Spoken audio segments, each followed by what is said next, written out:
Chapter 2100 Not Afraid to Show Weakness. Date the 18th of April 2321. Time 2023. Location Card World, Southern Region, Blossom District, Sky Blossom City, Orphanage. Listening to the Field Marshal's words, it dawned on Henrix that he had fallen prey to the Southern Princess's trap.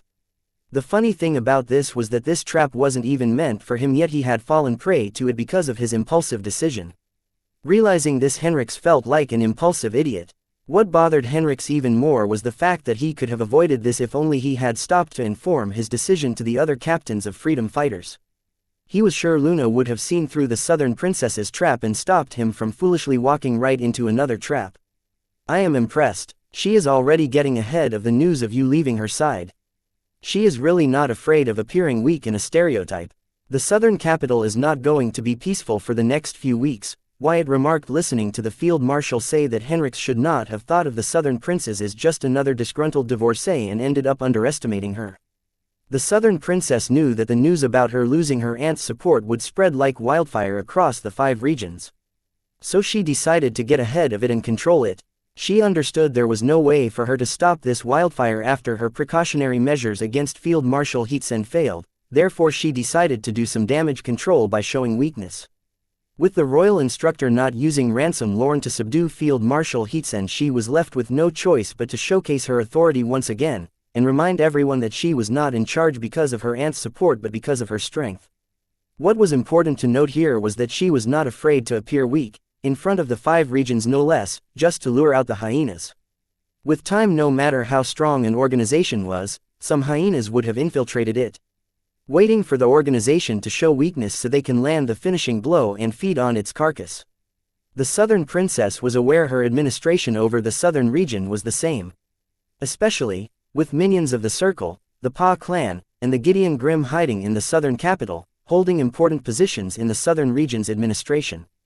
They would not miss this chance to rally the masses to weaken the Southern region. With her plan to subdue Field Marshal Xianxia and renew her authority over the Southern region failed, now she resorted to one of the oldest tricks in the books, playing possum to attract the vultures, then grabbing and twisting their necks when they were least expecting.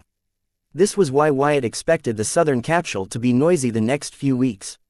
However, he found it funny that Henrix, who had nothing to do with Anna's mother's trap, actually fell prey to it, leading him to fall prey to his trap. Wyatt thought Anna's mother's acting must be really good for someone of Henrix's caliber to fall prey to it. This caused him to look forward to the upheaval in the Southern capital. However, this would act like a double-edged sword for his plan to use the kids of the elite families of the Southern capital to get them on his side. Those who fear the Southern Princess might just cut ties with their kids to show their loyalty to her. But those who would be dissatisfied with her would be more enthused about joining his side. However, they would not dare to openly join him but join hands with him under the table, as they would fear that if they were too brazen about their stance, the Southern Princess might use them as an example to warn other elite families from joining Wyatt's side. Wyatt believed all of this should be within the Southern Princess's calculations when she did not hesitate to have an episode of anger in the central capital. The only variable in her plans was Henrix. Wyatt guessed even Southern Princess would not have thought that Henrix would be stupid and impulsive enough to fall prey to 2 traps back to back, that 2 in a single day. Henrix's thought process was simple here. He wanted to take advantage of the nasty fight between the Field Marshal and Southern Princess to come out on top by kidnapping Clown Mask, which was why he was so impulsive. He believed that with the Field Marshal fighting the Southern Princess, she might be too busy to spare enough attention to the Clown Mask. Henrix was right. The Field Marshal was indeed occupied with many other things to spare enough attention to the Clown Mask. However, Henrix had not accounted for one variable in his plan. It was none other than Wyatt. Like Wyatt said, Henrix had indeed underestimated him because of his age. How would Henrix know that with everything going on in Wyatt's life he would make time to lay a trap for him? If Henrix had learned anything from this incident, then it was that never to cross Wyatt. This kid knew how to hold grudges. It did not take a genius to figure out why Wyatt had trapped Henrix. Though Henrix was no genius, he was wise enough to know that Wyatt had trapped him for stealing the D-ranked Silver Beach dungeon, trying to force him into giving them the VR universe when he visited their headquarters, and then cutting a deal with the Southern Princess behind his back. Well, Henrix did try to reach Wyatt before deciding to sell the dungeon to the Southern Princess. However, Henrix knew that Wyatt should have seen that he only contacted Wyatt because he wanted Wyatt and the Southern Princess to compete for the dungeon and gain maximum profit. Having understood how he got himself into this mess, Henrix regretted it all. He was starting to think he must be the dumbest idiot of all time to fall prey to a trap that wasn't even meant for him in the first place. Chapter 2101 Freedom Fighters Expiry Date the 18th of April 2321 Time 2023 Location Card World, Southern Region, Blossom District, Sky Blossom City, Orphanage. There were many reasons why Henrix was so impulsive to risk being trapped by the field marshal to kidnap Clown Mask. One of them was the desperate situation of the Freedom Fighters. One would think after selling the stolen D-ranked Silver Beach dungeon back to the Southern Princess the Freedom Fighter might have recovered from their financial crisis among all their other problems, but they did not.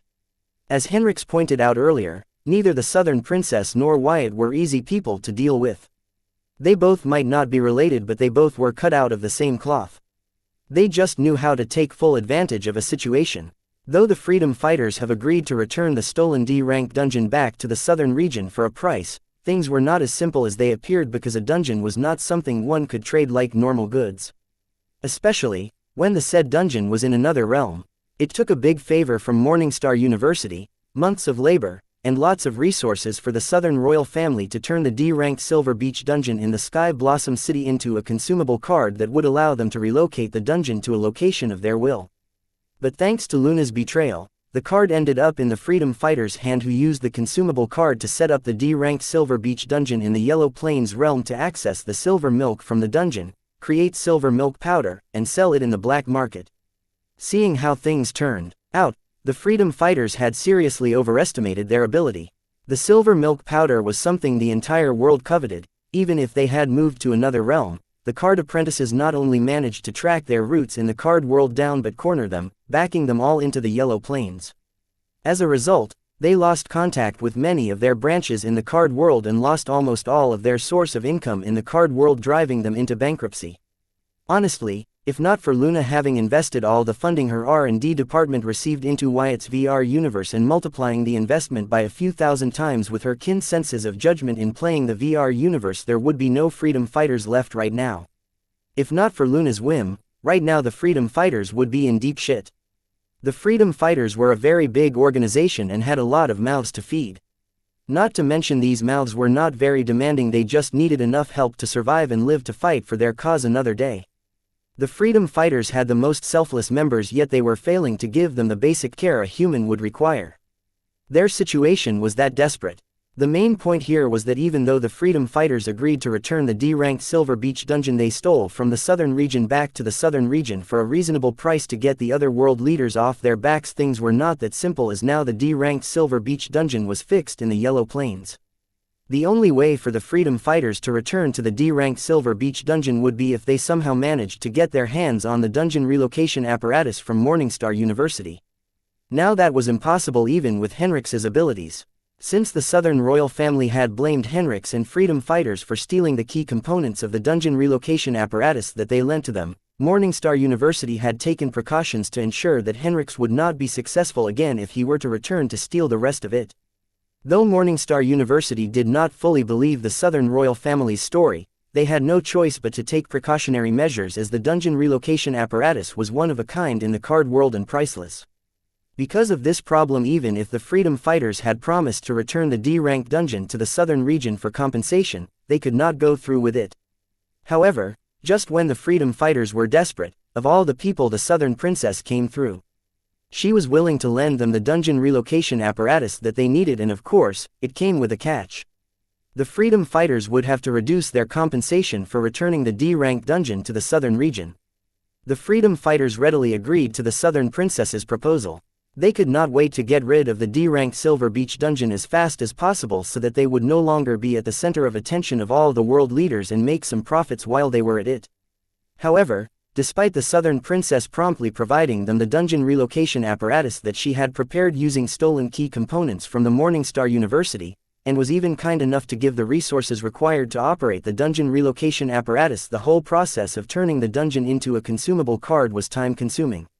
Since the Southern Princess was not willing to give them advance on their agreed-upon compensation for the return of the D-ranked Silver Beach dungeon, the freedom fighters were cash-strapped, even with Luna and other captains doing their best to pull in money from the VR universe. Following Luna's lead, using their expertise from the card world in their respective fields, the captains from the freedom fighters were quickly able to establish themselves in the VR universe and earn some income. However, because they severely lacked the VR slime cards, they were not able to expand their business in the VR universe using their abundant manpower. Regardless, with whatever they managed to salvage from the VR universe, they barely had enough to keep the freedom fighters operational. Due to their tight financial situation, the freedom fighters were arriving at an expiration date that would not be there in the first place if they had not overestimated themselves and stolen the D-rank dungeon. As the person who signed off on this series of misfortune that had befallen the freedom fighters, Henrix was more desperate than anyone else to make up for his bad bet and impulsively fell down a rabbit hole. Chapter 2102 What Do You Want? Date the 18th of April 2321. Time 2024. Location Card World, Southern Region, Blossom District, Sky Blossom City, Orphanage. Despite all his contemplation, Henrix believed he would have fixed everything if not for the clown mask disintegrating in his hands. Now that was a key reason why the field marshal, who was a few hundred miles above in the Sky Blossom City air space, was able to trap him. When the clown mask disintegrated in his hands, Henrix first doubted if the clown mask was fake. However, when he had grabbed her by the neck and rendered her immobile from the neck down, it was enough evidence that she was the real deal and not some clone or incarnation. Therefore, when she disintegrated into ash, he could not help but wonder if he had used too much power and ended up killing her, as Clara thought. Just the thought that the only hope of the freedom fighters to make a comeback had died because of him sent Henrix down the dark places in his mind that he never knew existed. Henrix had weighed all his hopes on the future knowledge of the clown mask. For her to die due to his carelessness was more than a moment of shock for him, it was a devastating blow to his psyche. To see what remained of his hope was nothing but a handful of ashes was truly a horror for him. Hence, in his shock, he lost his window to escape using his ability. Therefore, Henrix could not but grudgingly look at Wyatt and say, "The part where clown mask disintegrating in my hands was ingenious. I was taken by surprise." "Thank you." Wyatt took Henrix's words as a compliment, thinking his calamity daughter Gem and him disintegrating into ash never failed to surprise their opponents and was one of the most effective tricks up their sleeves. However, he could not help but ask Henrix, "What were you thinking when you came to kidnap Clown Mask? Did you never stop thinking that her future vision might no longer be accurate and in line with the current timeline?" "It was a gamble and I lost. Can we move on, please?" Henrix wanted to change the topic as talking about it only hurt his pride. Quote. Wyatt silently stared into Henrix's eyes without replying. "What is that you want?" Henrix broke the silence, seeing neither Wyatt nor the field marshal spoke for a few minutes. Learning that he had fallen for a trap that was not meant for him because of his impulsive action had seriously affected his mental fortitude. Combined with his other worries, he was in a weak state of mind. Still, he was a man who became one of the field marshals of the central region. He was not to be underestimated just because he showed signs of being in a vulnerable place, mentally. Quote. Neither Wyatt nor the field marshal Heatsend responded to Henrix's question. They continued to observe him silently. Even Corey did not show any emotion ever, since she followed the field marshal here, surprising the field marshal and Wyatt. They really could not figure out her thought process. However, they let her be, not wanting to affect the atmosphere they had managed to create. Seeing Wyatt and field marshal were in no hurry to put forward their demands to him, Henrix let go of his act of appearing vulnerable and got comfortable on his seat, knowing that neither of the people present here were fools. He figured understanding that in not resorting to silly tricks would get him out of this predicament quicker. Soon, after letting Henrix drown in his intrusive thoughts for a good while, Wyatt spoke up, asking, "What happens to the gates that you modified with your origin card after you die? Did they revert to their original parameters or remain modified?" Listening to Wyatt's question, Henrix's brows widened in horror. Regaining calm, he soon asked, "Is that supposed to be a threat?" He waited, but neither Wyatt nor field marshal answered him. They continued to stare at him blankly, void of emotions, making it difficult for him to read their thoughts.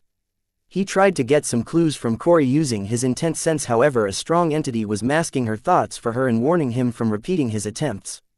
Getting the feeling that the conversation would not go further if he did not answer Wyatt, Henrix helplessly answered, "The dungeons modified by my origin card will remain modified even after my death. Interesting, that means your origin card might have the answer to how to turn a regular gate into a reverse dungeon. Learning that the change to the dungeon done by Henrix was permanent and not temporary, Wyatt contemplated that his origin card might be the key to understanding how to turn a regular dungeon into a reverse dungeon. Combined with Wyatt's knowledge of creating a dungeon, Henrix's origin card's ability to turn regular dungeon into a reverse dungeon would allow them to create a permanent inter-realm teleportation gate between two realms. Now that was an intriguing thought, however, it was thought for another day. Right now Wyatt was after something else.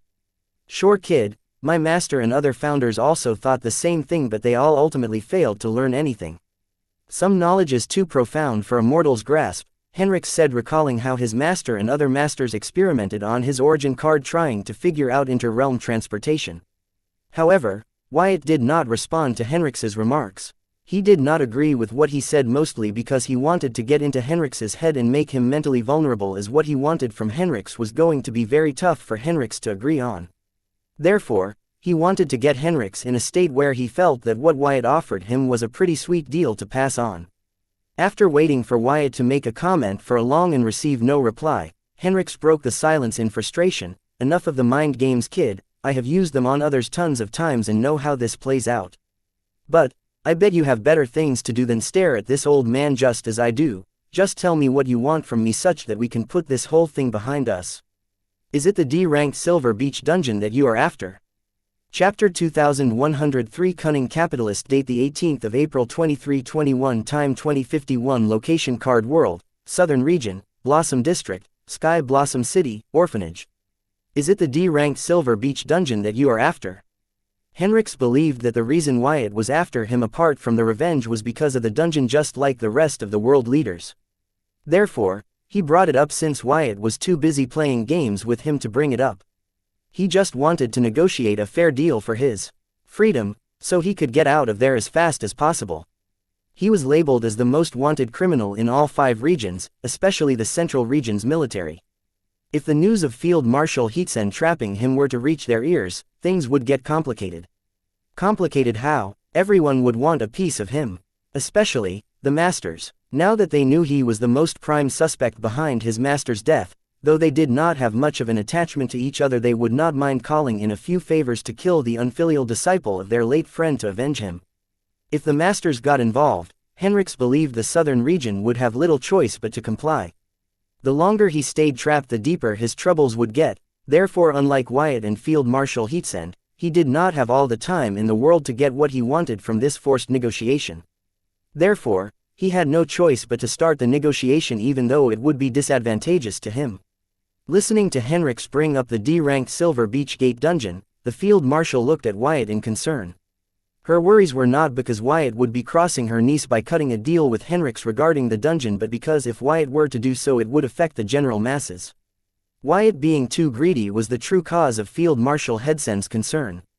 Silver milk powder being a miracle soul energy stimulant, many want it as much as they can get it. Therefore, even before it hit the market, the Southern royal family had imposed many regulations on its sales to ensure it remained affordable and available to everyone and not just the rich and powerful. Field Marshal Heatsen believed the only possible reason Wyatt would want the D-ranked Silver Beach Gate dungeon was to leverage it to gain more share in the profits from the sales of the silver milk powder. If Wyatt increased his share of profits, then the royal family, who was bearing all costs from production to supply to distribution and other security and handling issues, would have to increase the price of the silver milk powder such that this venture was profitable for them. After all, the silver milk powder project was supposed to help the Southern region develop by improving its financial situation, not increasing its debt. The Southern region was a functioning state responsible for billions of citizens and their families, not a charity. The field marshal had wholeheartedly accepted Wyatt as her new liege and would follow him to the end of the world, but she hoped Wyatt would not be greedy, as this matter would impact billions of lives. Still, she would support whatever he ends up deciding. What gave you that impression? What would I even do with the D-ranked Silver Beach dungeon? Wyatt looked at Henrix as if he was looking at a fool. Henrix was taken aback by Wyatt's questions. He wondered if was Wyatt playing dumb on purpose. Yet, pointed out, I don't know, just out of the top of the head, can't you use it as leverage to gain more shares in profits from the sale of silver milk powder? Why would I do that when I am already getting more than 30% of the profits from selling silver milk powder without doing shit? Besides, By seeking more share of the profits I will indirectly be increasing the price of the silver milk powder, making it unaffordable for many. That is not what I had in mind when I sold production and supply rights to the Southern royal family. Until or unless the Southern royal family abuses the monopoly they have in this domain thanks to me, I am fine with my current share," Wyatt replied, explaining he had no interest in increasing his share of profits from the sale of silver milk powder unless the Southern royal family started to abuse their monopoly over silver milk powder by raising its price or making it available only to a select few in the society. His words surprised Henricks, however. Field Marshal and Corey nodded, thinking this was the Wyatt they knew. Many have come to know Wyatt as a cunning capitalist, and so has Henricks. But only people who worked with him closely knew that underneath his calculating exterior laid a generous heart. Many people saw incredible wealth in Wyatt's creations. However, he always charged people based on what they could afford while giving them his best in return. Just take the example of VR slime cards in the VR universe.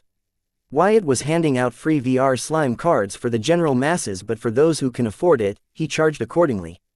The VR universe's currency exchange rate and subscription rate were so generous that everyone could access them. Not to forget the criminal rehabilitation and reintegration program that he wanted to start. Wyatt did not like to show it, but he did indeed have a big generous heart, which was what Field Marshal Heatsend and Corey thought. The Field Marshal Heatsend even blamed herself for thinking that her liege was greedy. However, what they did not know was that Wyatt was not being generous, he was just being calculative like always. He had already figured out that the shares he was getting from the silver milk powder sales were the limit, and if he were to be greedy for more it would affect the business model Anna's mother was planning to adopt in its sales. He just did not want to be the guy who killed the golden goose to get all the golden eggs at once. Anna's mother was doing her best to give him maximum yield, why ruin it with excessive greed? If anything, Wyatt feared Anna's mother would use this point to have him reduce his share in the profits from the sales of the silver milk powder. He believed when they finally had the dreaded meeting, she would definitely bring this up.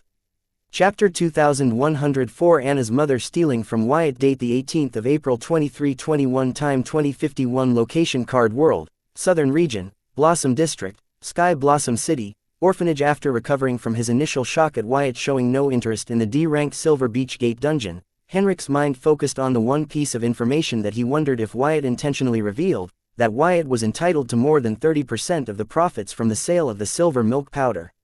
Regardless of whether Wyatt revealed it intentionally or unintentionally, Henricks felt like cussing at the world for being unfair, and he mentally did. How can you give one person so much and nothing to others?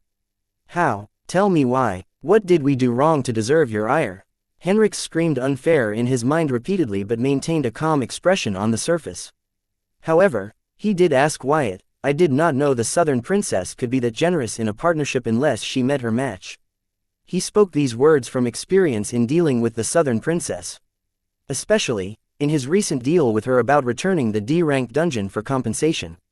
The Southern Princess did not allow him to have any advantage, instead made use of every variable in the situation to slash their compensation by more than half, and because of their desperation, the freedom fighters could only go along with it as they wanted to get the dungeon off their hands as fast as possible. Everyone keeps saying that I have a lot in common with the Southern Princess, but I don't think so, because regardless of the circumstances I would not have compromised and cut a deal with you guys to get the D-ranked Silver Beach Gate dungeon back, especially when I promised to get her an S-ranked Silver Beach Gate dungeon. Unless you promised her something more in return. Something which was enough for her to get to bend the rules this one time, Wyatt said, finding it hard that the Southern Princess would negotiate with terrorists when he offered to get her S-ranked Silver Beach dungeon. Wait. I thought only one Silver Beach Gate dungeon was discovered so far. Henricks' mind went blank hearing Wyatt talk about an S-ranked Silver Beach Gate dungeon. That would change things. No, I said I would get her one, I never said there was one. Henricks, don't rush to conclusions. That was what got you in trouble in the first place, Wyatt corrected Henrik. Oh, I see, but in your case, we can never be sure. Henricks did not fully believe Wyatt. If anything, he was starting to doubt that Wyatt might know the location of AS-ranked Silver Beach Gate dungeon. However, Henricks wondered why Wyatt even brought that up. What was this kid up to? So, what did you offer Henricks? Why did she compromise so easily? Wyatt did not let the conversation go off topic and asked Henricks why the Southern Princess was willing to compromise with the freedom fighters and even willing to give them some compensation. Listening to Wyatt, even Field Marshal became curious. She too wanted to know what deal her niece had cut with Henrix and the freedom fighters, despite all the shit these people had put them through. Kid, you are just overthinking it. This is just business. She needed the dungeon as fast as possible and was willing to pay the price for it. Henrix dismissed Wyatt's question as him thinking too much into it when there was nothing to find. Well, then you would not mind if I guessed, right? Wyatt looked at Henrix teasingly. The latter frowned and asked, what does it have to do with all this? Why don't you get to the point and stop wasting time? In time everything will become clear, but for now let us focus on what you promised to the Southern Princess for her to break her deal with me and side with you despite your past, Wyatt emphasized.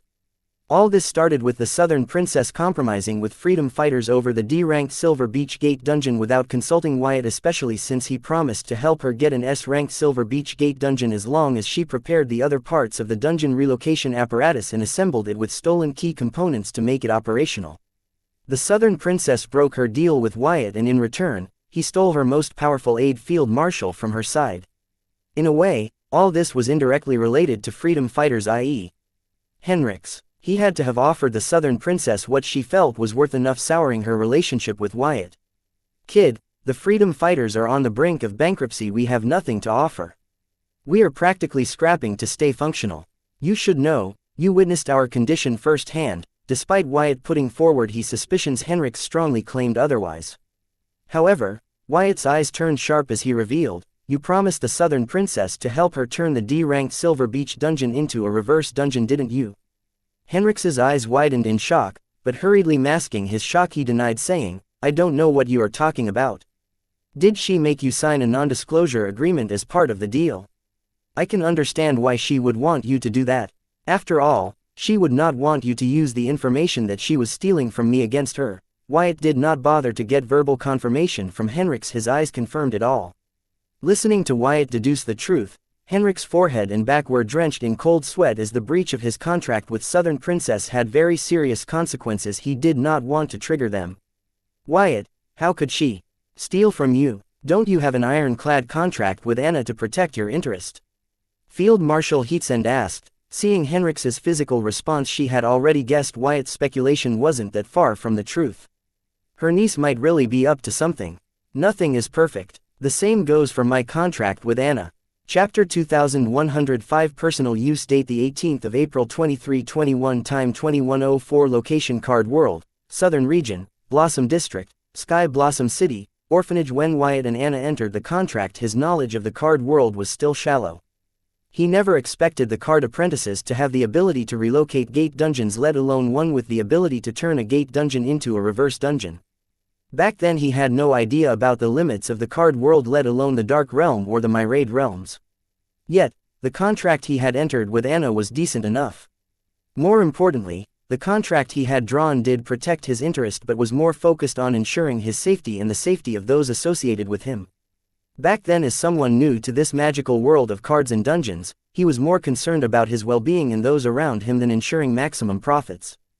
Despite his lack of awareness about the new world he was thrown into, Wyatt had done a great job with the contract.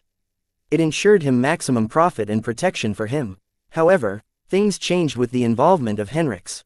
As the previous owner of the D-ranked Silver Beach Gate dungeon, Wyatt was fully aware of the maximum output of silver milk one could extract from the dungeon. Hence, he was aware of how much silver milk powder the Southern royal family could make using it. Therefore, based on the price the Southern royal family would sell the silver milk powder at, Wyatt could determine the profits he was owed. But now things had changed. Thanks to help from Henrix, Southern Princess was now on the verge of establishing a gate to the silver milk realm in her backyard. Meaning she would gain unlimited access to the silver milk, all at the convenience of her backyard. There was no way for anyone to tell how much silver milk powder she was producing.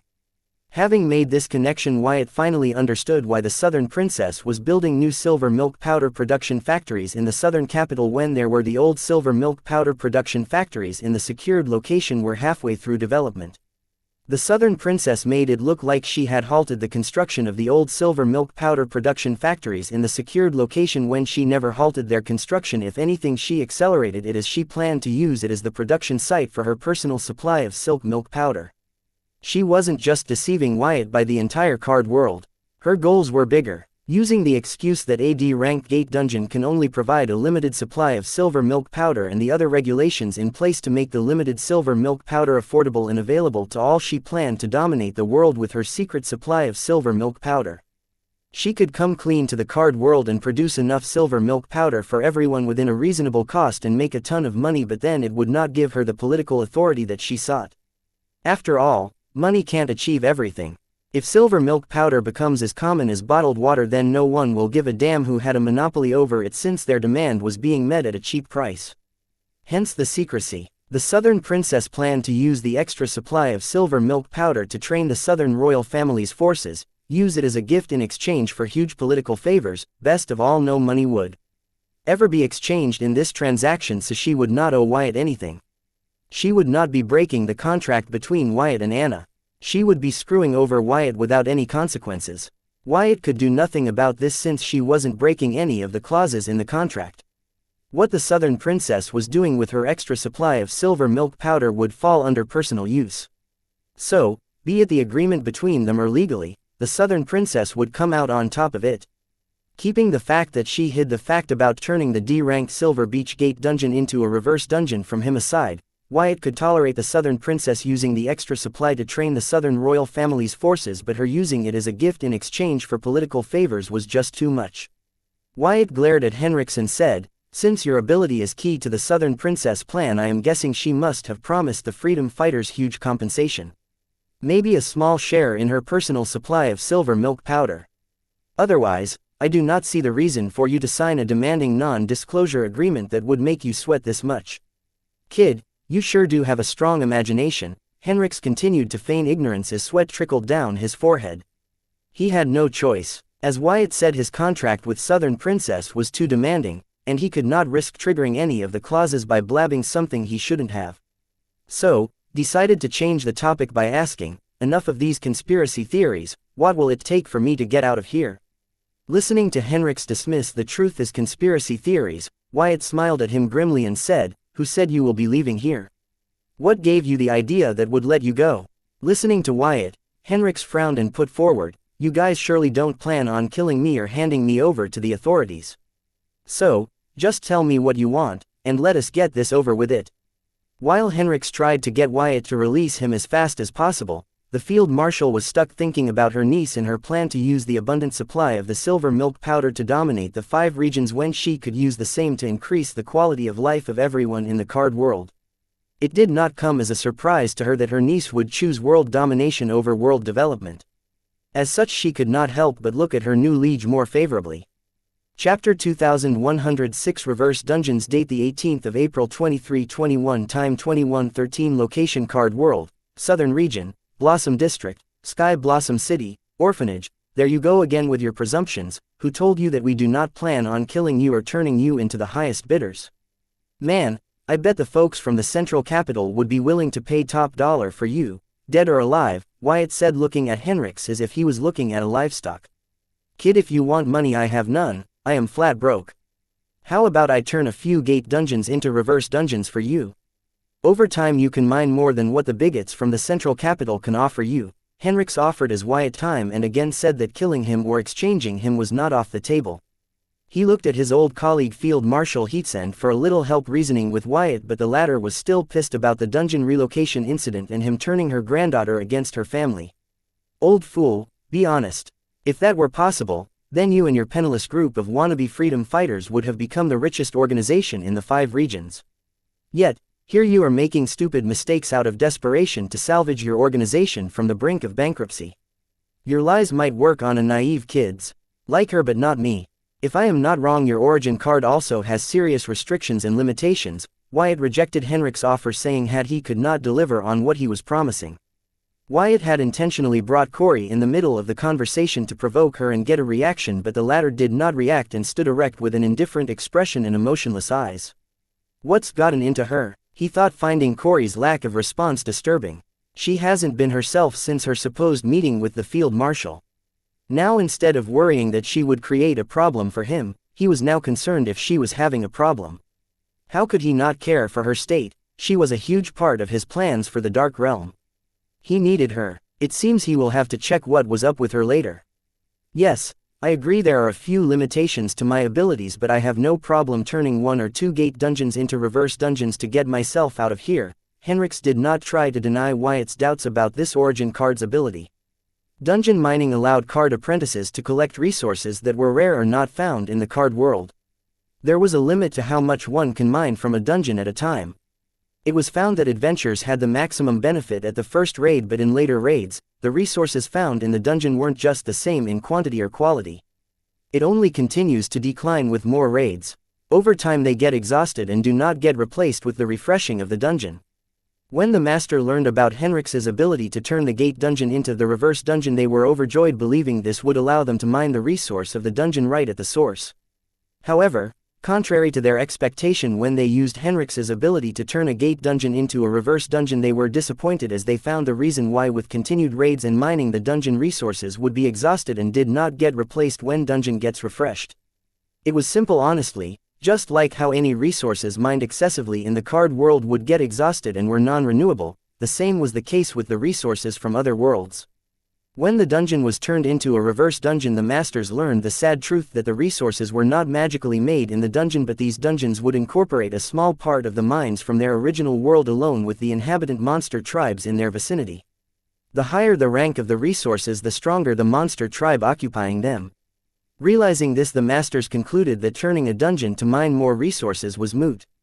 The only difference was the dungeon allows you to mine a certain amount of resources at a time, but in the reverse dungeon you can mine the same amount of resources that took multiple raids all at once. If they wanted to get extra resources through the reverse dungeon, then they would have to explore the uncharted territories of the original world of the dungeon to find the resources, considering the unknown threats involved, dealing with the natives, and the uncertainty of finding a load of resources big enough to turn a profit made this endeavor not worth it.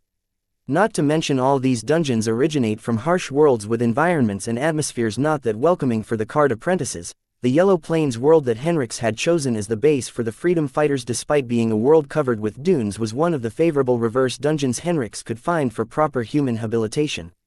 Therefore neither the masters nor the freedom fighter tried to use reverse dungeon as a means of making a fortune. In this case, the Southern Princess might be considered the lucky one, as her D-ranked Silver Beach dungeon was connected to the sea in the dungeon's original world, so she did not have to worry about running out of silver milk. Henrix, do you take me for a fool? Let me be straight with you. I stand to gain more with your death. After you die, the Southern Princess will have no choice but to rely on me to get an S or higher ranked Silver Beach dungeon to fulfill her plan to dominate the 5 regions with silver milk powder. This means not only will the Southern Princess not be able to screw over me, but will have to prostrate before me to get what she wants. Not to forget the reward from the folks from the Central region for your head. So, Henrix, think real hard when you answer me this. Why should I not kill you? Wyatt asked Henrix, grimly staring him dead in the eyes. Listening to Wyatt, everyone present in the orphanage headmaster's office was shell-shocked. Wyatt has been saying that killing Henrix was not off the table since the beginning, but hearing him put it this way, it all became too real too fast. Chapter 2107. Gather under my banner. Date the 18th of April 2321. Time 2121. Location Card World, Southern Region, Blossom District, Sky Blossom City, Orphanage. The longer the silence in the office prevailed, the harder it got for Henrix to hide his emotions. His gaze altered between Wyatt and Field Marshal Heatsen's indifferent faces, giving him the feeling that this might be the end. He did not fear death, but feared leaving the freedom fighters as they were now. If he, the head of the freedom fighters, were to die now, the freedom fighters would have no choice but to disband. Which was the best case scenario. However, if world leaders decide to pursue the freedom fighters for their revolutionary crimes and judge them for it, then the freedom fighters, that was a body without a head with his death, would stand no chance. Thousands of selfless souls who believed in his cause of a better world would die in vain. Henrix was not okay with it. He could not let it all end here. While Wyatt stared at Henrix with an indifferent gaze, in his mind, however, he cheered as concern and fear finally became apparent in Henrix's eyes. At first, when Henrix was trapped, Wyatt was dissatisfied to see Henrix remain calm, assuming that they would not kill him or hand him over to the authorities but negotiate with him. Yes, he wanted to negotiate with Henrix to get what he wanted from him, but the latter being smug about it did not help the negotiation. Rather, it made it harder. So he decided to slowly break him. The field marshal gazed at Henrix void of emotion. Killing Henrix was only natural for her, as he was a criminal and a revolutionary. Though it was petty as Henrik was her colleague, they served at the way beyond together. Helped each other in tough times, but for it all to end like this it was unfortunate. However, she felt Henrik was to be blamed for this and he should bear the consequences of his actions. Kid, since you have put things that way, it means there is something that you want from me. For the life of me, I cannot figure out what it is. So, just tell me what it is, and I will see if I can give it to you in exchange for my life. Henrik gave up guessing and asked Wyatt to just tell him what he wanted. Henrik thought hard, wondering what would Wyatt want from him. But nothing came to his mind. Wyatt had already made it clear he did not want the D-rank Silver Beach Gate dungeon or the reverse dungeons. So, Henrik felt he and freedom fighters had nothing else to offer to Wyatt.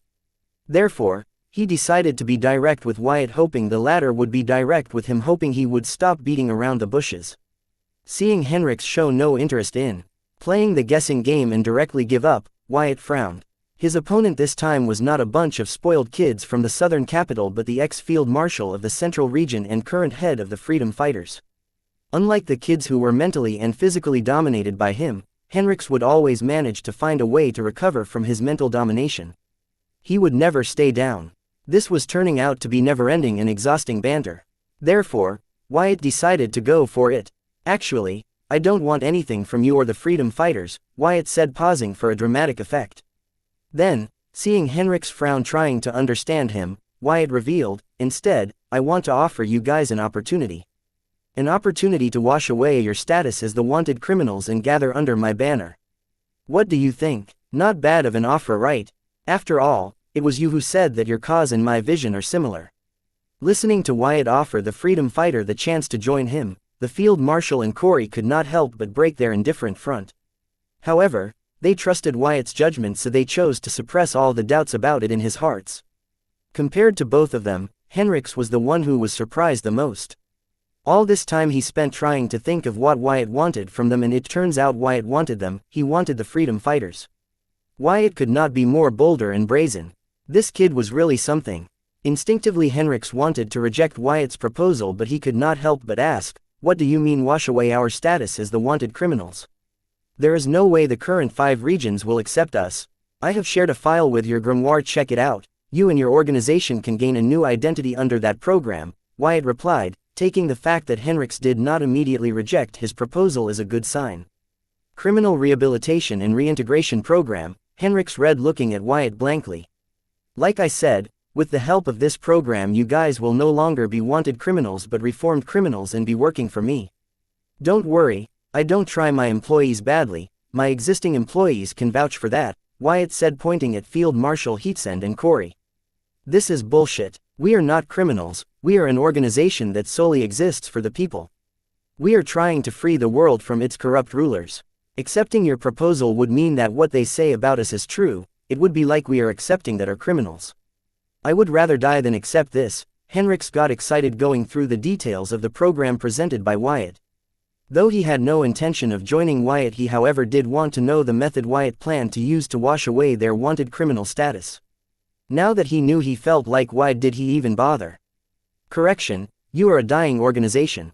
Only by accepting my proposal, you guys will stand a chance to achieve your cause. Chapter 2108 Hesitation. Date the 18th of April 2321. Time 21:28. Location Card World, Southern Region, Blossom District, Sky Blossom City, Orphanage. The freedom fighters, despite their current state, had many capable individuals in it. The most important thing was these guys were not looking for a big payday at the end of the day but being the change that the world needed. Yes, some of them were extreme, but such people were easier to control. Clown Mosque's future vision was evidence of what this organization could achieve if led by a capable leader. Now that it looked like these guys were going to disband even before Abba Windsor assumed her destiny as the protagonist of this world, Wyatt decided to step in and make use of them since the whole timeline was messed up. Because of his existence, the 3 mischiefs that were supposed to change the scape of the world and dominate it also seemed to be far from their destiny. At least 2 of them seemed to be. The supreme leader who lost the false relic, soul pupils, to Wyatt was no longer the strongest, and Sansa Baylor aka Matron, whose identity and crimes were exposed ahead of the time, was now in hiding. As for the emissary of light, Wyatt had no idea about him because it was hard to get any information from the Empire. It would not be wrong to assume that their plans to dominate the world might have been pushed back by several years. With new threats to the world such as Gideon Grimm and the Second Demon Invasion propping up, it was hard to say that the three mischiefs could still dominate the world like they did in Clown Mosk's vision. If we were to consider the existence of Wyatt and the fact that the Southern royal family had seen Clown Mosk's future vision, then it really seemed very unlikely for the mischiefs to pull off world domination like they did in Clown Mosk's vision. The point here was that Freedom Fighters was a very capable organization. If they were to gather under Wyatt's banner, then Wyatt would have a capable and selfless organization working for him. As such, he would have one thing less to worry about when he finally decides to enter the Myriad realms. His Calamity Daughter Gem army was good for getting things done like war and security, but they were not equipped to look after his dynasty in the card world. For that, he needs selfless but capable people whom the Freedom Fighters have in abundance. Even if we were to die, we will die standing up for what we believe in, not go against everything we fought for just for a way out, Henrix argued, dismissing Wyatt's proposal. If Henrix did not plan to accept Wyatt's before, now he opposed it more than ever. The fact that Wyatt wanted them to admit they were criminals shows how little he understood about the Freedom Fighters and their cause. It would be foolishness on their part if they chose to work under the leadership of someone like him. Henrix wondered what made Wyatt think that status-reformed criminal was any better than wanted criminal. A criminal will always be a criminal in the society's eyes. Just by accepting that they were criminals, they would lose a lot of credibility among the civilians. Especially, after they stole the only dungeon known to produce silver milk. Under the instigation of the world leaders, they lost most of their credibility in the very society that used to be allies and help them hide from the government and royal families. They had lost almost all their allies. Now if they agreed they were criminals, what remained of their credibility and honor would be extinguished. What the fuck? Why am I even thinking about this? Henrix cussed at himself in his mind for contemplating Wyatt's proposal. Though he was only contemplating how appalling Wyatt's proposal was, his mind could not help but wander, thinking that joining under Wyatt's banner through the criminal rehabilitation and reintegration program would solve all their problems. They could freely be the society without having to worry about the central government or the royal family's goons detaining them. Shaking his head, Henrix looked at Field Marshal Heatsend and said, "Are you on board with his program? It is a mockery of all the sacrifices that were made to catch those devil worshippers." Not waiting for the Field Marshal Heatsend to answer, Henrix turned to look at Wyatt and continued, "How the hell did you even get the Southern royal family to approve a program like this? If the world knows about this, the other royal families and the government will seriously condemn this. 2. Be honest, this program is not fully approved and still in the trial phase. As for what other royal families and the government will say, seeing the success of this program, I am sure they will allow me to expand this program to other regions," Wyatt replied to Henrix honestly. He did not bother to try and persuade Henrix because he knew Henrik would not only come around but also bring this up with his other captains to vote on it. After all, Wyatt was giving them a once-in-a-lifetime opportunity here. The merits of joining his banner outweighed any argument Henrix could produce. Especially considering that they believed his vision and their cause were common. The only difference was that they did not want to be considered criminals for having looked out for the best interest of society. Wyatt had done his part by putting out his proposal, but now all he had to do was wait. Look at the time, I hope the mess is still open. Come on, let us go have dinner, Wyatt said, heading out of the office. Field Marshal, Corey, and soon Henrix too followed him, while each of their minds was occupied with numerous unanswered questions and complicated thoughts. They could not believe that Wyatt was still in the mood for dinner after throwing such a bombshell. Chapter 2109. Guest date the 18th of April 2321. Time 21:53. Location Card World, Southern Region, Blossom District, Sky Blossom City, Orphanage. That was appetizing, Wyatt exclaimed, finishing dinner. Henrix stared at him blankly while Field Marshal Heatsend and Corey continued to remain indifferent. Thanks for the dinner. I gave your proposal a lot of thought. Honestly, I like it. I say, let's do it. With your money and our manpower, all 5 regions will be ours. But, I alone can't sign on this. So, I will return and persuade others about it. I will give you an answer soon. Henrix lied through his teeth. He was willing to say anything to get out here. Henrix, please don't make a fool of yourself. I know you have contacted your people through your organization's encrypted grimoire network, informing them about your predicament. I also know that they are sending backups. Just know that if those guys arrive, I will ask Field Marshal to kill you first and then your backup. You know better than me that she is fully capable of that. Wyatt revealed that he had long noticed Henrix's little tricks. The only reason I am not killing you and taking over the freedom fighters through force is because you bought the plague doctor to help me when the devil incubated the plague egg in my body without me asking. I am not someone who forgets gratitude, so you are in luck. Take as long as you need to think over my proposal. Until you have decided on an answer, you can stay in the city as my guest. Wyatt explained to Henrix why he was still alive with a serious tone and then turned to Field Marshal Heatsend. He ordered, get someone to make arrangements for his stay in the city. If he tries something funny, kill him. If he tries to go near Clara or Marcy, kill him. Got it, the Field Marshal affirmed, staring at Henrix thinking, so, it wasn't just me. Even Wyatt noticed him eyeing Clara and Marcy. How dare he eye my disciple? Even before Marcy got cured of her terminal illness and gained her talents, Field Marshal had decided to train her, impressed by her honest and hardworking nature. Now that Marcy was not only healthy but showed the potential to become a demigod, the Field Marshal was planning to take her as her disciple once she became a legal adult. But to see Henrix eyeing her, she was alerted. She did not dare to underestimate the means of freedom fighters to recruit new members, knowing Marcy's honest demeanor would easily buy into the freedom fighters' cause and be willing to risk her life for it. Therefore, she took Wyatt's suggestion to kill Henrix if he tried to approach Clara or Marcy very seriously. After all, finding good disciples was not easy these days, and it would be a pity if the southern region were to lose a talent like Marcy to the freedom fighters. Hey, this not how you treat a guest. I am basically a prisoner here, Henrix protested, ignoring Field Marshal Heatsend's glare.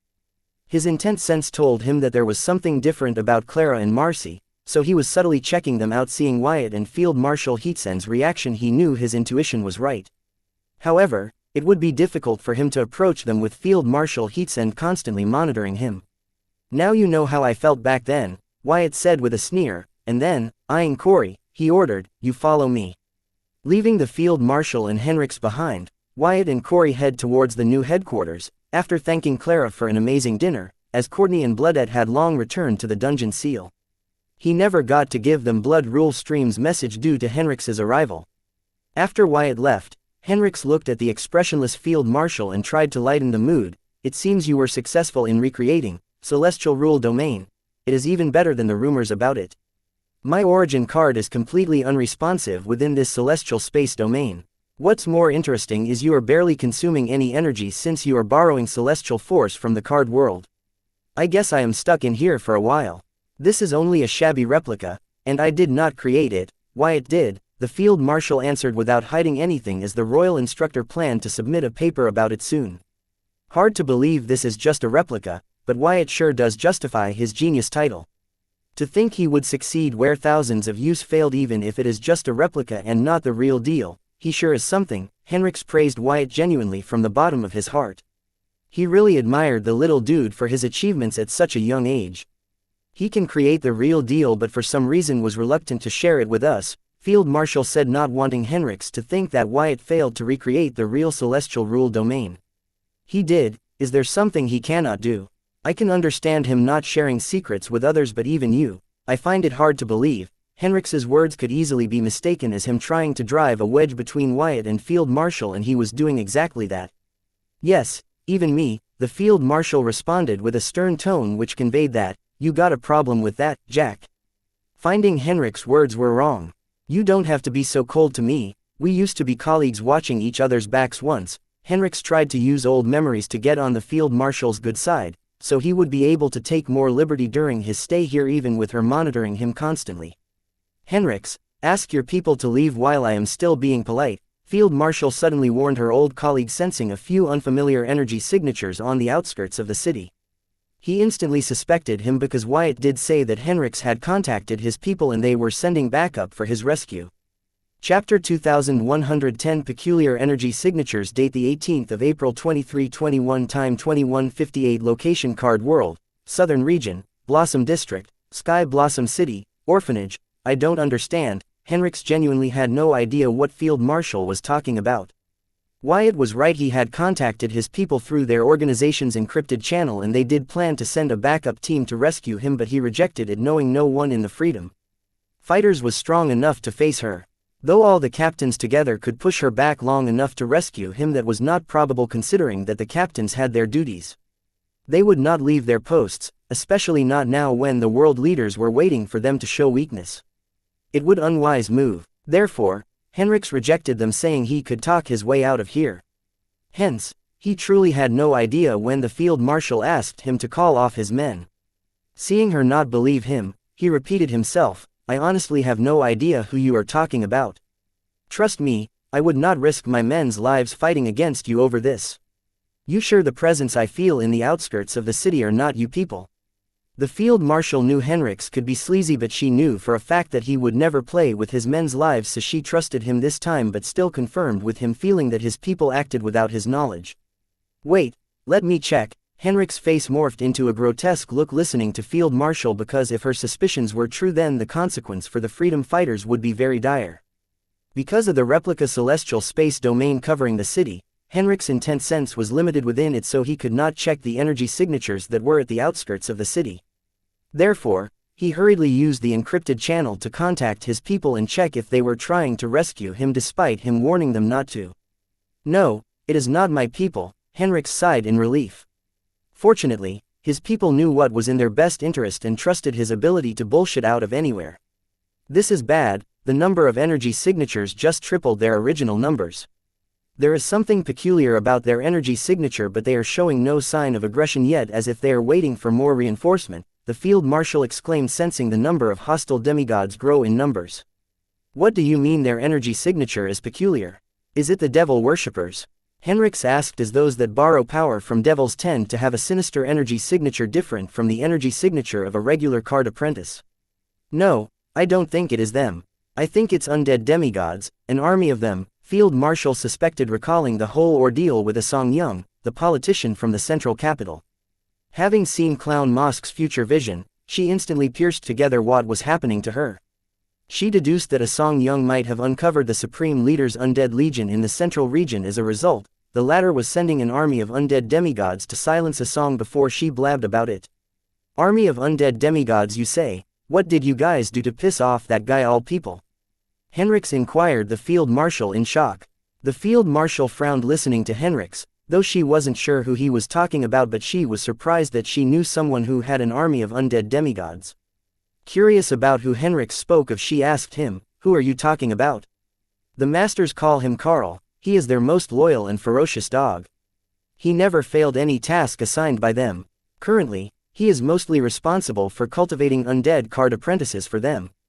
If I am not remembering it wrong, I think this city is his hometown, Henrix revealed, but then added, that guy's is bad news.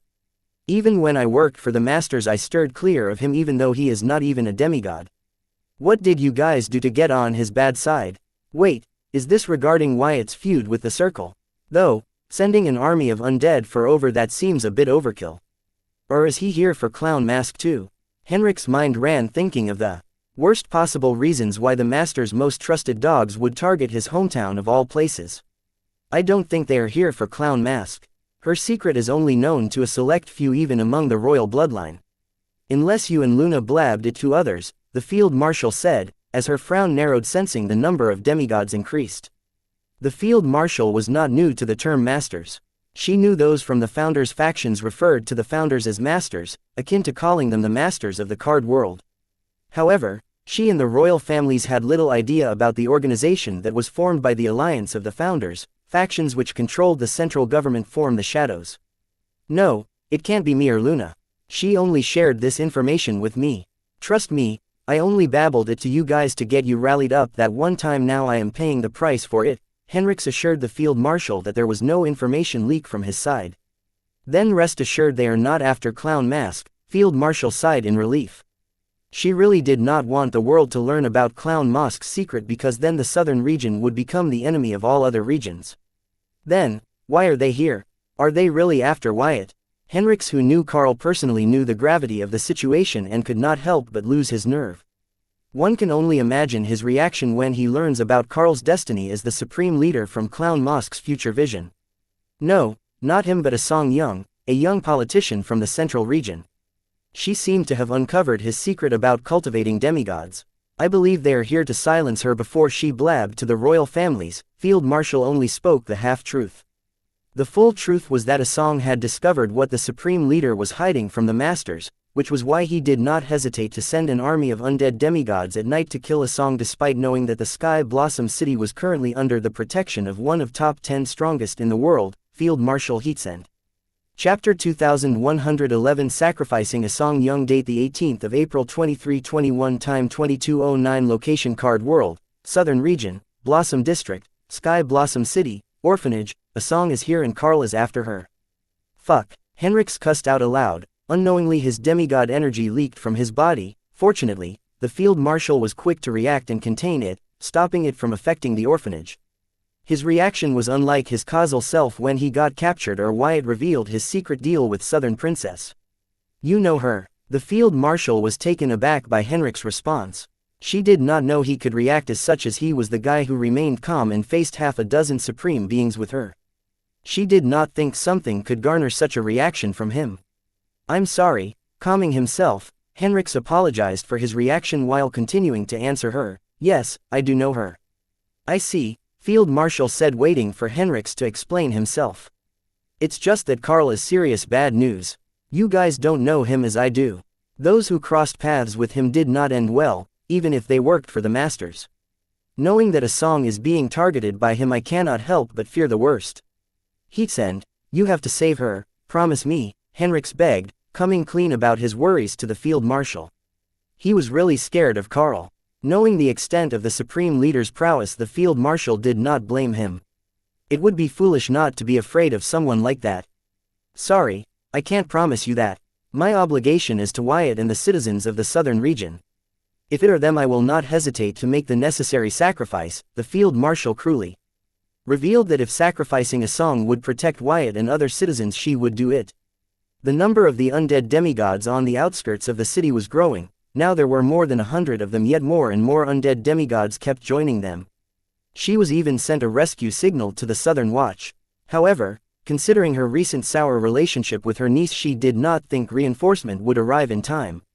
How could you say that? She is one of us, Henrix yelled at Field Marshal learning that she did not mind sacrificing a song. What is that supposed to mean? Are you telling me she is a member of the freedom fighters? The field marshal acted surprised as if all this was news to her despite knowing how the freedom fighters' relationship with a song led to them supporting Abba Windsor in her quest and liberating the world from the domination of the Three Mischiefs. She is a friend of the freedom fighters, which means she is a friend of Wyatt's. He would not let you sacrifice his friend for him. Henrix had no idea about Wyatt's relationship with a song. He knew they were acquainted but he did not know how close they were. So he was just pulling on strings here hoping one of them change Field Marshal's mind. Then you have nothing to worry about, the Field Marshal replied nonchalantly feeling Wyatt could use this information. Therefore, she hurried to his side and Henrix helplessly followed. He did think of finding a song in the city but his intense sense was seriously restricted by the Field Marshal, especially after the arrival of the undead demigods on the city outskirts. Alright, what's wrong? Wyatt inquired Corey as they flew toward the new headquarters. Nothing, Corey replied. Then why are you being weird? Wyatt did not believe her. Her actions were very concerning as she wasn't being her usual self. What? How am I being weird? I am just doing what a dedicated employee would do, Corey snapped hearing Wyatt call her weird. A dedicated employee would not talk in that tone with their boss, Wyatt sarcastically replied and then said, just tell me what's going on, you not causing trouble for me is not like you. Corey stared hard at Wyatt but letting out a sigh, she apologized, I'm sorry my actions have caused you concern. I do better. Holy shit, did you just apologize to me? Did Corey Bright just apologize to me? Wyatt was shocked that Corey would apologize to him out of her own accord. Now that was unlike her, she never did before. It took Susan getting angry with her to apologize to Wyatt. Now Wyatt was sure something was going on with her. Quote. Corey frowned seeing Wyatt's exaggerated reaction. She rolled her eyes at him and continued to fly ahead. Wyatt caught up with her and said, you know I don't just see you as my employee but my friend too, right? So, if something is bothering you just tell me. I will see if I can do something about it. Do you really mean it? Corey asked. She too considered Wyatt as a friend but she owed too much to feel that way. Now why would I not mean it? It is not like you tried to sabotage my love life time and again, or tried to beat me to a pulp, just kidding. Corey, I was kidding. Midway through Wyatt's remark Corey rushed ahead, so Wyatt had to stop pulling her leg and catching up with her he had to come clean. Corey, Stop, I do think of you as a friend. Just say what's going on with you. How are you so fast? Corey asked Wyatt, seeing him catch with her, as just now she along with her demon form wings used Little Beam's aid to fly ahead, yet Wyatt managed to catch up with her. My celestial force is locked on to you, how do I put it so even you can understand? Imagine, my celestial force is the train, you are the engine pulling it, and I am a passenger on board. Since I am on the train, my speed is the same as the train's speed. That is to say, my speed is the same as yours even if I am stationary. So I will be able to effortlessly catch up to you just getting in motion. Seeing Corey's eyes go wide with his lengthy explanation, Wyatt decided to end it with an example. It is just like how a passenger on the back of a train can just walk up to the engine at the front of the train, regardless of how fast the engine is going. The same concept is applied here. I don't get it, Corey scratching her head. Just when Wyatt was about to begin his explanation from the start, Field Marshal and Henrix arrived, warning him, hostile undead demigods have surrounded the city. Chapter 2112. Under control. Date the 18th of April 2321. Time 22:15. Location Card World, Southern Region, Blossom District, Sky Blossom City, Orphanage. Listening to Field Marshal's report, Corey and Wyatt's expression turned dignified. After all, undead demigods were more troublesome than the regular demigods. How many are there? Corey asked in concern for her family that lived in this city. Now about 10 dozen of them, more keep joining them, Wyatt replied, as his soul pupils and Hive AI worked together to give him the number. How did you do that? Henrix looked at Wyatt, wondering how he was able to count the exact number of hostile undead demigods so quickly despite the Field Marshal's replica celestial space domain blocking their senses. Trade secret. Wyatt did not answer the Henrix and then proceeded to ask him, are they here for a song or clown mask? A song, Henrix replied. You sure you did not blab about clown mask to others? Wyatt double-checked because the appearance of the undead demigod was too ahead of time compared to what he saw in the clown mask's memories. Now that he thought of it, the circle seemed to have also taken over the yin-yang sect, which should not have been possible after he used the array master Ji Feng to sabotage their relationship. Wyatt believed that losing the soul pupils to him and with his intervention, the Supreme Leader's plans should have been delayed by several years, but looking at the army of undead on the outskirts of the city, Wyatt pondered if he was wrong. After all, according to Clown Mosk's memories, this was too soon for Carl to have undead demigods. Why does it seem like he has gotten stronger faster? What am I missing? Wyatt pondered, trying to figure out how despite all the setbacks the Supreme Leader could grow stronger faster than he did in the Clown Mosk's future vision. What do we do now? Corey asked in impatience, seeing Wyatt was lost in thoughts. Little Beam was strong, but 100+ undead demigods were too much for her to handle even with the help of the Field Marshal and Henrix. Even though Little Beam repeatedly told her that it would take care of all of them, she dismissed her claims, believing she was bragging in front of, just as Wyatt pointed out earlier. Wait a sec, Wyatt hurriedly called Diana. When she answered his call, he asked, have the kids left? Or are they still loitering around the city? His soul pupils did not find any kids on the city's outskirts, but he called her and asked just to be safe. Also, he was worried that the undead demigods might have already gotten to them, which was why he did not see any kids. Yes, except for JJ and his friends, everyone left right away. But Adrian and her girls choose to stay behind, so I have made arrangements for them to stay in the city. Is something wrong, boss? Diana asked, feeling it was unlike Wyatt to call and check on kids this late at night. Okay, don't panic. A couple of demigods are planning to attack the city.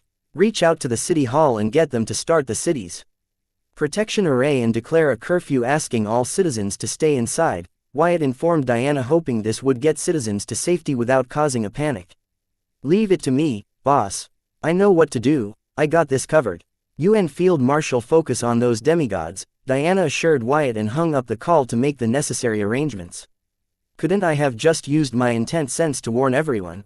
It would have been a lot faster and more assuring, Field Marshal asked as Wyatt and Diana hung up the call. That would also cause a mass panic. Now everyone will think it is just a small deal and they would be safe as long as they stayed inside, Wyatt clarified.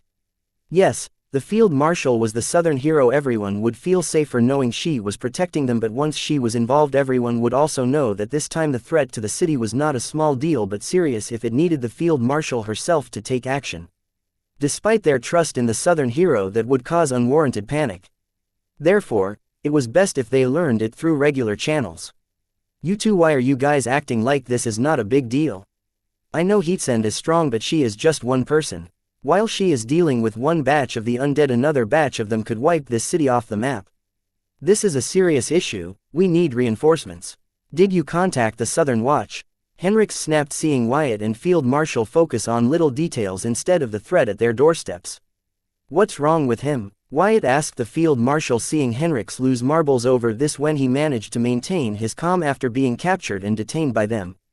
He is worried that if necessary we will sacrifice a song to save ourselves and the city. Field Marshal Heatsend passed Henrix's leash to Wyatt, hoping he could think of something to use it. Now that's a possible solution. Wyatt understood the assignment without needing the Field Marshal to say more. How can you guys talk about sacrificing a person so casually? Henrix felt the duo of Wyatt and Field Marshal was toying with him, but he could not help it, as just the notion of them planning to sacrifice a song to save others got him rallied up.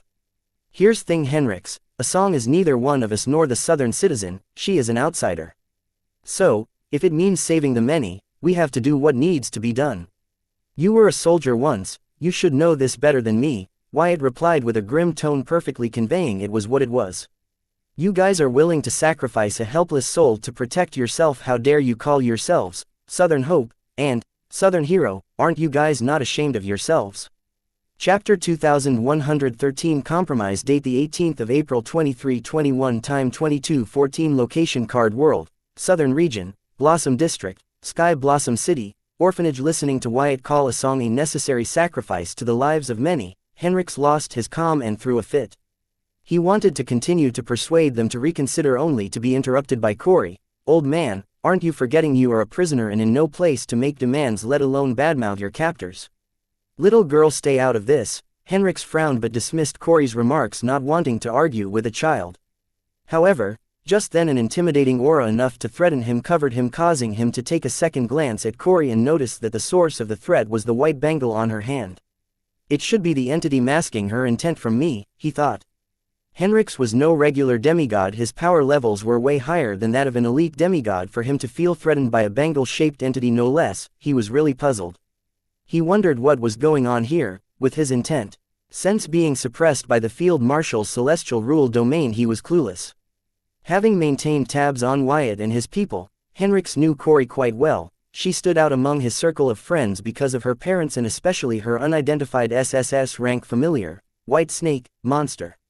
Now, seeing that she had a bangle that could give him a sense of threat, he wondered if it was a new power or something related to her SSS rank familiar. Either way, she was someone to watch out for, he concluded. Ignoring Corey, Henrix looked at Wyatt and Field Marshal, who were staring into the city outskirts with a grim expression. Seeing the grave expression on their face, his heart jumped to his throat, because the more dangerous the situation was, the more likely they would give up on a song.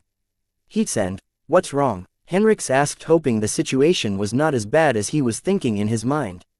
There are about 250 undead demigods surrounding the city now, and their number only keeps increasing.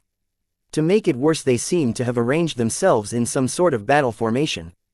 Hernix, how many undead demigods did the master actually cultivate? And why? The Field Marshal updated Henrix and inquired about the master's plan. Having gone through Clown Mosk's memories, she had a rough idea of just how many undead demigods the masters cultivated, but she had no idea where the masters got the resources to cultivate them and why they cultivated them in the first place, since Clown Mosk's memories did not have answer to them. In her future vision, the Clown Mask was a disposable pawn in the Supreme Leader's plan, so the information she held was limited.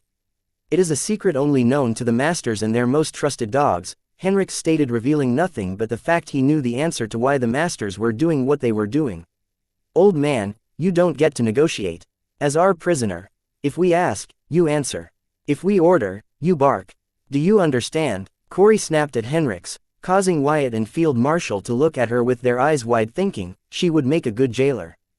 Henrix gave Corey a blank stare, trying to stir clear of her white bangle. He proposed, as long you guys promise to ensure a song's safety, I will tell you everything I know about the master's plans. Corey was about to snap Henrix again, but Wyatt spoke ahead of saying, give me the information, I will judge if it is worth risking an entire city. No, I will give you the information, and in exchange you allow me to send a song to the Yellow Plains. Also, if you want, I will call my people to help us deal with the situation here. However, that is only if promised to take care of any trouble with the law. As a show of good faith, I am willing to take an oath not to try and escape amidst all this. What do you say? Henrix proposed a plan to not only ensure a song's safety but the city's too. No need. Just give me the information, I will ensure a song's safety. Wyatt rejected Henrix's help, promising not to hand over a song to the enemy in exchange for his information. Wyatt wanted to know why the masters had Carl cultivate undead. Their foolishness to cultivate undead and let Carl be in charge of it of all people led to deaths at the hands of the three mischiefs despite their strength. He could not wonder what could have caused the master to be this foolish. What could have been so important was that did not see Carl's betrayal from miles away. Were they the ones that helped Carl cultivate undead demigods ahead faster than seen in Clown Mosk's future vision? He had too many questions but no answers, as Clown Mosk's future vision only contained information about what she was part of or learned. She wasn't omniscient. Now that he knew Henrix had the answers he needed, he decided to compromise even though he never actually planned on giving up a song. Listening to Wyatt reject his help, Henrix frowned. Then he thought back to their nonchalant approach to enemies surrounding the city. He realized they were never in need of help and planned to trick him using a song from the start. Fortunately, he knew something else they wanted more at the moment, otherwise, he might have indeed fallen for their tricks. We have a deal, Henrix hurriedly agreed to Wyatt, fearing he would change his mind, and then, revealed, the masters are planning to unseal the unranked dungeons that were sealed by the original founders, deeming them too dangerous to explore. They plan to use the undead legion that Carl is cultivating for them to raid these dungeons. Unranked dungeons, have they gone mad? Chapter 2114 Unranked Dungeons. Date the 18th of April 2321. Time 22:19. Location Card World, Southern Region, Blossom District, Sky Blossom City, Orphanage, Unranked Dungeons.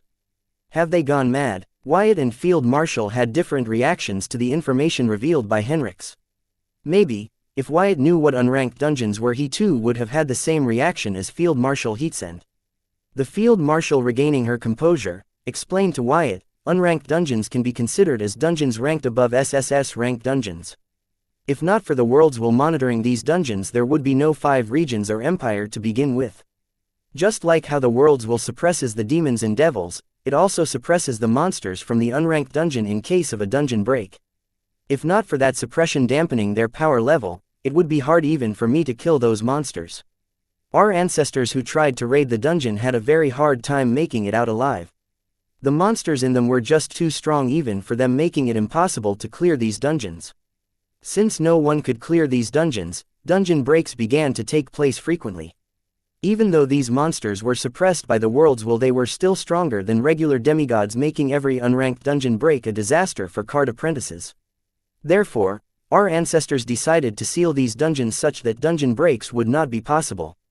Many scholars have wondered why the world's will treated the unranked dungeons differently compared to other ranked dungeons. Our ancestors believed it was because these unranked dungeons were too strong for the world's realm sealing, i.e. they were stronger than the demigods, just like how the devils were too strong for them. Hence, the monsters from these dungeons face the world's suppression when they leave the dungeon.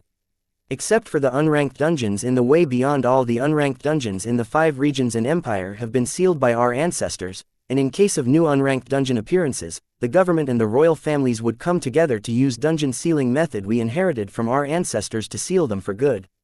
How do these seals work? Is it even possible to seal an active dungeon? Wyatt asked, finding the existence of unranked dungeons baffling.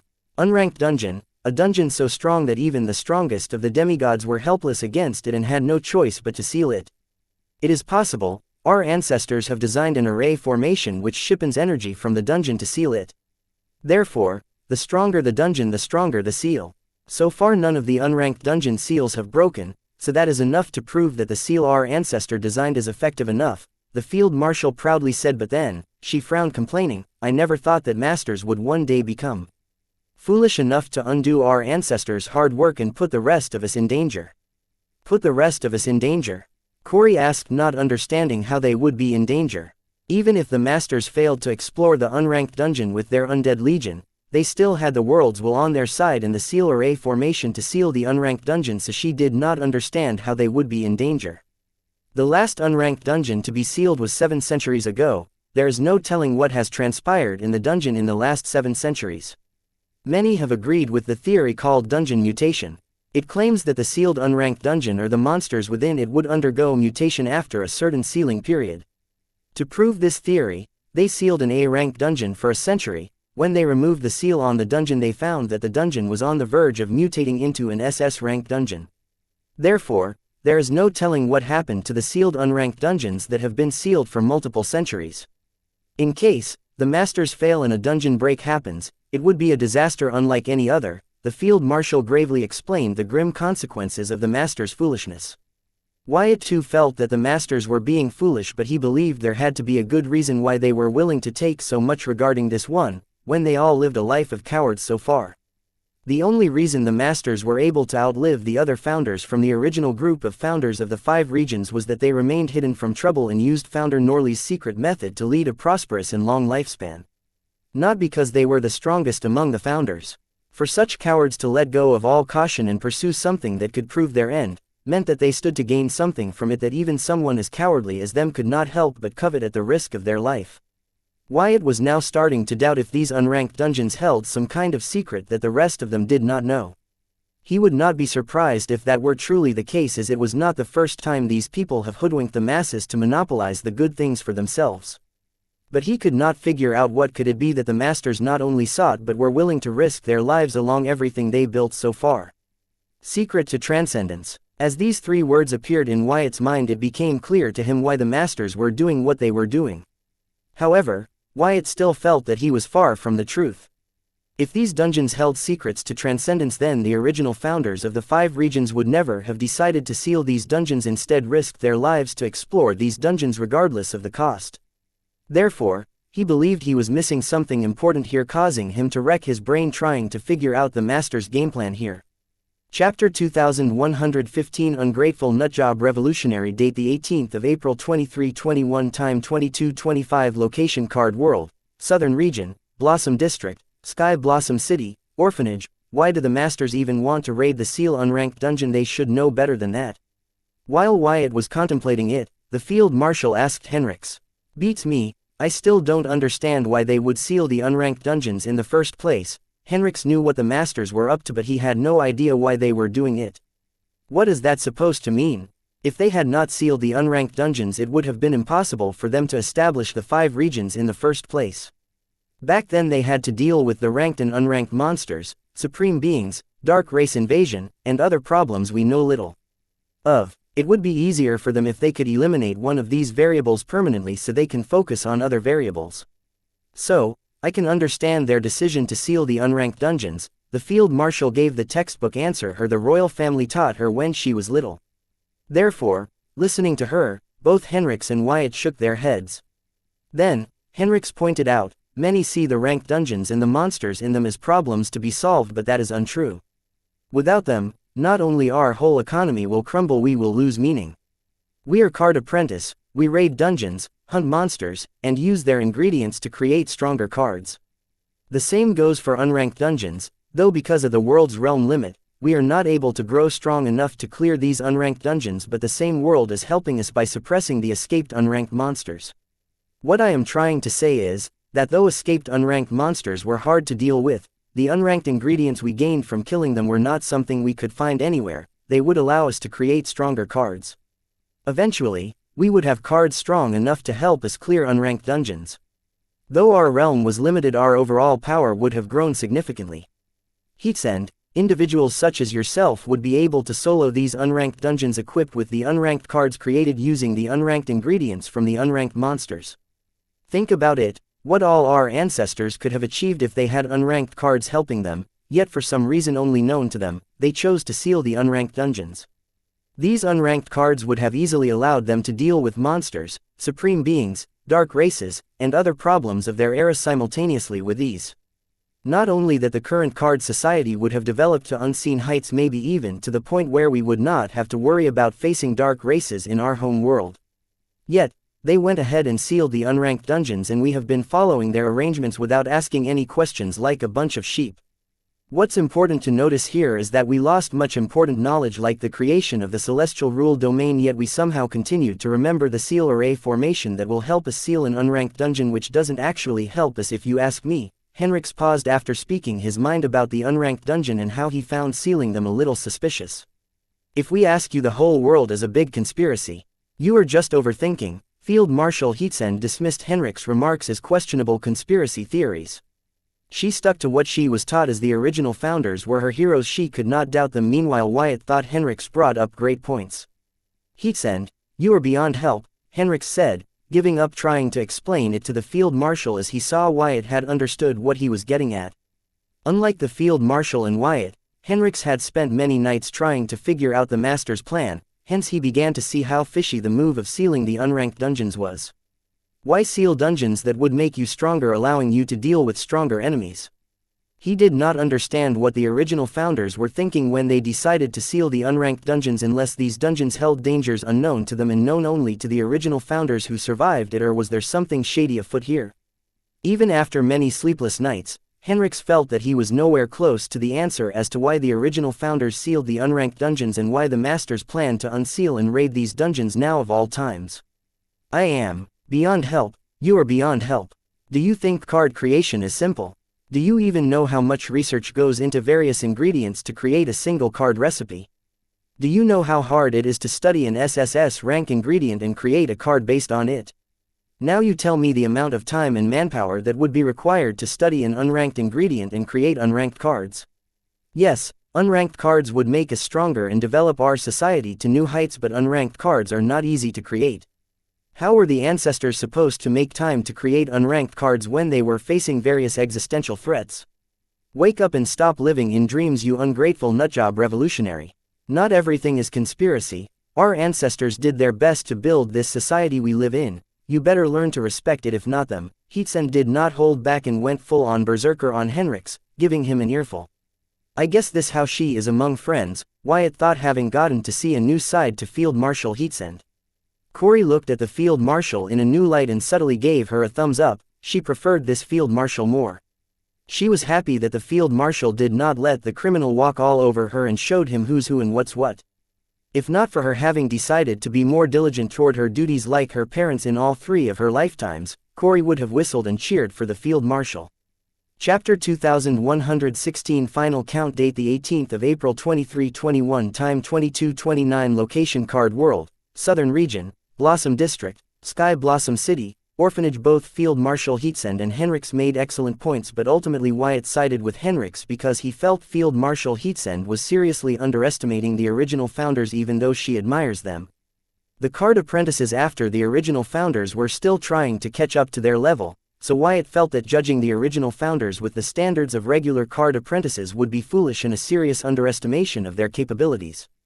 Though Wyatt sided with Henrix, he did not think there was some huge conspiracy afoot with regard to sealing the unranked dungeons. He believed the original founders had a plan when they decided to seal the unranked dungeons, but with time only the Masters remained to reap the benefit of their joint efforts. Wyatt agreed with Henrix that the card apprentices would always choose to defeat stronger monsters to make stronger cards. That was how things worked back then and now. To add merit to this point, the whole card world's habitat was meant to nurture this kind of living.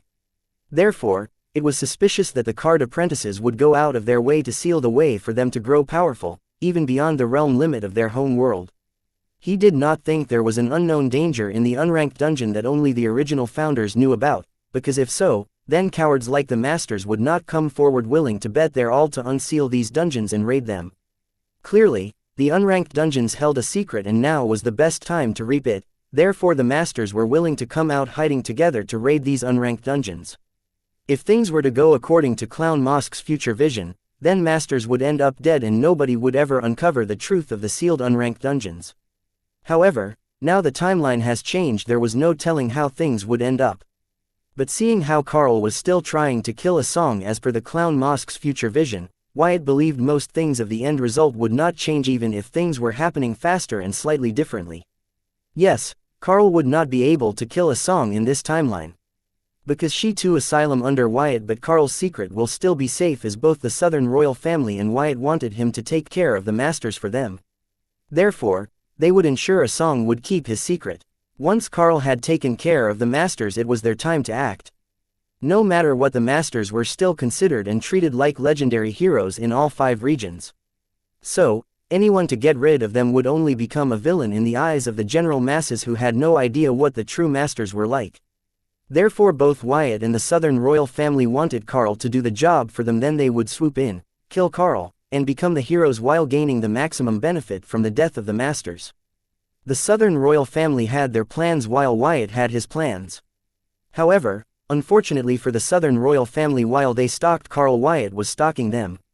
Unlike the field marshal just recently learned that Wyatt knew about Clown Mosk's future vision, the rest of the Southern royal family had no idea. This was why Wyatt continued to keep his distance from Clown Mosk even after rescuing her from her top-secret prison. To ensure that the Southern royal family understood, he only rescued Clown Mosk to make a point about this criminal reformation program and nothing more. Amidst all this there was one huge variable: how did Carl manage to kill the masters in the Clown Mosk's future vision timeline? Since Clown Mosk was not part of this incident, she had zero idea of how Carl managed to kill all the masters. But one thing was clear: Carl did get help from the other two mischiefs to fulfill his plans to kill the masters, which was why he helped them in their conquests. Though their alliance was only for convenience's sake, after using them to kill masters he did keep his promise to them. It seems that deed solidified their alliance for the better until Abba Windsor happened. Now the million-dollar questions were: what secret do the sealed unranked dungeons hold? How did the three mischiefs manage to kill the masters in Clown Mosk's future vision timeline? Will the three mischiefs be successful in killing the masters even in this timeline? With so many unanswered questions, Wyatt felt he needed to find answers to these questions before the masters and three mischiefs made their respective war. After all, as their stalker, he would not want to miss the golden time to attack and claim all for himself. It seems they gathered and are ready to attack, the field marshal said in a cold voice, awakening Wyatt from his contemplation. 700 undead demigods. It seems the supreme leader plans to bury the whole along with a song just to be safe. Wyatt quickly scanned the city outskirts with his soul pupils and Hive AI, to determine that the supreme leader had sent 700 undead demigods to not only silence a song but everyone in the city, including the field marshal. All 700 of the undead demigods were neatly arranged, forming a domineering battle formation that could take on an army of demigods 3 times their size. It seems the supreme leader did not make the mistake of underestimating his enemies this time, like in the case of the Sun Blossom City. After all, this time his opponent was one of the top 10 strongest in the world. It was only logical. 700, both Corey and Henrix exclaimed aloud simultaneously, listening to Wyatt. What surprised the two of them, even more, was sensing a lack of fear in Wyatt. Chapter 2117 RIF. Date the 18th of April 2321. Time 22:35. Location Card World, Southern Region, Blossom District, Sky Blossom City. Orphanage. With his sense restricted by the Field Marshal's replica celestial rule domain, Henrix could not sense the 700 undead demigods in the outskirts of the city, yet he felt a sense of pressure and fear from the situation as things were at their worst. Even if the reinforcement were to arrive in time, he did not know if it would be enough to face their enemies. Their reinforcement might end up requiring rescue along with them. Yet, Wyatt not only did not agree with his proposal to use his ability to bring his allies to make up the required numbers to face the enemies, but showed no fear toward their current situation. Seeing him like this caused Henrix's fears to vanish, believing that Wyatt and Field Marshal had things under control. Maybe the reinforcement they called had arrived and had enough numbers. After all, they had the home field advantage. If the Southern Hero and Southern Hope were to be outnumbered by enemies in the Southern region, then it would indeed be shameful on the Southern region's part. However, that was impossible, but if it were to happen, now that'd be funny. Thinking of this, Henrix shook his head with a chuckle, finding the random thought in his head hilarious. However, his chuckle remained stuck in his throat when he heard Wyatt say, "Field Marshal, gather them and leave the rest to me." Hey, Wyatt, don't tell me you plan to face all 700 of them by yourself," Henrix asked frantically, Wyatt wondering if he heard him. "Yes," Wyatt replied nonchalantly. Hey, Wyatt, don't tell me you plan to face all 700 of them by yourself," Henrix asked frantically, Wyatt wondering if he heard him. "Yes," Wyatt replied nonchalantly. The reason the undead demigods were considered stronger than average demigods was because of their undead bodies that recovered regardless of the damage suffered. They felt no pain. They summoned strong undead minions such as SSS rank undead monsters, and their body toxins that would counter their opponent's physical attacks with SSS rank rot curse. Apart from that, they were similar to regular demigods. The physique and traits of the undead demigods might be frightening and too hard to deal with for average demigods, but that was not a problem for Wyatt. Wyatt could disintegrate and reconstruct his body with a single thought, so he was partially immortal and immune to physical damage. Having mastered the blood curse, meaning of the blood rule to the ultimate tire, he had gained immunity to the curses. As for the undead demigod summoning SSS rank undead monsters, if Wyatt cared about being outnumbered, he would never have tried to 700 of them at once alone. Seeing Field Marshal was following Wyatt's arrangement, Henrix looked at her in dismay and said, "Don't tell me you're going to go along with this. That is not 1 or 2 but 700 undead demigods. I know he defeated a strong devil that took out 4 teams of elite demigods by himself, but aren't you overestimating the kid too much?" "No, I am not overestimating him, but you are underestimating him too much," the Field Marshal said, preparing to gather all 700 undead demigods in one place so Wyatt could go all out without having to worry about them escaping or him accidentally destroying the city. That's an army of undead demigods he planning to go against, alone at that. How am I the one underestimating him but not him overestimating himself? Henrix asked in sheer disbelief at the Field Marshal's response. Only to hear Corey brag, "Old man, what are you afraid of? These just a bunch of dead people." Little Beam said they are not even worth her taking action.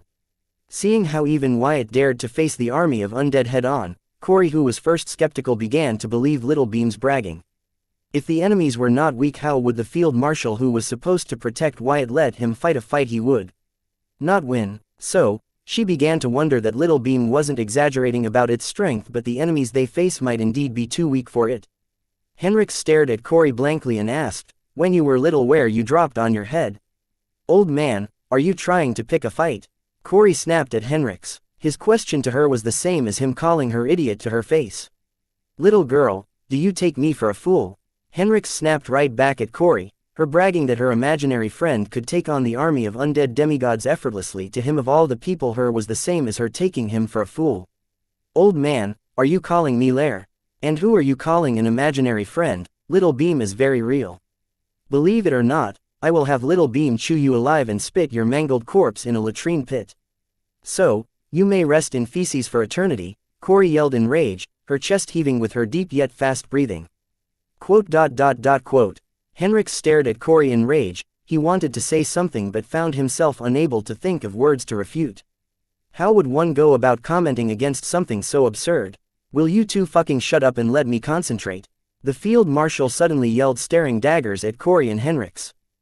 Their banter was not enough for her to lose her concentration as she tried to pinpoint the exact location of all 700 undead demigods to gather them together for Wyatt to finish them all together. But when Corey said she would have Henrix rest in feces RIF for eternity, she lost concentration, finding this particular remark funny, and thing how Corey presented was witty. If not for her years of training to remain indifferent, she might have laughed out aloud. "Now, this is the Corey I know," Wyatt chimed in. Then, he warned Henrix, "Don't provoke her. Restricted by the domain, you are not her familiar's match, and you would only be giving her a chance to stand good on her words, to make you rest in feces for eternity." Chapter 2118. They deserved. Date the 18th of April 2321. Time 22:38. Location Card World, Southern Region, Blossom District, Sky Blossom City, Orphanage. Wyatt laughed at Henrix's expense, but sensing Field Marshal's gaze land on him, he apologized, "I'm sorry, please carry on." Despite winning against Henrix verbally, Corey's mood did not seem to have improved, but she appeared to be moping, causing Wyatt to wonder what was bothering her again. If women were hard to understand, this one took the cake. At first, she used to be predictable, but recently she has been acting strange even for her. He offered to talk to her earlier, but she wasn't forthcoming. He reached out, but she did not take his hand, so there was nothing he could do here. Wyatt felt with Park and Little Beam by her side, he did not have to go out of his way to talk to her about things weighing on her. Not to mention she still had Susan. "Wyatt, you ready?" Having locked onto all 700 undead demigods, Field Marshal Heatsend asked if Wyatt was prepared so that she could gather them together. "Yes, do it," Wyatt affirmed aloud, nodding at the Field Marshal, who nodded back and chanted, "Celestial Mycetic Dimension." Soon a pitch-black starry sphere expanded uniformly at incredible speed with Field Marshal as the center. In a flash, it outgrew her initial celestial space domain, covering the city, spreading to the outskirts and swallowing all 700 of the undead demigods. Then it began to recede, instantly turning into a small sphere in the Field Marshal's hand, and soon vanished. With it, the 700 undead demigods, Wyatt, and Henrix had vanished, leaving only Field Marshal, Corey, and the entire city with the Field Marshal's celestial space domain still covering it. Noticing Wyatt was nowhere to be found, Corey demanded, "Where's Wyatt? Send me to his side." The Field Marshal was taken aback by Corey's response and could not help but say, "What's going on? Just send me to Wyatt's side," Corey desperately requested the Field Marshal once again. "Get yourself together. Wyatt doesn't need you by his side right now, you will only get in his way." The Field Marshal did not understand why Corey was so desperate. She did not think Corey would care so deeply about Wyatt. "No, as his employee I have to be his side," Corey replied, feeling even if she was weak, Little Beam was strong and could protect both her and Wyatt while killing the 700 undead demigods. "What is that supposed to mean? Speak. Please like, share, and follow the Cultivation Audiobooks channel to motivate me to create more videos. Thank you." Clearly, that did not explain anything, the Field Marshal said sternly. She was losing patience with this one. If not for the southern region owing her parents too much, she would not have bothered at this point. "It is my duty, I have to fulfill my duty diligently like my parents. Please, send me to Wyatt's side," Corey pleaded with the Field Marshal. "Sigh, is this about the take we had earlier? When I asked you to be more like your parents, I meaning be as understanding as your parents, not, is this one of those passive-aggressive satire? This is not funny at all." The Field Marshal felt that Corey was getting back at her for their talk earlier. However, that was truly not the case, as Corey did not even listen to her or the royal instructor at all. She nodded physically, but mentally her mind wandered. But one thing did stick with her: to be like her parents.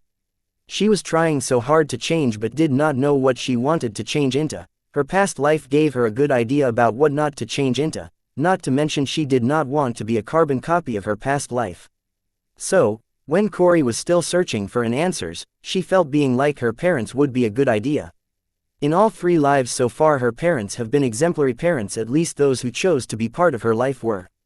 She planned to learn from them how to live her life.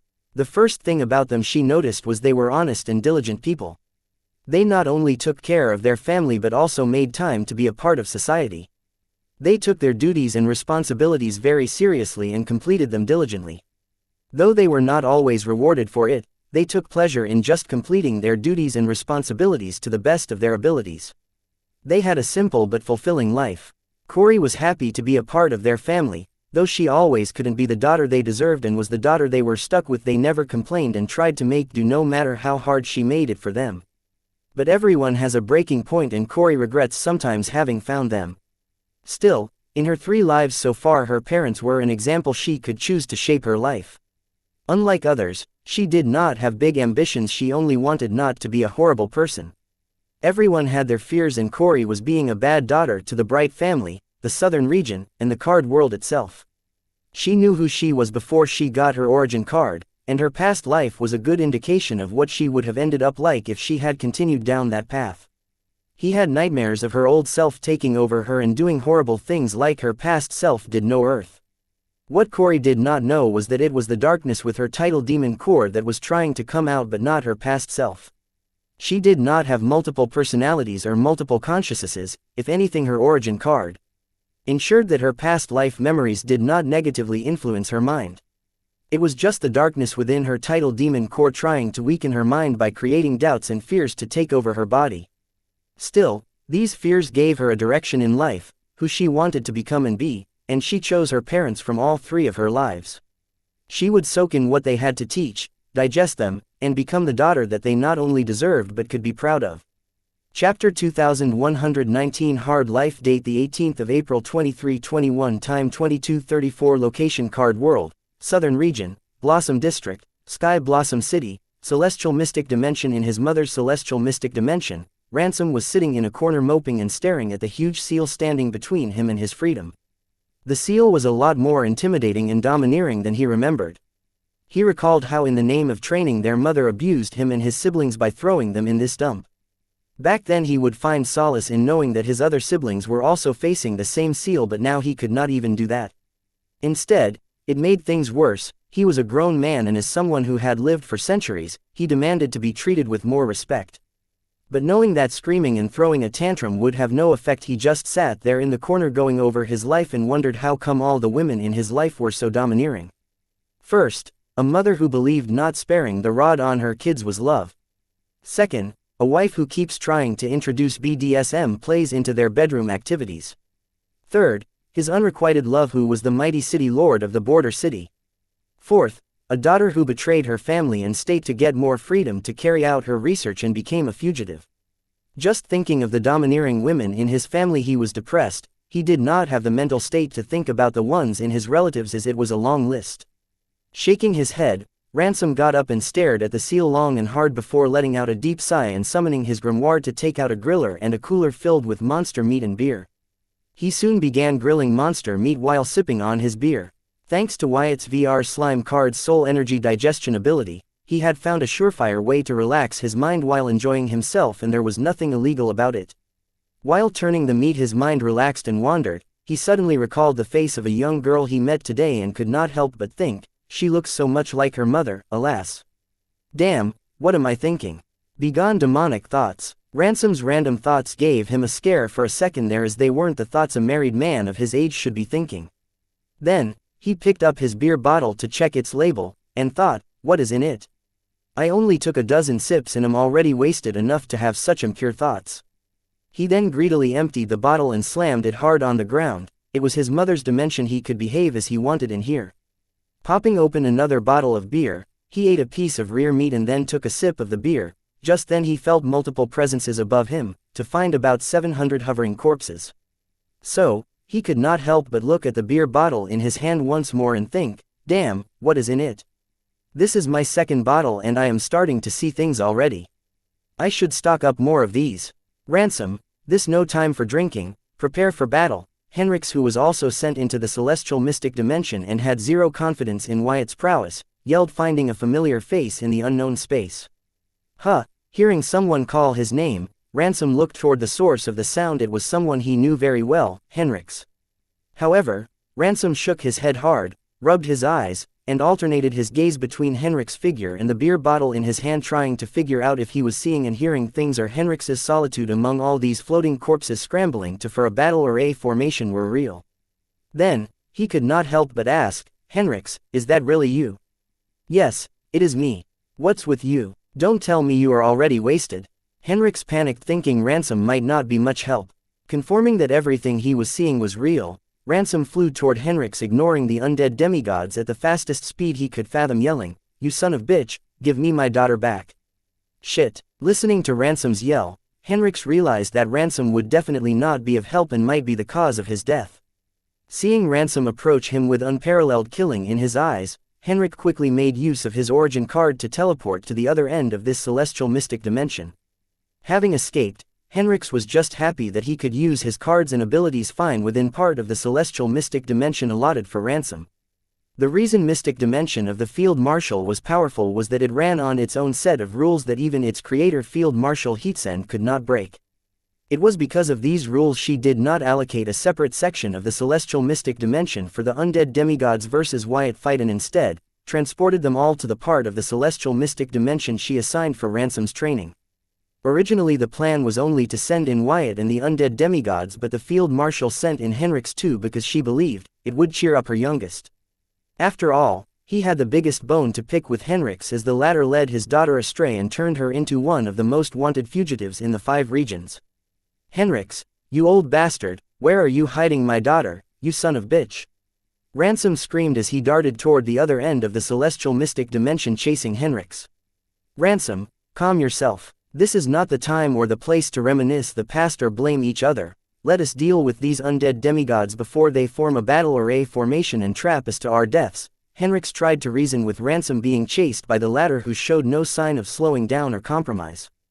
But they both came to an instant halt as a thick and sinister domain covered them, Celestial Blood Curse Domain. Chapter 2120, Subservient. Date the 18th of April 2321. Time 22:42. Location Card World, Southern Region, Blossom District, Sky Blossom City, Celestial Mystic Dimension. Appearing within the upgraded version of Field Marshal's infamous Mystic Dimension, Wyatt looked around curiously, ignoring the undead demigods that flew around following their predetermined orders. Judging from their actions, their orders were not hard to guess. They were most likely ordered to gather in a battle or a formation and kill everyone in sight. Even in the Mystic Dimension, Far from their master, unable to connect to him, they continued to complete their mission without any doubt or hesitation. This was one of the scariest things about fighting the undead for the living. Well, they were considered killing machines for a reason, void of emotions like pain, fear, etc. Wyatt looked around the mystic dimension impressed and wondered what rules and their meanings the field marshal combined to create the hybrid rune of this dimension. Fusion of two meanings from the same rule was hard, much less from different rules. He should know, as he recently did contemplate creating a hybrid rune using the blood fate plunder meaning and blood curse meaning, but he did not know where to begin. The fusion of two rules or their meanings can be considered as bringing two different occupations together. Similar to how chefs in this world tend to master knife martial arts so they are able to cut their vegetables and meat better. Wyatt had heard about chefs who cut vegetables and meat so fast that the flavor of the vegetables and meat didn't get affected, maintaining their original taste, integrity, and freshness. The chefs have managed to enhance their culinary skills to another level by incorporating martial arts into their culinary world. Who would thought that the chefs would attain higher levels in their culinary skills by expending a part of their time practicing knife martial arts to the highest mastery they could? Even if they had a hunch, would they be willing to take time out of their everyday life to master the martial arts to the required realm? Even if one were well versed both in culinary skills and knife martial arts, would they know or ever imagine that just by cutting the vegetables and meats fast enough they could continue to maintain their taste and freshness without compromising their structural integrity? Wyatt was facing trouble similar to the latter example. He had the necessary mastery of both meanings of the blood rule, but he had yet to find a common ground where the blood fate plunder meaning could be complemented by or would complement the blood curse meaning. This would require Wyatt to utilize his ultimate understanding of these two blood rule meanings to the maximum to find a common ground between them. The more versatile the common ground Wyatt finds between them, the stronger the resulting hybrid rune would be. But it was all up to Wyatt's creativity, imagination, and problem-solving ability. This would be the true test of his genius. Just like how the field marshal's hybrid rune was one of a kind and praised by many. Many world leaders have approached her asking to train in her mystic dimension but resolutely refused. None of their offers managed to change her mind. The capability and popularity of her hybrid rune was testament of her genius. Wyatt did not know about anything else, but he hoped he too could create a one-of-kind hybrid rune that was as versatile and in demand as the field marshal Heatsen's hybrid rune mystic dimension. Wyatt, who was admiring the field marshal's celestial mystic dimension, woke up from his trance listening to the ruckus that Henrix and Ransom stirred up. Compared to these two, the undead demigods that were assembling neatly to form a battle array formation did not stir up so much noise. How are these undead demigods both obedient to their master and still sentient? They are not card summons, so it can only mean they were cultivated using dark arts. But as far as the undead demigods created by dark arts are very sinister in nature and would kill their master if the latter showed even a sign of weakness, Wyatt was curious seeing how Carl had come up with a method to keep the undead obedient but not affect their sentient at the same time. After all the dark arts to make undead subservient involved degrading their sentience to partial sentience, such that they were no longer too independent and smart enough to think of freedom. However, such kind of undead can only act as a mob. But seeing how these undead demigods were smart enough to assemble in battle array formation and continue to execute their orders without any involvement of their masters showed that the undead demigods did not lose their sentience. Even if their sentence were to be tempered with, it did not seem to have deteriorated a lot. It was at a balance where they were subservient to their master while being smart enough to execute his orders without much guidance. Carl seems to have achieved a relationship with his undead legion similar to Wyatt's relationship with his calamity daughter Gems. But Wyatt believed that Carl's method wasn't better than his mother-daughter Gem's ability. Wyatt's observation wasn't biased but just the fact. However, Wyatt wondered how Carl was able to achieve something similar. Then, a thought crossed Wyatt's mind, that Carl might have boss-level undead demigod as his card summons. This would explain why he was able to control so many undead demigods without reducing each of their sentences to that of a loyal dog. If that were the case, then Wyatt would understand how Carl was able to use the undead demigods against the masters. The masters sourced this project, so they would have been stupid if they had not taken precautionary measures to make sure the control of the undead legion they paid to create to raid unranked dungeons remained in their hand and could not be used against them. However, there were many boss monsters out there with the ability that gave their minions immunity to external manipulation. If the masters failed to take this into consideration and had made such a simple oversight in their plan, then their deaths at hands of Carl and other two mischiefs was a result of their own ignorance and deserved. Chapter 2121 10x Boost Date the 18th of April 2321 Time 22:44 Location Card World, Southern Region, Blossom District, Sky Blossom City, Celestial Mystic Dimension. Pondering if Carl had used the oversight in the Master's plan to his advantage to get rid of them with their undead legion and the other mischiefs, Wyatt felt that Carl killing the Masters was more him being at the right place at the right time than a one-sided victory that the Circle's propaganda had spread in Clown Mosque's future vision. "Henrix, you old bastard, where are you hiding my daughter, you son of bitch? Ransom, calm yourself, trap us to our deaths." Once again, Wyatt's thoughts were interrupted by the retarded duo that did not know to act their age. He stared at the two of them, and then at the undead demigods. Seeing they were not far from gathering in a battle array formation, Wyatt decided it was time for him to act. With that thought, Wyatt's human morphed into a blood-red humanoid, and it chanted aloud with a deep voice, "Celestial Blood Curse Domain," coloring the whole mystic dimension into a sinister red shade. This time, while entering the Blood Curse incarnation as a Blood Rule slave, Wyatt once again got help from the Blood Rule stream because of his wounded soul. Since Wyatt had yet to complete his side of the deal, the Blood Rule stream as a creditor had to make sure that its debtor would not default by dying, so it helped Wyatt once again without him asking. Because it knew Wyatt was good for it, this time Wyatt deployed the Celestial Blood Curse Domain instead of the Celestial Blood Fate Domain because his opponents were undead. They did not have blood. The method used to cultivate this undead had their circulatory system pump a potent sludge of toxins instead of blood. This was just an additional method to make the undead recover faster, be more durable, and be insanely lethal in combat. This way their attackers would have to watch out for the toxins in the undead system when attacking them. Carl and the Masters seemed to have gone the extra mile to make sure their undead demigods weren't just a mob but deadly force that can take down every obstacle in their path. Considering how the Masters planned to use the undead demigods to explore the unranked dungeons that have been sealed for thousands of years, Wyatt thought it was only logical. After all, nobody knew what transformation the unranked dungeon had gone through after thousands of years of being sealed. Since there wasn't a single drop of blood in the undead's body, Wyatt's blood fate plunder meaning was useless against them. This was why he decided to use the blood curse meaning to deploy a celestial domain. Yes, just like the blood fate plunder meaning, the blood curse meaning would also be useless against the undead, but that was only true if Wyatt planned to curse the undead through their blood. However, Wyatt had different plans. The SSS rank blood curse he incubated in his soul was a blood curse that enhanced his combat power by cursing his blood. Wyatt planned to use this SSS rank blood curse to fight the undead. With just one SSS rank blood curse powering his blood curse incarnation from Wyatt was just as strong as a new demigod. That was to say, he wasn't as strong as anyone of the undead demigod present, so how did he plan to fight the 700 undead demigods by himself? The answer was simple. He planned to use the effect of the Celestial Blood Curse Domain to enhance the prowess of his SSS rank blood curse. Within the Celestial Blood Curse Domain, all blood curses gained a 1000% boost.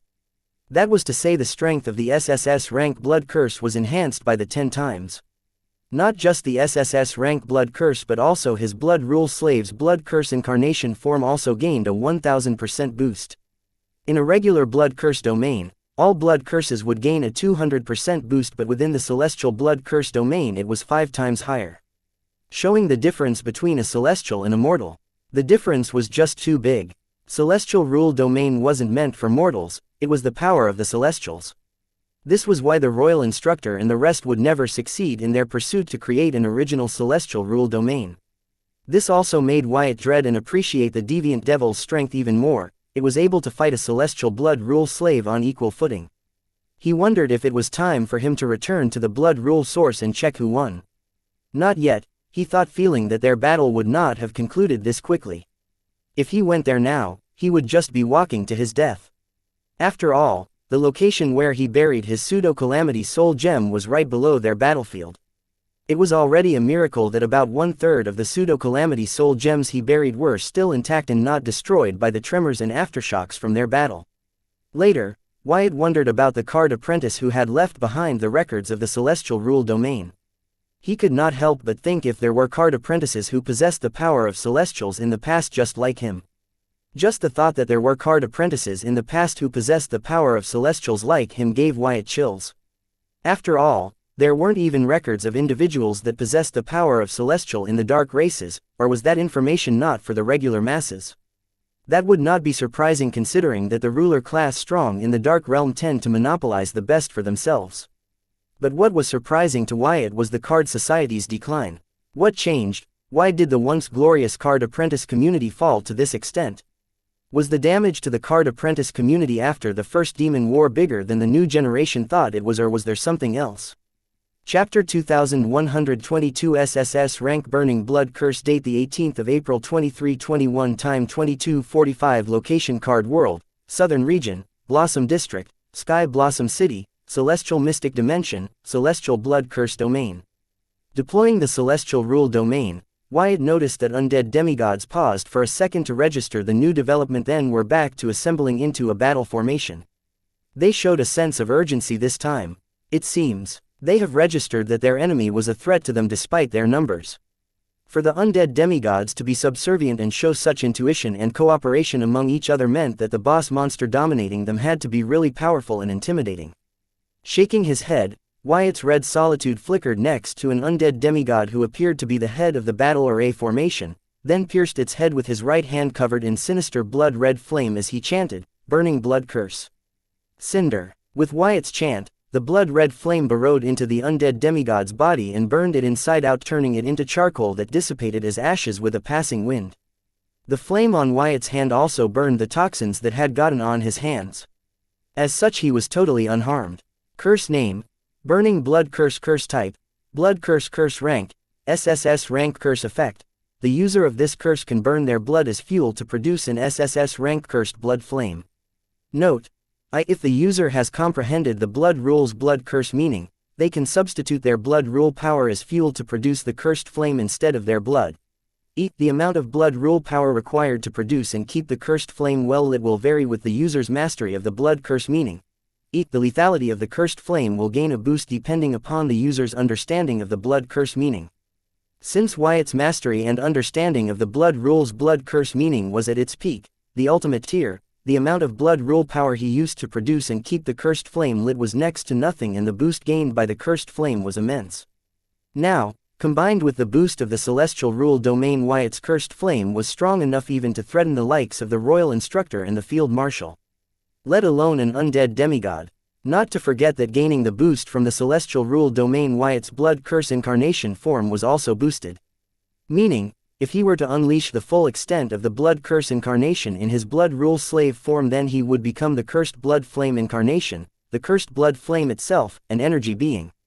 That felt awesome, Wyatt said aloud, feeling as if he had kind of begun to understand why there were pyromaniacs and arsonists in the world.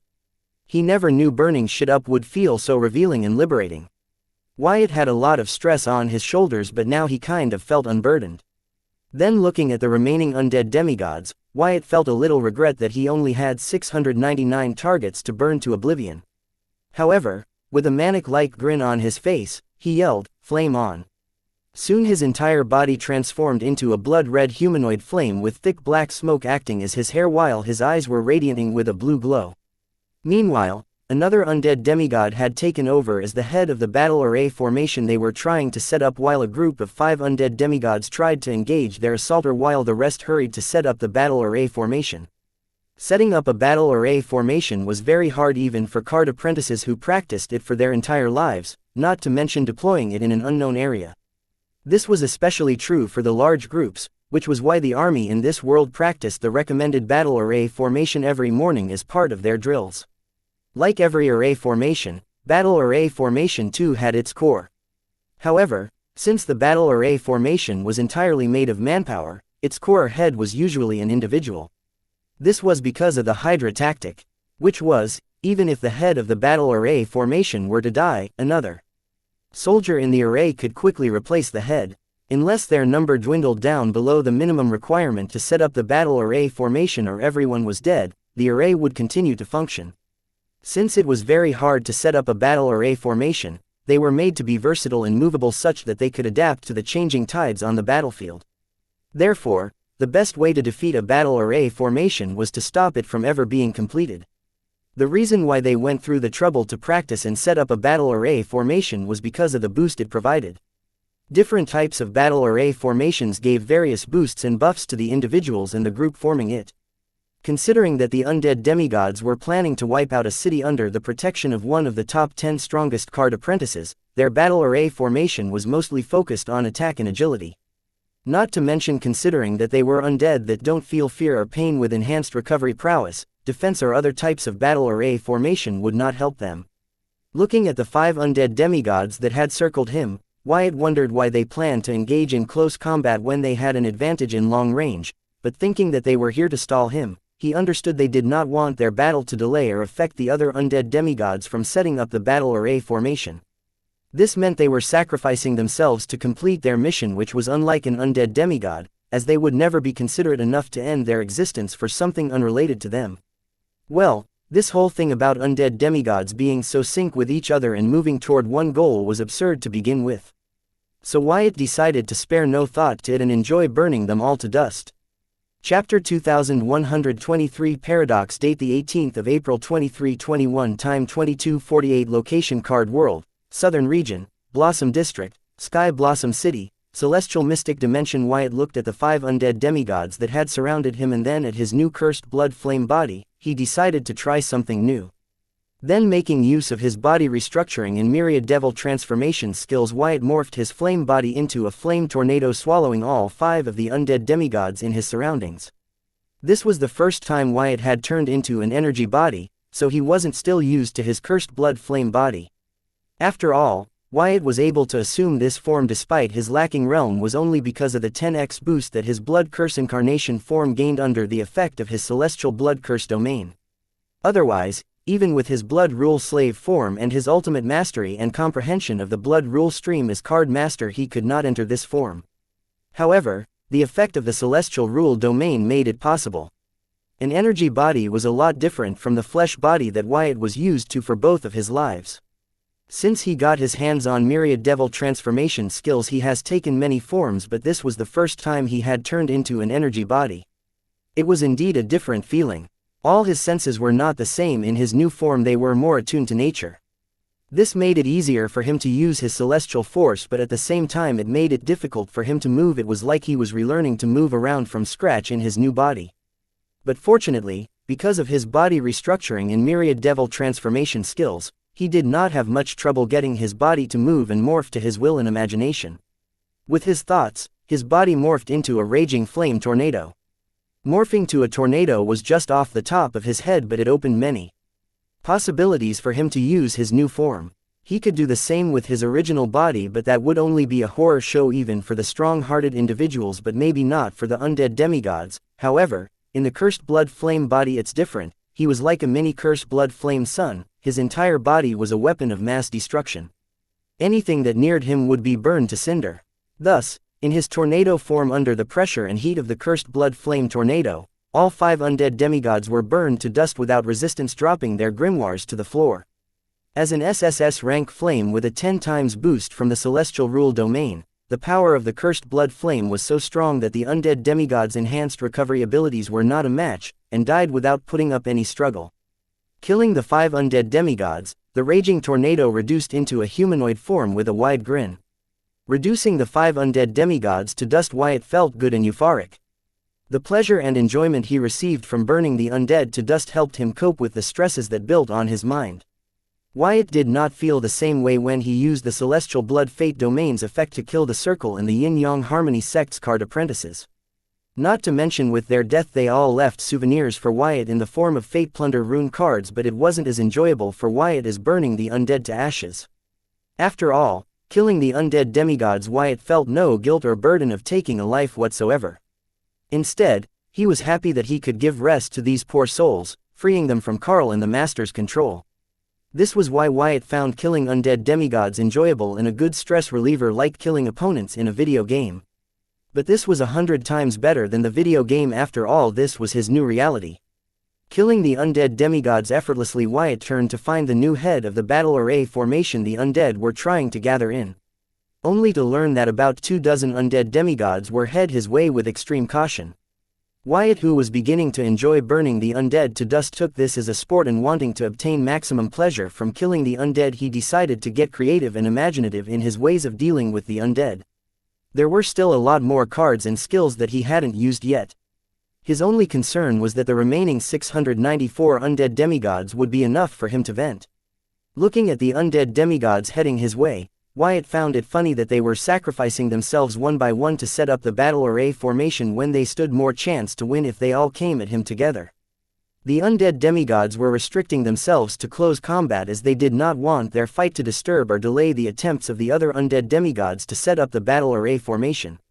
The undead demigods were so focused and dedicated to completing their orders to set a battle array formation and kill everyone in sight that they did not see that trying to fulfill this order they were turning the purpose of their master's order moot. The purpose of their order was to kill everyone while suffering minimum casualties. However, trying to follow their orders, they increased their casualty while being unable to kill a single card apprentice. This was the drawback of puppets that could not think around their commands. This problem wasn't just limited to Carl's undead demigods. Gideon Grimm's hypnotized puppets and Wyatt's Calamity Daughter gems faced the same problem. Though Wyatt could solve this by giving his Calamity Daughter gems the highest authority rank in its hierarchy system, by upgrading their tier as Calamity Daughter gems to left-right man rank or partner rank. However, Wyatt only gave this rank of authority to Calamity Daughter gems that gained his recognition, like Old Man Ben. As for Clown Masker Ted, who followed the City Lord to the way beyond because of their circumstances, they gained the highest rank of authority without any effort. Wyatt did this because in a hive not everyone could be the queen. There were grunts, soldiers, breeders, etc. Breaking the hierarchy and making everyone equal would only lead to chaos, and the whole point of Calamity Daughter gems moot. It's similar to the clone paradox, not the one where the clone tries to kill the original or the original and the clone both don't know who the clone was, but the one where a clone would not listen to another clone. Without a proper and established hierarchy, why would a clone listen to another clone? This was why Wyatt never just gave all his Calamity Daughter gems the highest authority and degree of freedom to think for themselves. Just because they were subservient to Wyatt did not mean they were subservient to each other. With the least amount of authority, the Calamity Daughter gems have a very low degree of freedom to think for themselves. All their emotions and actions would be focused on doing what's best for Wyatt and the command given to them. As a result, the low authority Calamity Daughter gem showcases a high degree of cooperation, but they are dumb yet smart enough to complete their orders. However, if all of them had the highest authority and degree of freedom to think for themselves, their individual belief of what was best for Wyatt would conflict with their cooperation. After all, not everyone thinks the same, everyone has a different opinion. In their attempt to do what they felt was best for Wyatt, they would all fight among themselves unless someone with higher authority than them ordered them to stop. That would be Wyatt. Because of this trouble, Wyatt was very careful with whom he upgraded in the Calamity Daughter gem hierarchy ladder. After all, the leader of his Calamity Daughter gem should have the required qualities to call the right shots or have the bravery to make their shots right. This was why Wyatt only prompted Old Ben to partner tier Calamity Daughter gem. Since Old Ben lacked emotions and Wyatt was his new pursuit, Wyatt had found that Old Ben had a very strong sense of judgment, and most importantly he had the power and guts to make his judgment the right one. Being able to make the right decisions was good quality, but being able to be right at the end despite being wrong initially was better quality. Old Ben had time and again proven to Wyatt that he was capable of that with some help from his Tiger Squadron. Looking at the 24 undead demigods that were about to become sacrifices for his flame body, Wyatt's grin grew as many comical ways to burn these undead demigods came to his mind. Which alarmed his heart. He was shocked to learn that he had such a side to himself. Chapter 2124 Wyatt's popularity. Date the 18th of April 2321. Time 22:49. Location Card World, Southern Region, Blossom District, Sky Blossom City, Celestial Mystic Dimension. After a short self-assessment, Wyatt concluded that he did not have a psychopathic side to him. The thoughts he was having about killing the undead in various ways were similar to how one would plan to play a video game in multiple ways to make it more fun. It's just like how one plans to complete an entire video game fighting armed enemies with a knife or do a speed run. It's just that killing the undead did not burden him in any way. While Wyatt was thinking of various ways to kill the undead demigods, Henrix and Ransom were shocked by the celestial blood curse domain and the strength Wyatt was currently displaying. Henrix, who had experienced Field Marshal's celestial space domain, was the most taken aback of the two. Now he knew what the field meant by her celestial rule domain was just a fake, replica of the original one. If the field marshal were to learn to create an original celestial rule domain from Wyatt, then she would easily take the strongest card apprentice title. If others in the demigods in the southern region were to learn it, then there is no stopping them. Especially those with an unparalleled bloodline. Now he knew what the field meant by her celestial rule domain was just a fake, replica of the original one.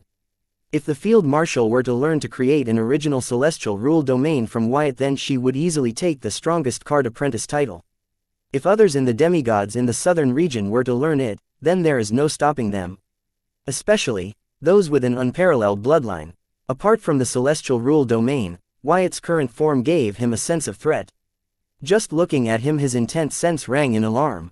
He had seen Wyatt's 12-headed demigod form. It was sinister and strong, but compared to his current blood flame demigod form, it wasn't sinister enough. As for strength, he could not tell. As Wyatt's 12-headed demigod form was a physical type and his blood flame demigod form was an elemental type, they both were in a league of their own. If he had personally fought Wyatt in both of his forms, then he could have guessed which one was superior. Regardless, seeing how Wyatt's flame was effortlessly burning the undead to dust before they could recover, Henrix felt maybe Wyatt could really take all 700 of these brain-dead undead demigods down. Now this was the scariest part for Henrix. Because he understood the gravity of what it meant for a card master to annihilate 700 undead demigods. If Wyatt were to able to achieve that, Henrix felt that maybe Freedom Fighter joining Wyatt would not be a bad idea. After all, if Wyatt was this strong as a card master, how strong would he be as a card demigod? He would have no opponent, no challenge, no match take he could not win. There would be no one to equal him in the card world. Earlier, Henrix, who had dismissed Wyatt's idea to have Freedom Fighter rally behind Wyatt's banner without giving it a second thought, was now considering it. The main reason for this was that Wyatt was not only strong and wealthy, but his ideas aligned with theirs. Henrix and the other leaders of the Freedom Fighters have thoroughly researched the civilizations in the VR universe created by Wyatt once it became their main source of income. The Freedom Fighters captains were not only impressed by the civilizations in the VR universe but inspired by them. They hoped that Card World would one day able to be as harmonious and prosperous as them. Then, they could not help but be in awe of the person who envisioned such civilizations. With this realization, their drive to recruit Wyatt into the Freedom Fighters became stronger. If not for the fact that them at being on the verge of bankruptcy and invaded, they would have long contacted Wyatt trying to recruit him. This was why Henrix claimed that Wyatt's vision and the Freedom Fighters' cause were more similar than he knew. Without him knowing, Wyatt had a very positive image and popularity within the Freedom Fighters.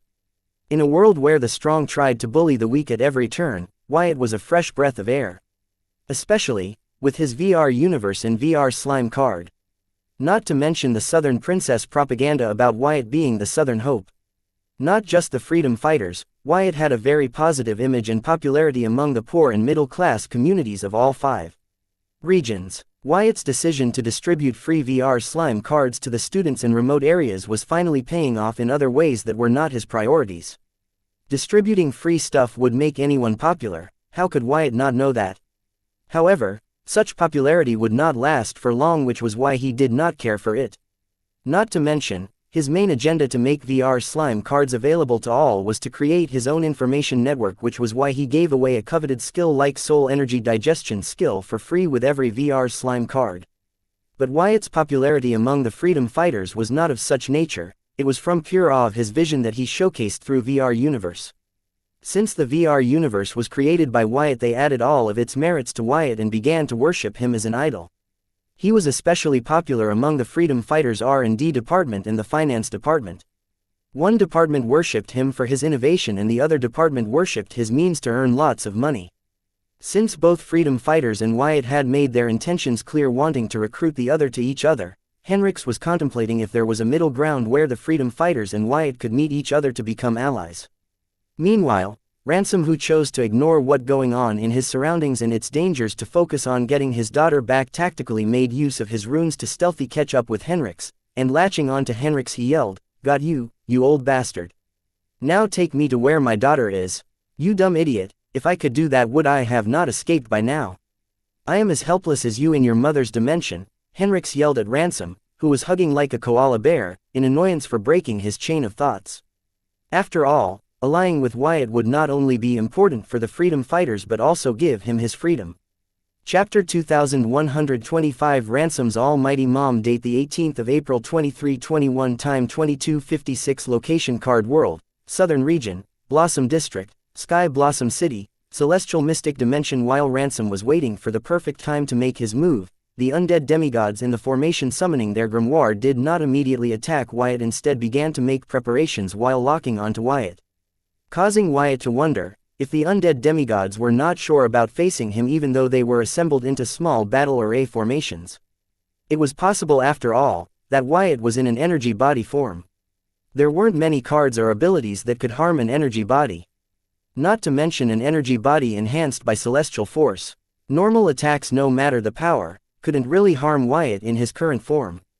Even many attacks meant to harm energy bodies might not be able to harm Wyatt because of the celestial force enhancing his body. If they wanted to deal with Wyatt, then they would have to come up with unconventional attack methods. They could enhance their attacks with celestial force too, just like Wyatt, but there was no way the world would lend them celestial force. So, the situation wasn't as dire as Wyatt had initially thought. By assembling into small battle array formations, all the undead demigods managed to achieve was grow strong enough to not be killed by Wyatt. In a way, both Wyatt and the undead demigods were in a stalemate. Neither could kill the other for now. It seems I overestimated them, Wyatt thought, seeing that undead demigods did not attack but were busy making other preparations.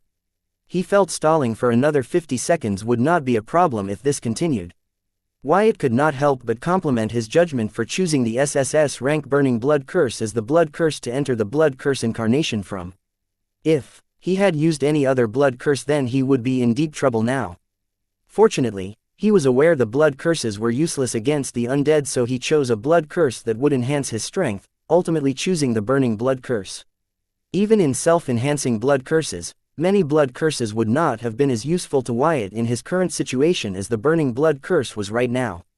After all, it was his cursed blood flame from kept him alive despite things not going according to his plan. Wyatt also believed, apart from his judgment, his luck also played a part in it. After all, there were many formidable blood curses out there to strengthen oneself. For Wyatt to choose the SSS rank Burning Blood Curse out of all of them indeed had a little element of luck to it. Wyatt doesn't like to depend on luck, however, how could he be disappointed when things ultimately worked out in his favor? Who doesn't like a little surprise in their life? Wyatt would always welcome such surprises, but not the ones in the case of the natural nodes. To think the network of natural nodes would go out of their way to help him set up a stable pseudo-natural array formation instead of forming an unstable one was beyond Wyatt's calculations.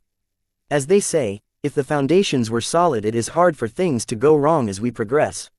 Similarly, the arrangement of the network of natural nodes established by Wyatt was too excellent as such. Instead of using the cursed blood flame to form an unstable array formation, they accumulated it to form a stable array formation.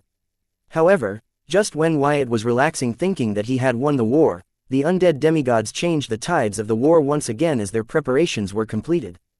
Undead Golem. All the small battle array formations finished their preparations to face Wyatt with a loud chant. Soon the dozen undead demigods in a small battle array formation melted into dreadful black water, forming a pool of dark water. The dark water pool seemed to be boiling as time again bubbles would form in it only to burst open, releasing toxic gases. Seeing this, Wyatt frowned and signed internally, "I cannot catch a break, can I?" He realized he was too quick to jump to a conclusion. The undead demigods were really not to be underestimated. Even though their sentience was suppressed, their sense of judgment continued to surprise Wyatt. 40 more seconds, just give me 40 more seconds. Wyatt prayed. He knew he was asking for a lot but couldn't help it, as he felt that it would be shameful for him to run when he made the bold claim to kill all 700 of the undead demigods by himself. At Wyatt's current power levels, even a fraction of a second was too long, let alone a full 40 seconds. By that time undead would be done with him and in their final steps to form a joint battle array formation. Undead golems. Both Ransom and Henrix exclaimed in unison as they saw the boiling dark water pool reassemble into a hugged monstrosity with its body covered in 12 heads. The mouths of these heads remained ajar, releasing toxic gas into the surroundings, covering the huge body of the undead golem in a thick veil of toxic mist. Their eyes wandered, giving the undead golems a complete 720-degree view. making sure that attack from any angle would not catch it by surprise. This is bad. Undead demigods were tough to deal with, but the undead golems made from undead demigods are impossible to deal with. Henrix blurted, seeing the huge monstrosities covered in a veil of toxic mist constantly scanning their surroundings with 12 pairs of eyes. He then turned to look at Ransom and said, "This is all because of you, you stubborn dumbass." Quote. Ransom did not argue, as this undead were indeed formidable. Even his mother would break a sweat just fighting one of them, not to mention a 2.5 dozen of them. Chapter 2126 Baking Demigods. Date the 18th of April 2321. Time 22:51. Location Card World, Southern Region, Blossom District, Sky Blossom City, Celestial Mystic Dimension. With Hive AI detecting multiple undead demigods acting as heads for the battle array formation they were assembling, Wyatt thought, "They are smarter than I gave them credit for." Unlike last time, the undead demigods did not sacrifice their numbers to stall Wyatt, instead found a way to keep Wyatt busy while they assembled into a battle array formation. A battle array formation cannot have multiple heads. Of all the heads Hive AI detected, one was the true head of the battle array formation, while the rest were fake, used to confuse Wyatt. Or the undead demigods planned to assemble into multiple small battle array formations, then join into one big battle array formation. This way they would not have to start from scratch every time Wyatt killed the undead demigod acting as head of the joint battle array formation. Also, by the time Wyatt dealt with the first few heads, the other heads would have assembled into a small battle array formation. After all, small battle array formations do not require as long to assemble. Then, an assembled small battle array formation will take care of Wyatt while the remaining undead demigods assemble into a similar battle array formation so that they can form a joint battle array formation later. Of the two cases he thought of, Wyatt wondered which one the undead demigods ended up using. He would have chosen the latter, as it gave them more chances at successfully assembling into a battle array formation. But were the undead demigods sentient enough to think of this? If Carl were to have taught them various ways to assemble into a battle array formation, then they might be going for the joint battle array formation. Still, it was too soon to tell. While Wyatt decided to just destroy all the undead demigods pinpointed by Hive AI as array formation heads, Hive AI informed him that his judgment was right, as it had noticed the change in the pattern of the undead demigods' movements and found that they were no longer planning to assemble into a one big battle array formation but form a joint battle array formation. It seemed Carl had indeed taught the undead demigods how to assemble into a battle array formation well. Even without him, they were capable of deciding the optimal way to assemble into a battle array formation based on their circumstances. No wonder he was confident enough to send these undead demigods to destroy the city that was under the direct protection of one of the top 10 strongest in the card world. Now that Wyatt knew for sure what the undead demigods were up to, he felt a sense of urgency. If the undead demigods managed to assemble even a single small battle array formation, they would become a formidable force to reckon with. With them keeping Wyatt busy, other undead demigods would also assemble into small battle array formations. Then, even Wyatt with his energy body would find it difficult to defend against multiple small battle array formations, especially if the undead demigods had a way to harm energy bodies. Considering that many strong card apprentices used elemental spirits summon cards that happened to be energy bodies, the undead demigods were likely to have cards that harmed energy bodies. That was to say, if even one of the heads managed to assemble a single small battle array formation, Wyatt's loss was guaranteed. Knowing that the situation had turned urgent, Wyatt no longer held back. His flame twister body returned to humanoid flame form and he transformed into an Elder Viltronian Titan. With this, Wyatt's humanoid flame form grew to 150 meters in height. As a result, the mystic dimension that previously felt spacious despite nearly 700 of them occupying it, now felt small to Wyatt. Which was the point of him taking on this form? With his energy body's speed in his current size, it should be easier for him to kill a huge number of undead demigods at a time. Then, Wyatt used his body restructuring skill to morph his humanoid form energy body into a 200-meter wide flame tornado. This time Wyatt used his celestial force to help speed up the spin of his tornado form to the maximum. The flame tornado was so fast right now that Henrix and Ransom, who were standing at the edge of the mystic dimension, felt the pull of the tornado. As for undead demigods that were in the immediate vicinity of Wyatt, they were directly sucked into the tornado and reduced to ashes even before they could put up a struggle, killing a few dozen of them with Wyatt not even trying. A demigod could easily subdue a natural tornado, but the current flame tornado within the celestial blood curse domain was 10 times boosted SSS rank curse blood flame, and a demigod with celestial powers in its essence. Its power totally emasculated the power of the undead demigods, turning them into regular Joe facing a flame tornado. The result could not be more obvious. Not to mention, with the celestial blood curse domain locking in the energy from the flame tornado, it basically turned into a furnace. With passing time, the heat inside the domain grew to the point where an average demigod could be cooked inside.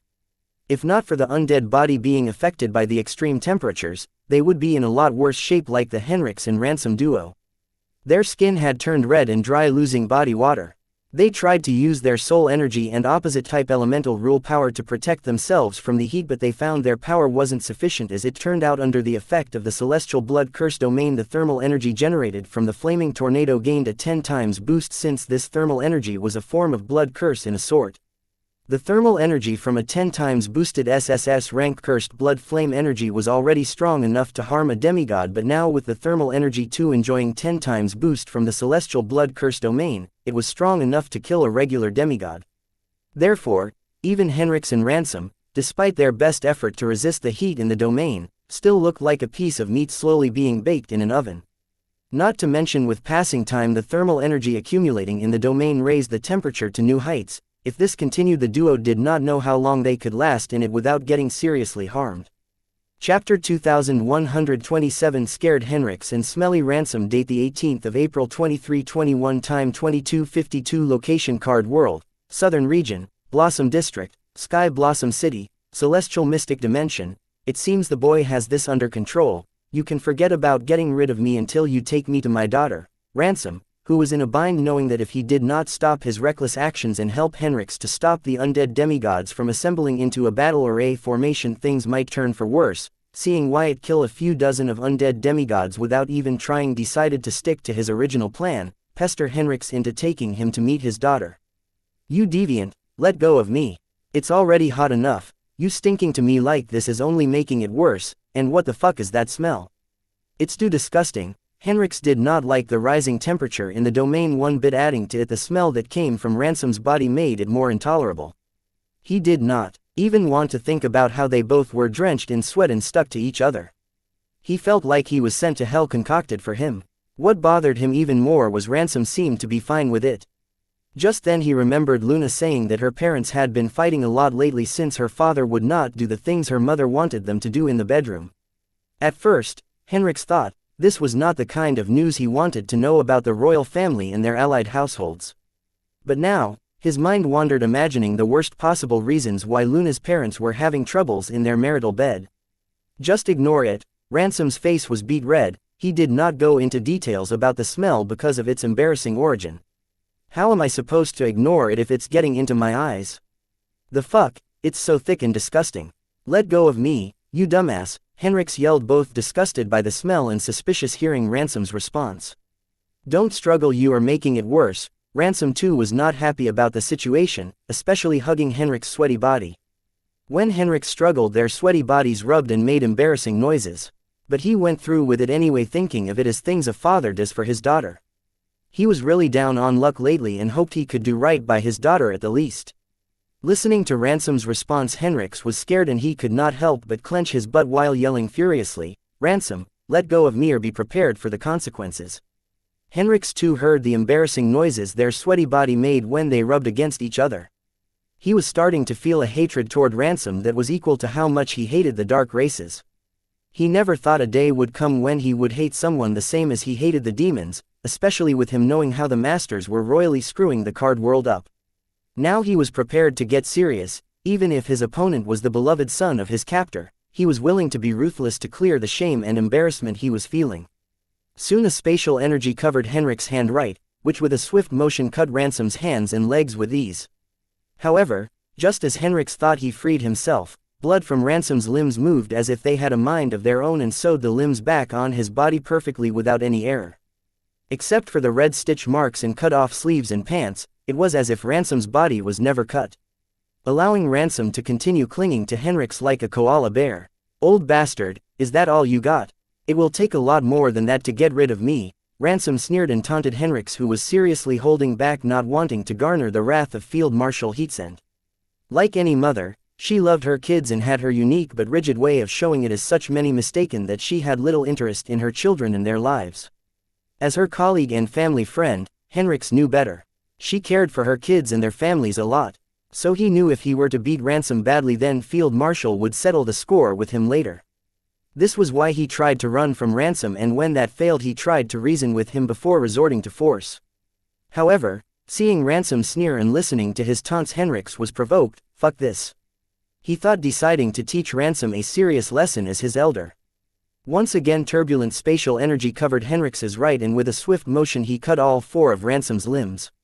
This time, however, the cut-off limbs were teleported to another corner of the mystic dimension, not allowing the Ransom to stitch them back on.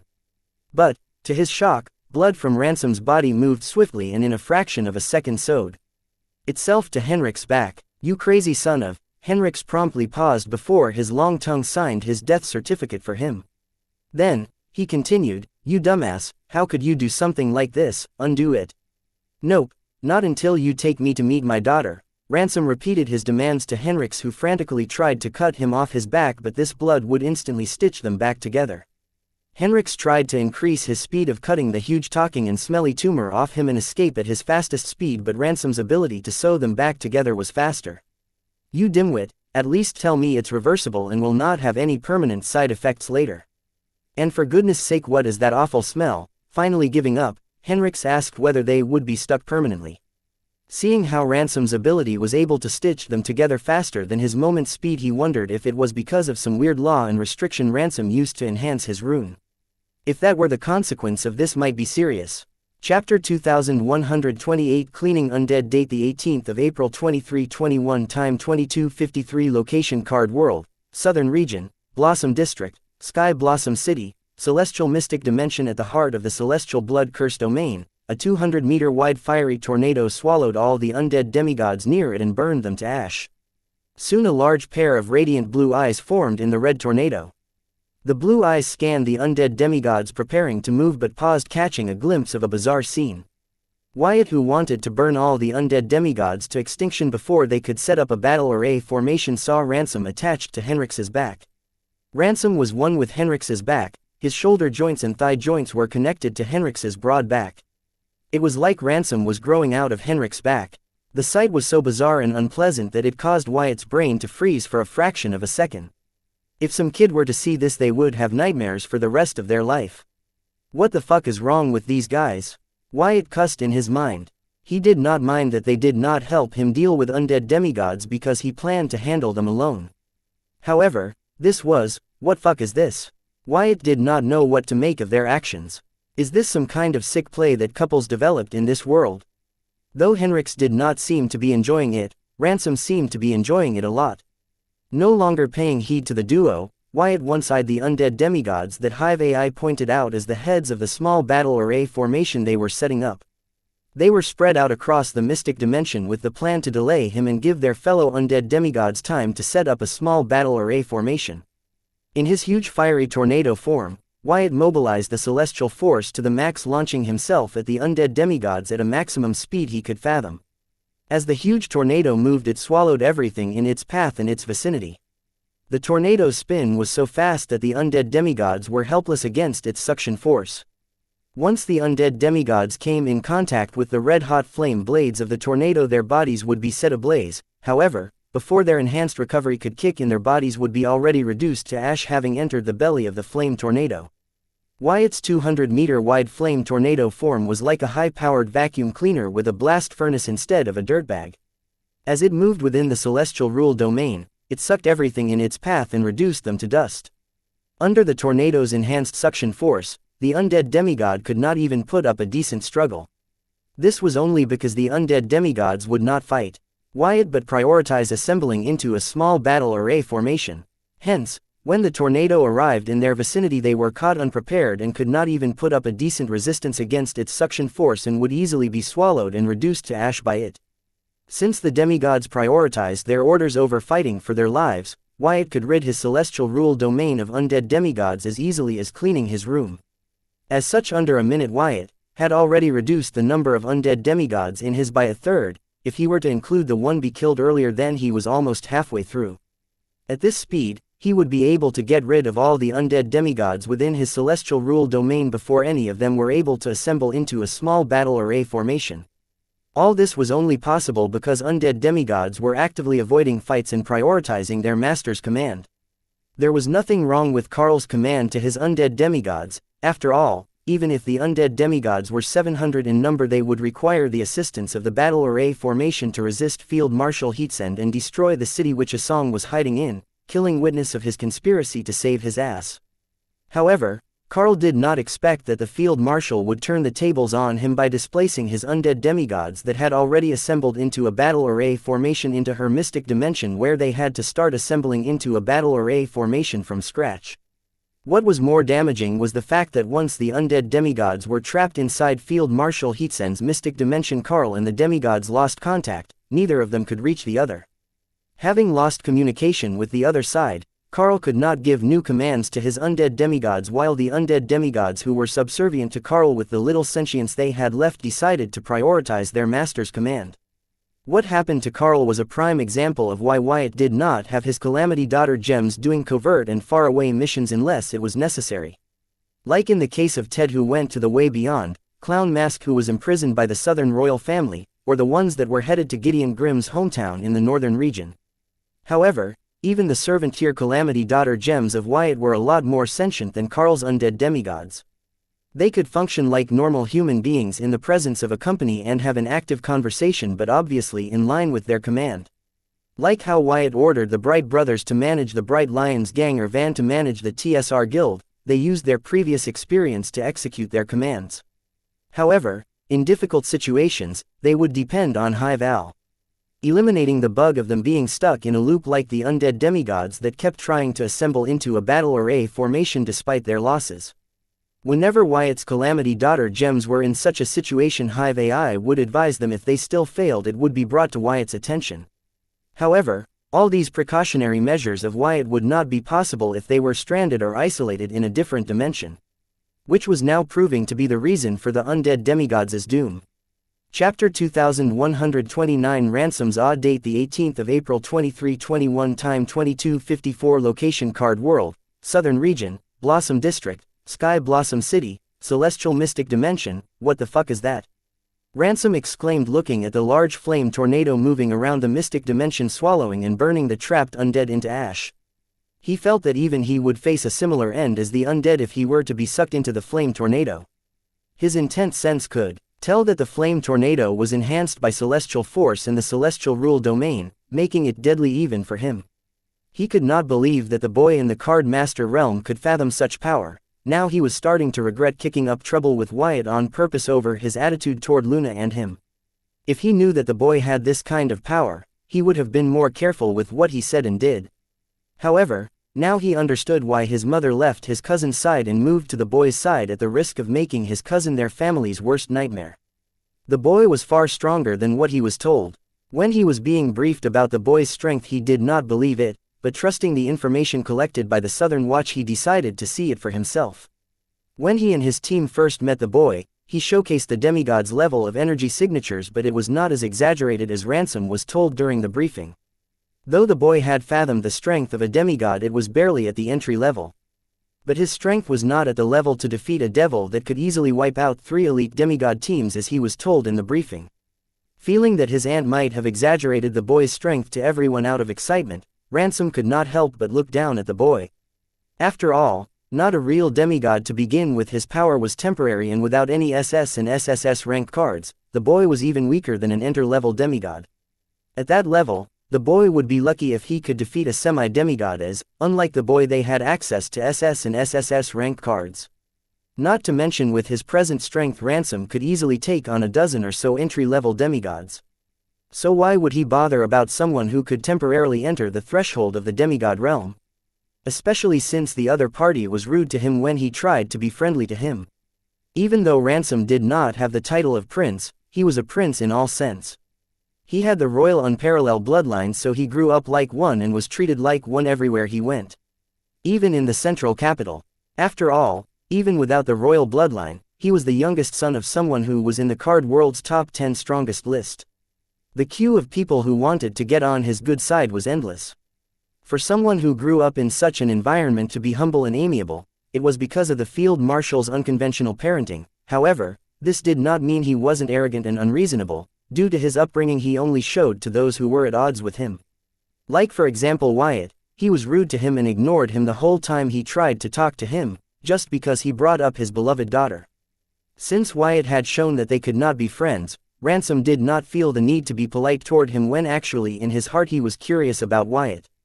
After all, he managed to gain the approval of his mother who was unpleasable. Hence, he made trouble for Wyatt trying to gain attention of Wyatt. It was childish, but one had to know Ransom in his whole life never had to try to please others. Even when it came to his wife, Ransom did not have to try to get on her good side. Since it was a political marriage, his wife was the active one in their relationship trying to win his favor. Now that he was emotionally dependent on her, his wife had grown demanding. This was different. Hence, Ransom, who only knew how to get into trouble to get his parents' attention, used the same trick with a little variation to gain Wyatt's attention without even worrying that such actions would only annoy Wyatt. One could say that Ransom's EQ was emotionally stunted. This was why Aurelia's mother was able to frequently take advantage of his feelings for her constantly. Ransom's condition was so bad that he did not even know he was being taken advantage of. However, now that he had seen what Wyatt was capable of, Ransom was starting to fear the consequences of his actions. At first, he did not care because Wyatt was weaker than him. So, he felt he could do anything he wanted, but now that he knew he was weaker than Wyatt, he feared Wyatt could do anything with him. The worst thing was his strongest support and backer, his mother, was also Wyatt's support and backer. Therefore, he knew, unlike Henrix, who did not dare to harm him badly because of his mother, Wyatt would not worry about such things if planned to get even with him. "That kid really has too many tricks up his sleeves," Henrix commented to Ransom's exclamation. Just like Ransom, Henrix too was in awe of the large tornado that was swiping the mystic dimension clean of undead demigods. What amazed him, even more, was the fact that Wyatt was just a card master, yet he was facing 700 dim-witted undead demigods like mowing a lawn. He pondered if something like this was even possible, even though he was witnessing it happen with his own two eyes.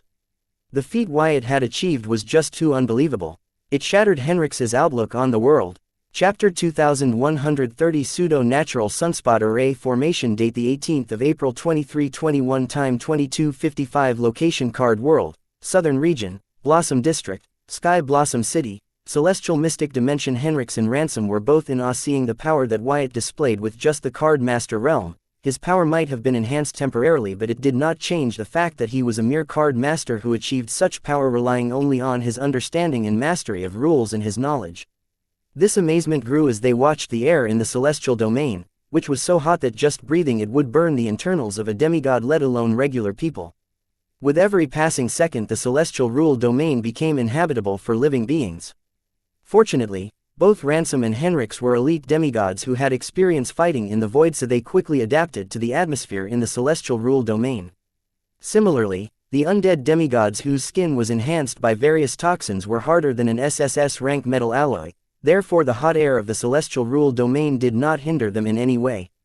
"Something's wrong," Henrix, who had given up trying to separate from Ransom, said, feeling a flame tornado from Wyatt's movement pattern wrong. "What are you going on about, old man?" Ransom asked, doing his best to resist the hot air within the domain. The temperature in the domain had risen to the point where anything with power less than SSS rank or demigod would instantly be reduced to ash. "Don't you find the flame tornado's moment pattern odd?" See, just then, he could have killed those undead by moving a little further, but instead, he moved in another direction, Henrix explained, pointing out how Wyatt's movement pattern was odd. "Maybe he is one after the undead demigods that are acting as head to the small battle array formations they are trying to assemble into," Ransom replied nonchalantly, as if what the undead demigods and Wyatt were up to wasn't related to him. As the son of the southern region's greatest array master, knew a thing or two about all sorts of array formations. Learning array formation was the only for Ransom, his sibling, and their progeny to gain Lorenzo's attention and approval. However, none of them were talented enough to meet his requirements. They were all more heatsend than Lorne, until Luna. "No, I don't think that is it. I have a bad premonition about this.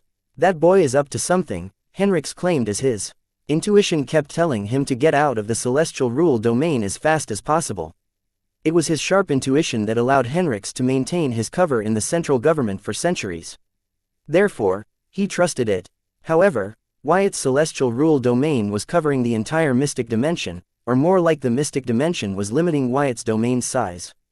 He had nowhere to run as even his origin card abilities range was being limited by the mystic dimension. Kid, I know you are good with arrays. Hurry up and set up a strong space isolation array formation to protect both of us. Since he had nowhere to run, Henrix decided to use Ransom's knowledge of arrays to isolate themselves from Wyatt's domain within it. Since Wyatt's domain was already dominating the space within the mystic dimension, they would have to be creative with the space isolation array formation they set up, which was why Henrix recruited Ransom's help. Otherwise he too could set up a regular space isolation array formation. After all, in his centuries of lifespan, he had used his time wisely to expand his knowledge into various fields. This much was basic to become a successful leader of a revolutionary army. I can't, what you are asking is beyond my means. Ransom rolled his eyes at Henrix and gave up without even trying. He hated that everyone thought since his father was a great array master he would be a great array master.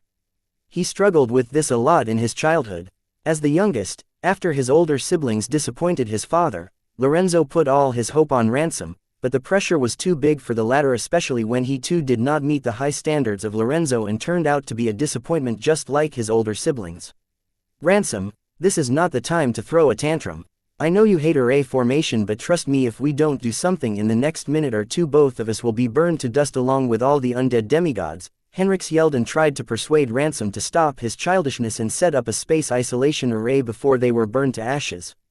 However, since he had little idea as to what Wyatt was up to, could not put up a convincing case. Fuck, you right, that boy really plans to burn us all to ashes, Ransom exclaimed, having figured out what Wyatt was up to. Then, he urged Henrix, hurry, get my limbs back. Though Ransom acted uninterested, he heeded Henrix's warning and checked Wyatt's movement pattern. After watching for a few seconds he realized Henrix's intuition was spot on and Wyatt was indeed up to something big.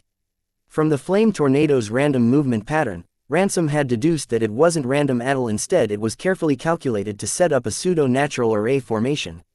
Wyatt was making use of the location in the mystic dimension, his celestial rule domain, celestial force, and the cursed blood flame to create pseudo-natural sunspot formation, turning the whole mystic dimension into one big sunspot. In a natural sunspot array formation, nothing can survive. It was considered that it was a spot on Earth where one could experience what it was to walk in the sun. The only problem was even if one managed to get near this spot unharmed, which is nearly impossible, they would instantly be burned to nothingness by the sunspot. Just the gravity of the surface of the sunspot was 10,000 times the gravity of the regular card world surface, which was enough to turn anyone into meat paste, not to forget its extreme temperature. Therefore it was deemed nobody could survive in a natural sunspot array formation. As always, Ransom's first instinct was to contact his mother and ask her to send them out, but he could not reach her. Understanding that his mother might have muted the mystic dimension, Ransom could only hurry to set up a custom space isolation array formation that would separate them from the celestial rule domain, which was not an easy task since he had just now come into contact with a celestial rule domain and had very limited knowledge about it. Ransom believed if his mother was not watching the development inside her mystic dimension, then she should be dealing with something more serious outside. Hence, he had no choice but to rise up to the occasion.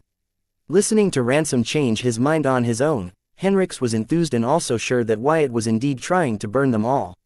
However, when he heard Ransom ask him to get him his cut-off limbs so that he could get started on the custom space isolation array formation, Henrix's face turned unnatural.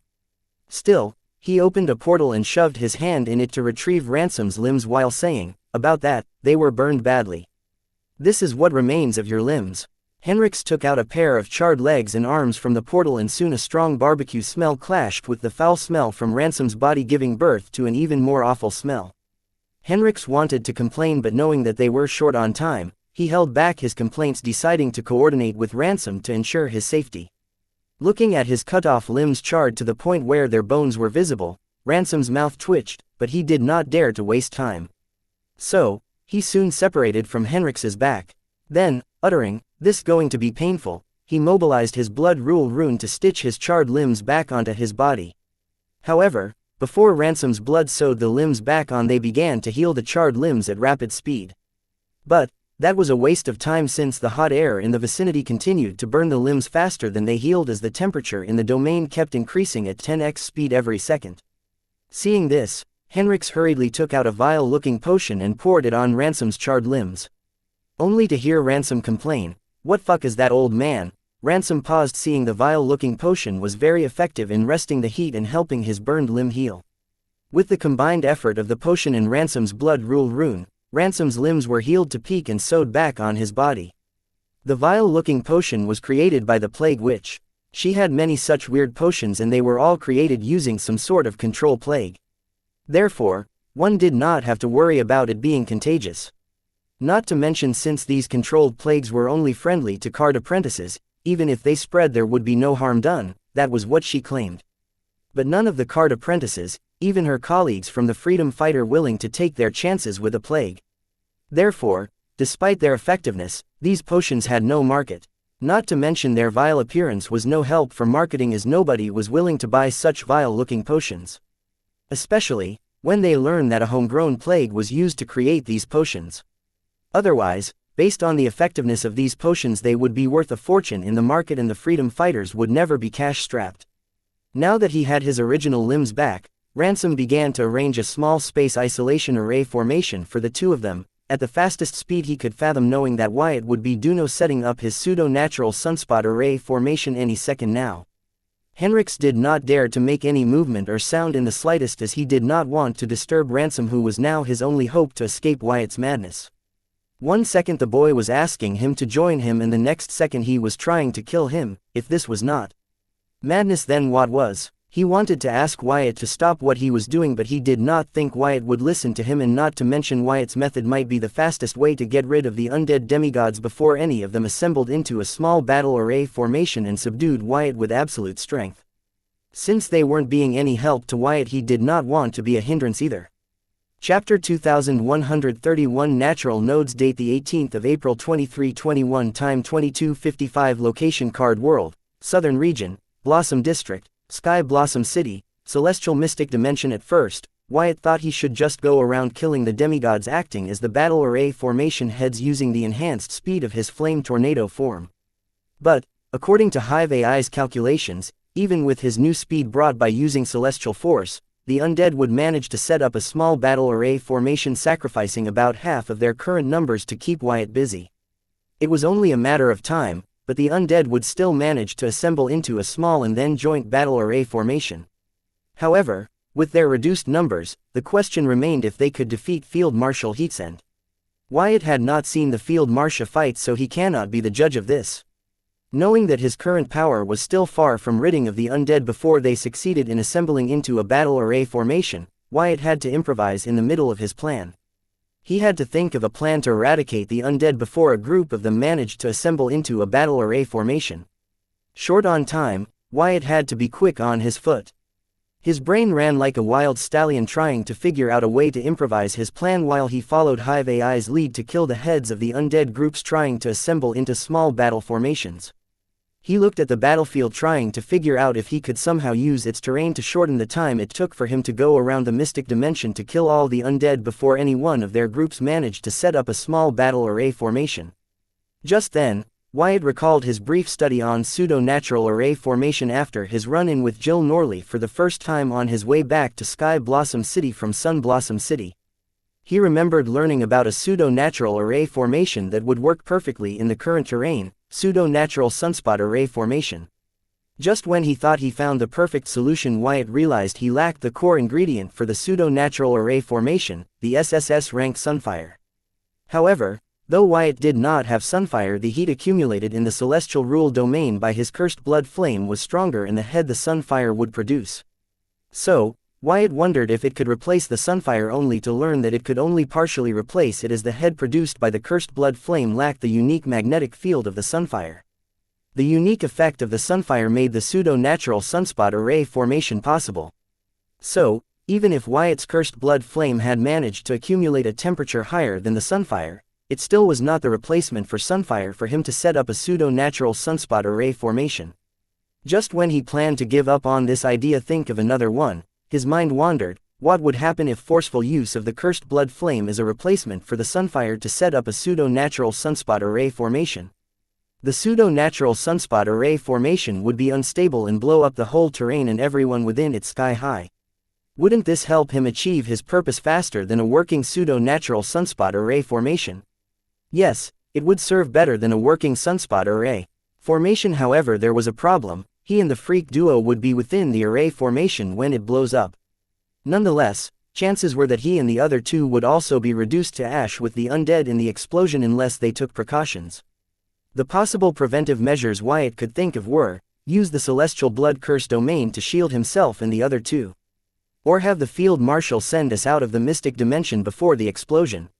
Wyatt decided to go with the latter because it was foolproof. However, he found that could not contact with field marshal.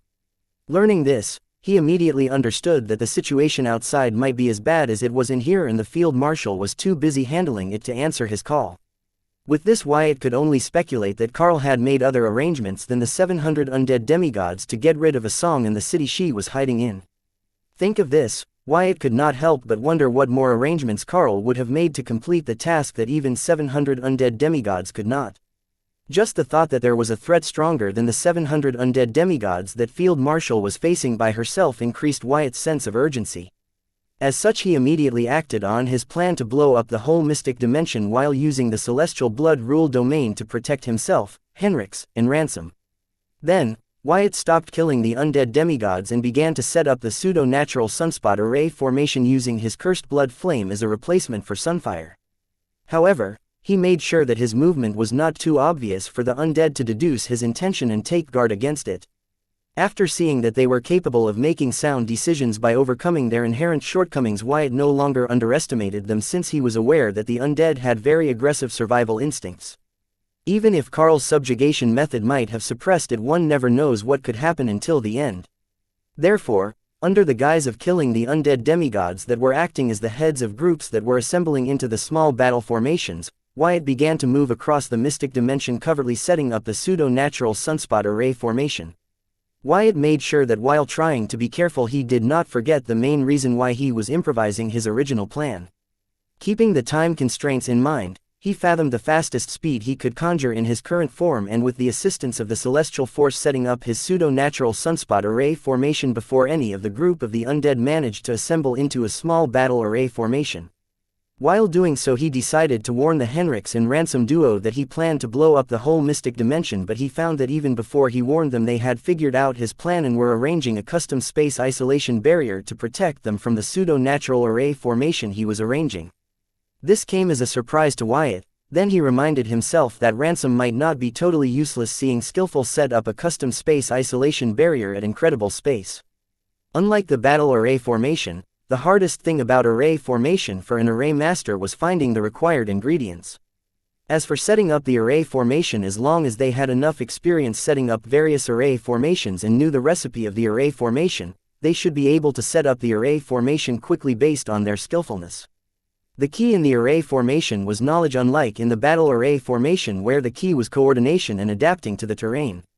One by one, using the accumulated heat and heat from the cursed blood flame, Wyatt opened and connected all the natural nodes around the mystic realm required to set a pseudo-natural sunspot array formation within it.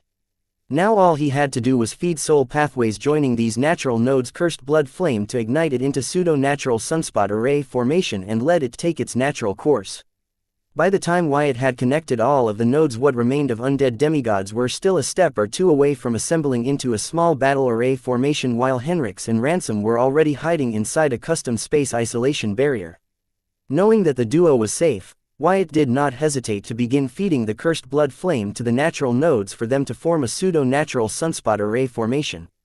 When Wyatt was expecting an unstable pseudo-natural sunspot array formation to form, something totally out of his calculation happened. The natural nodes began to swallow his cursed blood flame like a hungry whale with a bottomless appetite. Seeing this development, Wyatt began to panic, as a few groups of undead demigods were only a step or two away from assembling into a small battle array formation. He could not afford any kind of delay in his plan, but this was unexpected. Wyatt never guessed that feeding cursed blood flame to the nodes when arranged according to the sunspot array formation would result in such a response. Not wanting to back down, Constrained by the time he had no other choice, Wyatt increased the out of the cursed blood flame he was feeding to the nodes. Hoping that with increased output he would be able to satisfy the seemingly bottomless appetite of the natural nodes. However, there were just too many mouths and just one of him. Chapter 2132 Dire Situation Date the 18th of April 2321 Time 22:55 Location Card World, Southern Region, Blossom District, Sky Blossom City, Celestial Mystic Dimension. What fuck is that boy waiting for? Henrix exclaimed in concern seeing that Wyatt wasn't activating his pseudo-natural sunspot array formation even though most of the undead groups were a step away from assembling into small battle array formation. My goodness, don't scream so close to my ears. Besides, we're in an isolated space, he can't hear you, Ransom said wiggling his ears with his fingers. Then, he explained, he doesn't have the key ingredient Sunfire required to complete the array formation. Then, why would he set up an array formation that he lacks ingredients for? Isn't he supposed to be a genius? He is dumber than you, Henrix remarked in hysteria wondering how could Wyatt make such a dumb mistake. Henrix wanted to go to assist Wyatt however he was trapped in Ransom's custom space isolation array formation. It was set up for their protection, but Ransom further modified it so Henrix could not use his origin card's ability in it, turning it into prison for him. Learning this Henrix now knew why Ransom was so cooperative about setting up the array formation. His plan was never to set up the array formation, he just wanted to create an unstable version of it such that it would blow up, killing all the undead demigods at once. It was a good plan, but he set up the array formation too well. The network of natural nodes is actively trying to consume more of the cursed blood flame, he was feeding them as a replacement for Sunfire, in hopes of setting up a stable array formation. Based on his observation, Ransom explained what went wrong with Wyatt's plan.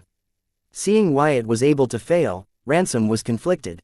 Still, he did not take action, because it was too late, what was done was done.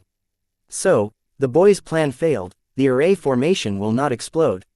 Henrix asked in distress. Then, he couldn't help but glare at Ransom, if not for this dumbass's stubbornness, he could have helped Wyatt.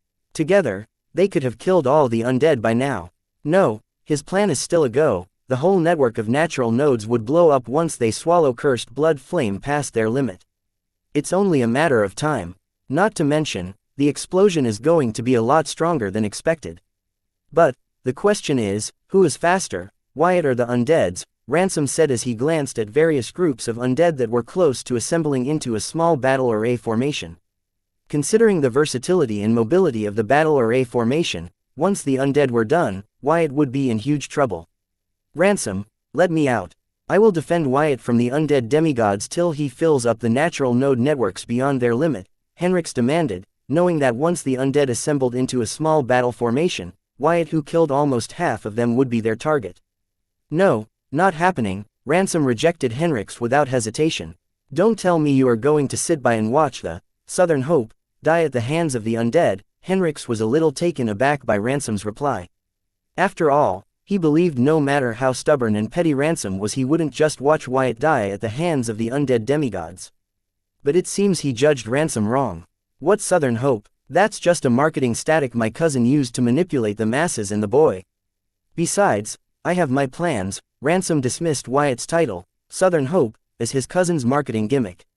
He knew better than anyone how manipulative and cunning his cousin was. By labeling Wyatt as the hope of the southern region, not only did she permanently tie Wyatt to the southern region but also made way for a savior complex in Wyatt's mind such that Wyatt would consider helping people over his profits. The crazy thing was that his cousin's plan worked. Wyatt was giving away VR slime cards to the students and the poor for free. He even made the VR universe very cheap and affordable. Wyatt was known to be a capitalist who quoted insane prices for the cards he created, but now he was doing social welfare like giving things for free and making things affordable for everyone. It was like Wyatt had changed overnight. This was why Ransom did not give two shits about the title, Southern Hope. It was just his cousin's invisible collar around Wyatt's neck. However, he still planned to protect Wyatt as he was important for the southern region's growth and future. Also, earlier when he was modifying the space isolation array formation to overcome Wyatt's celestial rule domain which was dominating the surrounding space, he was struggling. He thought he would not be able to set up the modified array before Wyatt activated his pseudo-natural sunspot array formation. However, he still managed to modify the array formation in time because Wyatt eased the influence of his celestial rule domain in their surroundings.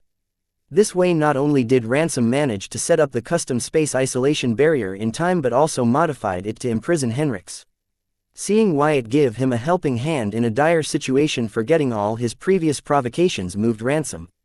Regardless of Wyatt's reason, his actions touched Ransom, who was worried Wyatt would take revenge on him for his previous petty actions. Now that Ransom knew Wyatt was not a petty person like him, his fear for Wyatt morphed into admiration. Screw you and your plans. The undead are almost done assembling into a small battle array formation. Once they are done with Wyatt, we will be their next target. Henrix tried to persuade Ransom to help Wyatt using fear, not knowing that Ransom did not need any convincing to help Wyatt. The latter was just waiting for the perfect timing.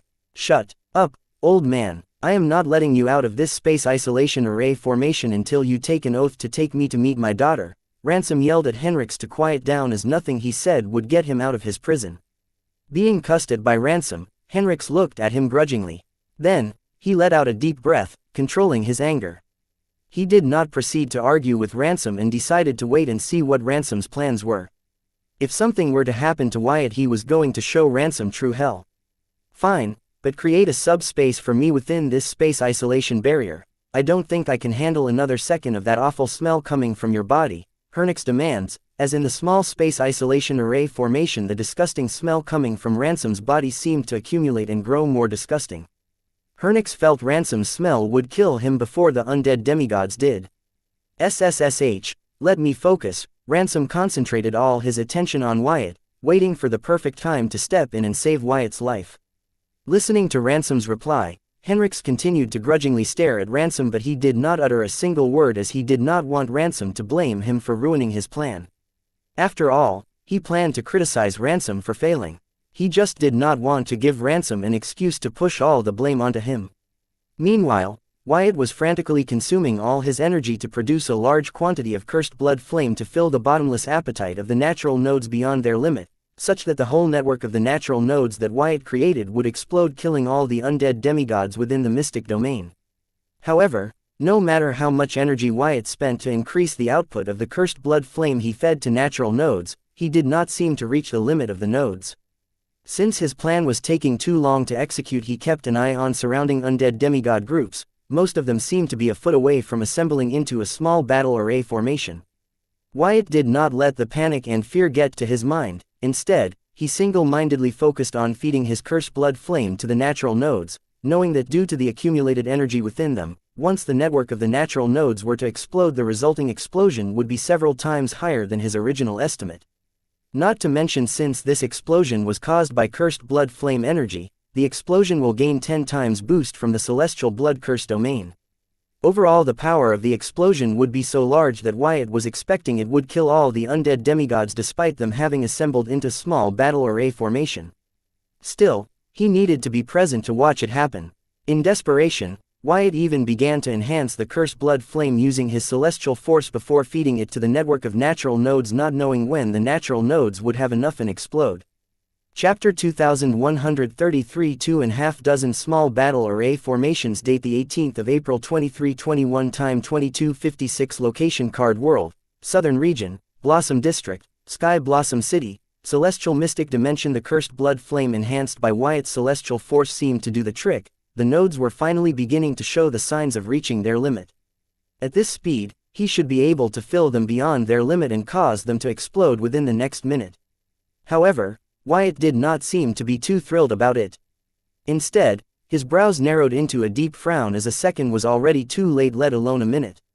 The next second, a sinister presence resembling death itself began to sweep the mystic dimension, clashing with the presence of the celestial blood curse domain.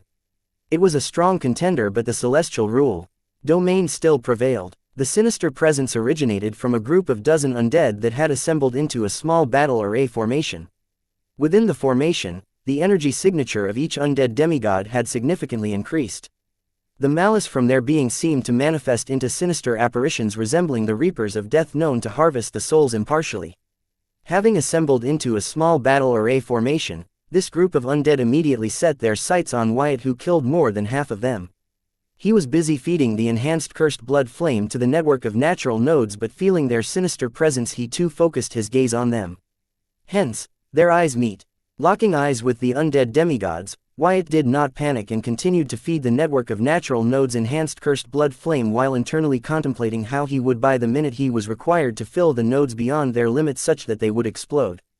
He could not pause or stop feeding the natural nodes because once he did, all the progress he had made so far would be in vain, as the enhanced cursed blood flame he fed to the natural nodes would disperse into the surroundings in the form of energy, and soon losing all the cursed blood flame in them, the natural nodes would revert to their original state. This meant that Wyatt would have to stall the undead demigods for a minute while he continued to feed the network of natural nodes enhanced cursed blood flame. Now that was going to be challenging. Honestly, Wyatt was out of ideas. Thanks to his Calamity Soul Gem and privilege from the Devil Merchant Code, Wyatt did not fear death. However, he did not want to run away either. He wanted to kill all 700 of the undead demigods as he claimed.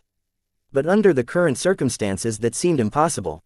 Since, as a second passed, another group of a dozen undead demigods had assembled into a small battle array formation, and soon other groups of undead demigods managed to assemble into a small battle array formation. Within a few seconds, the mystic dimensions now had about 2.5 dozen small battle array formations, i.e. all groups made of the remaining undead demigods had assembled into a small battle array formation. Now, they all eyed Wyatt, who remained immobile, continuing to feed enhanced cursed blood flame to the network of natural nodes. Seeing the undead demigods that had managed to assemble into a small battle array formation still had not taken action against him, Wyatt's mind entertained a silly idea that if he did not take action against them and ignored them, the undead demigod would leave him alone and begin to assemble into a joint battle array formation, prioritizing their master's command. However, Wyatt was dead wrong. Soon, all the small battle array formations turned to face him, and the dozen undead demigods within each battle formation summoned their grimoires.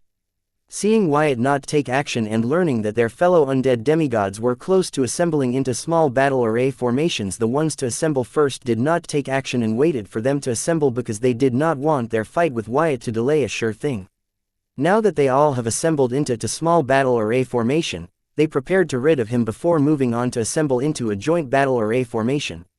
Looking at the undead locking on to him and summoning their grimoire, Wyatt shook his head helplessly, knowing that he had no choice but to run.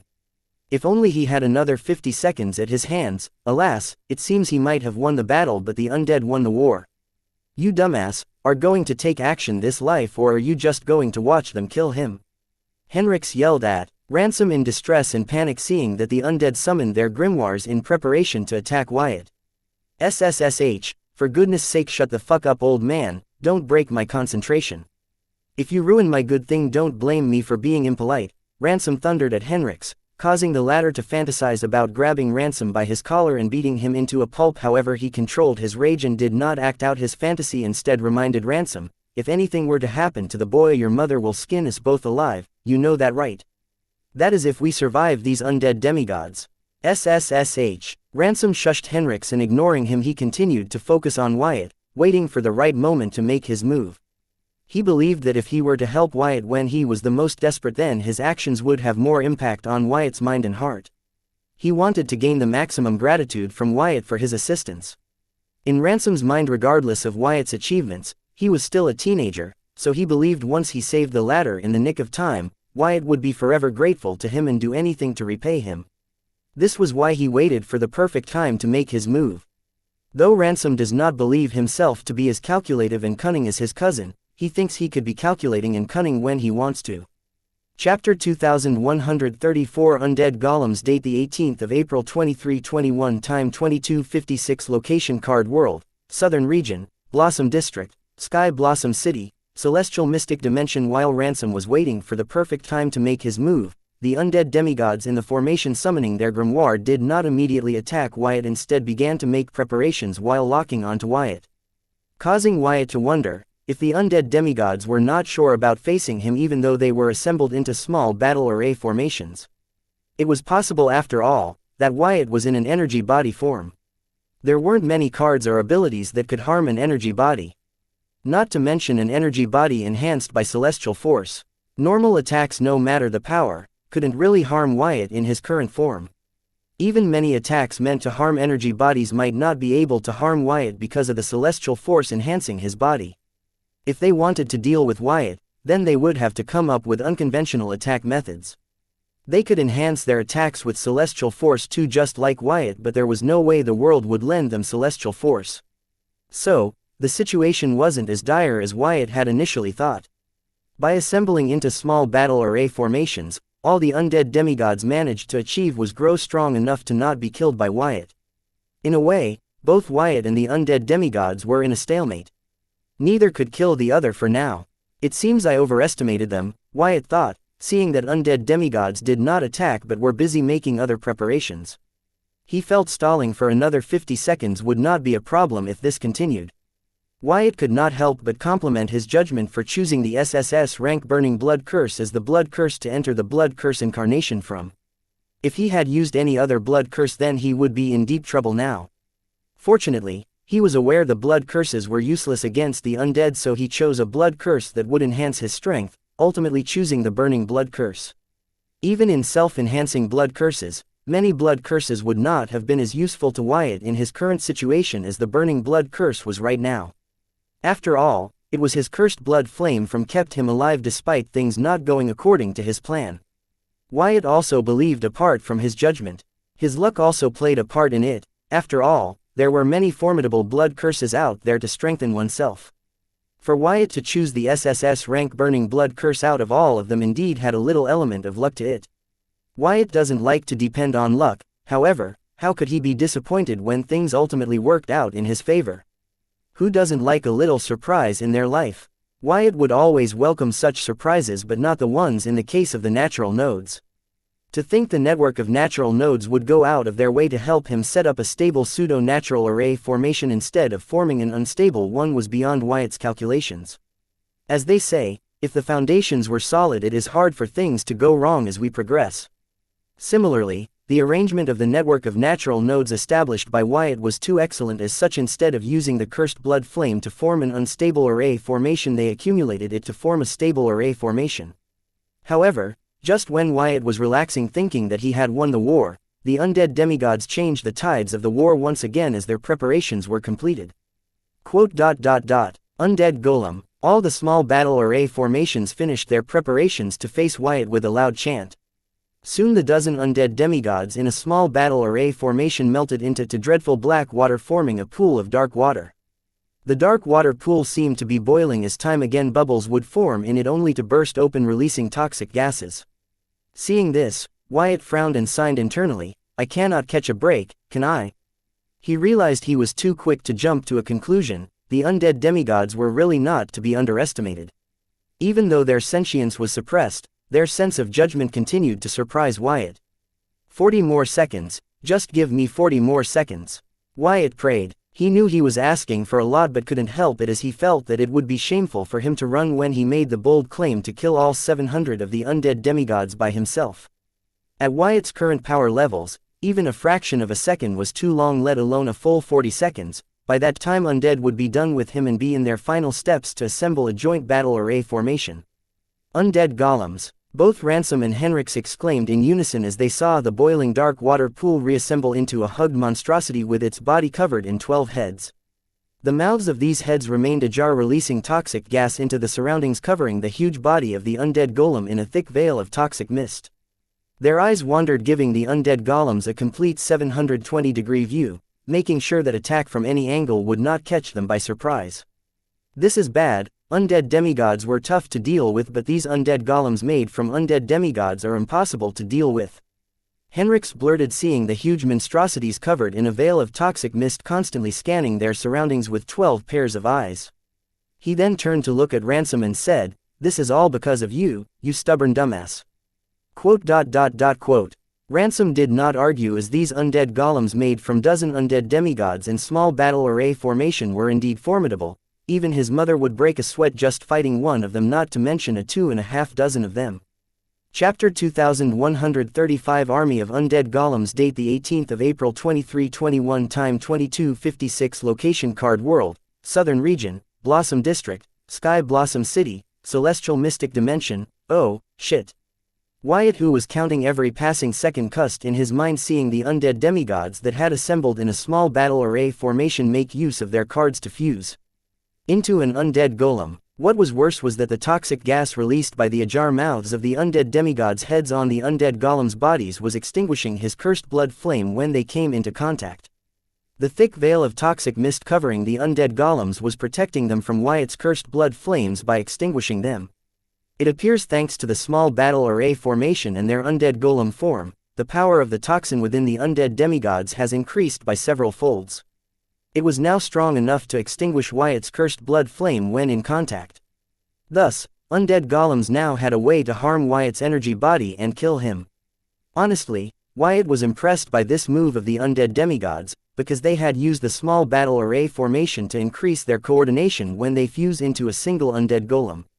This way the resulting undead golem wasn't slow and dull, instead was an unstoppable war machine with unprecedented reflexes and agility. Not to mention the boost their other attributes gained, just like their coordination and toxins. An undead golem made from a dozen undead demigods that had assembled into a small battle array formation was already formidable, so Wyatt could not help but shudder with horror imagining the resulting undead golem for 700 undead demigods that had assembled into a battle array formation. Now a monstrosity like that would definitely give Field Marshal Xianxia the run for her money. This is bad, Wyatt said in distress, seeing that even when his cursed blood flame, when enhanced by celestial force, could only resist the toxic mist of the undead for another second before they ultimately were extinguished. He honestly did not accept the undead demigods to come up with a power strong enough to overpower his celestial force. Well, that wasn't unexpected, considering Wyatt was just a toddler when it came to his celestial powers. His celestial force was still weak. After all, the celestial force of a newborn celestial would not be as strong as the celestial force of an older celestial. It also that the undead golems were very strong. Their power was lot stronger than the strength of the 12 undead demigods. They could them with their sheer strength without having to depend on their toxins and other abilities. Though the undead demigods were formed from a dozen undead demigods that were assembled in a small battle array formation, their power level was several folds greater than a small battle array formation formed by a dozen undead demigods. The strength of their toxin mist alone could melt the undead demigods into goo under a second. The degree of the power these undead golems had was unprecedented, which was why Wyatt was seriously impressed by the undead demigods' tactics to assemble into a small battle array formation before fusing into an undead golem. They not only managed to remove the shortcomings of the undead golem but increase its power by several folds. What was more amazing was that these 2.5 dozen undead golems could assemble into a battle array formation and then fuse into a bigger and meaner-looking undead golem. Even though the resulting undead golem was not formed by 700 undead demigods but half of that number, it would still be powerful enough to kick some field marshal butt. Seeing how the undead demigods were being used by Carl, Wyatt now understood why the masters were so confident about using the undead demigods to raid the unranked dungeons that had been sealed for several centuries. Considering the huge number of undead demigods the masters had Carl cultivate, Wyatt realized that with that numbers it would not be hard for masters to create an army of undead golems that were stronger and more versatile than Field Marshal Xianxia. Just the thought of commanding an army of undead golems stronger than one of the top 10 strongest card apprentices in the world gave Wyatt chills down his spine. With such an army under their control, no wonder the masters dared to raid an unranked dungeon that has been sealed for centuries. If not for Carl's betrayal, the master might really have succeeded in raiding the unranked dungeon and gotten whatever it was that they sought within it. Now Wyatt was starting to understand why Carl got the central, western, and eastern regions when Matron only got northern and southern regions, while the emissary of the light was stuck with the empire. In this Darwinian world, the strongest gets the biggest piece of the cake with the most cherry on it. However, this also made Wyatt wonder what made Carl stop with just the 3 regions and why he did not infringe on the matron and emissary of the light's territory after he got wanted with their help. Wyatt strongly believed there was no honor among thieves. Therefore he found it hard to believe that Carl would keep his promise after the matron and emissary of light helped him kill the masters. Considering that the supreme leader was the strongest of the 3 mischiefs and had the strongest army at his disposal, Wyatt did not believe Carl would just abide by their agreements and oaths. He must have been greedy for more. He must have thought of various ways to get what he desired and satisfy his greed. So, what stopped him? Was it Abba Windsor? Did she kill them before he could act on his greed? According to the Clown Mosque's memories, The three mischiefs were allied on the surface, but underneath it all, they were never harmonious. There were always small conflicts between them, but before they could spark into something bigger, Abba Windsor rained down her justice onto them. Chapter 2136 Ransom's Unique Eyes. Date the 18th of April 2321. Time 22:56. Location Card World, Southern Region, Blossom District, Sky Blossom City, Celestial Mystic Dimension. The undead golem's toxic mist is too strong, they are even eroding the celestial force. Wyatt's cursed blood flame doesn't stand a chance against their toxins. We have to do something, Henrix said, staring at the 2.5 grotesque undead golems surrounding Wyatt. Their body's toxic mist formed a circle around him, containing his cursed blood flames. It seems the undead golems plan to contain Wyatt's huge flame tornado form by forming a toxic mist orb, combining their toxic mist. Then smother Wyatt's cursed blood flame from within using their toxic mist. This way they would be able to ensure that they have killed every last bit of Wyatt's energy body and not let a tiny part of him escape and let him live. The undead demigods were really not to be underestimated. Even with their sentience suppressed, they still figured out a way to completely kill Wyatt's energy body without leaving any future troubles to complete their masters to assemble into a battle array formation and kill everything in their sight. Hang on, it is still not the time yet, Ransom said as his eyes stared at Wyatt's face, trying to make out his every micro-expression. Just like Henrix, he too wanted to immediately rush to Wyatt's rescue, but seeing his expressionless face in the face of the undead golems and their deadly toxic mist, Ransom held back, believing Wyatt had an ace up his sleeve that he had yet to use. Otherwise, there was no reason for Wyatt to appear so indifferent to the threat of the undead golems. After all, he and Henrix were shitting their pants even though the undead golems were ignoring them. Since Wyatt did not appear to be in need of help, Ransom, whose heart yelled to go to the former's rescue, immediately listened to the mind that warned him that helping someone when they did not need it would not garner any gratitude. Hence, he continued to wait for the perfect. Are you fucking with me right now? When will it be the right time? When the fucking toxic mist of the undead golem smothered the boy's energy body into nothingness, Henrix lost his calm, and his language took a turn for the worse. If not for Henrix requiring the assistance of Ransom to help rescue Wyatt from the undead golems surrounding him, he would have beaten Ransom to a pulp without fearing for Field Marshal Heats and settling the score, because he believed if the Field Marshal learned why he beat Ransom, she would forgive him for beating her beloved youngest half-dead. Shut up, you old fool. What are you getting excited about when the one in actual trouble is indifferent to his situation and surroundings? Clearly, the boy has something up his sleeves giving him the confidence in face of death, otherwise he would not be so calm right now, Ransom informed his speculation to Henrix. Listening to Ransom's words, Henrix wondered if the former was still drunk and asked, "You dimwit, how the fuck can you tell that from here in an isolated space? I have faced that boy on many occasions, I was a few feet away from his face yet I could not tell what was going on in his mind. What makes you think that you can tell what's going on in his head from here? Not to mention, he is not even human right now. He is a humanoid flame, how the fuck do you read the expression of a flame?" Quote. Ransom's mouth twitched in irritation. Like his mother, Ransom too had a pair of unique eyes. However, unlike his mother's mighty unique eyes, his weren't that powerful. Hence, they were not as renowned as his mother's unique eyes, so most people forget that he too had a unique pair of eyes. Though they were not capable of extraordinary things like his mother's unique eyes, they gave Ransom a very sharp and intuitive sight, allowing him to see many things that regular card apprentices could not. For example, the card apprentices think all the monsters and beasts of a single race look the same, as they cannot differentiate them from one another. However, Ransom's eyes allow him to see them as different individuals with just a glance. The limit of his unique eyes did not end there. His eyes allowed him to observe the minute changes in things, not just beings, and tell the direction of their motion, the magnitude of force applied, the probable displacement, etc. Ransom could observe these minute changes in someone or something and predict their course of action. Though at the initial stage, there was a lot of error margin, but with practice Ransom had managed to reduce the error margin and adapt this into his fighting style. Hence, earning him the position of the team leader of the rescue team that fixes things when things go horribly wrong. The use of his unique eyes doesn't end there. He has been able to incorporate them into his array mastery, allowing him to considerably shorten the time it took him to set up array formation.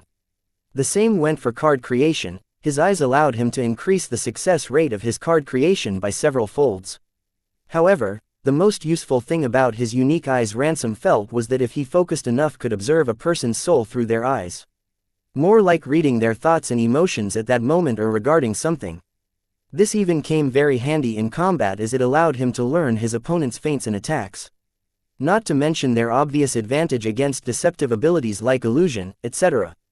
Overall, Ransom's unique eyes were a great support ability that had made his life a lot easier. Though his unique eyes failed to read Wyatt's soul through his eyes for some unknown reason, he was still able to read Wyatt's thoughts and emotional state through his expression even in his humanoid flame form. This was why he knew Wyatt was not really worried even though he was surrounded by the undead golem's deadly mist that was trying to smother him to death. Chapter 2137 Wyatt's Ace. Date the 18th of April 2321. Time 22:56. Location Card World, Southern Region, Blossom District, Sky Blossom City, Celestial Mystic Dimension. Ransom was not surprised that he was not able to use his unique eyes to read Wyatt's soul because it had happened before too. He had come across many individuals on whom his unique eyes did not work. All of these people were extraordinary individuals. His uncle the Southern Ruler, his mother, his daughter Luna, his unrequited love, the City Lord Malvin, his cousin Southern Princess, etc. were a few of them. He believed these people had stronger souls than average people, so he could not use his unique eyes to read their souls. Fortunately, his wife wasn't one of them, otherwise he would never have realized that she genuinely loved him and instead have ended up pushing her away thinking she was just with him for his status. He was a lucky person to get such a loving wife, but unfortunately, his heart longed for the ex-general and current border city lord. The heart wants what it wants, but he never wronged his loving wife. However, lately, it was getting difficult for him to do so with her twisted demands in the bedroom.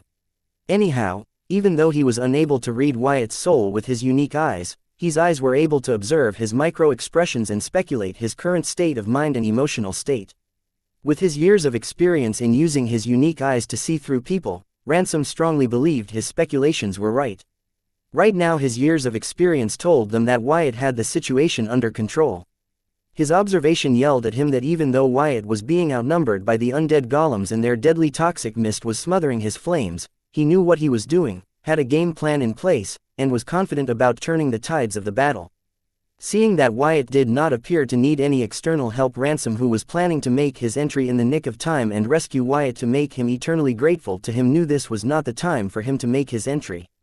Once whatever ace Wyatt was hiding up his sleeves failed and despaired, he would go to his rescue and become his benefactor, earning Wyatt's genuine gratitude.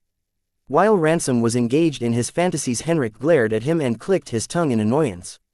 Without his origin card, Ransom was a troublesome enemy to deal with for Henrik's that too in close quarters. So, he really hoped that Wyatt had a hidden trump card to turn the tides, as Ransom speculated. Otherwise, by that time it would be too late for any of them to do something. Ransom ignored Henrik's glare and continued to focus on Wyatt. This time, however, he did not do it to find the perfect moment to rescue Wyatt, but he did so because he was curious about what gave Wyatt the confidence that even when facing 2.5 dozen undead golems he would still manage to come out on top. By now everyone knew Wyatt was full of tricks. Over time he had managed to make many miraculous comebacks. Wyatt faking his death to fool his opponents was one of them. Therefore, Ransom was wondering how Wyatt planned to deal with his one. Even if Wyatt did not manage to win the battle, he would consider it as Wyatt's win if he managed to survive facing 2.5 dozen undead golems. Right now Ransom was like an interested viewer sticking their eyes to the television to see how the protagonist would survive the near impossible situation. With the kind of unique eyes Ransom had, it wasn't surprising that he had developed some unique fetishes related to it. Ransom would not admit this, but the feeling of observing people from afar and reading their thoughts and emotions as they tried to overcome the adversaries in their lives made him feel like an omnipotent being that stood above all. However, he would never step up to help them and be satisfied from watching them from afar regardless of whether they overcame their adversaries. His thought process was simple: if you ever come across an ant struggling to carry a grain of sugar to its hole, would you help it? Even though seeing their persistence is amusing, you would not. Seeing Wyatt face nearly 2.5 dozen undead golems all alone was now bringing out his old fetishes. Ransom was so stoked and excited right now. If not for Henrik's being next to him, only he knows how he would have relieved his excitement. Henrik's, who was time and again glaring at Ransom, noticed the latter's change in emotion and mental state with his intense sense. Ransom was skilled in hiding his emotions, but Henrik's too was not to be underestimated. Henrik's did not doubt Ransom's intentions. Instead, he felt that the latter was excited because he knew something he did not know. So, he could not help but wonder if Wyatt still had the capital to change the tide of the battle and come out on top. Therefore, he too focused all his attention on Wyatt.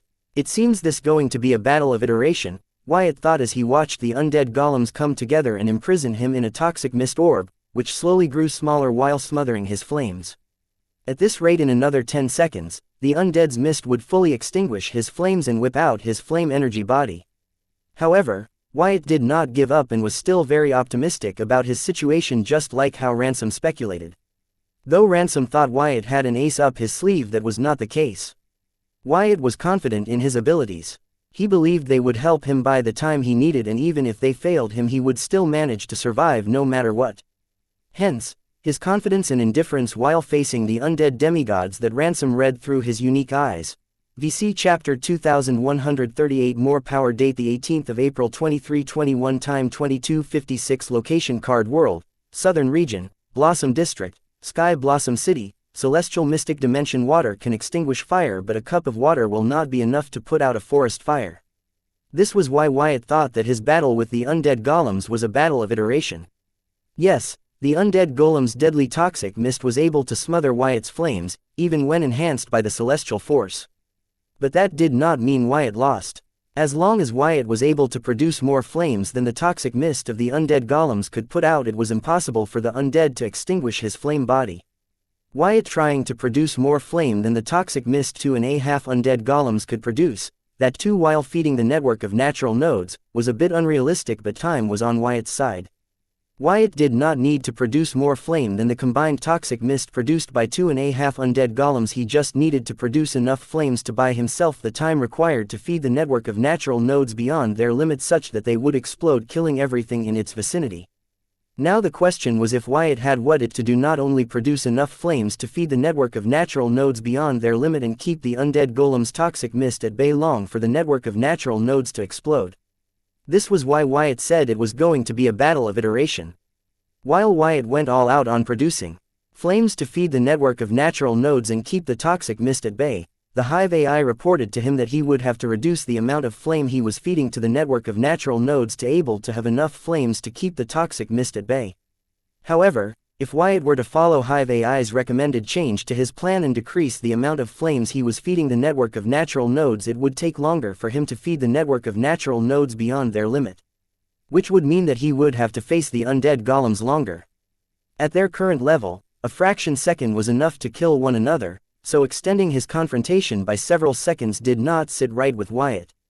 Though for now, it seemed like the only way the undead golems could deal with Wyatt's energy body was their toxic mist. Despite their immense power, Wyatt did not know if they were hiding other attacks up their sleeves. If they catch on to what Wyatt was secretly up to, then the situation might change for the worse, as the undead demigods forming the undead golems might take drastic steps to stop Wyatt from completing his nefarious plan to get rid of them. Therefore, Wyatt was hesitant about extending the time it to get the network of natural nodes to explode by a few more seconds. It was already a miracle that the undead did not catch on to what he was up to yet. He did not want to increase his odds by extending his plan by several seconds. However, if he did not follow the Hive AI's calculations to dot, then he might be smothered by the toxic mist before he manages to get the network of natural nodes to explode. Wyatt was in a bind here, so for now, Wyatt decided to follow Hive AI's arrangement, but he did not give up and kept contemplating a way for him to increase the out of the cursed blood flames he could produce. This way he would not have to extend his game plan by several seconds. If he were able to think of a way to increase the out of the flames he could produce, he might be able to continue with his original timeline for his game plan. Increasing the output of his flame would not decrease the timeline for his game plan, because there was a limit to how many flames he could feed to the network of natural nodes at a time. It would be a different story if he fed them individually, but for the sake of the health of the network connecting these natural nodes he had to follow the recommended limit, otherwise the network would snap and Wyatt would have to restart it all over from the start. Soon Wyatt's mind ran trying to think of a way to increase the amount of flames he could produce. His normal knowledge of flames was of no use here, as the cursed blood flame did not burn like normal fire. Its fuel was blood, and blood rule power. That meant that to increase the amount of flames he produced he would have to increase the amount of blood rule power. However, he was already procuring the blood rule power from the spiritual plane to limit what his current power level allowed. So, if he wanted to increase the amount of the blood rule power he got from the spiritual plane, then he would have to increase his current power level. The answer to Wyatt's current dilemma was more power. However, that was not possible as Wyatt was already at his limit. Not to mention, considering he was in the middle of a standoff, he did not have the luxury to get distracted and focus on powering up.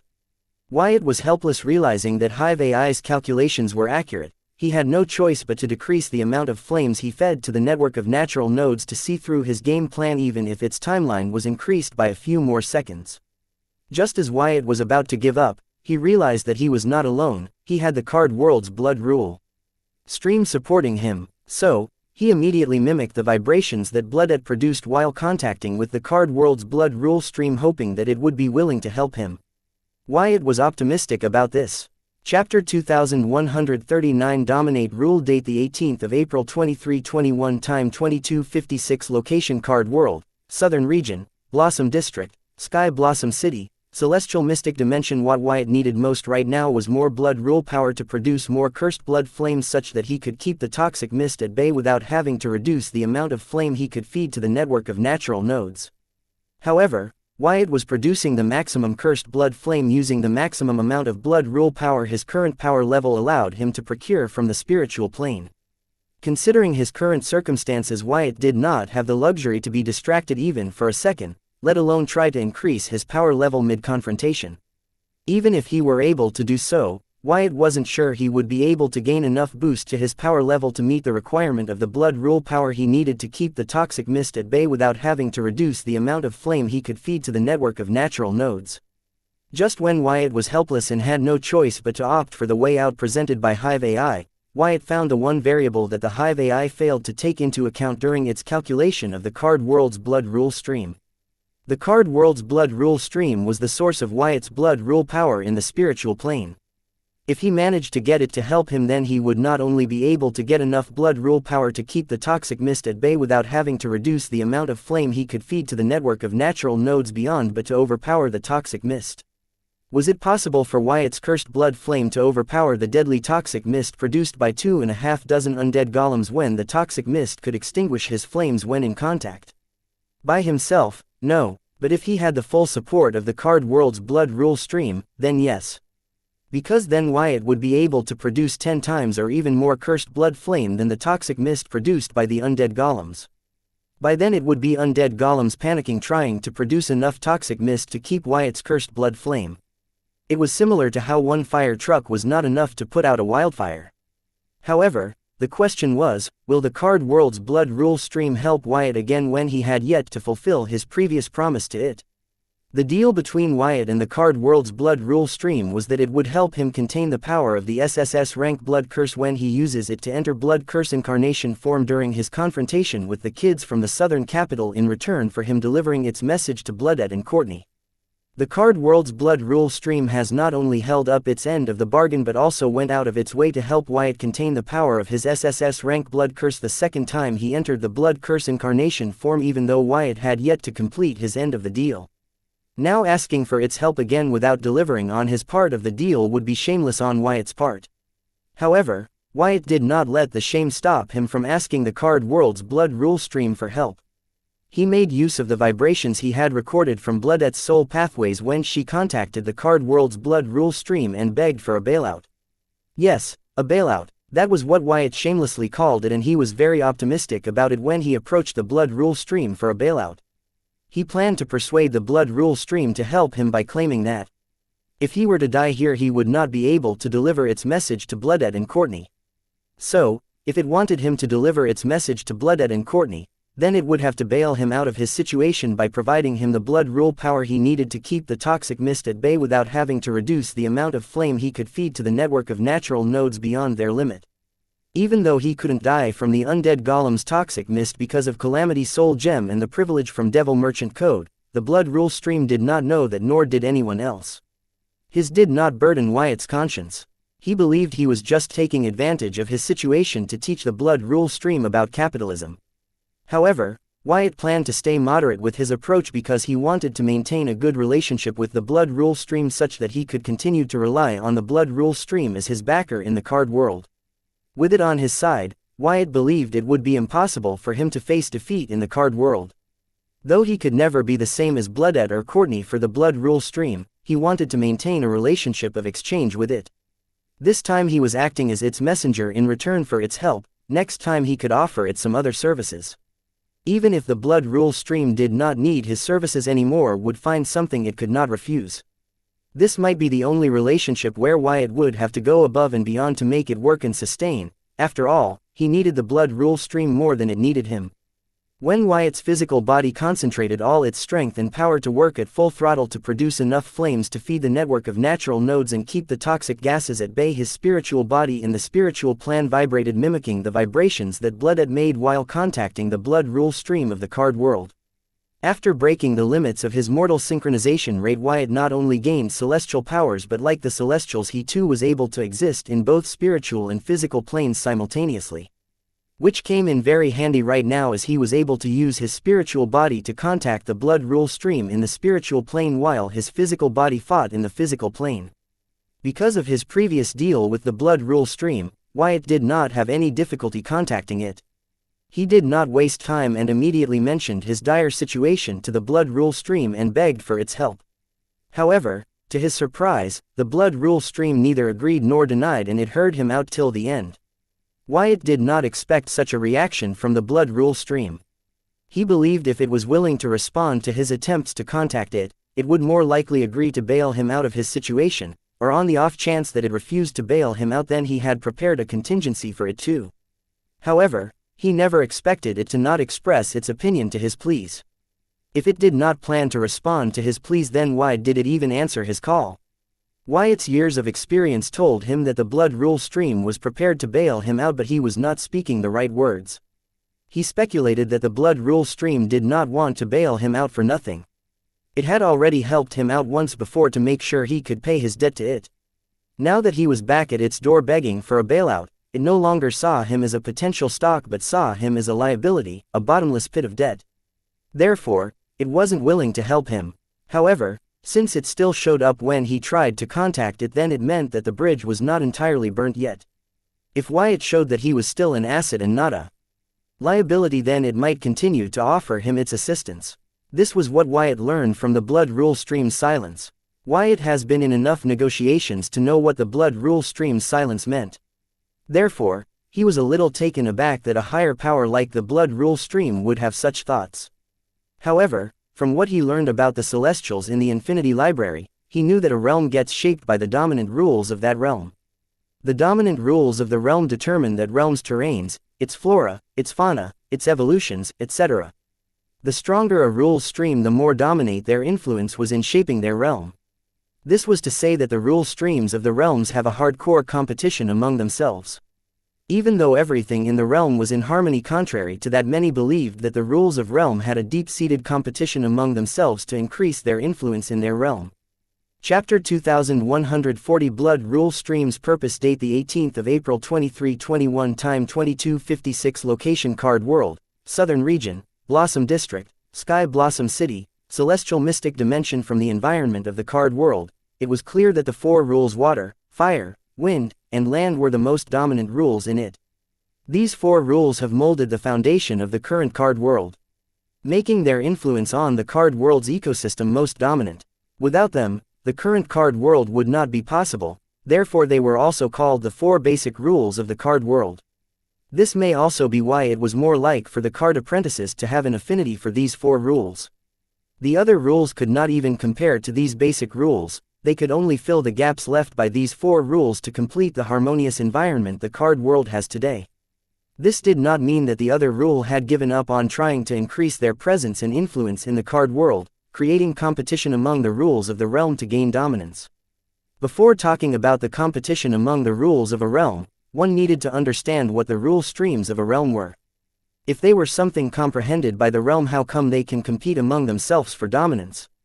Shouldn't it be the realm's decision to comprehend which rule will dominate and influence its environment the most? Actually, the process of rule comprehension by realms will from the rule source was no different from the process of rule comprehension by mortals from their realms will. The only difference was that realms comprehended rules directly from the original rule source while the mortals comprehended rules from the copy of rules that their realm had comprehended. Why can't the mortals comprehend the rules directly from the rule source like the realms they live in? The celestials can directly sense the rule source as they grow while the mortals cannot sense the rules of their realm without creating an ego gem or something similar, let alone sensing the rule source.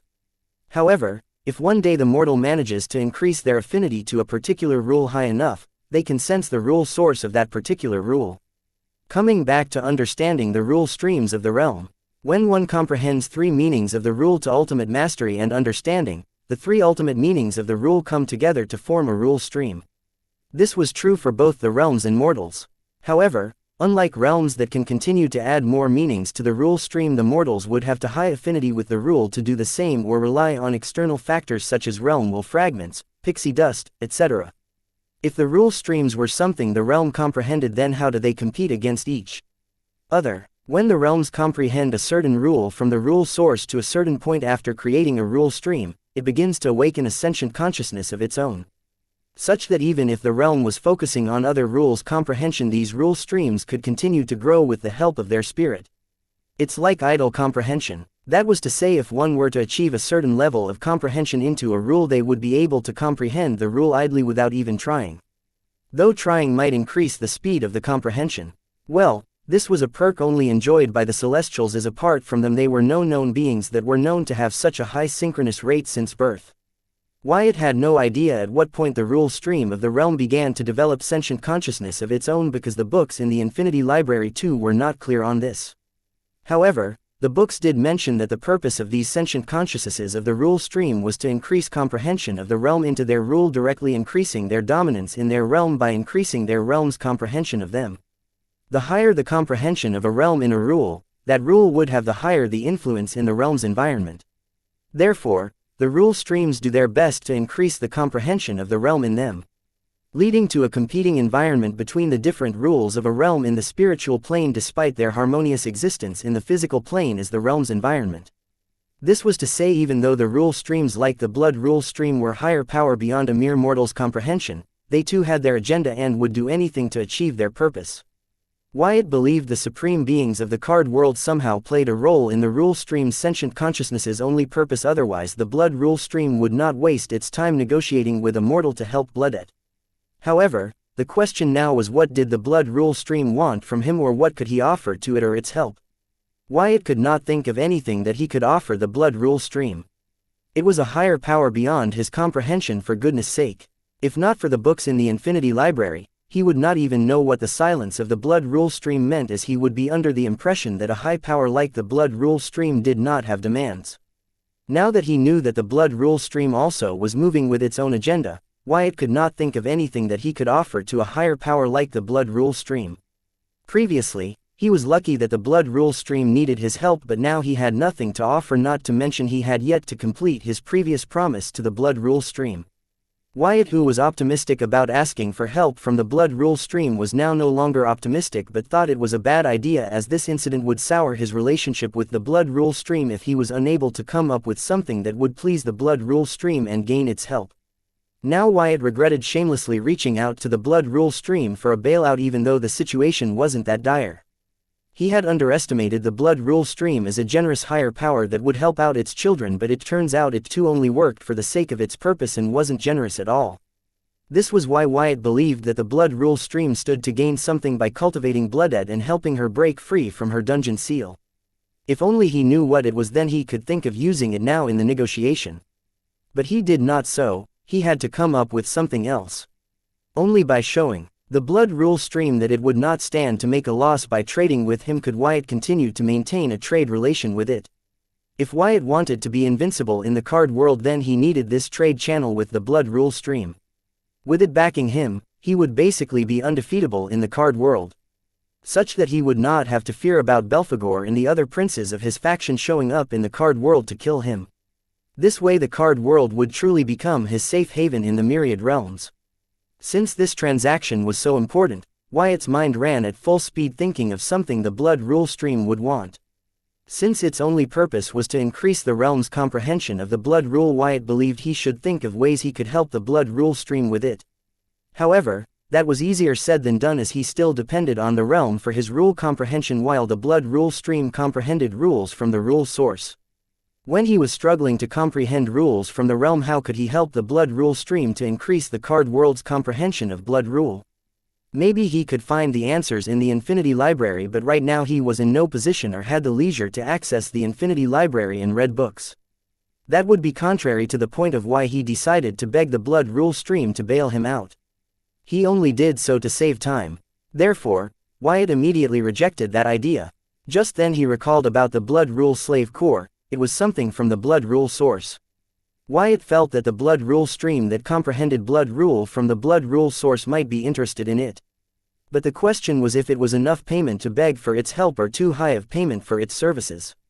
Wyatt did not let his inability to determine the value of the blood rule slave core to the blood rule stream hold him back and waste time. Instead, he decisively offered it to the blood rule stream, saying, "Help me, and the blood rule slave core I have is yours." Hoping that it wasn't of no value for the blood rule stream. Chapter 2141 Turning Tides. Date the 18th of April 2321. Time 22:56. Location Card World, Southern Region, Blossom District, Sky Blossom City, Celestial Mystic Dimension. Wyatt, who was worried that the blood rule slave core might not be attractive for the card world's blood rule stream to act and help him, felt a sudden rush of blood rule power within his spiritual channel from the spiritual plane. Feeling the abundant blood rule power flowing into him, Wyatt understood that the blood rule stream was pleased with his offering. Knowing this, Wyatt felt a little bit of regret. Had he known that the blood rule slave cores would be valued by the blood rule stream, he would have asked the elder anesthesia dragon to collect a few more of these cores for him. Well, he still could visit the blood rule source anytime he wanted. He only hoped that regardless of who won between the deviant devil and celestial blood rule slave, they left behind the blood rule slave cores of the blood rule slaves that were unfortunate enough to be caught in their battle and die a vain death. The battle between elder anesthesia dragon and the deviant devil attracted a lot of blood rule slaves and killed a lot in the process. The same went for the battle of deviant devil versus celestial blood rule slave. If the winner of the battle was generous enough not to spare attention to the core of the blood rule slaves killed during their battle, then Wyatt would make a killing. As such, he was more enthused about returning to the blood rule source. He was looking forward to see if he could hit the jackpot. With that amount of blood rule slave cores at this disposal, Wyatt would become invincible in the card world. He would be able to use them to gain protection and cooperation from the blood rule stream. But the most important thing he could gain here was not the protection and cooperation of the blood rule stream, but its help in forming his own blood rule stream. After all, he was one blood rule meaning away from forming his own blood rule stream. Normally, a card apprentice who has achieved ultimate mastery and understanding of a rule would not be able to create a rule stream because they would not have the necessary synchronous rate or the required affinity with the rule and would have to depend on external means to achieve it. However, Wyatt was different from the other card apprentice. Though he was not sure if his high synchronous rate was enough to create a blood rule stream, he could be considered a newborn celestial, and if that did not help, he had Dreadray's pixie dust. So Wyatt had great hope about creating his own blood rule stream. However, he did not have a teacher to teach about. Even the Infinity Library did not have many books on creating a rule stream. Those limited books on creating rule streams in the Infinity Library required the highest privilege level to access them. However, if Wyatt were to access them, then he would definitely gain the attention of Librarian Jr. After all, he was the one who made it possible for Dreadray to follow him. So, he would immediately relate Wyatt's borrowing these books with Dreadray's pixie dust. No, that would be a trouble that Wyatt did not want to kick. Therefore, he did not bother to raise his privilege level just to access those books. That would be suspicious as hell and might become the death of him. Unlike Belphegor, Lorarian Jr. belonged to a ruler class faction. The means at his disposal were numerous and each one was unfathomable. Even the Devil Marchant Code catered to their needs. If they wanted to, they would not have a hard time erasing Wyatt from the past, present, and future of the myriad realms, just like they did with the world calamity trees. So, he really did not want to kick up this unnecessary trouble. Therefore, he was excited that he finally found a tone at which he get the card world's blood rune stream to dance to his will. With the cooperation of the blood rule stream, Wyatt's lack of blood rule power was finally resolved. This newfound ability was a significant breakthrough for him. Now, he could generate enough flames to efficiently feed the network of natural nodes beyond their limits, which was crucial for his game plan to kill the undead. Additionally, he was able to create more flames to gain the upper hand against the toxic mists produced by the 2.5 undead. Rather than just holding them at bay, Wyatt could now overpower these noxious mists, ensuring that the undead threat was kept under control. This development marked a turning point in Wyatt's struggle, providing him with a much-needed advantage. Soon, the orb of toxic mist, which had been shrinking as it extinguished the flames trapped within it, began to show red cracks. This was because the flames were growing faster than the mist could extinguish them. The undead, realizing their predicament, had no choice but to increase the amount of toxic mist they produced in an attempt to counter Wyatt's flames. They poured their energy into generating more mist, trying to overwhelm the relentless fire. Eventually, they succeeded in creating enough toxic mist to match the intensity of Wyatt's flames, returning the battle to a stalemate. The air was thick with the struggle, as neither side could gain the upper hand. Wyatt and the undead were locked in a fierce and unyielding conflict, each pushing their limits to maintain their ground. The equilibrium of power was delicate, and the outcome remained uncertain as both forces continued their relentless assault. The 2.5 dozen undead were exhausting themselves trying to produce enough toxic mist to counter Wyatt's flames. They had reached their limits, much like Wyatt had earlier. However, unlike Wyatt, they didn't have a powerful ally to turn the situation around. Wyatt had found support and gained an inexhaustible source of power, but the undead had no such advantage. As they strained to keep up with his relentless flames, it became clear that their efforts were unsustainable. Without a backer or any other contingency, the undead would soon be on the brink of collapse, unable to maintain the stalemate much longer. Unfortunately for the undead, their collapse came sooner than they could realize. Their suppressed sentience delayed their ability to register and process the unfolding situation. Wyatt, however, had no intention of giving them that time.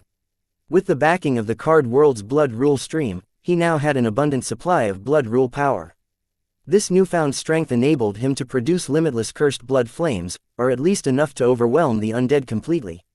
As the undead struggled to comprehend their dire predicament, Wyatt unleashed a relentless torrent of flames. These cursed blood flames surged forth, consuming the toxic mist and pushing the undead to their limits. The imbalance in power became glaringly evident. The undead had no powerful ally to turn the tide in their favor. Wyatt's strategic advantage and unyielding assault left the undead no room to recover. With their suppressed sentience and lack of support, they were swiftly overpowered by Wyatt's unending onslaught of flames. Slowly, the entire celestial blood curse domain became filled with cursed blood flames. The toxic mist that had previously overpowered the flames was now confined to the immediate surroundings of the undead, forming a shroud of mist to protect them from the relentless torrent of cursed blood flames. The once dominant toxic mist could no longer spread and dominate the battlefield. Instead, it was reduced to a desperate defense mechanism. The cursed blood flames surged through the domain, overwhelming everything in their path. The undead were left struggling to maintain their protective shroud, as the flames threatened to consume them entirely. The balance of power had decisively shifted in favor of Wyatt and his newfound strength. With the support of the card world's blood rule stream, it didn't take long for Wyatt to dominate the battlefield. His newfound power allowed him to generate an overwhelming torrent of cursed blood flames. However, despite their intensity and sheer quantity, his flames couldn't completely defeat the toxic mist of the undead. Instead, they managed to confine the toxic mist to the immediate vicinity of the undead, limiting its spread and influence. The flames created a barrier that kept the undead's toxic mist from spreading further but couldn't entirely eradicate it. Wyatt's strategic advantage was clear, yet the strength of the toxic mist over his cursed blood flames was obvious, which meant the battle wasn't fully won. Knowing that his flames were not a threat to the undead's toxic mist regardless of their quantity, Wyatt realized he could only rely on the network of natural nodes to defeat them. Despite his ability to confine the mist, only the explosion of the network of natural nodes held the potential to truly end the undead threat. Wyatt turned his focus to leveraging this powerful array formation and winning the battle. Chapter 2142 Ingenious Solution. Date the 18th of April 2321. Time 22:56. Location Card World, Southern Region, Blossom District, Sky Blossom City, Celestial Mystic Dimension. How is he doing it? Ransom blurted, his voice filled with incredulity as he stared dumbfounded, at the celestial blood curse domain now engulfed in cursed blood flames. Just moments ago, these flames had been insignificant, easily overpowered by the toxic mist emanating from the 2.5 dozen undead. The flames had been relegated to a corner, seemingly on the brink of being snuffed out of existence. Yet, in a dramatic turn of events, the situation had reversed. The flames surged in volume and intensity, pushing back the once dominant toxic mist to a corner, where it now struggled to shield its undead masters from the raging inferno. Ransom had always suspected that Wyatt had an ace up his sleeve, a hidden trump card that he would reveal at a critical moment. He had eagerly awaited the spectacle of Wyatt deploying his secret weapon. However, the reality of what unfolded before him was far beyond anything he could have imagined. Despite witnessing the transformation with his own eyes, Ransom found it nearly impossible to accept. The feat that Wyatt had pulled off defied all logic and reason. Wyatt had conjured a greater volume of flames than the toxic mist produced by the 2.5 dozen undead golems combined. What made this even more astonishing was the fact that these flames had not only matched but overwhelmed the toxic mist in sheer quantity. The very flames that had seemed so feeble and doomed were now a dominant force, pushing the mist back and threatening the undead's existence. Ransom's mind reeled as he tried to comprehend the magnitude of Wyatt's achievement. How had he done it? What kind of power or strategy had he employed to bring about such a miraculous change in the battlefield's dynamics? The questions swirled in Ransom's head, but answers eluded him. All he knew was that Wyatt had accomplished something extraordinary, something that defied the natural order and shattered the expectations of everyone who had witnessed it. I have read about cursed blood flames, Henrik spoke, his voice carrying the weight of his extensive knowledge. These flames use the user's blood as fuel. However, if the user has mastery over blood rules, specifically the blood curse meaning, they can utilize their blood rule power instead of their actual blood to sustain the flames. For Wyatt to produce such an immense quantity of cursed blood flames, he must have either an inexhaustible supply of blood or an extraordinary amount of blood rule power. Based on my experience, even your mother or other beings among the top 10 strongest in the card world wouldn't be able to generate this much rule power from the spiritual plane. I've met the one they call the right eye of the card world, Louis Forger aka the Miracle, and even she can't produce limitless rule power from the spiritual plane. Perhaps a supreme being could achieve this, but for a card apprentice, it should be impossible. This leaves us with only one plausible explanation. The boy has devised some kind of card that enables him to produce sufficient blood within his body to fuel these flames. However, no matter how many flames he conjures, they shouldn't be able to penetrate the toxic mist shroud of the undead golems, Henrik speculated aloud. His eyes were fixed on the battlefield, observing the transformation with a mix of fascination and skepticism. He noted that while the power of Wyatt's flames remained the same, their quantity had increased to an alarming degree. His observation was precise, but his conclusion was far from the actual truth. Henrik struggled to reconcile what he knew with what he saw. The cursed blood flames, previously feeble and on the verge of extinction, had grown exponentially. They now dominated the battlefield, forcing the toxic mist to retreat and protect the undead golems. The sheer volume of flames suggested that Wyatt had access to a source of power far beyond what Henriks believed possible for a card apprentice. As the flames raged on, Henriks couldn't come to terms with what he was seeing. Wyatt's abilities defied conventional understanding. The sheer amount of cursed blood flames produced by Wyatt was unprecedented, and Henriks wrecked his brain trying to understand the secret behind Wyatt's extraordinary display. Finally, using all his years of experience and a little imagination, Henriks thought of a possible reason that he could get behind for why Wyatt was able to produce such large amounts of flames that it could overwhelm the combined efforts of 2.5 dozen of undead golems. Fuck, that's just ingenious, Ransom cursed, grasping the implications of Henrik's words. If Henrik's speculation was accurate and Wyatt had indeed created a card to produce an infinite amount of blood in his body to fuel his cursed blood flame, then that would be an incredibly overpowered ability that many would covet. Ransom knew Wyatt was hiding an ace up his sleeves, but what he revealed was just too godly. Ransom found himself leaning towards believing Henrik's theory because the person in question was Wyatt. Wyatt's notable achievements were consistently more shocking than the last. He was the genius who created the VR universe, discovered the silver milk powder, and developed a card with the soul energy digestion effect. Given his track record, Ransom wouldn't be surprised if Wyatt had indeed created a card that allowed him to produce infinite blood, thereby enabling him to generate an endless supply of cursed blood flames. This potential revelation was staggering. If true, Wyatt's new card would not only make him a formidable opponent but also an invaluable asset or a dangerous threat, depending on one's perspective. The ability to generate infinite cursed blood flames would change the dynamics of any battle, making Wyatt nearly unstoppable. Ransom knew that such a powerful card would attract immense attention and potentially put Wyatt in great danger, as others would undoubtedly seek to either ally with him or seize the card for themselves. Ransom, himself, wished to have something like that in his arsenal.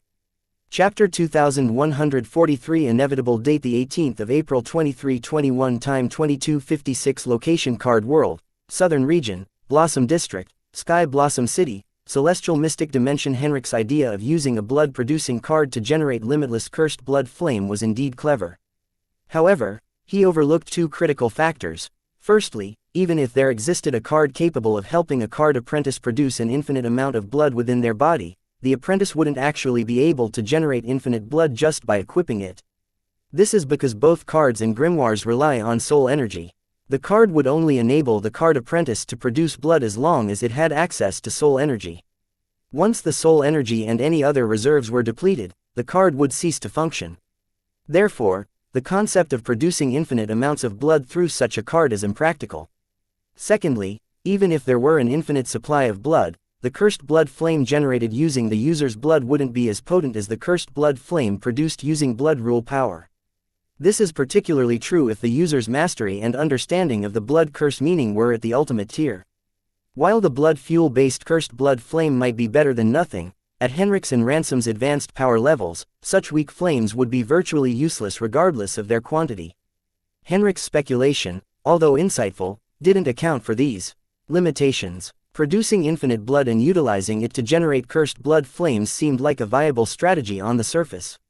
However, the dependency on soul energy and the difference in the quality of flames produced from blood versus blood rule power made the idea flawed in practice. These overlooked aspects underscore the complexity of manipulating such powerful forces and the practical constraints that even the most ingenious strategies must contend with. It's not that Henrik's and Ransom failed to see these factors, but they found this possibility more acceptable than believing that Wyatt had access to infinite blood rule power. They reasoned that Wyatt, being wealthy, might possess a significant amount of soul jades or a card that enhanced his soul energy recovery rate, allowing him to sustain the blood-producing card longer than usual. While these arguments were far-fetched, they were still more plausible to them than the idea of Wyatt having limitless blood rule power. This was a reflection of human nature. They feared the unknown and sought comfort in explanations their minds and hearts could accept, even if it meant deceiving themselves. Even the most capable individuals, when confronted with the unknown, often succumb to this tendency. Henrik's and Ransom, despite their status as powerful demigods holding authoritative positions in their respective organizations, were no exception.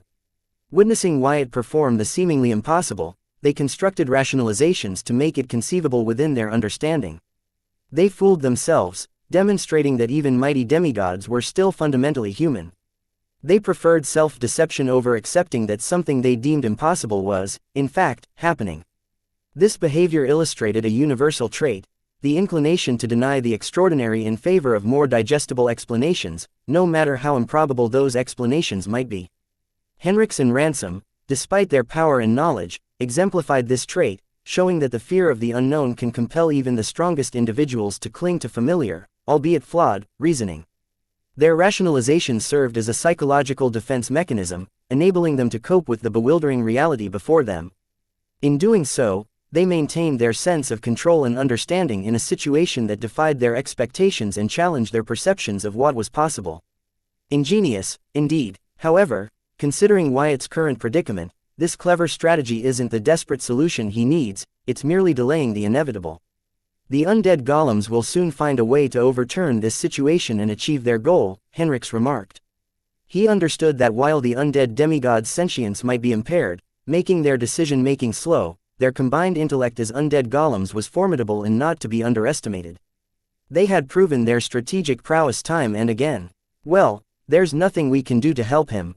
Leaving the space isolation array formation will be impossible with his torrent of cursed blood flame covering every inch of the mystic dimension, Ransom said, though it was unclear whether he would allow Henrik's out of his confinement to assist Wyatt if push came to shove. He then added, however, all hope is not lost. Wyatt is still attempting to set up the pseudo-natural sunspot array formation. Considering the amount of cursed blood flame he's channeling into the network of natural nodes, I believe we should focus on strengthening the space isolation array formation. Really? Henrix eyed Ransom skeptically. Are you sure you aren't just worried that I'll use the explosion as a chance to escape your grasp? How could that be? I'm just concerned for our safety, Ransom replied, conjuring the most sincere smile he could muster, though Henrix remained unconvinced. Without waiting for Henrix's reply, Ransom began fortifying the space isolation array formation. He was concerned it might not withstand the impending explosion of the network of natural nodes. However, as Henrix had pointed out, he was more worried about the possibility of Henrix escaping during the chaos. Determined to protect themselves from the explosion and avoid being vaporized like the undead golems, Ransom focused on strengthening the array formation.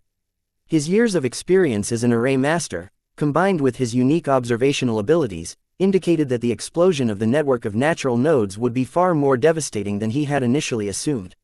Wyatt was overloading the natural nodes with cursed blood flame, pushing capacity beyond their limits, making the explosion inevitable.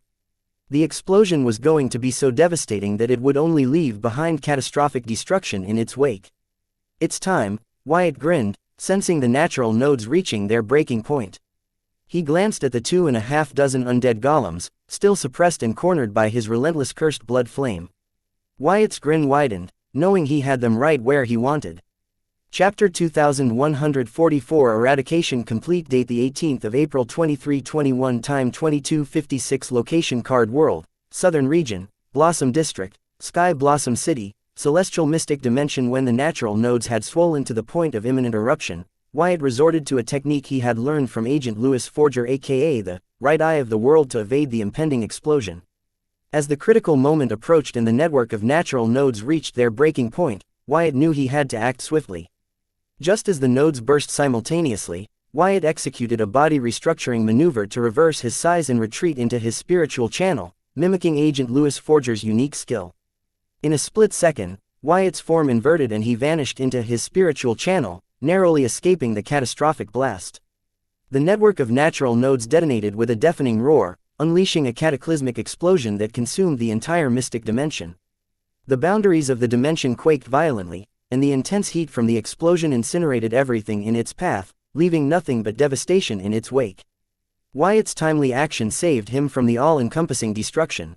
The spiritual channel provided a sanctuary between the spiritual and physical plane, shielding him from the explosive force and searing temperatures that ravaged the mystic dimension in the physical plane. This escape, a testament to his quick thinking and mastery of advanced techniques, ensured his survival in a situation that seemed otherwise fatal. From within his spiritual channel, Wyatt peered into the mystic dimension on the physical plane, witnessing the aftermath of the explosion. The once vibrant and mystical dimension was now consumed by fiery, wild energy, obliterating everything in its path. Although the explosion lasted only a few seconds, the unleashed, untamed energy continued to wreak havoc for several minutes. The sheer magnitude of the explosion and the devastating energy it released served as a stark reminder of the immense power contained within the natural nodes and the peril they posed when destabilized. The landscape, once teeming with life and magic, was now reduced to a chaotic inferno, with no trace of its former splendor. From his safe vantage point within his spiritual channel, Wyatt had a clear view of the mystic realm in the physical plane. Despite the obscuring energy currents, he peered through the torrent of fiery chaos unleashed by the explosion, searching for the 2.5 dozen undead golems. He needed to confirm that the explosion of the natural nodes had eliminated these pests. If the golems had survived, his efforts to cause the explosion would have been in vain. The unleashed energy rained down terror, obliterating everything in its path. Wyatt's heart raced as he scanned the chaotic scene, hoping to see the golems disintegrated by the immense power.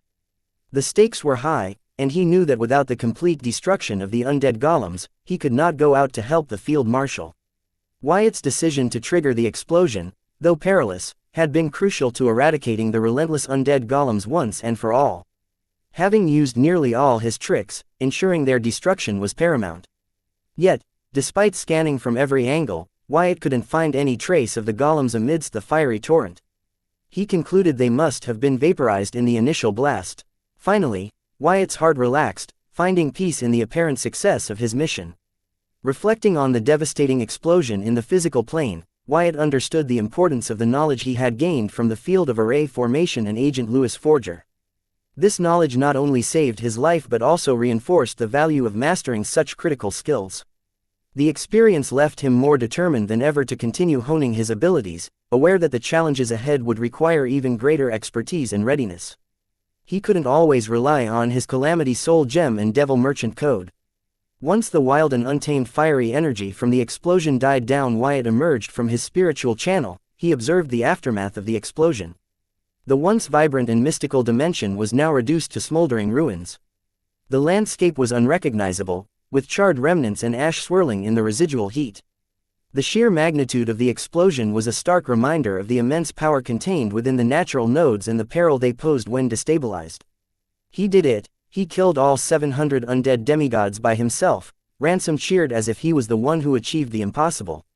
Yes, he did. Henrix nodded in approval and then added, I still can't believe that he eradicated all 2.5 dozen undead golems without even leaving behind their ashes with a single move, proving that knowledge trumped strength. Fuck, it was too satisfying to watch. Ransom cussed aloud. He was hyped up.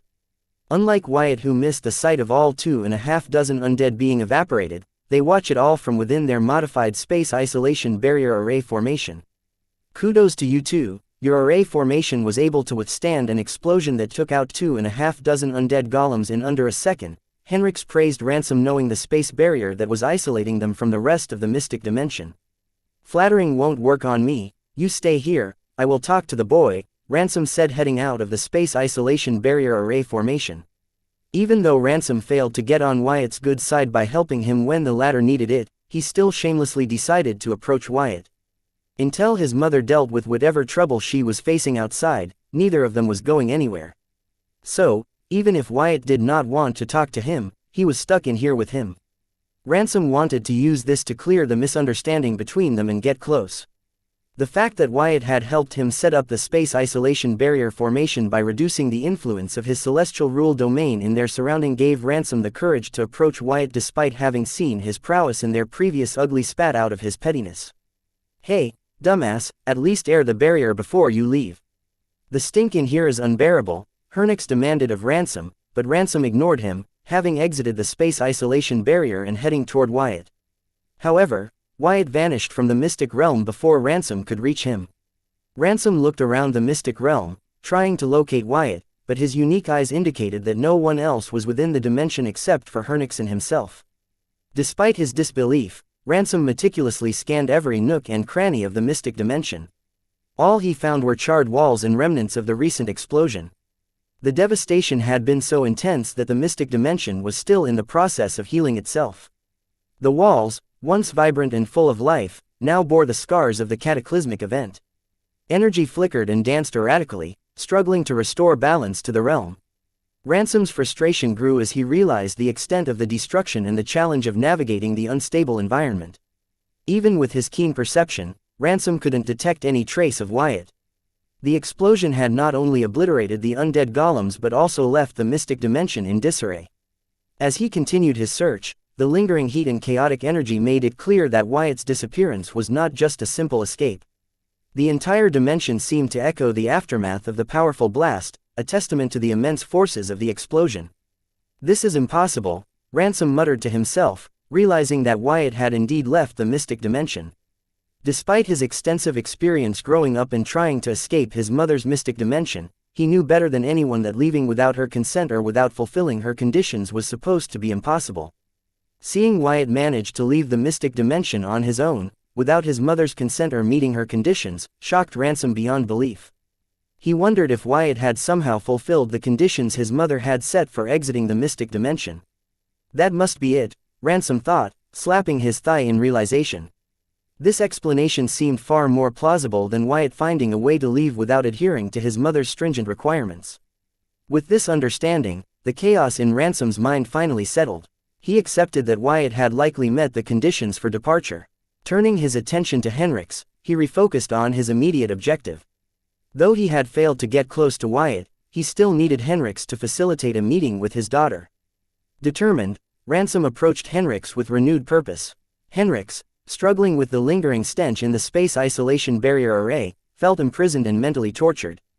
Ransom had left the barrier minutes ago, yet it still reeked in there. As he turned to face Ransom, he met Ransom's eyes and realized the latter was about to pester him relentlessly, adding to his torment. Meanwhile, Wyatt, who had left the mystic dimension, had reached his destination, and looking at his surroundings he muttered, "I made it back in one piece." The technique he used to escape the mystic dimension was very risky, but he executed it perfectly and made it outside without sustaining any harm in the process.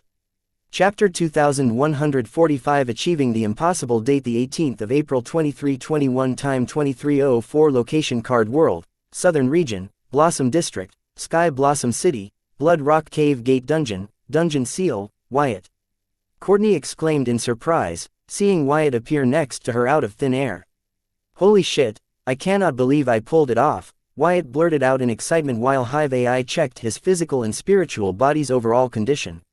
What he had just accomplished was incredible and not something anybody could achieve. He had managed to traverse the spiritual plane and return to the physical plane without getting hurt or lost.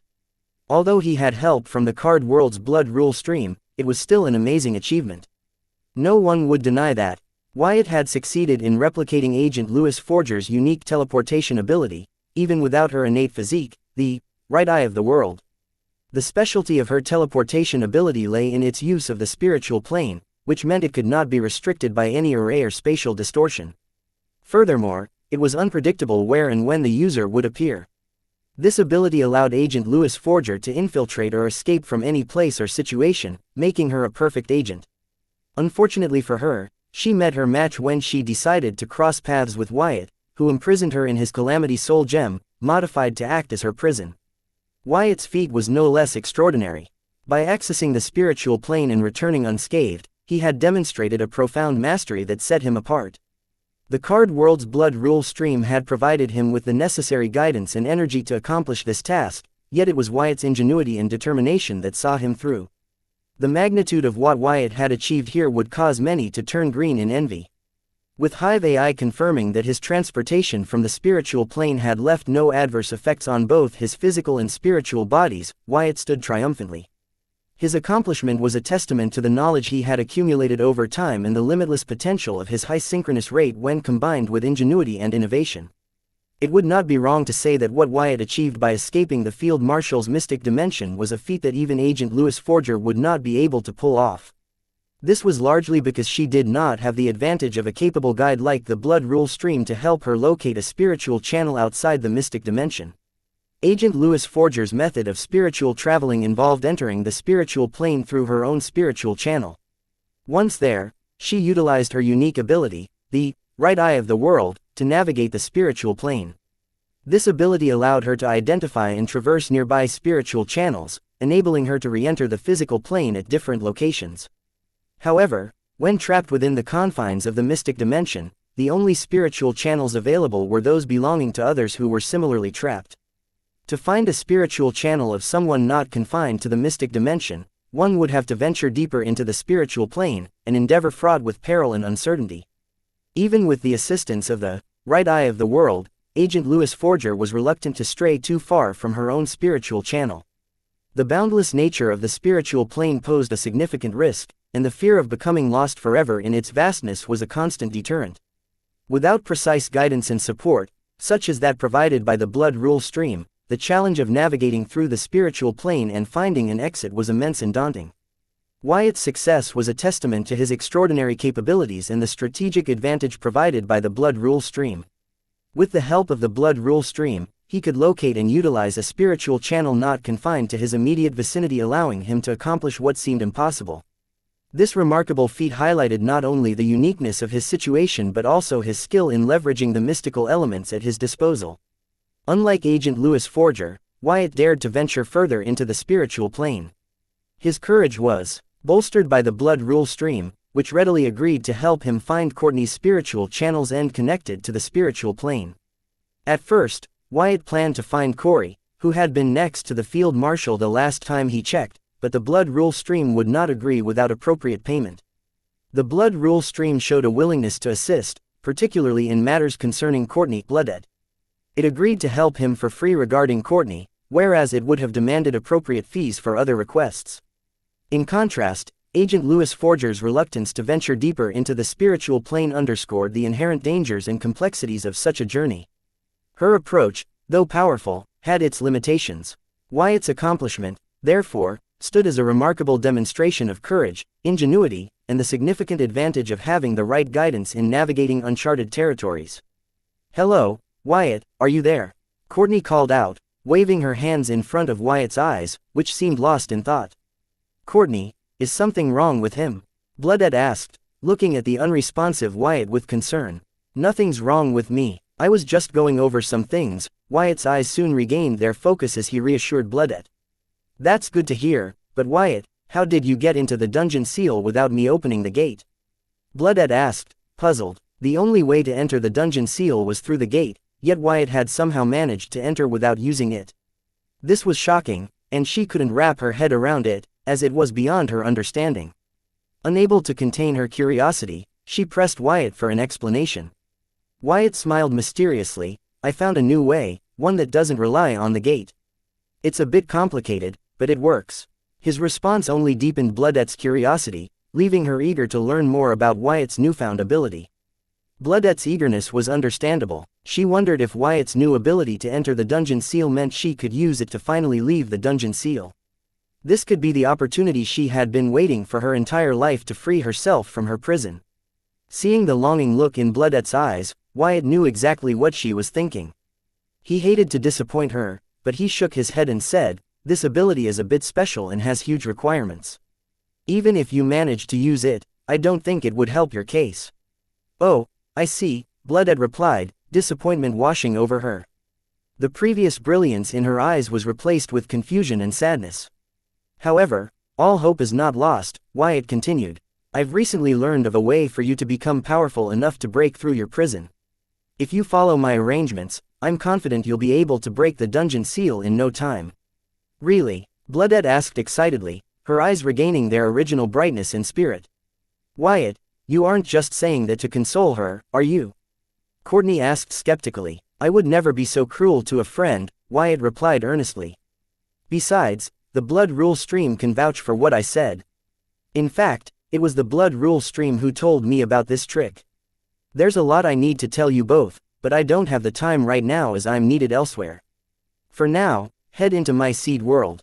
The other me in there will inform you of everything you need to know." With that, Wyatt opened the entrance to his seed world. Then, he hurriedly added, "Bloodette, open the dungeon gate so that I can head out." Bloodette's eyes sparkled with hope as she did as Wyatt asked. The thought of a potential escape from her eternal prison filled her with a renewed sense of purpose. Meanwhile, Courtney's skepticism began to fade as she saw the sincerity in Wyatt's eyes.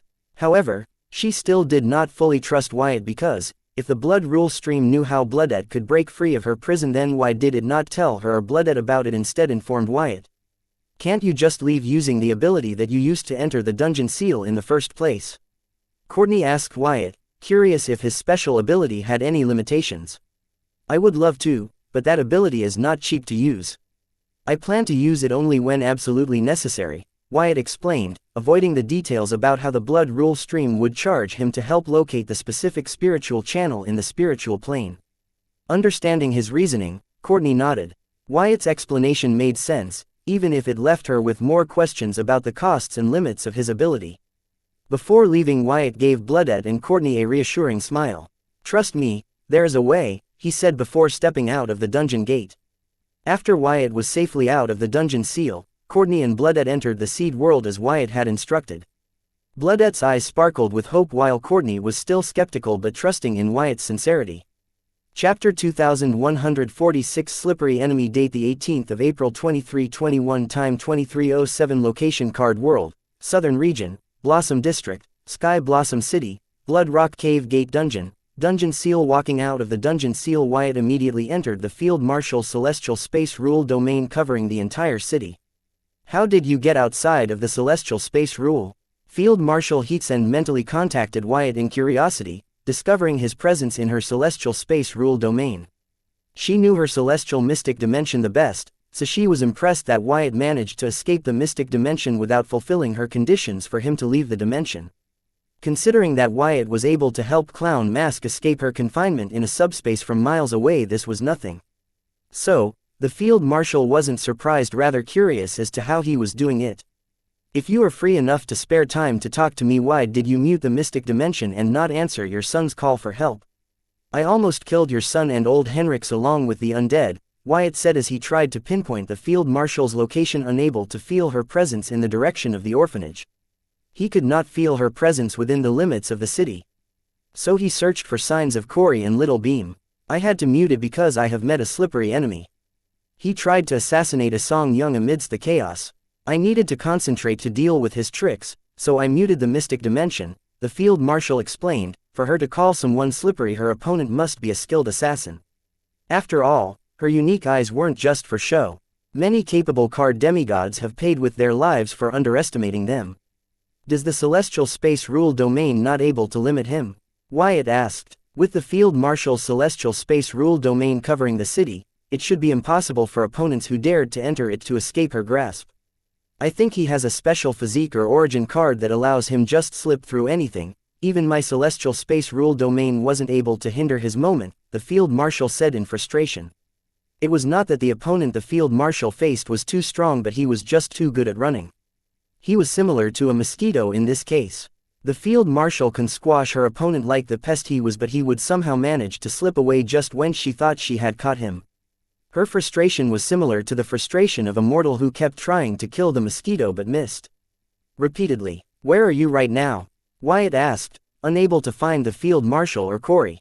I am hiding in the void, waiting for the pest to make his move, the field marshal informed. She seems to have taken this personally. Don't tell me you are using a song as bait, Wyatt remarked, knowing for her slippery opponent to leave his comfort zone and make a move, the field marshal had to dangle an attractive bait. A song was it. So what if I am? I have to put an end to this threat today. I don't plan to babysit her for the rest of her life, or do you plan to do that? The field marshal was right. A song was not a part of the southern region. There was no need for her to go the extra mile for her. Still, she did what was in the best interest of a song in the long run. So what if she put a song's life at risk a little, unless a song wanted to live the rest of her life in fear of being assassinated? She had little choice but to cooperate with the field marshal by becoming the bait to lure out the slippery assassin after her life. I was just checking. Anyway, I am heading to a song's side to check on her. If the assassin shows up, maybe I can deduce his unique ability so that you can be better prepared to face him next time, Wyatt said as he headed to where a song was temporarily residing. Sure, Field Marshal agreed, even though she strongly felt that Wyatt would not need to do that because she would definitely catch the assassin next time he dared to make a move on a song. Soon, Wyatt arrived at the location where a song was temporarily housed. He did not head to meet her. However, her security detail, who seemed to have healed, had noticed his arrival. They might have informed a song about his arrival, but Wyatt was in no hurry to meet a song. He used soul pupils to scan the surroundings, feeling that the assassin might be hiding out somewhere nearby to kill a song when he felt like it was the right moment. While searching for any signs of the assassin, Wyatt noticed that the field marshal's celestial space rule domain had shifted a little. Even though it covered the entire city, its primary focus was a song in her immediate vicinity. With this, it would be impossible for the assassin to get close to a song without getting detected. With such arrangements for the assassin to escape the field marshal's hands, again and again, Wyatt could not help but wonder what kind of special ability it was that caused even one of the top 10 strongest to clench her teeth in frustration. Wyatt scanned the whole neighborhood with his soul pupils twice, but there wasn't any sign of the assassin or anything suspicious. He even had the hive check the soul pathways of the surroundings he had recorded using his soul pupils just to be thorough. After all, the assassin's ability was able to hide from the field marshal's unique eyes. Just to be on the safer side, Wyatt had the hive AI check the recorded soul pathways for any sign of abnormalities. While he did that, a song walked out of her villa to receive Wyatt. She did not seem to be shaken up despite multiple attempts on her life today. Chapter 2147 Brazen Carl. Date the 18th of April 2321. Time 23:11. Location Card World, Southern Region, Blossom District, Sky Blossom City, Fine Gold Residential Area. Hey, Wyatt. Why don't you come in? A song greeted Wyatt and invited him into the villa. Wyatt's presence outside the villa puzzled a song. It wasn't like him to wander around the neighborhood instead of coming straight to her. Normally, she wouldn't mind his behavior, but tonight was different. An assassin from the central region was out to get her, and she didn't want Wyatt to become collateral damage in this deadly game. Her semi-demigod bodyguard assured her that there was no need to worry about Wyatt, as he exhibited the energy signature of a demigod. This meant that her barely 18-year-old friend might be a card demigod. Asong found this hard to believe. Despite her guard's insistent claims, she struggled to accept that Wyatt could be a demigod. The guards had been buzzing about it ever since they arrived at their temporary housing. They had sensed Wyatt's energy, which matched that of a card demigod during their previous encounter. However, back then, Wyatt appeared as a red humanoid monster. Considering the rumors about Wyatt and his borrowed powers, Asong hadn't thought much of it at the time. But now, Wyatt looked like his regular self, yet the guards still insisted he possessed demigod-level strength. There was even a moment when her guards worried that this Wyatt might be an imposter, an assassin disguised as Wyatt to get to Asong. However, they quickly dismissed this theory. Field Marshal Heatsen was currently overseeing their situation, and she would undoubtedly be aware of Wyatt's whereabouts and actions. If a fake Wyatt were approaching Asong, the Field Marshal would have alerted them. Despite the assurances and the evidence presented by her guards, Asong couldn't wrap her mind around the idea. If Wyatt truly was a card demigod, he would be the youngest ever in the card world, breaking demigod Baylor's record by several years. The implications were staggering. The entire card apprentice community would be thrown into chaos. Just the thought of the infinite consequences of this news made Asong feel lightheaded. She took a deep breath, attempting to steady her racing thoughts. She knew she needed to focus and greet Wyatt properly.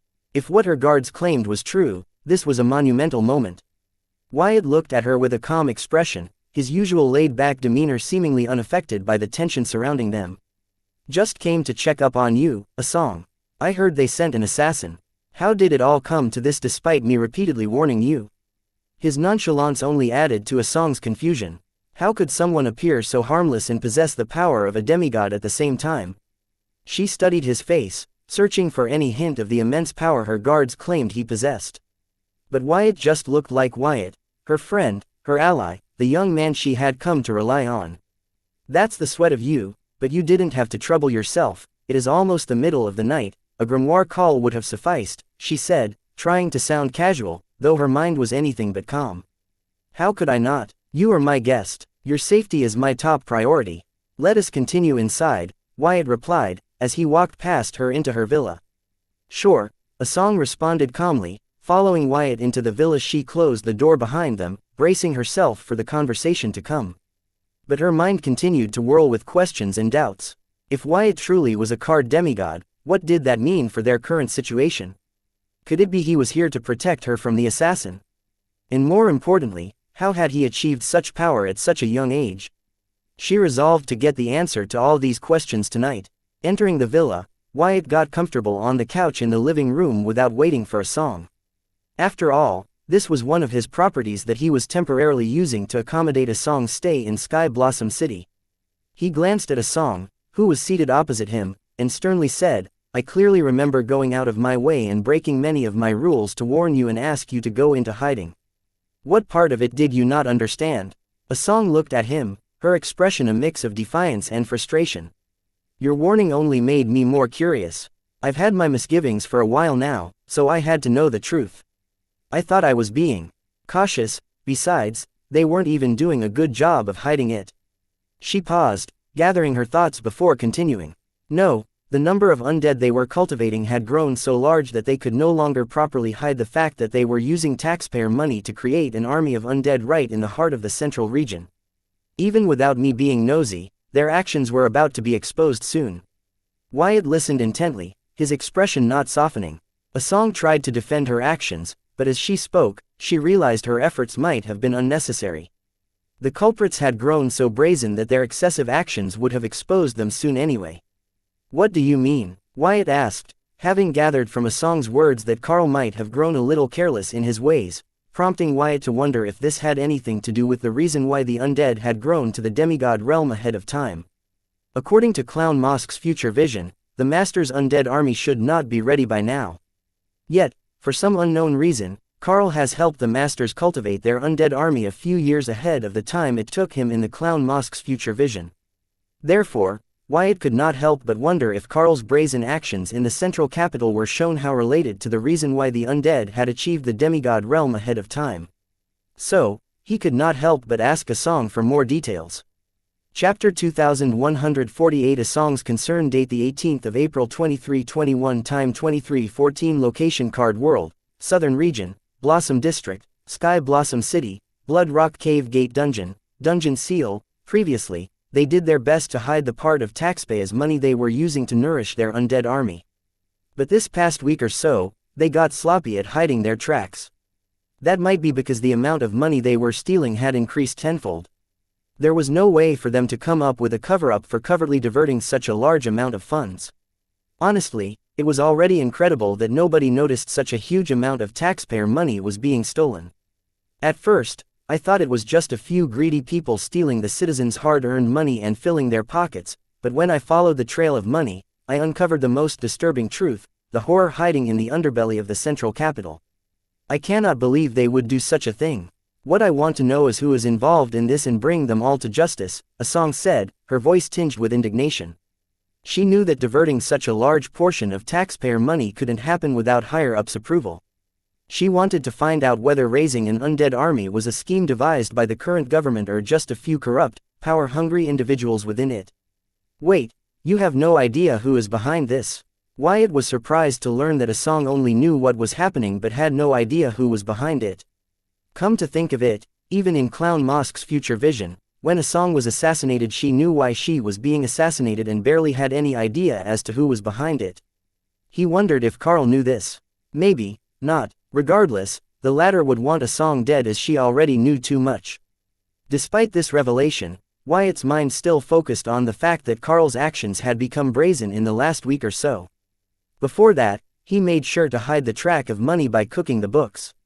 But last week he swindled out 10 times the usual money, making it difficult for him to hide his tracks. This info was well and good, but the question here was what made Carl suddenly become more active. If he could have raised the level of the undead to the demigod realm just by spending a few more bucks, then why did he not do it previously and only this last week? What had changed for Carl to take such measures despite the risk of being found? Wyatt could not help but wonder if the failure of the central government and Morningstar University's joint effort to kidnap him was Carl's trigger. No, that wasn't it, or was it his success in the VR universe? Wait a minute, let's back up. Did Carl find the answer to raising his undead to the demigod realm faster and quicker in his VR universe?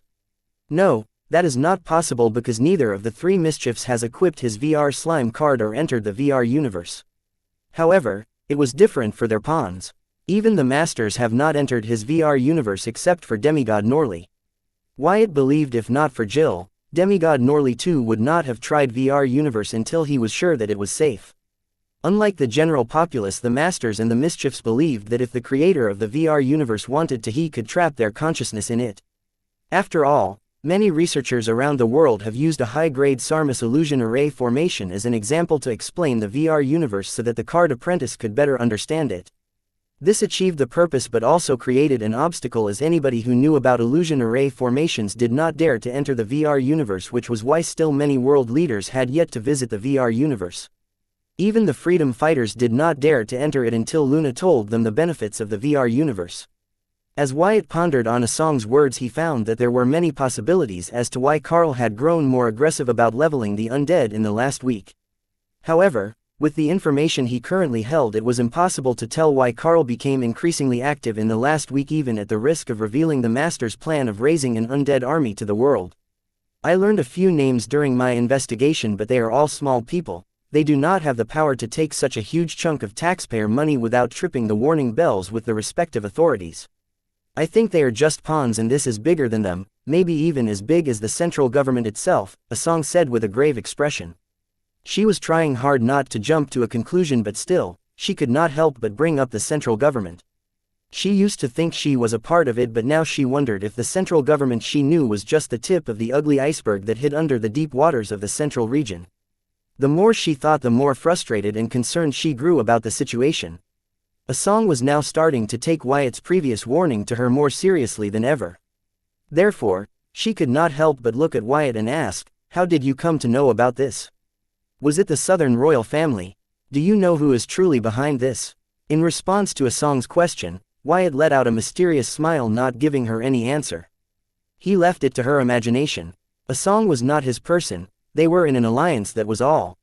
He could not just hand her information for free. Not to mention, currently she was mooching off him. Thanks to her relationship with him, she now has one of the top 10 strongest card apprentices in the world protecting her. Chapter 2149 Partnerships. Date the 18th of April 2321. Time 23:17. Location Card World, Southern Region, Blossom District, Sky Blossom City, Fine Gold Residential Area. Seeing Wyatt not answer her questions, Asong frowned and reminded him, Wyatt, we discussed this before. We don't hide anything from each other. If I know something you need to know, I will share it with you, and I expect the same from you. Asong believed that, with everything that had transpired between her and Wyatt, they didn't need to play games and should be straightforward with each other. However, her having to remind him of this made her think that maybe their partnership meant more to her than it did to Wyatt. This thought left her a little disappointed. However, Asong's worry was unwarranted. Their partnership was equally important to Wyatt. He simply did not want to risk his plan by telling Asong what was actually happening in the central region. Even if he only told her a part of the truth, that the masters were behind the undead army, she could inadvertently cause a lot of damage. Asong might seem like a small-time politician, but Wyatt, who had seen future visions from Clown Mosque's memories, knew that her death would trigger a series of events leading to the demise of the three mischiefs who had taken the card world from the masters, the four royal families, and the demigod worshippers. She had many serious and solid connections that would go to any lengths for her just in her name. Therefore, Wyatt worried that Asong knowing the truth, even a part of it, would only hinder his plans. He intended to use the three mischiefs to take out the masters and then use the southern princess to take out the three mischiefs. The appearance of Gideon Grimm and the possibility of a second demon invasion were variables enough. He wanted to avoid adding more variables to the list if possible. The southern princess had seen the future vision from Clown Mosque's memories just like Wyatt. He was certain that she was preparing to embrace that future with a twist. This time, the southern royal family would not be erased but would instead erase the three mischiefs. If she was anything like Wyatt, she would use this situation to her maximum benefit, and she stood to gain the most if the southern royal family emerged as the heroes of the coming new world. As for Wyatt, he had no plans of playing the hero or the king. His primary concern was to ensure his dynasty's safety and prosperity as he prepared to venture into the myriad realms. This mission meant that, even at the risk of worsening his relationship with Asong, Wyatt had to keep a tight lip about his true intentions and the knowledge he possessed. The act of saving Asong's life was already a significant variable in his carefully crafted plan. Wyatt knew that every piece of information shared or withheld could shift the delicate balance he was trying to maintain. The southern princess's ambitions were another factor he had to consider. Her desire to position the southern royal family as saviors and take over the card world added another layer of complexity to the already complicated plan. Despite the tension it caused, Wyatt believed that keeping certain truths from Asong was necessary. He hoped that she would eventually understand his reasons and see that his intentions were aimed at the greater good of their shared goals. Asong, if my guess is right, you used your emergency teleportation cards to leave the central capital and hide in your secret hideouts around the globe, but the undead managed to find you every damn time. That's why you had to run desperately to my city to save your lives. You must be hoping that the Southern Watch protecting me would save your asses. Fortunately for you, you were lucky enough to meet two of the greatest card apprentices the Southern region has to offer to help you. What's your point, Wyatt? Asong interrupted him midway, clearly impatient with his lengthy speech. She wanted him to get to the point. My point, Asong, is that there aren't many places in this world left for you to feel safe anymore. Don't make the southern region one of them. I have no problem giving you the answers you seek, but many powerful people's interests are tied to it. Wyatt paused dramatically before continuing, I really hope I got through to you this time, because if you poke your nose where it doesn't belong again, I might not be able to help you. Wyatt chose his words carefully, attempting to warn Asong without harming their partnership too much. He knew that their relationship was likely to take a hit, but he was doing what anyone would do in an inevitable situation, damage control. He understood the gravity of the situation. The truth Asong was trying to uncover was dangerous, and her actions could have far-reaching consequences. He respected her drive and determination, but he also knew that she needed to understand the risks involved. Wyatt's own plans hinged on a delicate balance of alliances and secrecy, and he couldn't afford any missteps. Asong's frustration was evident, but Wyatt hoped that she would grasp the seriousness of his words. Carl and the Masters would not sit by if Asong planned to continue down this path. Even the Southern Princess would not hesitate to do the same if such a situation arises, because Anna's mother would not risk the survival of her family and lose the opportunity of once in a lifetime to screw everyone over and take over everything. He valued their partnership and didn't want it to be ruined by misunderstandings or reckless actions. By being upfront, even if it meant being blunt, he aimed to protect both their interests and ensure they could continue working together towards their common goals. In the end, Wyatt knew that trust was a fragile thing. He hoped that despite the tension, Asong would see that his intentions were to keep her safe and protect their shared mission. Only time would tell if his words had the desired effect, but for now, he could only hope that Asong would heed his warning and proceed with caution. Asong stared at Wyatt long and hard, this time not daring to underestimate his warning. However, she couldn't help but say, "Looks like my gut was right. This is way bigger than a few corrupt and power-hungry people. I can't think of a reason or explanation as to why and how the Southern royal family is connected to the horror hidden right under the central capital, but it seems I will soon have to make new living arrangements." Listening to Asong say she planned to make new living arrangements, Wyatt knew it was her way of saying she wouldn't stop until she knew the whole truth and put an end to it. Therefore, he couldn't help but say, "I might sound like a jerk, but I think I have to say it on this occasion. Sometimes, something good comes out of something bad. What will happen might not be the worst that could happen, or even maybe the change the world needs. This might be one of those situations." Wyatt felt ashamed to say these words, but knowing that the current rulers, the Masters, didn't care about the people and only pursued their own interests strengthened his resolve. There was a reason why the four royal families never allied against the Masters. These rulers were strong and had many versatile means. Wyatt knew someday he would be strong enough to overthrow them, but time wouldn't wait for him, so he had to deal with it as it came. Knowing what the future had in store, Wyatt understood that a civil war in the card world was inevitable. He would rather get it over with before the second demon invasion began than have it occur during the invasion. This way, the world wouldn't get destroyed, and its people wouldn't be traded across the myriad realms as slaves and livestock by the dark races. "Wyatt, if you are willing to take an oath to look all those people who are and will be affected by this in the eyes and tell them the same, I will take an oath to stop looking into this matter right now," Asong proposed, her voice shaking with rage.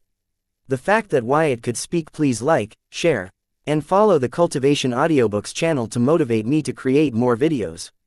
Thank you." Such words made her reconsider their partnership and relationship. She couldn't help but wonder how she had come to trust someone capable of saying such things. Her anger and disillusionment were palpable. Wyatt's words had not only offended her but also made her question his character and the foundation of their alliance. The idea that he could so casually speak "Please like, share, and follow the Cultivation Audiobooks channel to motivate me to create more videos. Thank you" of potential catastrophe as a necessary evil unsettled her deeply. Asong's mind raced as she weighed her options, realizing that her trust in Wyatt might have been misplaced. The path forward was uncertain, but she knew one thing: she couldn't ignore the warning signs any longer. Chapter 2150 Mind Freak. Date the 18th of April 2321. Time 2321. Location Card World, Southern Region, Blossom District, Sky Blossom City, Fine Gold Residential Area. Wyatt never thought for a second that it would be easy to convince Asong to back off. If it were, she would not have been assassinated in her past life or be a target of assassination in this life. She was never afraid of death. She stood in front of the big bad politicians and nobles of the central capital to speak "Please like, share, and follow the Cultivation Audiobooks channel to motivate me to create more videos. Thank you" up for the rights of the regular people who were not lucky enough to awaken as card apprentices. She did not only stand up for the mortals but card apprentices too when the central government tried to push the registration bill to get every card apprentice to register their origin cards, physiques, and traits. Regardless of when and where, Asong always stood up for what was good for the general population. So it was not surprising for Asong would react as such listening to his words. Had Wyatt not seen the future vision and known the interests of the various parties involved, his thought process might not have been much different from Asong's thought process. Unfortunately for him, he could not be ignorant of the inevitable. What Asong did not understand was, Who was she going to complain about the undead being raised in the central capital when it was the masters who owned the central capital that ordered and funded these undead to be raised, the nobles of the central region? Or the royal families? Or the hidden sects and clans? Or the ragtag revolutionary groups like the Freedom Fighters? Or the Card Apprentice community? Even with all of them banded together, they were not the masters' opponents, which was why the masters were able to rule the card world for many centuries with no one challenging their authority. None of them were capable enough to help a song hold the masters responsible for their actions and bring them to justice. There was nothing a song could do after learning the truth except shatter the illusion of a peaceful time in the people's minds and let them know that they were not in control of their lives, i.e. all she would do was set a mass panic. So, what if the whole world knew the masters were not the heroes but just power-hungry warlords? The rebels would grow in number, which meant the masters, who no longer had to hide their true selves, would come down 10 times harder on the rebels, coloring the streets of the 5 regions with blood until they made sure everyone knew they were in charge and there was nothing any of them could do about it. If things were to go in this route, then Carl and the other mischiefs might miss their opportunity to kill the masters. That could also mean they might never get a similar opportunity, meaning that the future where masters were defeated might never happen. The more Wyatt thought about this, the more he could not help but wonder if a song's death in her past life was all part of the grand scheme of things. If she hadn't been assassinated, then she would have hindered Carl's plan.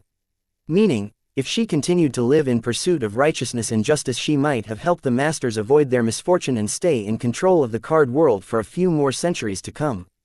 A song, answer me this: if you knew who was behind the undead fiasco, what would you do? Wyatt asked a song, as he did not want to part with the latter on bad terms, and he did not want her to see her get herself killed by being too stubborn, since he had decided to save her from her fate. Seen in the future vision, he planned to see it through. That depends on who is behind it. I will take appropriate steps to make sure that they were stopped and brought to justice, a song answered, though in her mind she had long lost interest in talking with Wyatt. If not for the courtesy, she would not even be bothered to answer Wyatt. What if I tell the people behind this incident are the masters? You live in the central capital, you should have heard about them. What will you do then? Wyatt wanted to hear it from a song. He wondered how she planned to deal with a group of people that controlled the card world. Masters. Yes, I am aware of them. I am also aware of their identities. How do you know that the founders were behind this? A song did not care about Wyatt's question. Instead, she thought if it was the masters, then they would be more than capable of raising an undead army right in the center region, the capital city, without anybody else knowing or talking about it. It's a hypothetical, just humor me. What would you do? Wyatt did not fall for a song's trick and asked her to humor him, for instance. Honestly, if it's the masters who were truly behind this, I would have to think that they had a strong reason to do this, otherwise we're all fucked. A song had a feeling Wyatt might not have given her an example but the truth to see her reaction and decide if he should tell her what he knew, i.e. this was his test for her. Therefore, she gave serious thought to what Wyatt asked before answering him.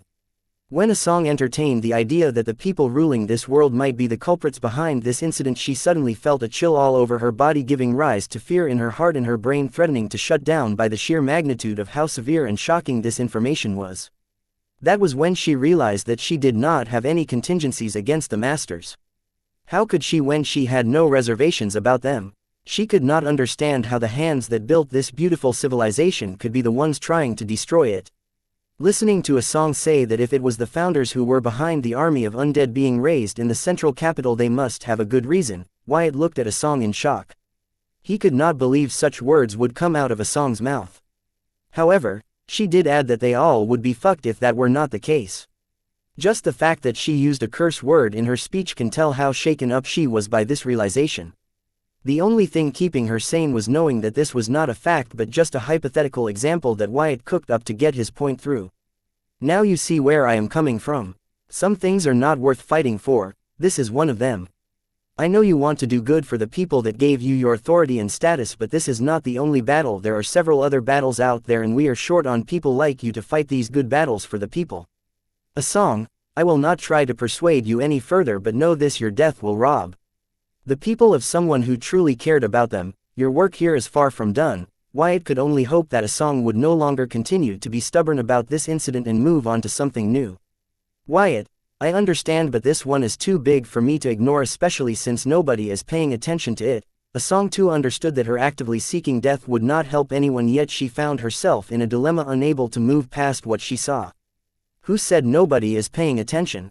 I am paying attention, the Southern royal family is too. Let us fight this battle and you continue with your thing, Wyatt hurriedly said, wondering if assuring Asong that he was on top of this matter and would see it through might get her to back off. If you guys are, then why aren't you taking any action to put a stop to it and bring the people responsible to justice? Asong asked in irritation, because she would not understand how the Southern royal family could sit by and watch people raise undead in the central capital.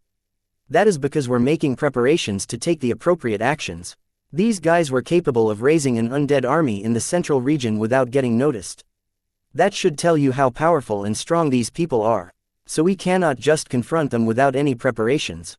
These people are strong and powerful enough to make the Southern royal family cautions. That should tell you how dangerous the people we are dealing with are.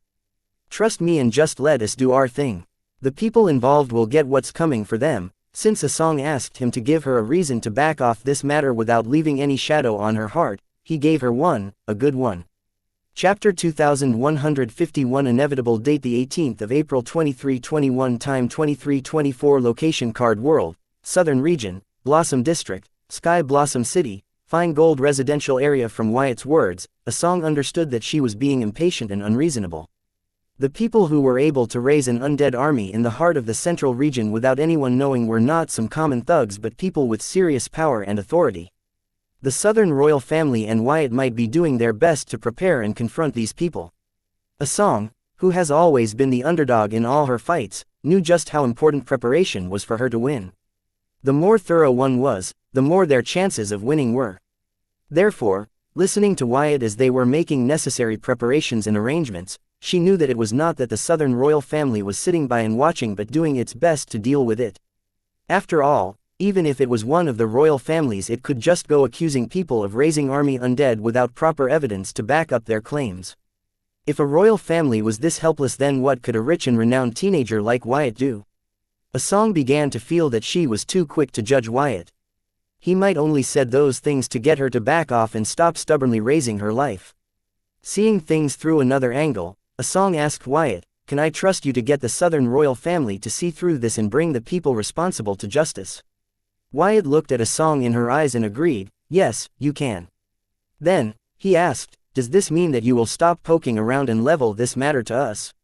"I plan to, but will that change anything? I am sure whoever is behind this will not be able to sleep unless they know I am dead. I can't return to my normal life until these guys are stopped and brought to justice. If you don't stop, they will keep coming after you, and each time they will keep sending stronger force than the last. Not to mention, your actions might affect the royal family and my plans for these people. Which is why, you need to stop." Wyatt interrupted Asong midway and emphasized that if she did not stop, her enemies would keep sending assassins to kill her regardless of where she was hiding and who was protecting her. "What makes you so sure that they will stop sending people after just because I stopped looking into their matter, Wyatt?" Asong yelled, "Because they would think that they had gotten their message and they would not want to waste any more precious manpower trying to assassinate someone who is protected by one of the top 10 strongest in the card world. Asong, stop being stupid, and fight enemies in your weight class." Wyatt's words might seem like a big if, but it was true. The purpose of assassins was to silence the leak. Now that the leak had willingly silenced itself, their purpose would be achieved. Wasting any more resources to back the leak in a corner would only provoke them and prove counterproductive. I have been fighting people above my weight class my whole life. So, I am used to fighting above my weight class. It doesn't scare me." Asong showed no sign of backing down. She only shows signs of changing her mind about getting information from Wyatt.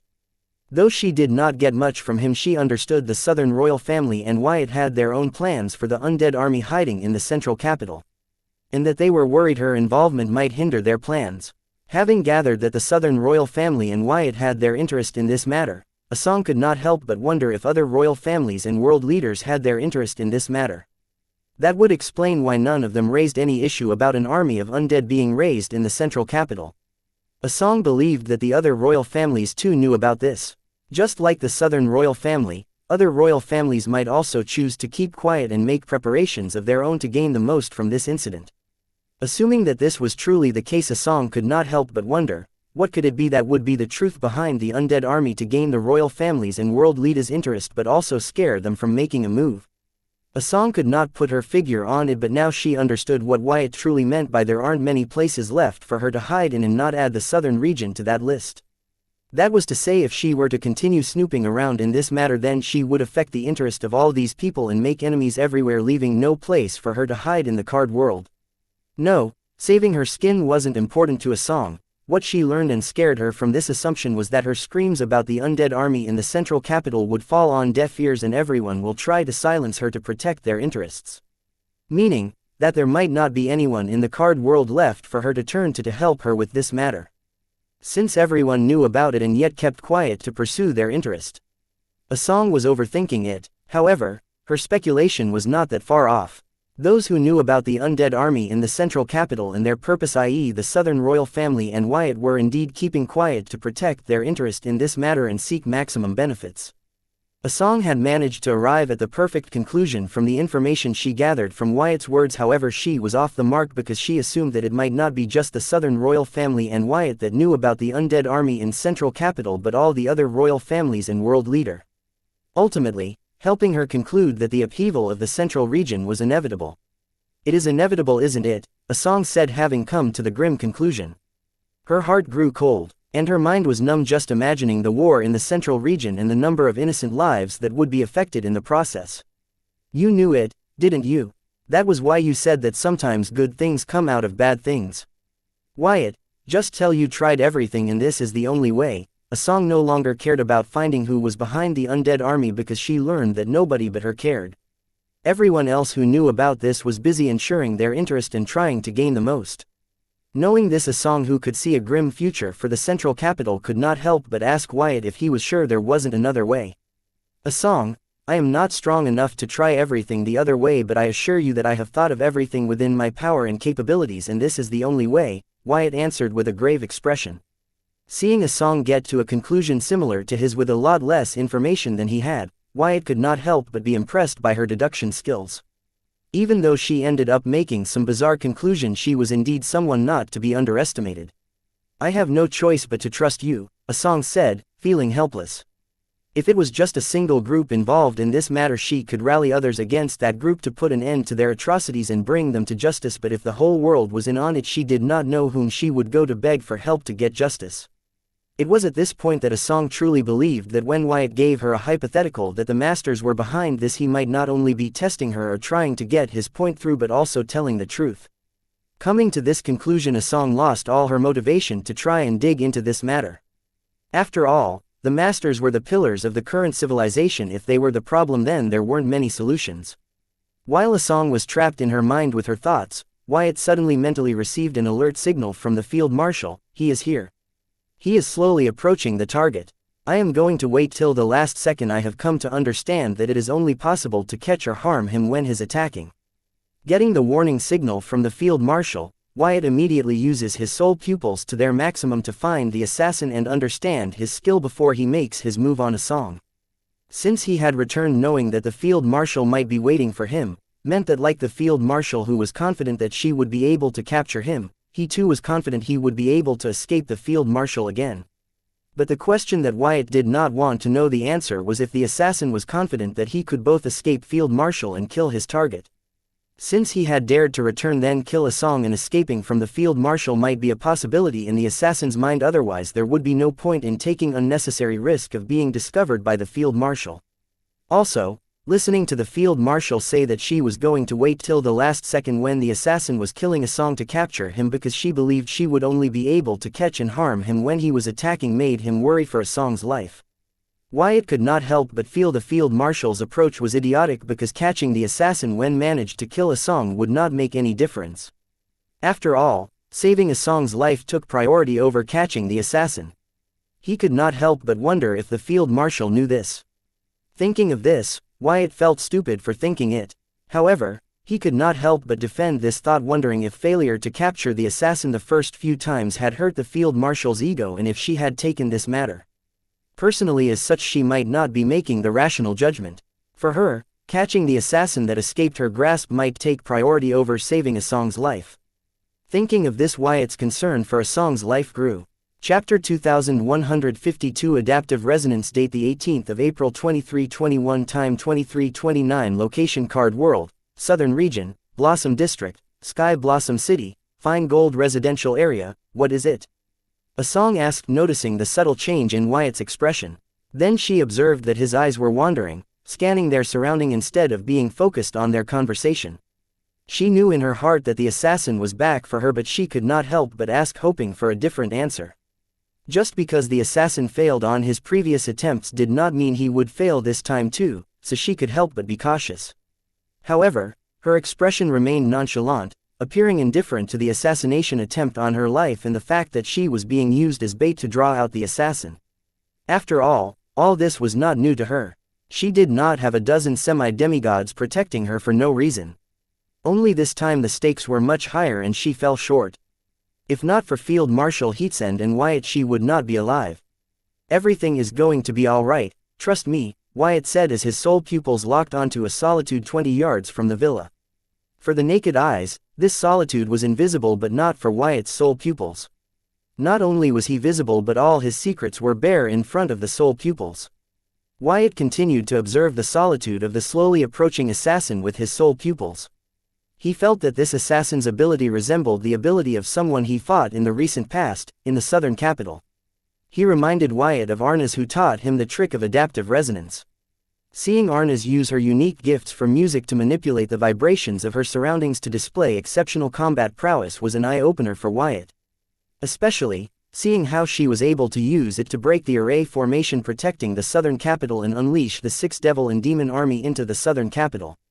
The assassin's ability used a similar principle as adaptive resonance, allowing him to move unnoticed and execute his task. No wonder the field marshal failed to catch him, Wyatt thought to himself as his soul pupils unraveled the truth of the assassin's ability to him. This just incredible, Wyatt uttered to himself in his mind, learning about the assassin's ability. It was something he had thought, having learned about adaptive resonance after seeing Arna's, but he stopped the development of this ability because it required too many calculations to be executed in a fraction of a second, which was hectic and near impossible even for Hive AI. However, the assassin's ability seemed to complete these calculations for the assassin instinctively, allowing the assassin to use an ability that Wyatt found nearly impossible to execute. With this, Wyatt knew that the assassin's ability wasn't pure talent like in Arnas's case, but related to his physique or origin card. After all, talent alone wasn't enough to bridge this near impossible gap. If it was, Wyatt would have long done it. Adaptive resonance was basically matching one's vibration to the vibration of their surroundings. One imagination and experience were the limit to the possibilities of how this ability could be used in real life. Arna's used this ability to break barriers and defense and dodge impossible attacks, while the assassin used this ability to become one with his surroundings and become intangible, making himself immune to all attacks. Wyatt had also thought of using the adaptive resonance to become intangible like the assassin, but the vibrations of the surroundings keep changing continuously with the introduction of various variables, especially in case of a battle where the surroundings get bombarded with various energies and rule power. It's hard to keep up with the changing vibrations of the surroundings if you fail to keep even by a fraction of a second, then game over. Changing vibrations of the surroundings meant the card apprentice would have to change their vibrations to match the vibrations of the surroundings, which meant they would not only have to be able to calculate the changing vibrations but also be fast enough in their calculations such that they can continue to maintain the state of intangibility. This was why Wyatt halted research into this ability. Regardless, the assassin was able to use adaptive resonance to become intangible, entering a state of being present but absent at the same time, allowing him to dodge the field marshal's attacks and escape her grasp. But there was a drawback to this state, as the field marshal pointed out earlier. In his intangible state, the assassin was not only immune to attack but also unable to attack. In his current state, the assassin was like a wandering ghost. Nobody could touch, neither could he. As such, could not even harm a hair on a song's body in his intangible state, except for giving her the feeling of being watched if he failed to hide his intent. This meant if he wanted to harm a song, the assassin would have to exit his intangible state, which would allow him to attack a song but also make him vulnerable to attacks. This was why Field Marshal said that she needed to wait till the assassin attacked a song for her to make her move and capture him. It wasn't surprising that the field marshal was able to come to this conclusion after a few heated exchanges with the assassin, otherwise her unique eyes would not be worthy of their reputation. One had to know Henrix had used one of the favors Field Marshal owed him to get her to promise that she would not use her unique eyes on him. The Field Marshal's unique eyes had a very dreadful reputation on the battlefield, especially for card apprentices like Henrix who relied on trickery and momentary surprise to their advantage in their fight style. Though the Field Marshal had uncovered the trick to the assassin's ability, she was putting Asong's life at huge risk. Chapter 2153 Instant Death Date the 18th of April 2321 Time 2332 Location Card World, Southern Region, Blossom District, Sky Blossom City, Fine Gold Residential Area. Wyatt believed the Field Marshal was playing with Asong's life because even though she had figured out the trick to the assassin's ability, all she had done was level the playing field and bring down the whole exchange to one question: who was faster?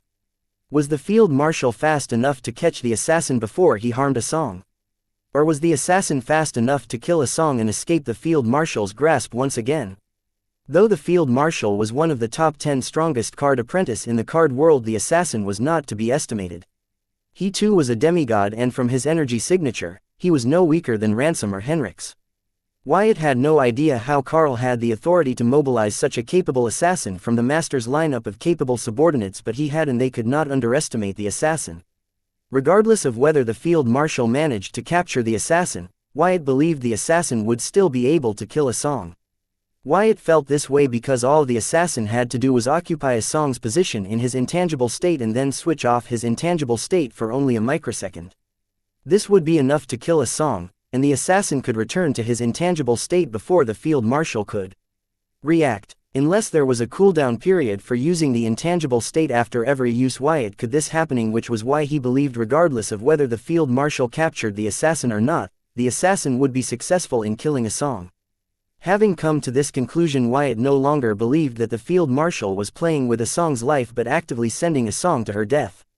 Wyatt did not expect a veteran like the Field Marshal to make such a mistake. So he could not help but wonder if this was the Field Marshal's wounded ego or the timeline trying to correct itself. After all, Asong was supposed to die after uncovering the undead army in the central capital. However, Wyatt did not lean toward the latter because all this was happening way ahead of time from what was shown in the Crown Mosque's future vision. If the timeline was trying to correct itself, then it should start by killing him, as Wyatt was not supposed to be alive to witness all this in the first place. So, he strongly believed that the mismatched priorities of the Field Marshal were because of her wounded ego, which was disappointing considering her track record and experience. Wyatt expected better from her. Hence, Wyatt's sternness when ordered the Field Marshal, "Stand down. You are not to engage the hostile. Protect Asong at all cost. Leave the hostile to me. Wyatt, I know I failed to capture the assassin before, but trust me, this time it will be different. I have seen through his trick.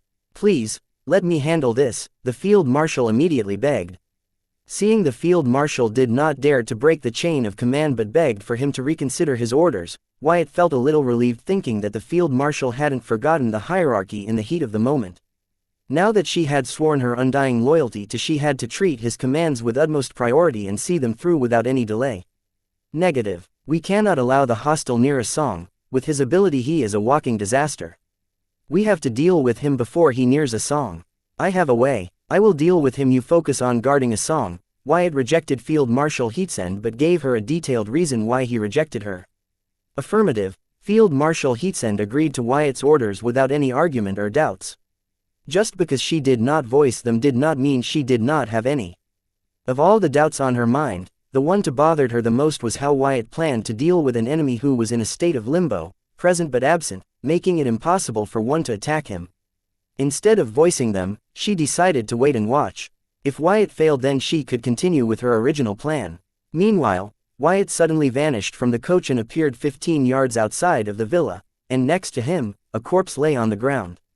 Then, he mentally informed the Field Marshal, "Threat neutralized." "What?" the Field Marshal blurted. Everything happened so fast that she did not even register what had transpired.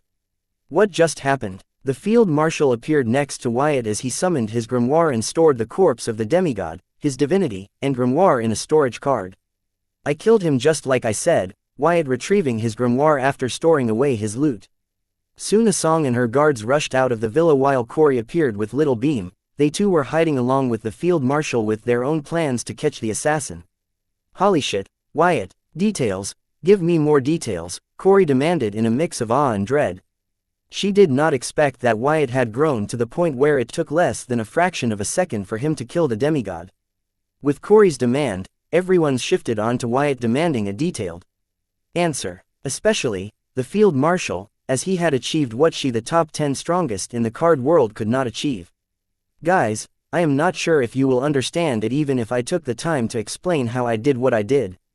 Besides, it involves a lot of my secrets that I am not yet prepared to share with you. Wyatt did not bother to lie, as gone were the days when he had to rely on lies to hide what he was truly capable of. Forget how, I still can't grasp what you did, Corey muttered in response. Chapter 2154 Scary Ability Date the 18th of April 2321 Time 23:38 Location Card World, Southern Region, Blossom District, Sky Blossom City, Fine Gold Residential Area. Though Corey and the rest did not say it, they looked disappointed and a little let down seeing Wyatt would not share how he killed the assassin under a fraction of a second. Especially, the field marshal. After all, she had been struggling trying to deduce the assassin's ability and to catch him. Well, Corey, since you guys want to know, I will simplify it. I teleported into the assassin's spiritual channel and detonated an SSS rank blood explosion curse in it before leaving. The poor guy was dead before he knew what was happening, Wyatt explained as simply as he could without going into detail about how he did what he did. However, learning what he actually did, the field marshal had an eureka moment as she yelled, I was wondering how the assassin was able to maintain his intangible state. He was drawing soul energy from the spiritual plane through his spiritual channel. In his intangible state, the assassin could not draw air or soul energy from the physical plane. If not for him being able to perceive the vibrations of his surroundings, he would literally be deaf, dumb, and blind in that state, unable to find the target of his assassination. However, the range of his perception wasn't high. This was the main reason why the assassin failed to kill a song the first few times. Every time the assassin would surface to conform to a song's location, the field marshal would get in his way. Just when he had found a song's hideout and noted down her distinctive vibration, he ran into Wyatt.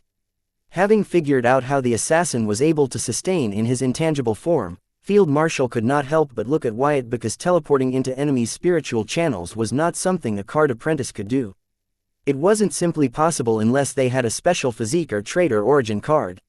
Since there weren't any known instances of such physique or trait or origin card, Field Marshal believed Wyatt might be the first if he was telling the truth. There were physiques like the right eye of the world that allowed one to enter the other's spiritual channel from a spiritual plane if the card apprentice had not closed the spiritual plane end of their spiritual plane, but there wasn't any mention of one that would allow the card apprentice to directly teleport into their opponent's spiritual channel. What baffled the field marshal further was Wyatt was able to access his grimoire and abilities in someone else's spiritual channel. It was not only unheard of, but it was simply scary. So much so that Field Marshal Heatsend instinctively closed the spiritual plane end of her spiritual plane. In the instance of the physique, right eye of the world, the only known user, Louis Forger, wasn't able to move in someone else's spiritual channel except for hitchhiking through them, allowing her to instantly teleport around her opponents. The field marshal was right to be scared of the ability Wyatt spoke of, because if she wasn't careful, Wyatt could use the same tactics to kill her just as easily he killed the assassin before she knew it. If Wyatt were to suddenly drop multiple SSS rank curses in her spiritual channel before she could figure out how to remove them, she would be dead. Even if she figured it out, she could not guarantee that she would succeed on her first try. The more the field marshal thought of this, the more she grew wary of Wyatt's new ability and decided to research skills to shield her spiritual channel from foreign invasion. Won't the demigod's divinity protect them from external invasions? One of a song's semi-demigod guards asked Wyatt, getting the gist of how Wyatt had managed to kill the demigod realm assassin under a fraction of a second. It should, but it's not omnipotent. If the invader hid their presence and were quick enough, then could get away with it before the divinity could register the invasion. In this case, that delay proved deadly. Besides, you do not have to worry about something like that unless you meet a freak like him. The odds of that are almost nil, but have the one in front of us, so we can't totally ignore it. The field marshal went out of her way to explain, finding the topic interesting. The semi-demigod guard nodded politely, a little excited for being able to strike up a conversation with one of the top 10 strongest in the card world. Even though it was a small one, it was enough for him, and he did not try to forcefully continue the conversation and make a fool of himself. As a song's bodyguards, they were taught to have to act when meeting a VIP. After all, Her work brought her face to face with many VIPs daily. "There you have it, that's what happened," Wyatt said as turned to a song and bid her goodbye. "A song, it's up to you what you decide. I will no longer intrude on you, good night." Then he prepared to head back to his seed world and get some rest while Corey tagged along and the field marshal assumed her post in the skies of the Sky Blossom City. As for dealing with Henrix, he was trapped in the field marshal's mystic realm. He wasn't going anywhere. Wyatt planned to let Ransom wear Henrix down before he approached him again with his proposal of the freedom fighters serving under him. It wasn't going to be easy, but they did not have many options left, so Wyatt had a better chance of them joining him than one might think.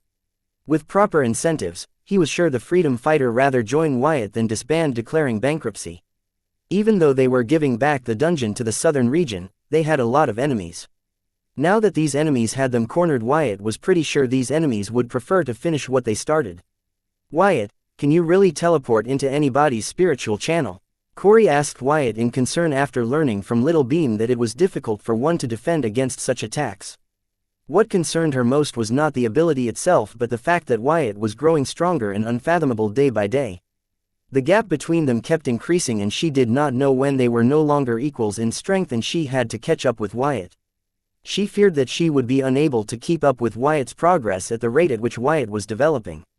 "Corey, didn't I already say I am not interested in talking about my abilities?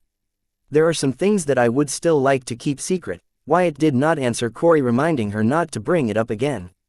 To be honest, Wyatt could not teleport into his opponent's spiritual channel.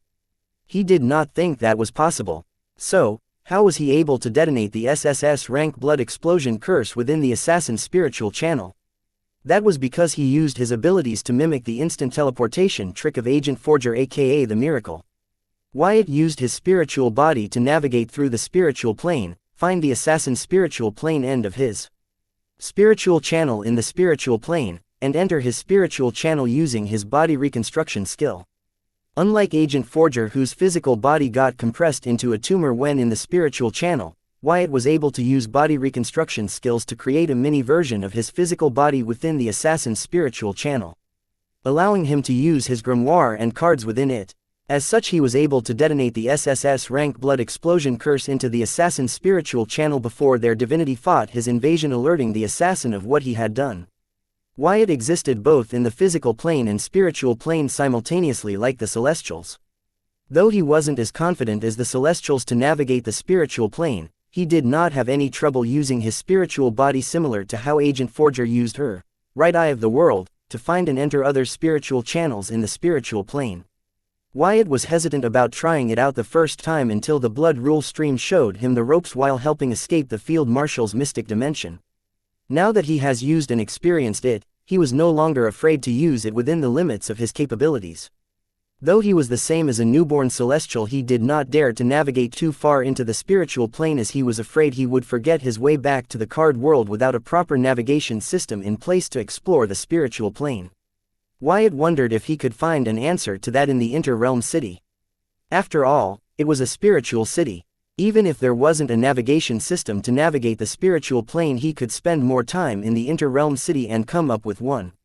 Chapter 2155, Keeping the Promise. Date the 18th of April 2321. Time 23:56. Location Card World, Southern Region, Blossom District, Sky Blossom City, Dungeon Highway. "Come on, Wyatt, I am your first employee.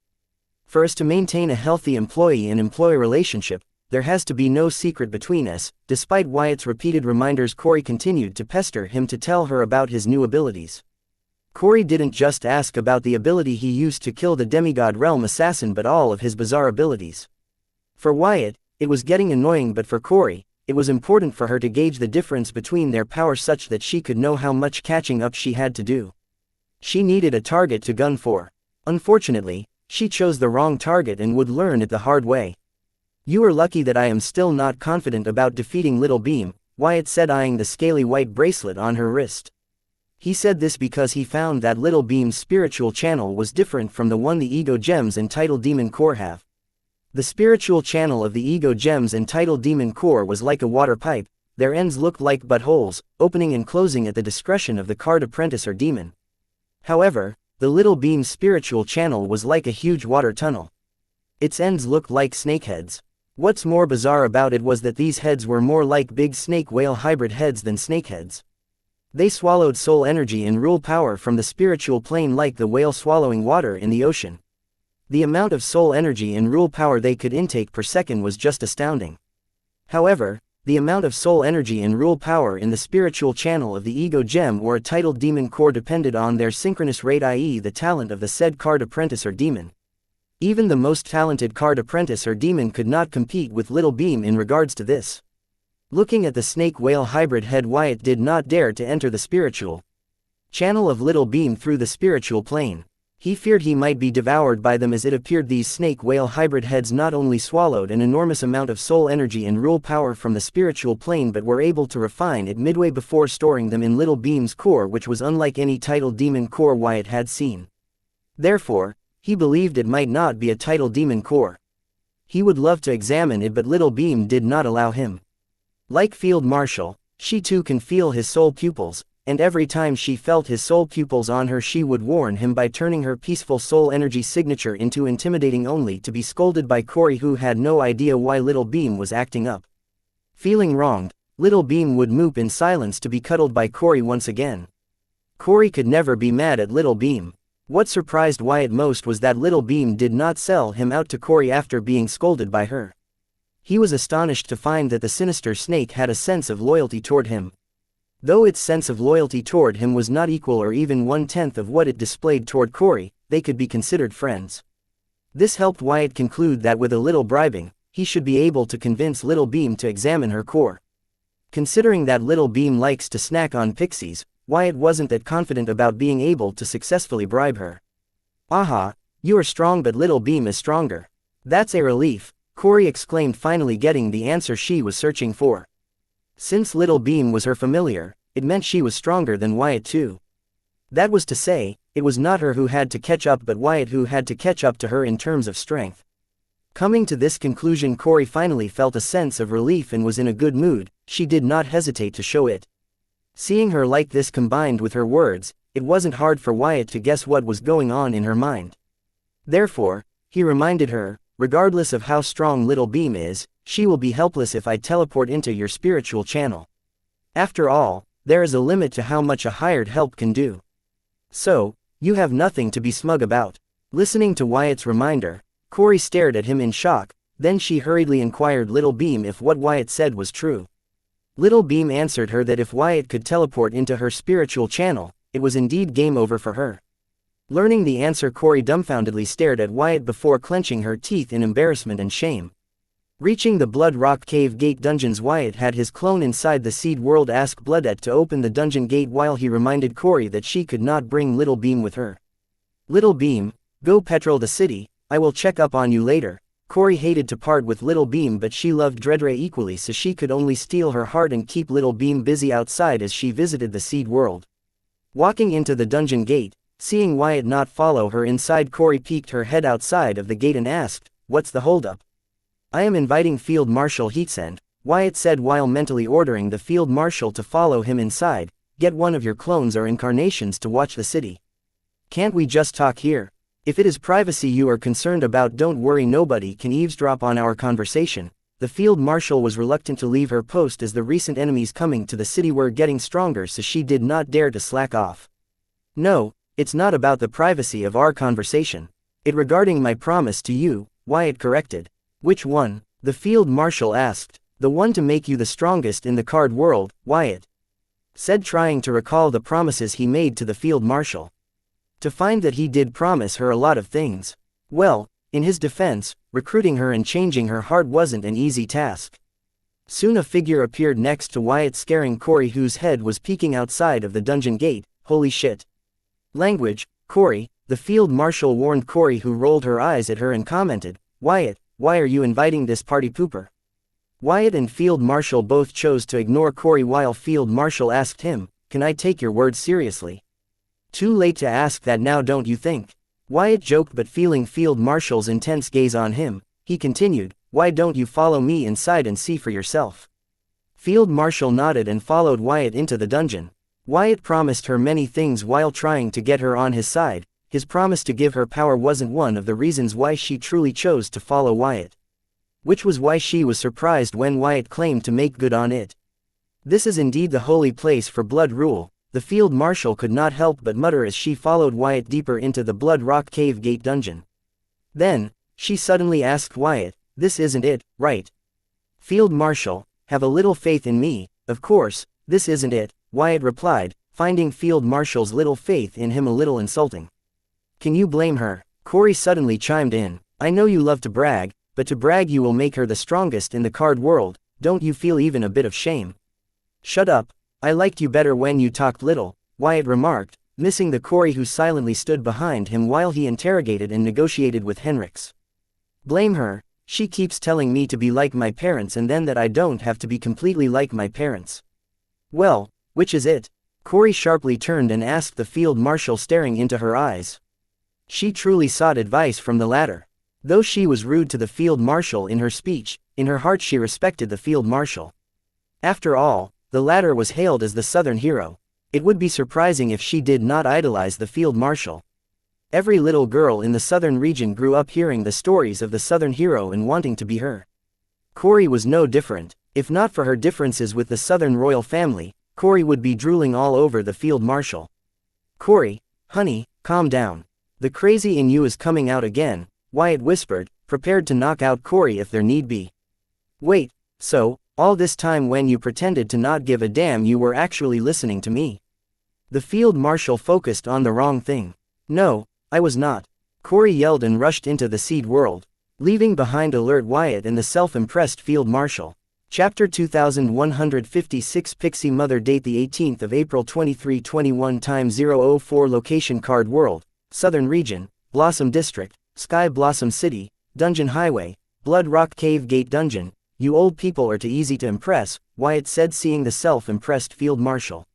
"What do you know about the joy of teaching the next generation?"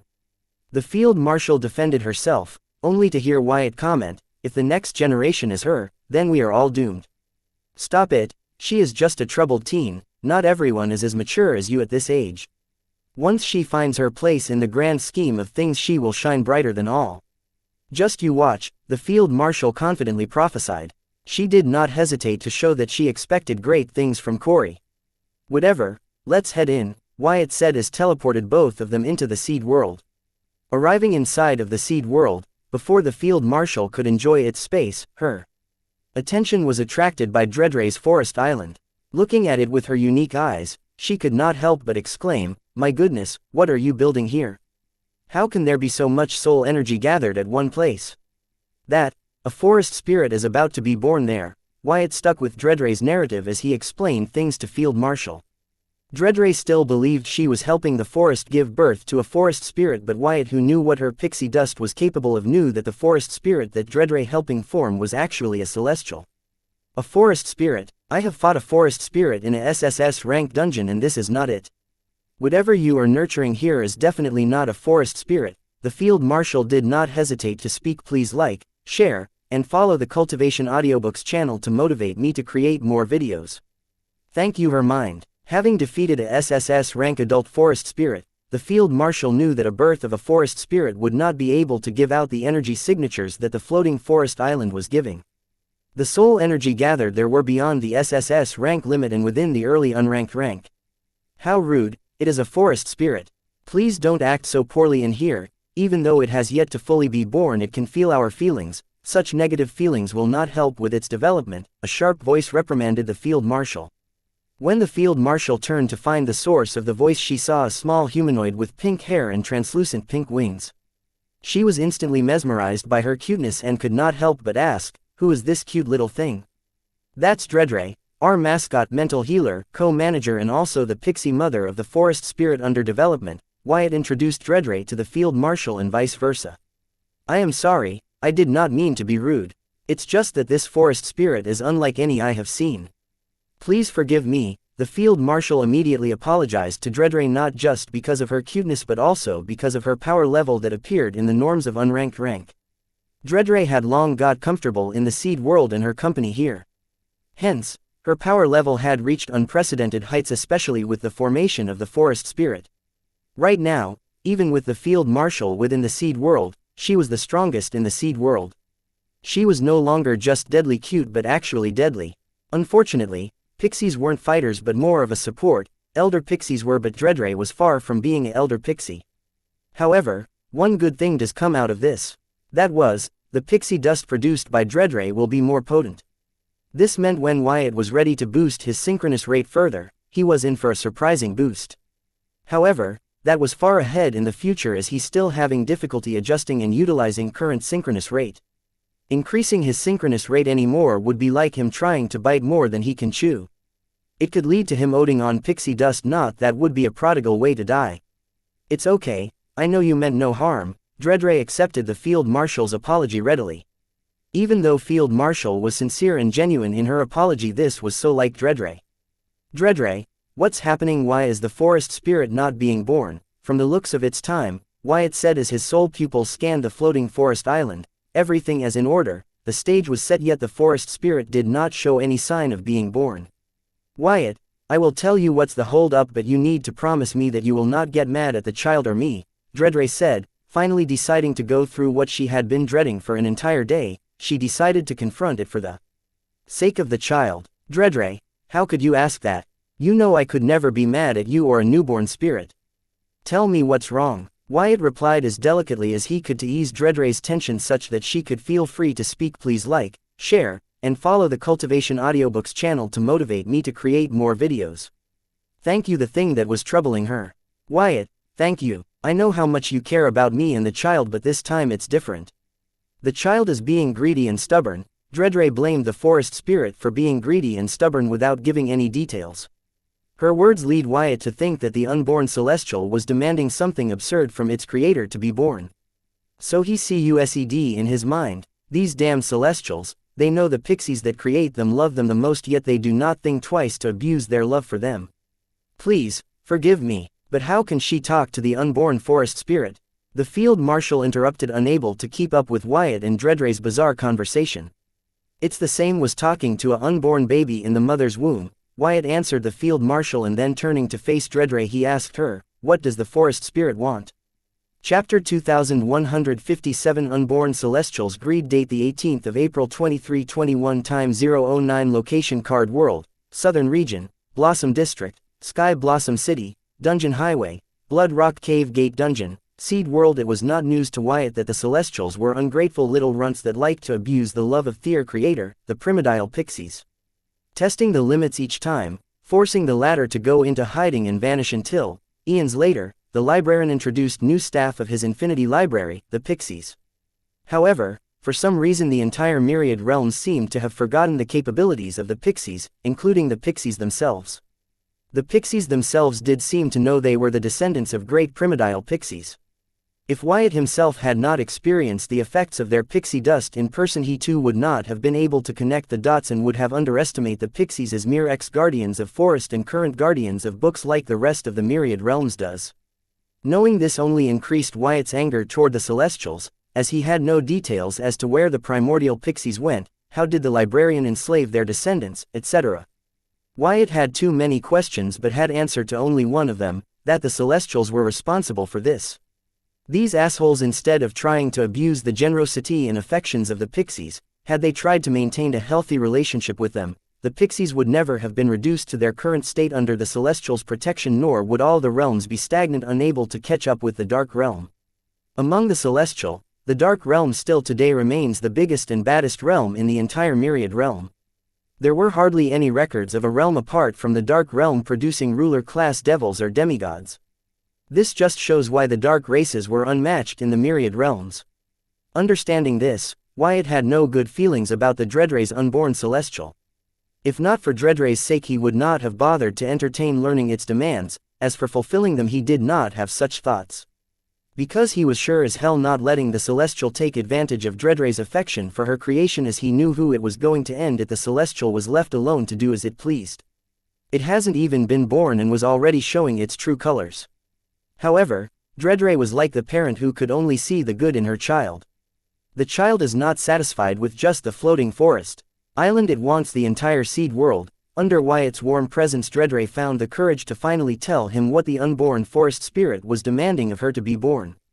Learning the demand of the unborn celestial, Wyatt clenched his fists tight in anger, but he did not let his emotions show on his face, worried that Dredre would blame herself. He controlled his emotions as he asked, "What does it mean by it wants the entire seed world?"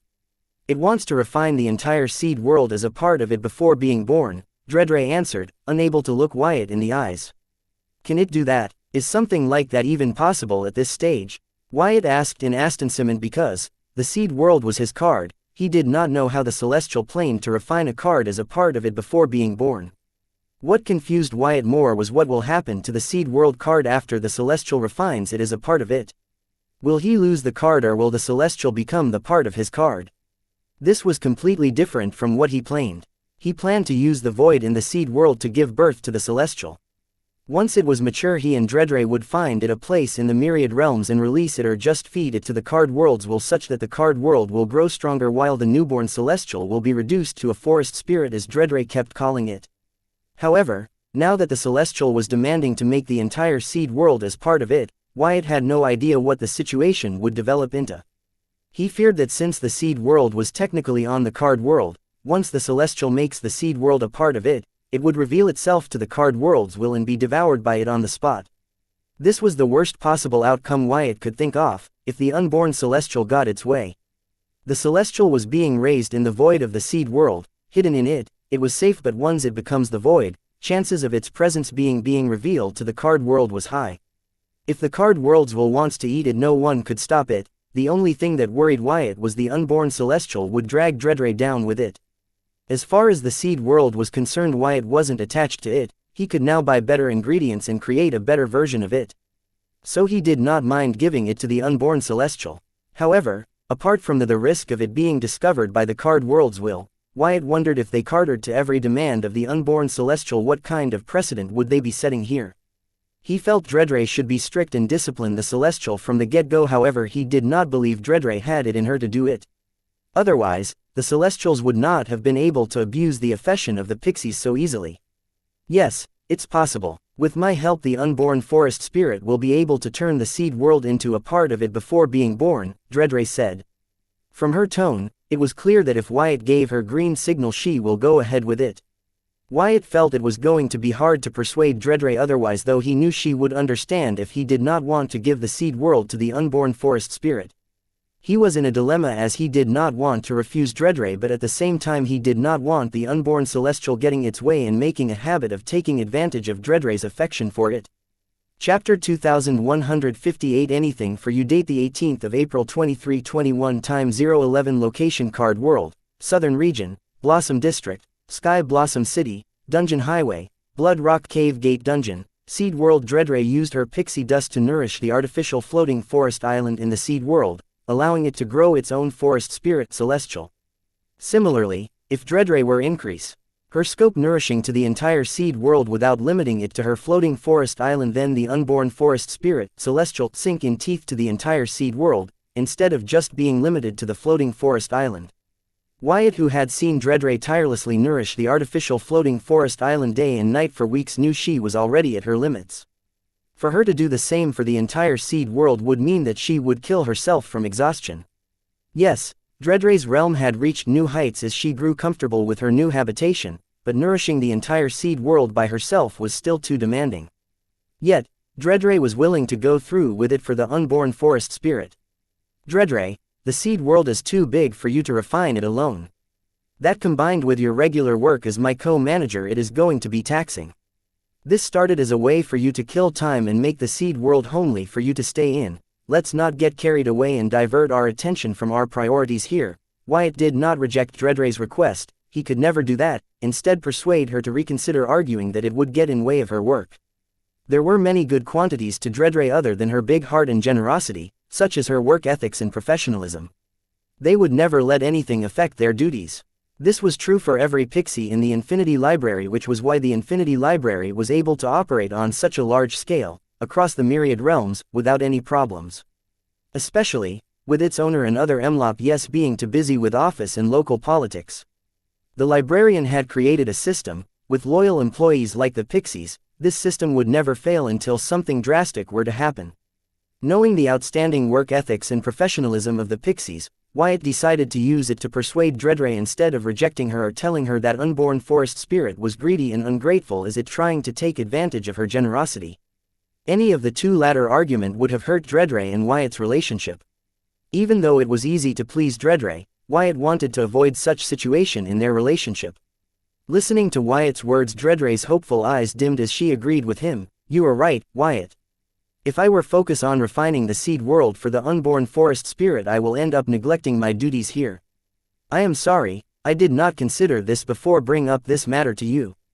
I talked to the child about this.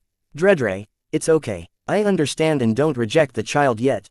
How about this? You give me a few days and I will figure out a solution to help you fulfill the child's wishes. Does that sound good to you? Wyatt asked Dredre not to give up hope and he would help with this matter. What Wyatt said to Dredre here was totally contrary to what he wanted from her, yet he spoke those words because he knew that even if Dredre changes her mind, the forest spirit celestial would not let her. There was no reasoning with these jerks. Otherwise, the primordial pixies would not have been forced to abandon the myriad realms they created. Therefore, Wyatt had thought of a plan. Out of the many worst possible scenarios he could think of about Dredre helping the unborn forest spirit celestial refine the seed world as a part of it, Wyatt found one possible situation that might work out in his favor. That was to let the seed world card devour the unborn forest spirit celestial. Wyatt had no idea as to how to make that possible or if it was even possible, which was why he asked Dredre a few days' time so he could figure out the details.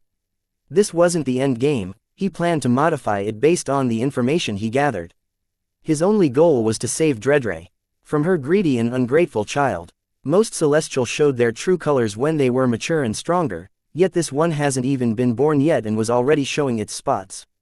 Only way Wyatt could think of saving Dredre from it was to take control of it. That was why he planned to let the seed world card devour it while leading it to believe that it was devouring the seed world. Once Wyatt was in control, Dredre would have the forest spirit that she always wanted and Wyatt would have a one-of-kind subspace with its own spirit. In the end everyone was going to be happy. The only thing was he had to figure out the details to make it happen. He could only hope that Dredre was capable of stalling the unborn forest spirit celestial till then. After all, the celestials were unreasonable kind, it would be hard for some like Dredre to control them. Really, you would do that for me? Dredre's eyes regained their radiance as she hovered around Wyatt in joy. She knew Wyatt wasn't like the other customers from the Infinity Library, but she did not expect him to go above and beyond for her when he did not have to. Especially, when she wasn't expecting him to. Knowing that her forest spirit's demands would get in the way of her work, Dredre had totally given up on it and steeled herself to face the unborn forest spirit and give it the bad news, hoping it would understand and would not make things difficult for her. However, she did not expect Wyatt would step up and solve her problems for her when she wasn't expecting him to. Anything for you, Sweatpea. Chapter 2159 for her disciple. Date the 18th of April 2321 Time 014 Location Card World, Southern Region, Blossom District, Sky Blossom City, Dungeon Highway, Blood Rock Cave Gate Dungeon, Seed World. Thank you, Wyatt. Dredre kissed Wyatt on the cheek and then hurried to the floating forest island saying, I will inform the good news to the child. Seeing this, Wyatt could only shake his head in dismay. This was the first thing her child had asked of her, so Wyatt could understand Dredre's enthusiasm. But he could not help but feel pity for her, as for child she was nothing but a means to get what it wanted. Oh my goodness, since when were you so generous? The field marshal exclaimed, seeing Wyatt going out of his way to accommodate Dredre. She did not know what was truly happening her, but this was a new side to him. Therefore, she could not help but comment, can't you be so generous about the problem at the way beyond? If you cooperate it can be minimized or even solved under a few months. Form the way I see it, the fight at the way beyond is you guys fighting to maintain your taxation over the goods from the way beyond. Fighting for your interests is not my problem. You should know better than to bring it up. Wyatt had no plans to get involved in the smuggling ring being run at the way beyond. Even if it meant help Corey's parents. In fact, he was impressed by whoever was running the smuggling ring at the way beyond. Except for evading the unreasonable taxes that the royal families and central government had imposed on them, they were doing nothing wrong. They risked their lives to gather the goods from the way beyond and they had the right to reap maximum profits from it. However, the royal families and the central government armies that were maintain the balance between the 5 regions and the way beyond also deserved their cut of it. Nobody said otherwise. If they were to demand their fair share of it as tax, many that smuggled the goods would not mind giving it to them and stop smuggling altogether, but since the government and the royal families were getting greedy and dared to ask more than what they deserved, the clash of interests was unavoidable. This would cause the people to do what needs to be done for their survival. They claimed smuggled goods from way beyond would hurt the economy of the 5 regions. They should have known this before getting greedy. They could still correct their ways, but they did not even bother to. After all, the wealth from the way beyond was too big for them to let go. This alone was enough reason for Wyatt to not be the part of it. Yet, the southern royal family gave him another reason. That was they demanded his services for free. Even though they stood to make a killing using his VR universe, personal realm network, to help them police the way beyond, they weren't willing to fork over a percentage of it to Wyatt in return for his exceptional service. To top it off, they dared to use patriotism to guilt him into doing it. The nerve of them! Wyatt could not believe that the field marshal would bring it up now of all times. Then, feeling Corey's gaze on him, Wyatt knew what was going on. The field marshal did not bring this up for the southern royal family but for Corey. Understanding this, Wyatt could not help but complain. Didn't she plan on taking Marcy Davis under her wing? Why is so attached to Corey now? Does she plan to taking both of them under her wing? Thinking of this, Wyatt felt that this might not be bad. Corey needs a wise elder in her life. She does not lack strength or resources. What she lacks is an experienced person whom she can trust and depend on to help her guide her in her confusing life. Especially, with her wacky origin card that mess with her head every time it undergoes baptism, she really needs someone to talk to about it and guide her with it. Although it was not the card's fault, but it was Corey who can't help but get too involved in her past lives and get confused. The problem was the same. Corey Park tried to take on that role, but clearly it wasn't working. After all, they were one and the same. Corey needs someone whom she respects and trusts. The field marshal fit the bill perfectly. She was someone Corey idolized since her childhood. She had already shown that she valued the field marshal's words even though acted bratty. "What are you looking at?" Wyatt asked Corey with frown. He had feeling that Corey might be aware of his talk with royal family about their problem at Way Beyond and him rejecting them. He was surprised field marshal would put him in this position to curry favor with her yet-to-be disciple. The field marshal was loyal to him, but it did not mean that she did not have will of her own. "How much will it cost for them to redeem your services?" Corey did not talk bullshit, cutting the chase. "Why do you plan to pay for them?" Wyatt asked the obvious with a hint of mockery in high tone. "Yes, I plan to," Corey replied, ignoring his sneer. All she cared about was getting to meet her parents and having a normal family for once in her 3 lifetimes. All 3 versions of her want this. Her wish for a normal family echoed through her several lifetimes. In this life she had a shot at achieving that. Corey wanted to make it happen at any cost. "How? You already owe me too much as it is. Not to mention what they want is not one-time thing. They plan to avail my services for a long term, meaning it will be a monthly or even a weekly payment plan. It's not something you can afford." Chapter 2160 Field Marshal's Decibels. Date the 18th of April 2321. Time 018. Location Card World, Southern Region, Blossom District, Sky Blossom City, Dungeon Highway, Blood Rock Cave Gate Dungeon, Seed World. Listening to Wyatt, in frustration, teary-eyed Corey bit down hard on her lower lips, causing it to bleed, and said with a strong resolve, "I will think of something to repay you." Seeing this, Susan, the field marshal, and Corey Park rushed to Corey's side to comfort her, making it hard for Wyatt to be dismissive about the topic at hand. Seeing everyone take Corey's side, Wyatt suddenly felt like the bad guy when actually for once he was not.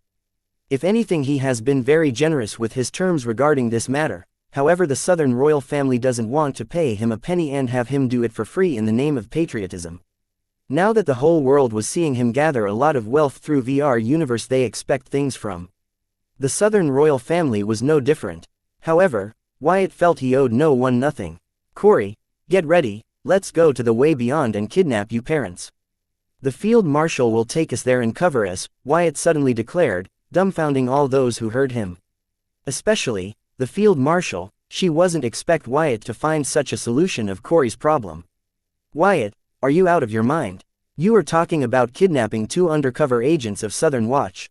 If caught, you can be charged with capital crime. the field marshal exclaimed, getting over her shock. Even as she spoke, she could not believe she was having this conversation with Wyatt. Fine, we will make it look like they were killed in the line of duty. This way they can start their new lives with Corey anywhere in the 5 regions and I don't get charged with capital crime. Wyatt modified his plan on the spot and then hurried. Corey, stop standing in a daze, Corey.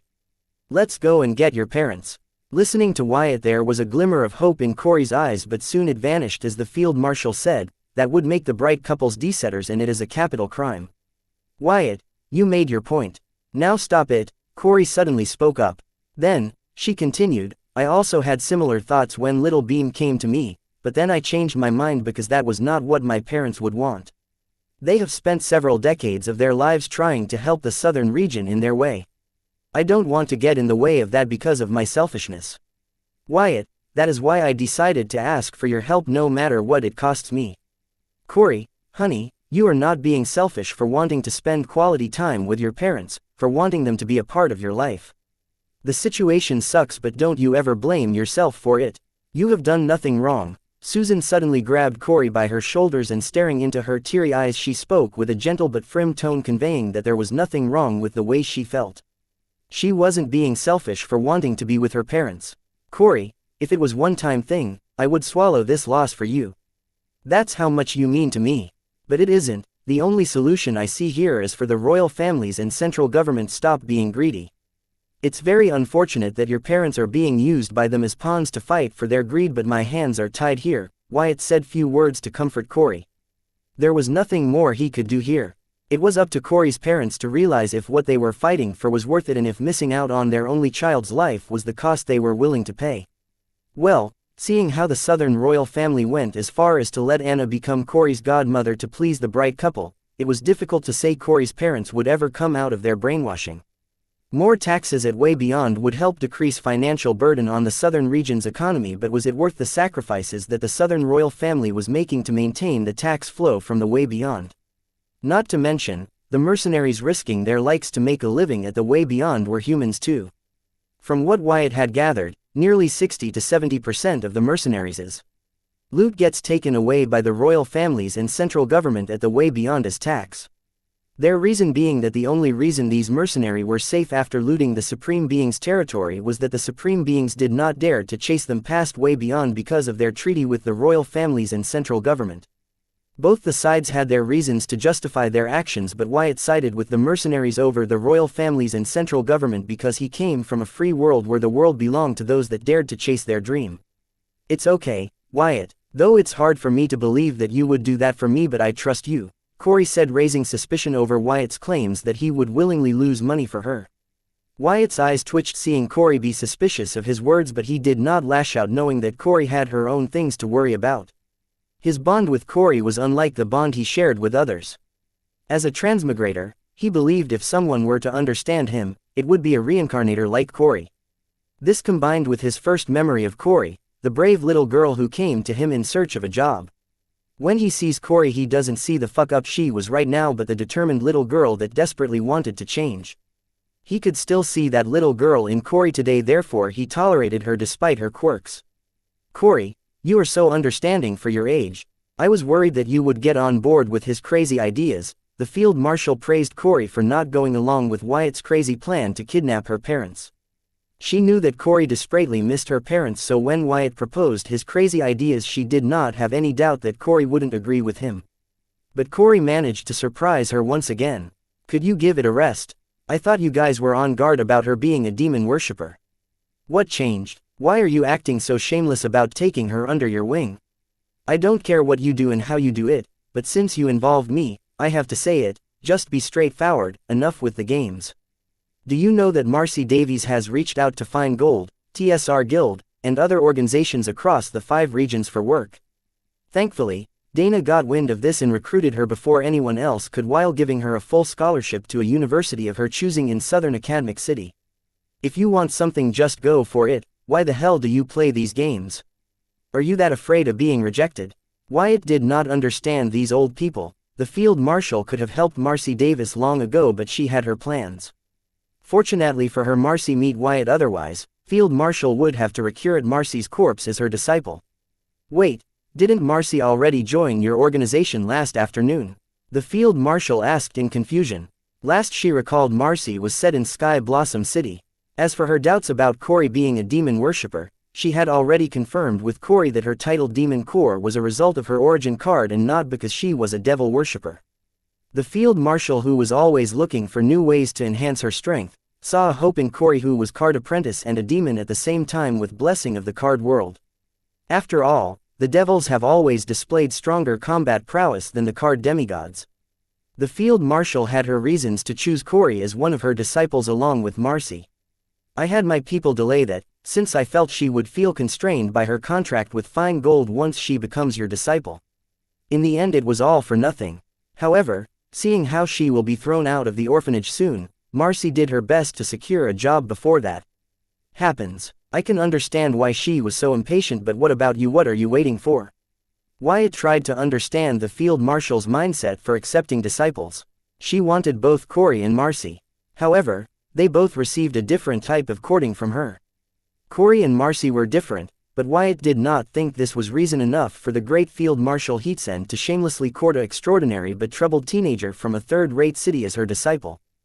Chapter 2161 Best of Two Worlds. Date the 18th of April 2321. Time 022. Location Card World, Southern Region, Blossom District, Sky Blossom City, Dungeon Highway, Blood Rock Cave Gate Dungeon, Seed World. Wyatt was right, there was no need for the great field marshal to be so shameless in courting Corey as her disciple. However, the field marshal had her own ideas. Having lived and trained for centuries trying to achieve transcendence, she, like many card apprentices, had felt the glass ceiling of the card world. Like them for centuries, she too tried to enlighten on how to break this glass ceiling, only to meet with disappointment after repeated failure. The only card apprentices she knew who broke this glass ceiling were recorded in history books. She could not reach them for obvious reasons. However, all hope was not lost, as there were beings that had broken the glass ceiling, the dark races. She wanted to study them to gain enlightenment, but card apprentice and dark races followed a different power systems. At her level she could not simply switch power systems, there would be serious consequences. When the field marshal was in a bind, the existence of Corey, a card apprentice with title Demon Core, came as a hope for her to find an answers she sought. Beginning the hero she was, she did not just kidnap Corey to conduct her experiments on her. Rather, she decided to take the latter as her disciple, such that they both can learn from each other. However, having come into contact with Corey, the field marshal knew that she had strong opinion about Southern royal family and was very stubborn. Therefore, she was worried that if she were to give Corey the opportunity to become her disciple, the latter might reject it out of her stubbornness. As such, she hoped to improve her impression on Corey before proceeding with her plans. I just wanted her to be a legal adult when I took in her as my disciple, the field marshal answered. Why she hadn't reached out to Marcy? Why does it matter if she is a legal adult? Wyatt asked in confusion. Then, he remarked, or is it just that you know she isn't going anywhere and would agree to be your disciple in a heartbeat, or even be willing to give a limb for it? Since it is a sure thing, you have little concern and regard for it, am I right? Wyatt paused, and pointing at Corey he said, meanwhile, this retard gets the full-on courting. Man, the good ones always get the short end of the stick, don't they? I guess that's just human nature. Hey, who are you calling retard? You are the retard, your family is the retard's family, Corey cussed, only to hear Corey Park say, that's not the point you should be focusing on, you fool. The field marshal wants to take you as her disciple, what do you say? Unlike Wyatt, Corey Park was enthused by idea of becoming the disciple of the field marshal. In her previous life she was strong enough to make name for herself in all four directions of the dark realm, but she never could ascend as devil. Hence, the offer of becoming the disciple of one of the top 10 strongest card apprentice the card world had to offer was attractive for her. Yes, the card world was like a backwater village compared to the dark realm. However, the card apprentice of the card world have defeated the notorious dark races of the dark realm on numerous occasions despite their limited knowledge. This showed that the card apprentice had a lot of untapped potential and were no weaker than dark races, granted a little ignorant about the myriad realms and its power system. Being a remnant did not stop Corey Park from gathering knowledge about the card world and its card apprentices. Going through their history, she knew of many demigods in history of the card world who seemed to have show prowess close to or greater than ruler class. Corey Park had reasonable doubt that the history might be exaggerated by the demigod worshippers and other beneficiaries of the demigods, but she had come across mention of powers that only were available to the ruler class strong, demeriting her doubts. Regardless, for Corey Park, becoming the disciple of the field marshal a possible descendant of a ruler class strong wuxia once in a lifetime opportunity. Even if the ancestors of the southern royal family weren't rule class strong, it did not matter, as Corey needed someone to guide her through the card apprentice power system anyway. After all, currently Corey's main advantage over Belphegor other princes of hell was that she could gain the best of two worlds. "You want to take me as your disciple?" Corey asked the field marshal with mix of emotions but without any of the necessary manners. It wasn't surprising that she had mixed feelings about this, considering her difference with the southern royal family. "Now that the cat's out of the bag, yes, I do intend to do that. I was hoping to ask you after improving our relationship, but someone had to meddle, so here goes. Corey Bright, will you do me the honor of becoming my disciple?" The field gave Wyatt a side glance before looking eyes with Corey and asking her to be her disciple. "I appreciate your offer, Your Highness, but there are things you need to know about me before I can answer you." Corey did not directly reject the field marshal, which came as a relief to the latter. However, she made big revelation: "If Your Highness want to take me as a disciple, you should know that I have taken an oath to serve Wyatt for the next 100 years as payment for a great opportunity he has provided me." The field marshal was revealed that the big revelation Corey made was nothing to bow with devil worshippers. However, she could not help but look at Wyatt and ask, what kind of opportunity is worth 100 years of servitude? Chapter 2162 Opportunity Date the 18th of April 2321 Time 025 Location Card World, Southern Region, Blossom District, Sky Blossom City, Dungeon Highway, Blood Rock Cave Gate Dungeon, Seed World. Corey did not know how to answer the field marshal. On one hand, she wanted to be truthful and forthcoming to the field marshal, as she really wanted to accept the latter's offer to be her disciple. However, their connection to the Dark Realm, especially the Devil Merchant Code, was a top secret. She did not know if it was something she could share with the field marshal. Not to mention, this wasn't her secret alone but a collective secret of her friends. Even if she wanted to, she did not have right to make the decision for everyone else, especially Wyatt. Unlike Corey Park, Corey's thoughts about becoming the field marshal's disciple were simple. It was her childhood dream. Like many children of her time, she too dreamed about being close to the southern hero and participating in adventures with her. Now that her dream was right in front of her, Corey hesitated, not wanting her secrets to cause her dreams to be short-lived. But revealing her secrets to the field marshal was not up to Corey, as it was not only a secret shared by her friends, but also because she was serving Wyatt. This gave rise to an ethical dilemma. Without discussing with them and getting their permission, she had no right to reveal their secret to the field marshal. Fortunately, for Corey, the field marshal did not seek the answer from Corey but Wyatt. Knowing that was serving him, she knew that she could only hear the truth from him. However, the field marshal was a little surprised by the fact that Wyatt would have his friends enter a century-long servitude contract in exchange for opportunity. She not only found this appalling but could not think of anything but secret to transcendence that could prompt such a transaction between friends. "This is the worth 100 years of servitude," Wyatt spoke up, taking out a devil merchant recommendation token. Seeing him take it out, everyone present except the field marshal was shell-shocked. Amused by the looks on their faces, especially Corey, Wyatt assured them, "Don't worry, I have already planned to recruit her. That is why I brought her here." Listening to his assurance, Corey and others clammed down but no dared to question the field marshal's eligibility to become one of them.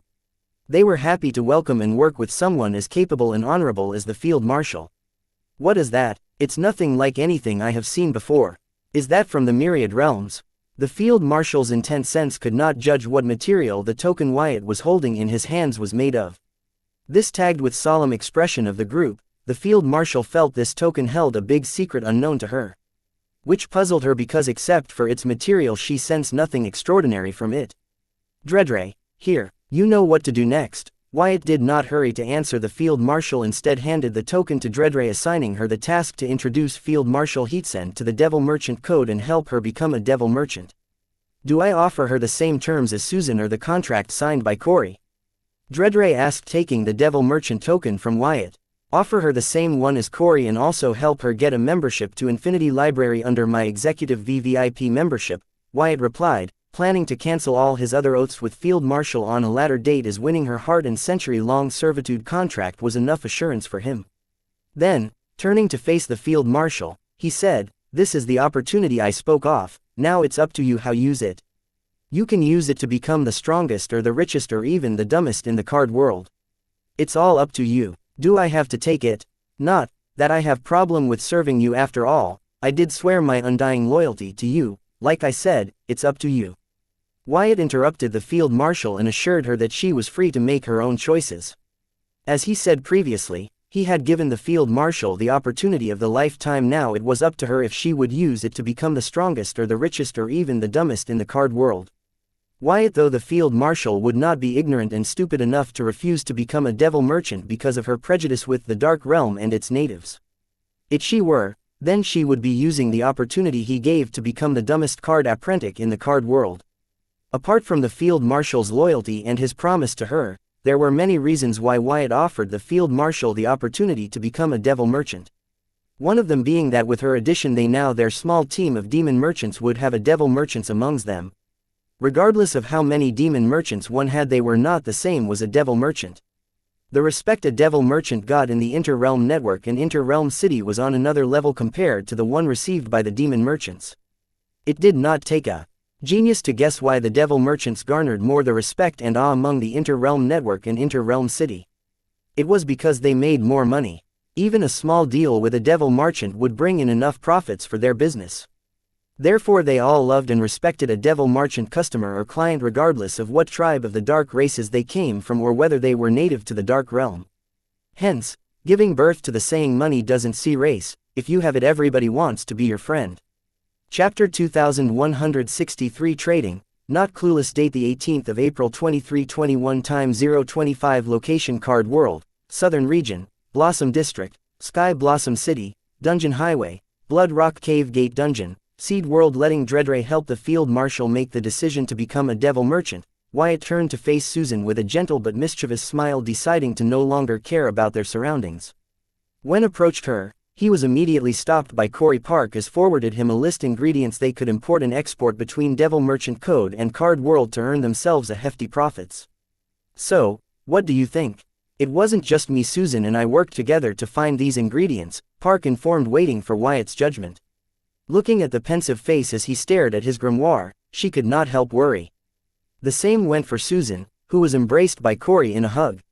While comforting Corey, she asked Wyatt, "Did we successfully complete your assignment?" Wyatt used Hive AI check out the pricing of ingredients listed by Park and Susan in their list in both the markets. Everything checked out.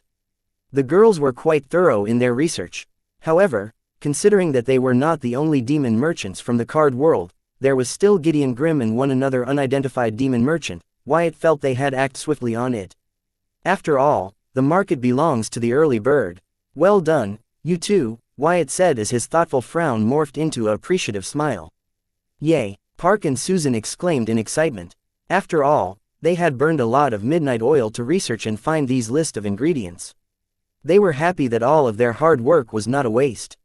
Hearing the two-syllable, "well done," from Wyatt made all their hard work seem worth it. "However, we will have to act quickly on this. I will transfer the necessary funds so you guys can get started with this. Make sure you guys keep an eye on the market for other players. If you notice them, do not try to compete or undercut them, dump your stock and switch to other ingredients, got it?" Wyatt informed the girls. According to him, the Inter-Realm Network market was too big. Instead of trying to compete with others one little thing, they should make as much profits as possible and move to other thing. For him this was just a side hustle, he only cared about high momentary returns and not about building an merchant empire on this. There were too many merchant associations in the Devil Merchant Code, they all practiced cutthroat competition. Wyatt had no plans about making enemies with these merchant associations. In fact, he planned to find a trustable merchant association in the Inter-Realm Network such that they could help them in procuring and unloading the ingredients in bulk, even if it meant a small cut in his overall profits, as this way things would get done faster than them doing it on their own. Wyatt did not see this happening anytime soon, as trying to find trustable merchant association in the Inter-Realm Network to work with was like trying to find an honest person in a bandit's den. The merchant association in the Devil Merchant Code were very greedy and opportunistic. When trying to partner with them, one had to Know that if they show weakness they will be eaten whole by these merchant association. In the end, one had moved forward considering the profits were worth the risk. Got it, we won't let you down. Park and Susan exclaimed. They were excited to put what they had researched to test. Good, I like you enthusiasm. Which ingredient do you guys want to start trading first?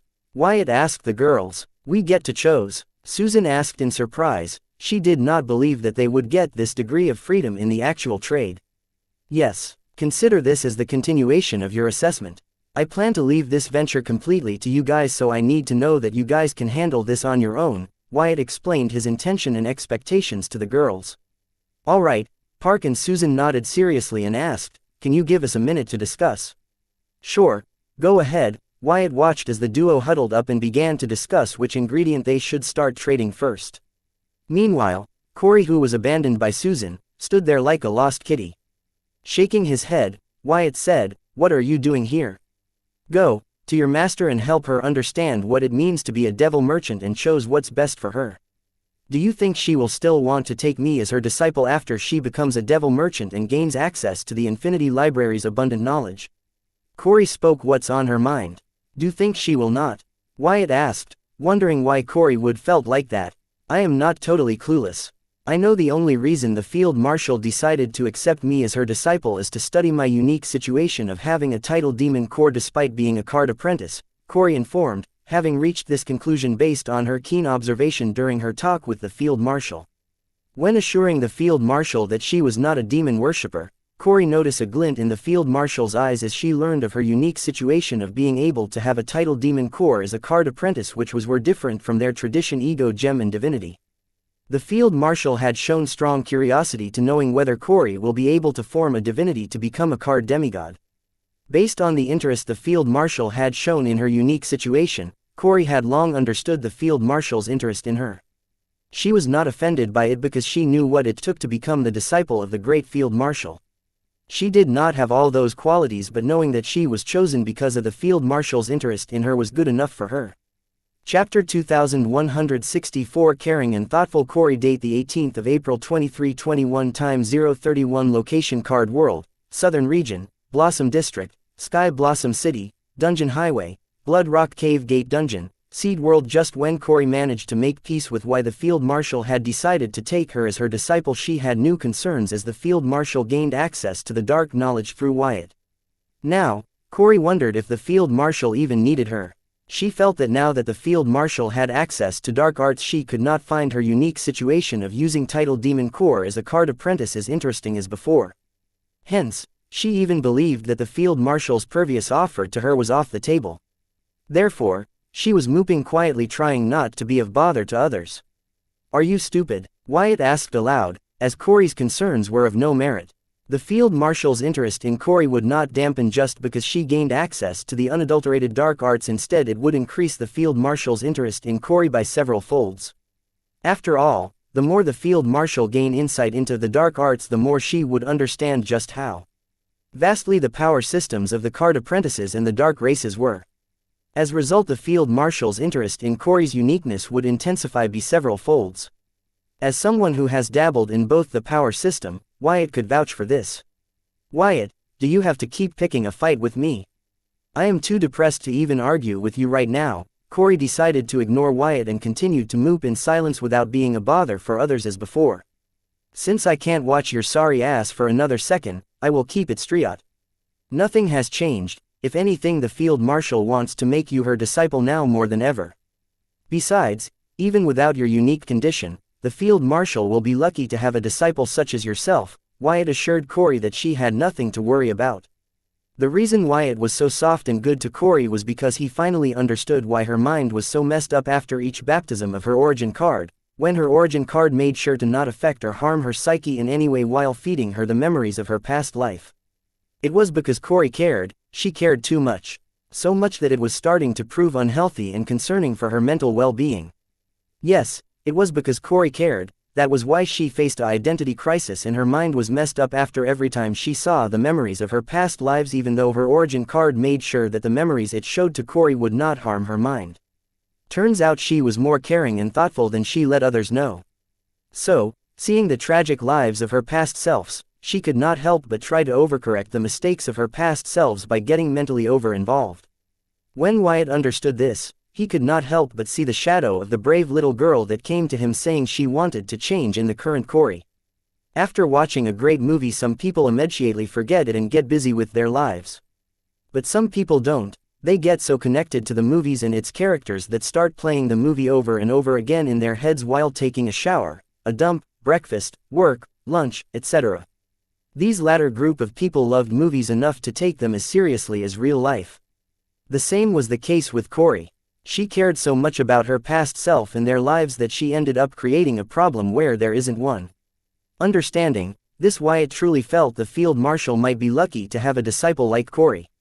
With the proper guidance and support, Corey might grow up to make everyone proud. Do you really think so? Corey was taken aback to hear compliments from Wyatt. For a change, she did not make it difficult for Wyatt and accepted his compliments while confirming if the field marshal would want to accept her as her disciple more than ever despite her being introduced to the Devil Merchant Code and Infinity Library. I believe so. Now, go and make sure your teacher doesn't miss out on the once-in-a-lifetime opportunity because her pride would not allow her to associate with demons and devils. Wyatt nodded at Corey with a gentle smile, and then he urged her to go to the field marshal's side and help the latter overcome her pride and chose what's best for her. Okay, I will trust you this once. Saying that, Corey hurried to the field marshal and Dredray's side, who were having a heated discussion about the myriad realms, Dark Realm, Devil Merchant Code, and Devil Merchants. Dredray was having a tough time explaining every little thing to the field marshal, who was clueless and ignorant to anything and everything outside of the card world. Fortunately for the field marshal, the pixies were known for their patience. If it was anyone else, they would have given up on trying to explain every little and tiny detail to her. This was why Wyatt assigned his task to Dredray instead of taking it on himself. Time's up. Have you guys decided on which ingredient you want to trade first? Having sent Corey away, Wyatt turned to Susan and Park, who were still debating on which ingredient to trade first. Yes, the girls said in unison. Then, Park informed, we had decided to export the Spectre Grass Blades to the Inter-Realm Network. The Spectre Grass Blade is abundantly available in the outskirts of the Way Beyond. Soldiers treat it like pest. They cost nothing in Card World, but in the Dark Realm they are worth a fortune. Good choice. Now, tell me, how do you plan to procure these Spectre Grass Blades in bulk?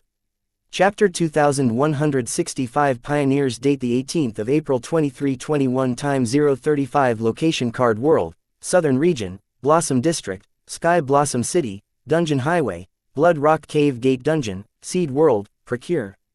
We believed you would give us your contacts. But, since I already expected you to ask us that, we thought of asking the field marshal for help. After all, she is a part of us now and she knows the Way Beyond better than anyone of us. I am sure during her posting there she had made some valuable connects that we can use, Park answered to Wyatt with brief details. You guys try that and inform how that works out for you. Wyatt greenlight Park and Susan's plan to recruit the field marshal's help in procuring the Spectre Grass Blades. Wait, that's it. Aren't you going to give more contacts that can help use procure Spectre Grass Blades from other fronts? Park wanted Wyatt to give them his other contacts so she could procure Spectre Grass Blade not just from the Way Beyond that was under the Southern region's control, but from the other 4 regions too.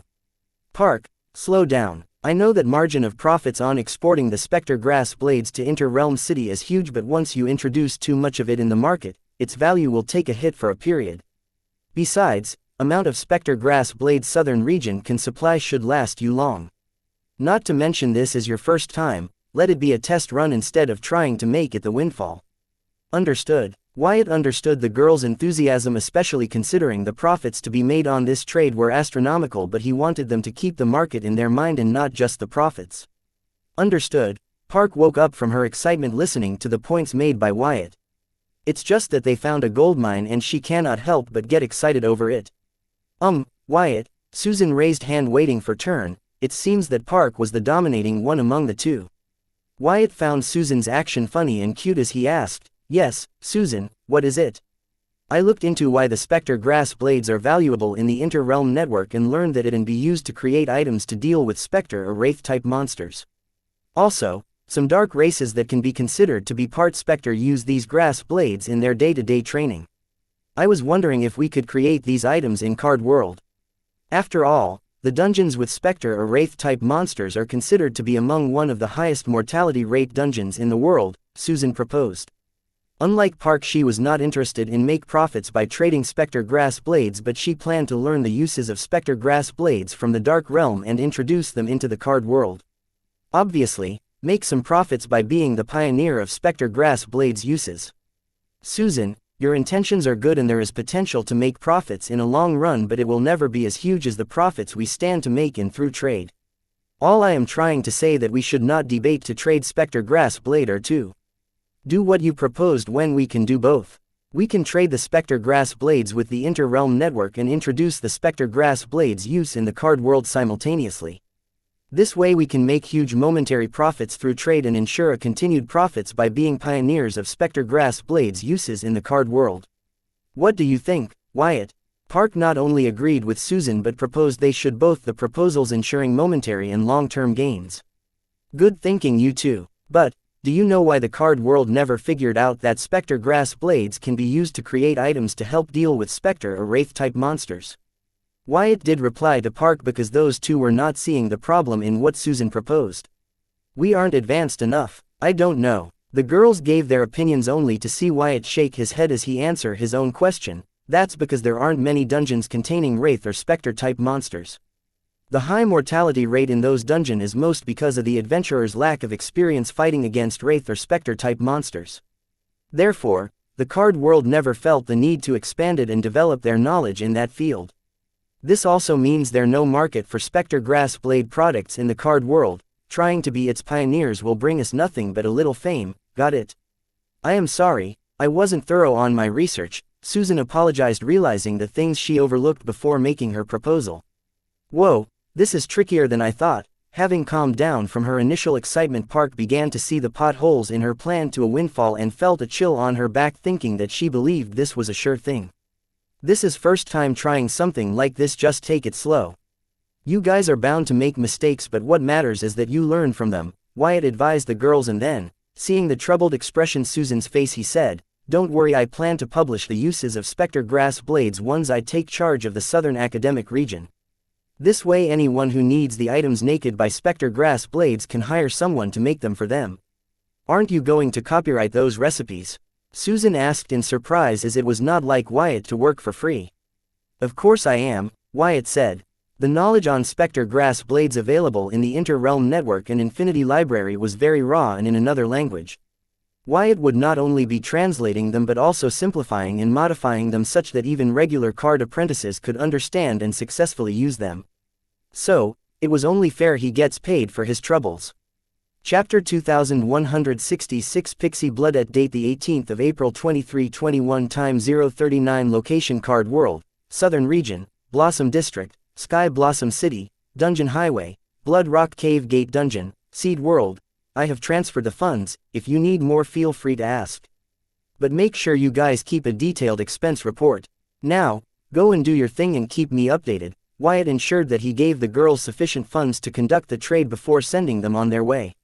Okay, we will keep you updated. Susan and Park then huddled up to brainstorm about how to approach the field marshal and recruit her help with their trade. Meanwhile, Wyatt turned his attention to the meditating Courtney. She was practicing her active soul control percentage on a floating island that was on edge of the seed world far from the floating forest island. It seems he worries about Dreadray not getting along with Bloodet were not unwarranted. Blood rule power was omnious by nature, but Wyatt hoped that Dreadray would be able to look past Bloodet's shell and into her being and they would get along, but it seems it would take a while for Dreadray to get used to Bloodet. Feeling Wyatt's gaze on her, a pseudo head extended out of Courtney's back as the latter slowly opened her eyes and said, Wyatt, you are back. Yes, I am. Wyatt wasn't surprised that Bloodet could tell his clone's and original self apart. His body was filled with blood and she was the blood supreme. It would be surprising if she could not tell them apart. He continued, did the other me explain everything to you guys? Do you guys have any doubts? Yes, he did. We have no doubts. I contacted with Blood Rule Stream. It helped me understand everything. Now that the Blooded knew the right questions to ask, the Blood Rule Stream could finally help her. You are already Card Master Realm, Wyatt exclaimed in surprise, feeling Bloodet's realm. It was shockingly fast considering that her practicing speed drops sharply when practicing inside of Courtney's innate blood rune. Yes, it wasn't easy though. Bloodette said the weirdest things. She managed to recover her realm to Card Master realm over a few hours and dared to say it wasn't easy. Even Wyatt, who never felt his practice speed was slow, could not help but feel a little jealousy towards her. Don't mind her, Wyatt. She has no idea how hard it is to practice for the rest of us, Courtney asked Wyatt to ignore Bloodette's ignorant remark, getting up to greet Wyatt. Still, isn't her recovery too fast? Wyatt found it hard to believe that Bloodette, who was mortal this afternoon, was now a Card Master strong. This was just too unbelievable. Well, finally knowing a way to break through her dungeon seal, she practiced seriously for the first time. Not to mention, Dredre gave her some peculiar fruits from her forest to help her with her practice. Courtney tried to explain Bloodette's fast practice speed, but none of it made sense until she mentioned the peculiar fruits that Dredre gave Bloodette to help her with her practice. Wait, Dredre and Bloodette get along? Wyatt was more intrigued by the relation between Dredre and Bloodette than the miraculous fruits that Dredre feed Bloodette to help her with her practice. No, they don't. It's complicated. But hearing about Bloodette's situation, Dredre offered to help. That was kind of her. Courtney, who was bound to Bloodette, got to experience both Dredre's wariness and kindness. Unlike others who only experienced Dredre's cuteness and kindness. That's Dredre for you. It will take her some getting used to Bloodette, but once she does, you cannot get rid of her. She will chew your ears off with her constant talking. Wyatt tried to ease things between Dredre and Courtney. I would be happy if that were the case. I really want to pet her. Ah, she too cute, Courtney screamed, looking at a troubled Dredre who was having a tough time explaining things to the field marshal even with help of Corey. The field marshal's prejudice for dark races and anything belonging to them was deep-seated. It would be hard for her just get on board about being a devil merchant despite the perks it offers. One has to know the field marshal and her ancestors, despite reaching the ceiling of this world, chose to stay and protect it instead of venturing into the myriad realms to find ways to improve their power. These guys chose stagnate their power and slow rot out of loyalty toward their home world. They were too conservative and traditional. It will be hard to convince them to learn and adapt the ways of the enemies of their home world and killers of their comrades. I am cute too. The pseudo-blood red head extending out of Courtney's back detached into a small orb and morphed into a blood-red pixie. Its face still resembled the same as Bloodette's. See? Ah, you are so tiny and cute. I could just swallow you up. Courtney was immediately full of praise for Bloodette's pixie form.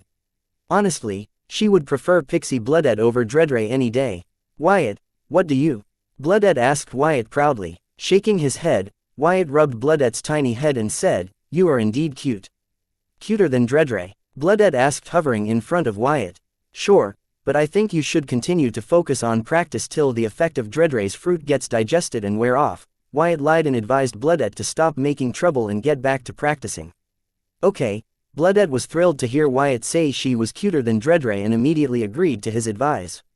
Leaving the Bloodette and Courtney alone, Wyatt turned to look at troubled Dredre in amusement, wondering if would give up trying to get through the thick head of the field marshal, as Corey, who arrived late to assist her with the field marshal, had already given up.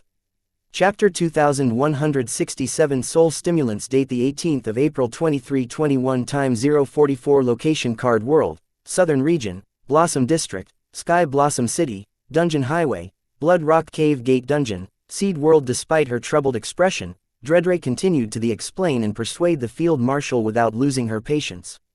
Back on Earth, every grandparents would love to have a patient grandchild like Dredre to help them understand and use the modern devices.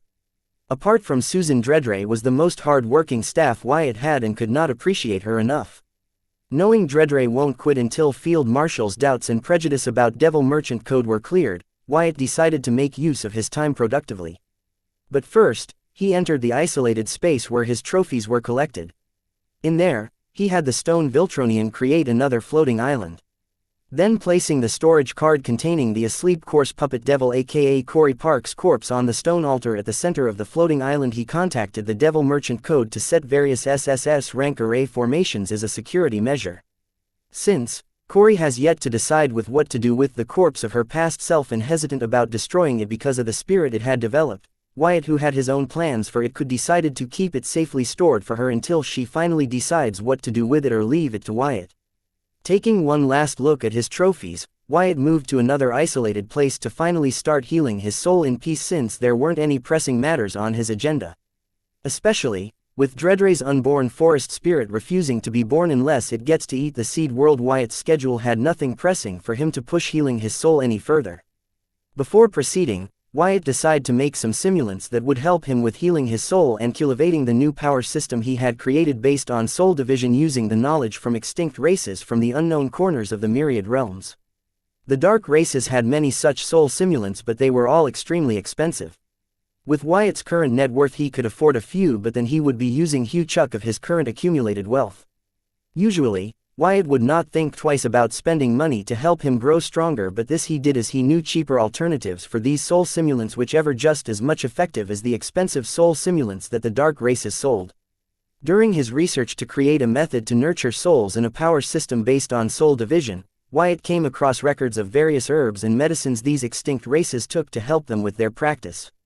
When the dark races used these herbs and medicines, they found they weren't as effective as the soul simulant. However, they had seen the natives use it just as effectively as the soul simulant sold by them. After a few experiments, soon the dark races realized that these herbs and medicines were not as effective on them because the soul techniques practiced by the natives was part of the process. Just taking the herds without the techniques of the natives to process them, the effect of the herds would be reduced considerably. Learning this, the dark races that wanted to introduce these herbs and medicines as alternative for the soul stimulants ultimately gave up as they would not be profitable in the dark realm or the inter-realm network's competitive market. They never considered spreading the techniques of these natives along with these herbs and medicines because they were incomplete, as most of them only make it to middle realms and only a select few reach higher realms, but none could be used to cultivate to devil realm. Nobody in Dark Realm would be foolish enough to waste their time on these incomplete techniques when they had better alternatives. As a result, this knowledge has been eating dust in the walls of the Infinity Library for centuries. However, now it was going to see the light of the day thanks to Wyatt. Having used these extinct races as soul tenchinukas and methods to derive his own soul nurturing technique and power system based on soul division, Wyatt believed he would not face the same problem as the dark races while consuming the herbs and medicines used by the extinct races in their practice. Instead, he might even be able to use them more effectively, as all the Hive AI's simulations proved that the technique and power system developed by Wyatt was a far superior version of the soul techniques and methods used by these extinct races. Therefore, there was no doubt in Wyatt's mind that consuming the extinct races' herbs and medicines instead of the expensive dark races' soul stimulants would prove more effective and efficient in helping him heal his soul and practice the new power system he created. Not to mention economical. Having made up his mind without any further delay, he procured all the herds mentioned in the records left by the extinct races. As for the medicine, he would have to make them himself as they weren't any ready-made available for obvious reasons. After procuring the herds, Wyatt followed the recipe in the records to develop the medicine. The process was very simple. It involved sorting and cleaning the herbs, crushing them, and then ultimately mixing them together in perfect ratio. From their medicine to power system, it can be seen these extinct races were primitive and still in early stages as a civilization. If not for the interference of the dark races, maybe they would have developed into a great and formidable civilizations. Wyatt strongly believed so because he was able to use the knowledge of these extinct races to develop a complete soul nurturing technique and a complete power system just based on soul division. He felt, given enough time, these extinct races from the unknown corners of the myriad realms too would have achieved the same. Chapter 2168 Soul Healing. Date the 18th of April 2321. Time 1:09. Location Card World, Southern Region, Blossom District, Sky Blossom City, Dungeon Highway, Blood Rock Cave Gate Dungeon, Seed World. It did not take long for Wyatt to develop enough of each medicine mentioned in the records. Now Wyatt was set to start healing his soul. Sitting in the lotus position, Wyatt opened an elixir bottle he created and swallowed it before closing his eyes to start circulating the soul nurturing technique he had developed. Under the effect of the exotic elixir and the soul nurturing technique, the cracks on Wyatt's mutated soul began to heal at a visible rate. The tiny cracks on the mutated soul had already closed and only had little marks left as evidence of their existence. As for the bigger cracks, it was going to take a while. However, at this rate it would not be long before Wyatt's mutated soul would be completely healed and would not even have marks to show for the incident. By the time the marks left after the tiny cracks on the soul healed were no longer visible, Wyatt had already emptied 3 bottles of the exotic elixir he had developed. These many elixir weren't necessary, but he was using the medicine to increase the recovery speed considerably to save time. Wyatt wasn't being reckless. his each moves calculated and dictated by the Hive AI's simulation trials. They helped him navigate the most efficient way to heal his soul using the technique and external stimulant on his hand. There was no hurry, but if Wyatt could heal his mutated soul faster, then why not? Soon, there were no cracks visible on Wyatt's mutated soul, they had all healed, leaving behind deep marks. With Wyatt's continuous circulation of the soul-nurturing technique and consumption of the exotic elixirs, it did not take long for Wyatt's mutate soul to rid those grotesque marks and look anew. Actually, this method of healing his mutated soul wasn't Wyatt's first choice. Previously he planned to use the cracks in his mutated soul and the exotic stimulants to mutate his soul, further forcing each crack on his mutated soul to develop into an individual consciousness, just like how he initially mutate his soul. However, after numerous simulations run by Hive AI, he had to accept a damning truth that if he were to continue on that path, then he would deviate very far from the proper power system based on soul division. Once that happens, regardless of what he does, it would be impossible for him to correct his mutated soul and follow the proper power system he developed based on soul division. At the current state of his soul mutation, things were still salvageable, but if he were to force his soul to mutate further using his barbaric means, it would turn into an abomination and who start to affect his psyche of his main consciousness. Meaning he could turn into retard or worse, an unstable psychopath. This was the consequence of the forcefully trying to multiply his consciousness using the barbaric methods, as the stress on his soul from such unconventional methods too huge for it to bear, and it was bound to crack if Wyatt kept pushing his luck. Wyatt had the Hive AI simulate various methods he thought of to decrease the stress on his soul as further multiplied his soul's consciousness, but in end he was unable to think of anything that would give a good success rate. All of the solutions Wyatt could think of proved to have huge risks compared to moderate rewards he gained from further mutation of his soul. Even using Dredray's pixie dust to reduce the stress on his soul as he tried to multiple his soul consciousnesses using the barbaric method proved to have very dangerous outcome. His soul exploded. Forget him losing his sanity, he suffered an instant death in this simulation. Proving that though pixie dust was powerful in answer to most of his problems, it wasn't something he could consume carelessly.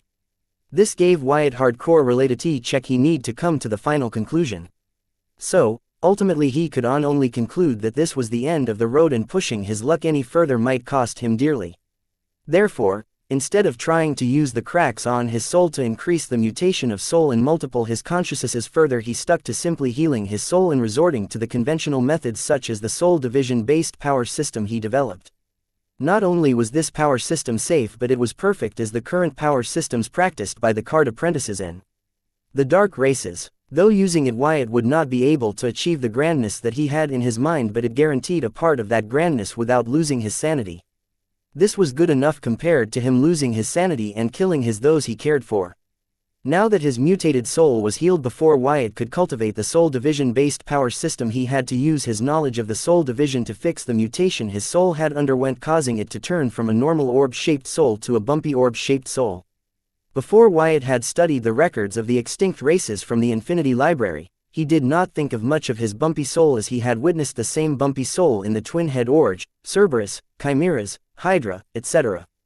Therefore, he felt the bumps on his soul after it mutated was normal.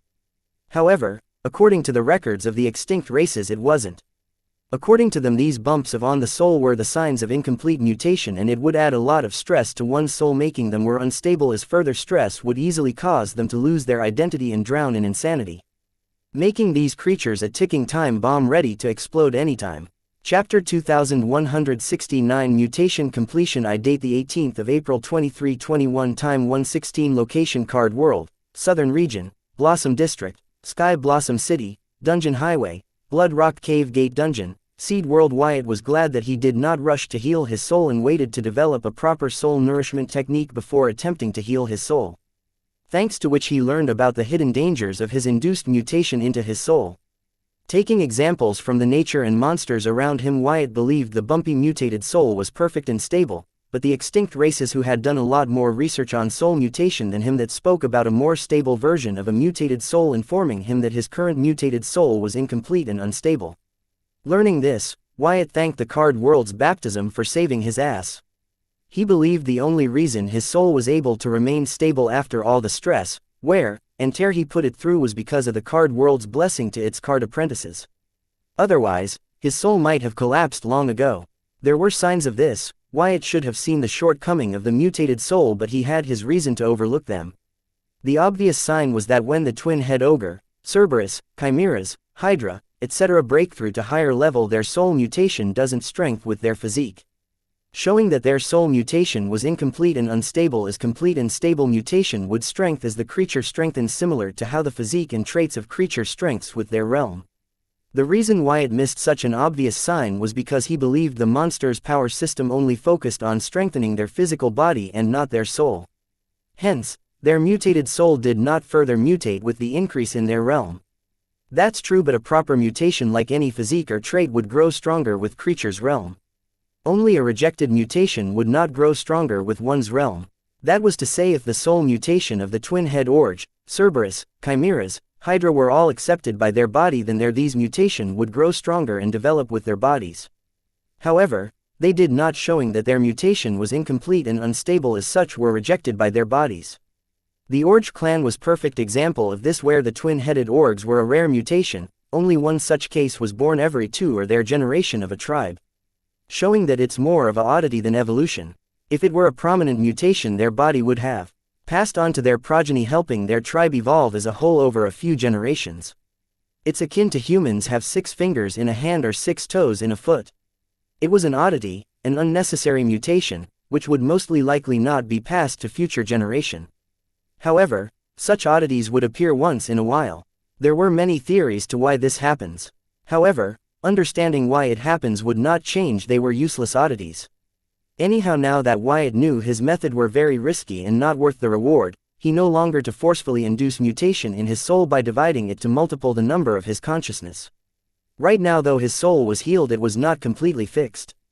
The damage done to it by curse incarnation form was healed, but the damage done to it by inducing mutation by forced division was yet to be healed.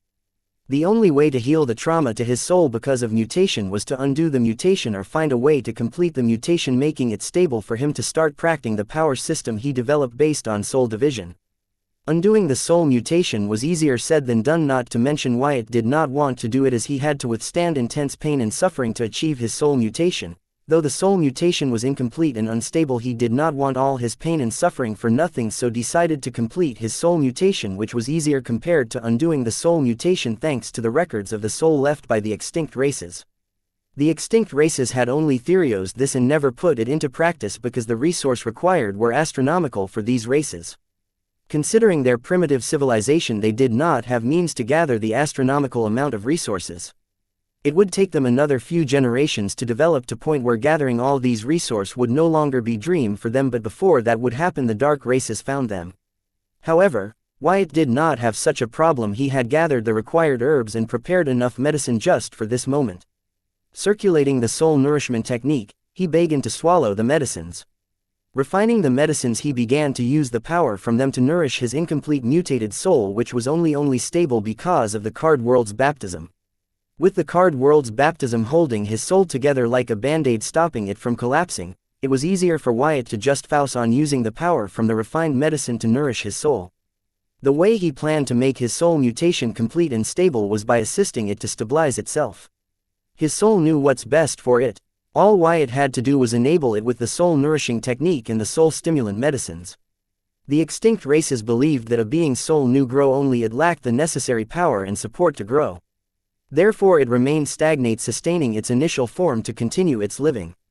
Hence, they theorized that supplementing one's soul with enough power and supporting with a proper care would allow the soul to grow further, assuming its strengthened form. Here, Wyatt also planned to do the same. He planned to give the power and support it needed, hoping that it will not only able to complete its mutation and stabilize but grow into the stronger from mentioned in the extinct races' records.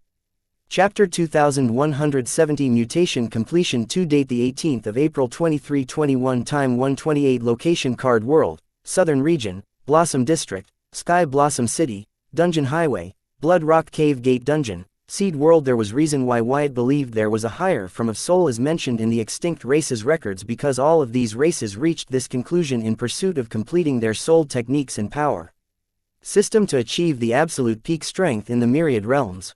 Now, what were the chances of all these races reaching the same conclusion? Two possibilities came to Wyatt's mind. The first possibility was that they were all right about it, and the second possibility was that they all made the same mistake in their research. As a result, they all ended up with a wrong conclusion. Wyatt, who had access to all their records, after a serious scrutiny concluded that the first possibility was likely. They all took different route, however they all arrived at the same ending, showing that all routes at the same point, meaning their conclusion was universal. That was to say, this higher version of soul they spoke of in their records wasn't just limited to their race's soul but to soul of any being in the myriad realms. This meant that even a card apprentice soul could achieve a higher version of itself with enough power and support. Therefore, Wyatt planned to aid his soul to complete its mutation by itself and achieve the higher version of itself wasn't that far-fetched. The question was if his preparation were enough to supplement and support his soul. The Hive AI's numerous simulations proved that the resource Wyatt had gathered was more than enough, but considering that there wasn't enough data on the so-called higher version of the soul, these simulations had a very high error margin. So, Wyatt had procured resources more than recommended by the Hive AI. However, whether the resource he had was enough was still a mystery. Half an hour into circulating the soul nourishment technique and consuming about 1/10 of the soul stimulants he had prepared, Wyatt finally felt a change in his soul. This change was he felt at last when he browed through to Card Master Realm and his soul mutated further and his consciousness multiplied into 12. This feeling of his soul undergoing mutation, it seems his soul was trying to finish what he had started. It was only a spark, but was a sign that the extinct races were right.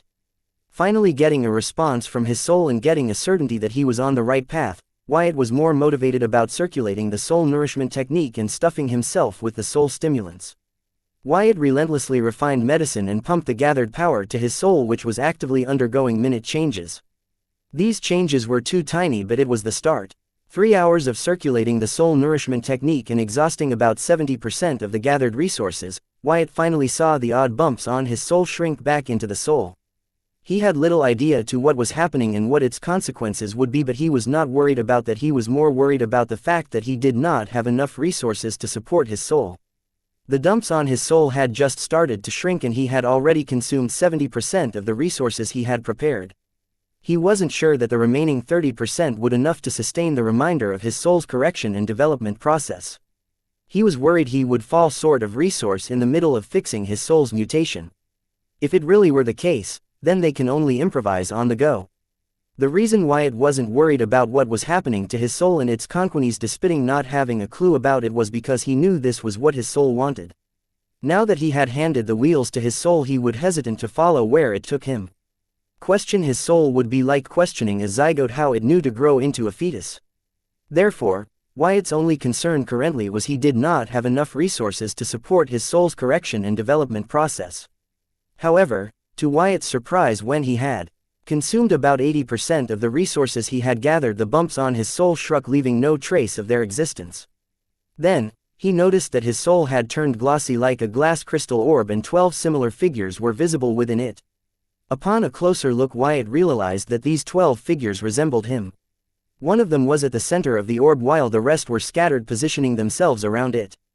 Seeing their arrangements, Wyatt understood that each of his consciousness had grown into a separate ethereal spirit instead of collective ethereal spirit with 12 heads and 12 pairs of arms. After this change, regardless how much he circulated his soul nourishing technique or consumed the soul stimulant, nothing happened but him feeling stuffy. That was when Wyatt realized his soul had completed his mutation for him. But he wasn't sure if it had achieved the higher version of soul that the records of the extinct races mentioned. Therefore, he summoned his grimoire and checked his status page to see if there was any change, and to his surprise there were significant changes to his physique and trait column. All his physique and traits related to his soul had undergone a significant change enough to be renamed. His physique mutated soul was renamed as physique, primordial soul. His trait multiple consciousness was renamed as trait, myriad primordial spirits. His trait mutated soul energy was renamed as trait, primordial energy. Looking at the changes that had occurred to his physique and trait related to his mutate soul, Wyatt was elated and overjoyed as his bet to build on the knowledge of the extinct races paid off big time. Chapter 2171 Primordial Spirit and Soul. Date the 18th of April 2321. Time 5:18. Location Card World, Southern Region, Blossom District, Sky Blossom City, Dungeon Highway, Blood Rock Cave Gate Dungeon, Seed world controlling his euphoria. Wyatt then went through the info of the new versions of his physique and traits to understand them and get an idea of their capabilities. Mutated soul greater than primordial soul. Physique name: primordial soul. Physique type: origin card. Physique rank: acquired grade. Physique description: the host's ethereal spirit has metamorphosed into a primordial spirit, ascending the host's soul into a primordial soul. The primordial spirit capable of existing independently in the spiritual form after the destruction of the physical form.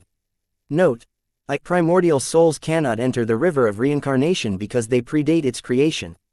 As long as host's primordial spirit exists, they can recreate their spiritual and physical form. Wyatt frowned going through the information of the primordial soul, as it did not have much information on what a primordial spirit or a soul was and what they were capable of. The information provided in the grimoire was too vague. He could not help but wonder if it was because the card world's will too did not have much information them. This wasn't the first time the grimoire had failed to give Wyatt a proper explanations to his physique and traits. Therefore, he wasn't surprised.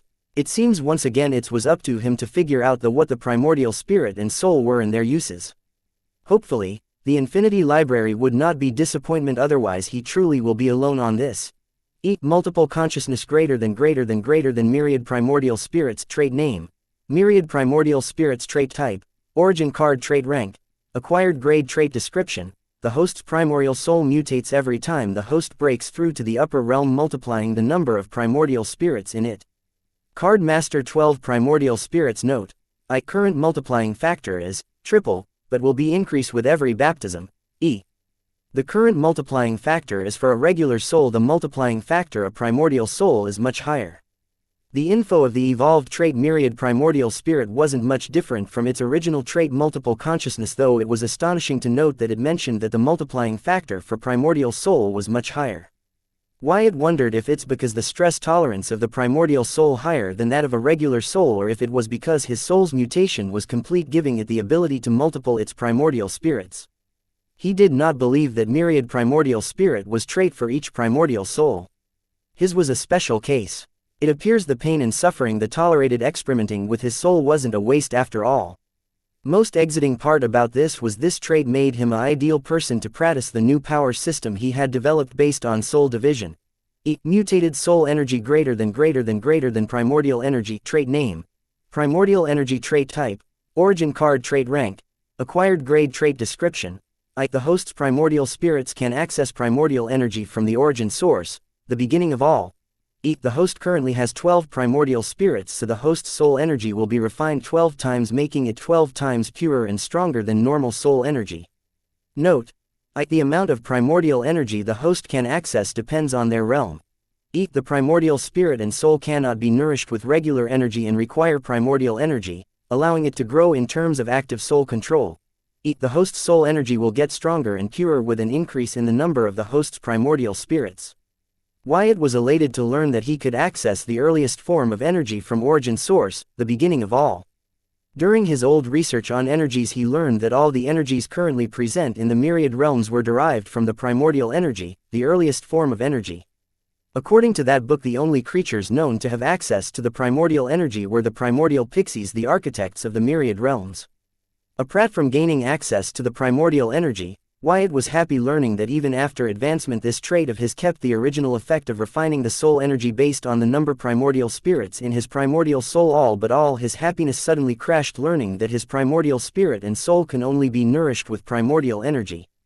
Meaning, regular soul energy was of no use to him in practicing his active soul control percentage.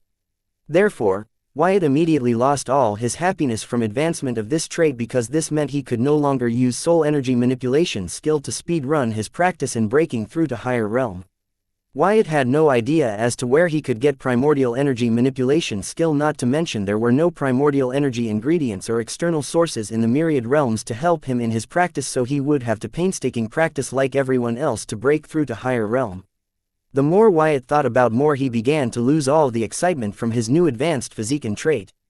As the creator of the silver milk power that can help mortals and card apprentices with their active soul control percentage alike, Wyatt found it funny that he did not have any such external or consumable stimulants to help with his primordial soul's active soul control percentage.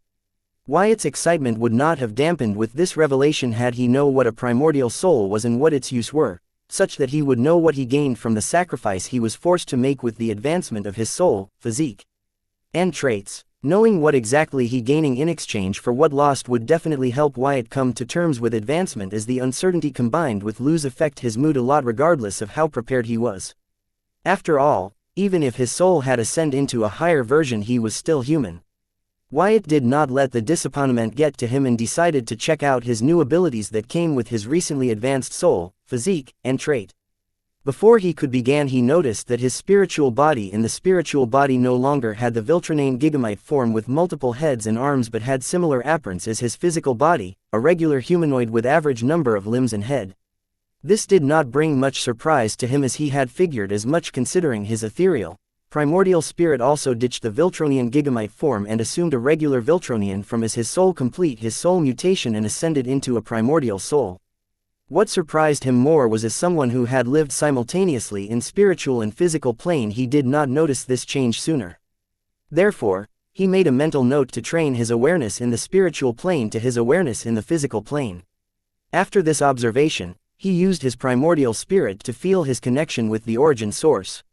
Soon he perceived his surroundings morph. He felt he was no longer in his seed world but in the presence of something bigger than anything he had come across.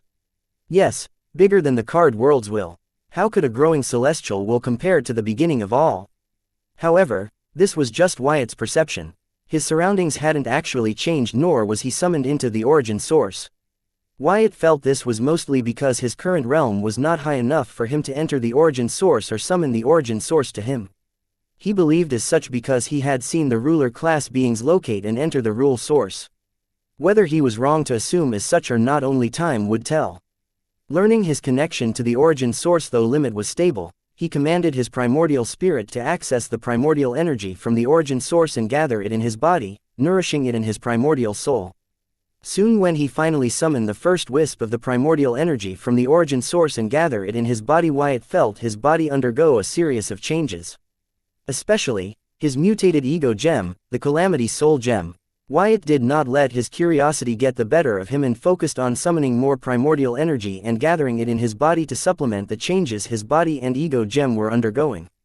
His body swallowed the primordial energy like it was a dry land that had seen rain after a long drought. However, with his card master realm he could not summon much primordial energy, but when he mobilized all 12 of his primordial spirits to do the same, it made a lot of difference. Wyatt was happy that he was able to keep up the supply with the demand. However, this victory was only short-lived, as soon it wasn't just his physical body and ego gem that demanded primordial energy, but his spiritual body, origin card, primordial soul, etc. They all demanded primordial energy to maintain the equilibrium. Therefore, Wyatt had no choice but to divide the supply of primordial energy among all as per the requirement to maintain the equilibrium in his system. As a result, his supply of primordial energy failed to meet the demand of his system. Wyatt did not give up. He wrecked his brain trying to think of way to meet the demand of primordial energy. Chapter 2172 Myriad Primordial Spirits, Multiplying Factor. Date the 18th of April 2321. Time 5:43. Location Card World, Southern Region, Blossom District, Sky Blossom City, Dungeon Highway, Blood Rock Cave Gate Dungeon, Seed World. It wasn't new that a card apprentice's body systems demanded soul energy. In Wyatt's case it was primordial energy. Card apprentices took months or years to slowly meet these demands of their bodily system and make progress in their realm. Same was true in the case of Wyatt.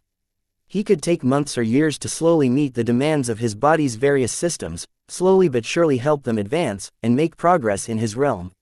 However, Wyatt, who was used to abusing his abundant soul jade supply and soul energy manipulation skill to help in his practice, wanted to do the same with primordial energy, as he believed that he stood to gain more the sooner he helped his bodily systems to advance, and that the longer he waited the more benefits he would lose or the advancement would be stunted because of not giving the sufficient energy to his systems in time. The 12 primordial spirits in Wyatt's primordial soul worked non-stop. Together, they provided him with 12 times the primordial energy his realm could gather.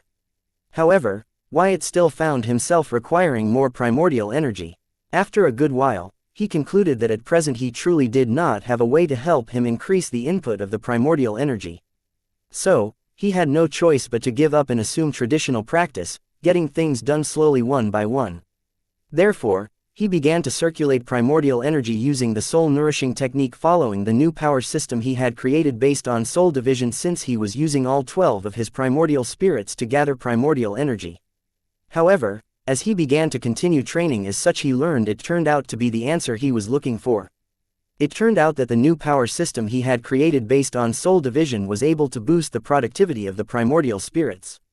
If earlier all 12 of them were individually gathering primordial energy, giving Wyatt 12 times the primordial energy of what he could gather at his present realm, now they were working together like one giant machine and pumping out twice of that amount, i.e. 24 times of the primordial energy of what Wyatt could gather at his present realm.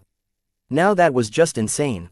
Wyatt was now not only able to meet the demands of his various bodily systems but also had some to spare.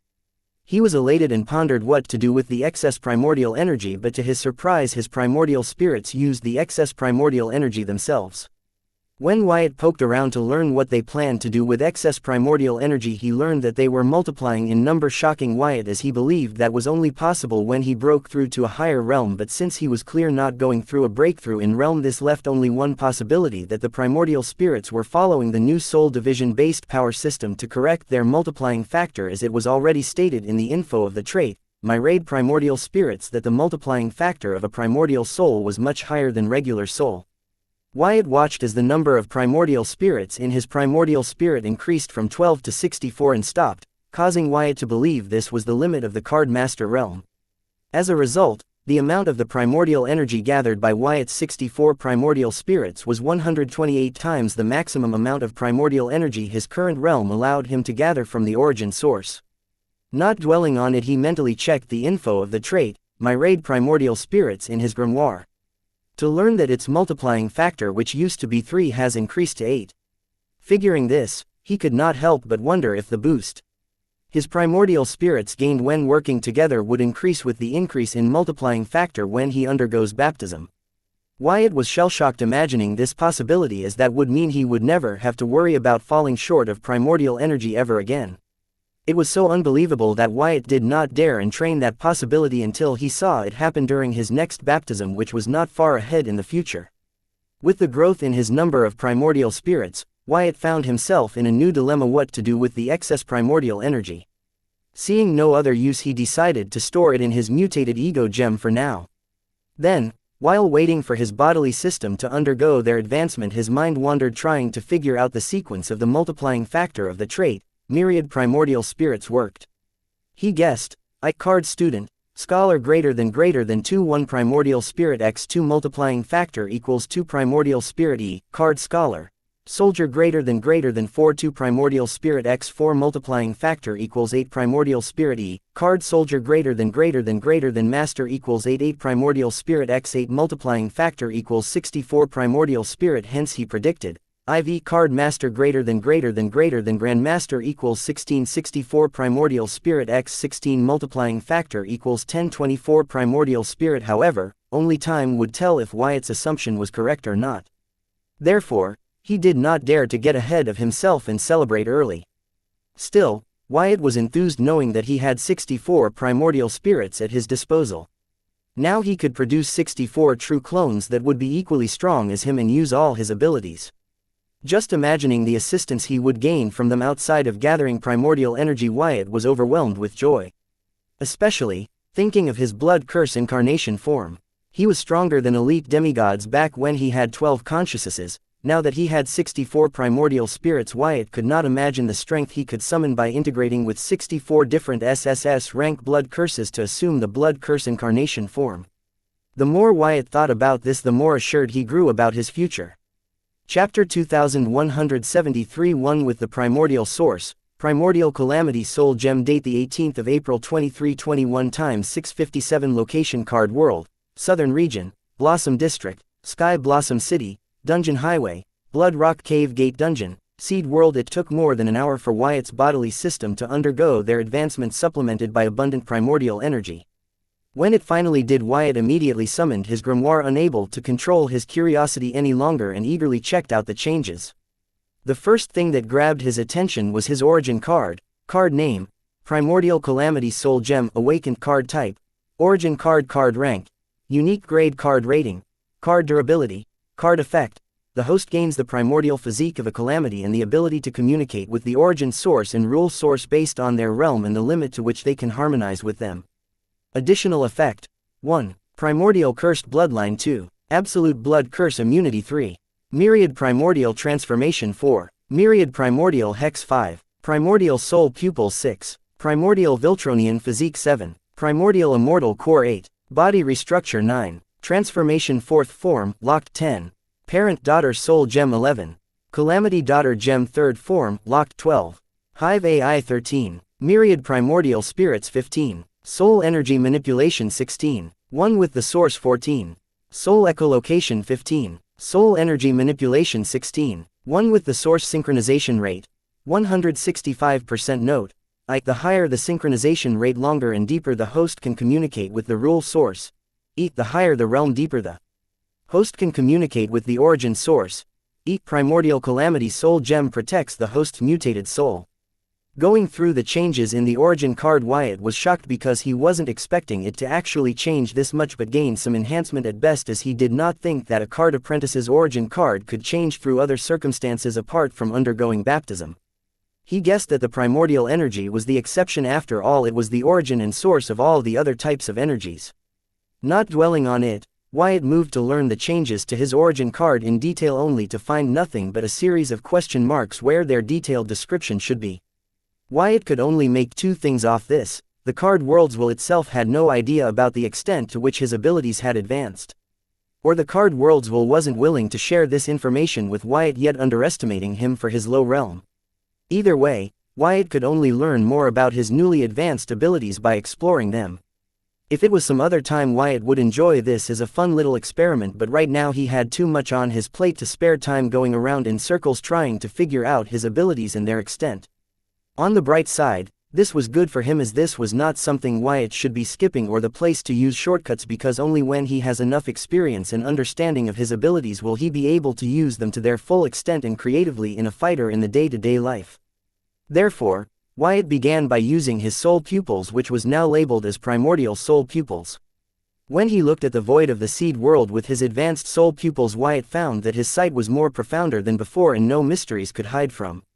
He could see the architecture of the seed world's inner void without even having to strain his eyes and mind.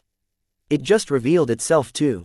The most surprising part about this was that Wyatt was beginning to see the minute flaws that he had missed in his initial development of the seed world, which stuck out like a sore thumb in his mind as he pursued perfection in his creation. What was rather pleasing about it was that the flaws were so clear to him that the answer to slow them came to him without even him having to stress about it. With this realization, Wyatt used his primordial soul pupils on himself, on his body. He explored its ins and outs by using his primordial soul pupils with his inner sight. By doing this, he was able to find the flaws in his physical body, which underwent tremendous change, being tempered by primordial energy, and with his Viltronian physique upgrading to primordial Viltronian physique. Since he knew the flaws of his physical body in detail, it wasn't hard for Wyatt to come up with ways to remove these flaws and make his physique more robust than it was.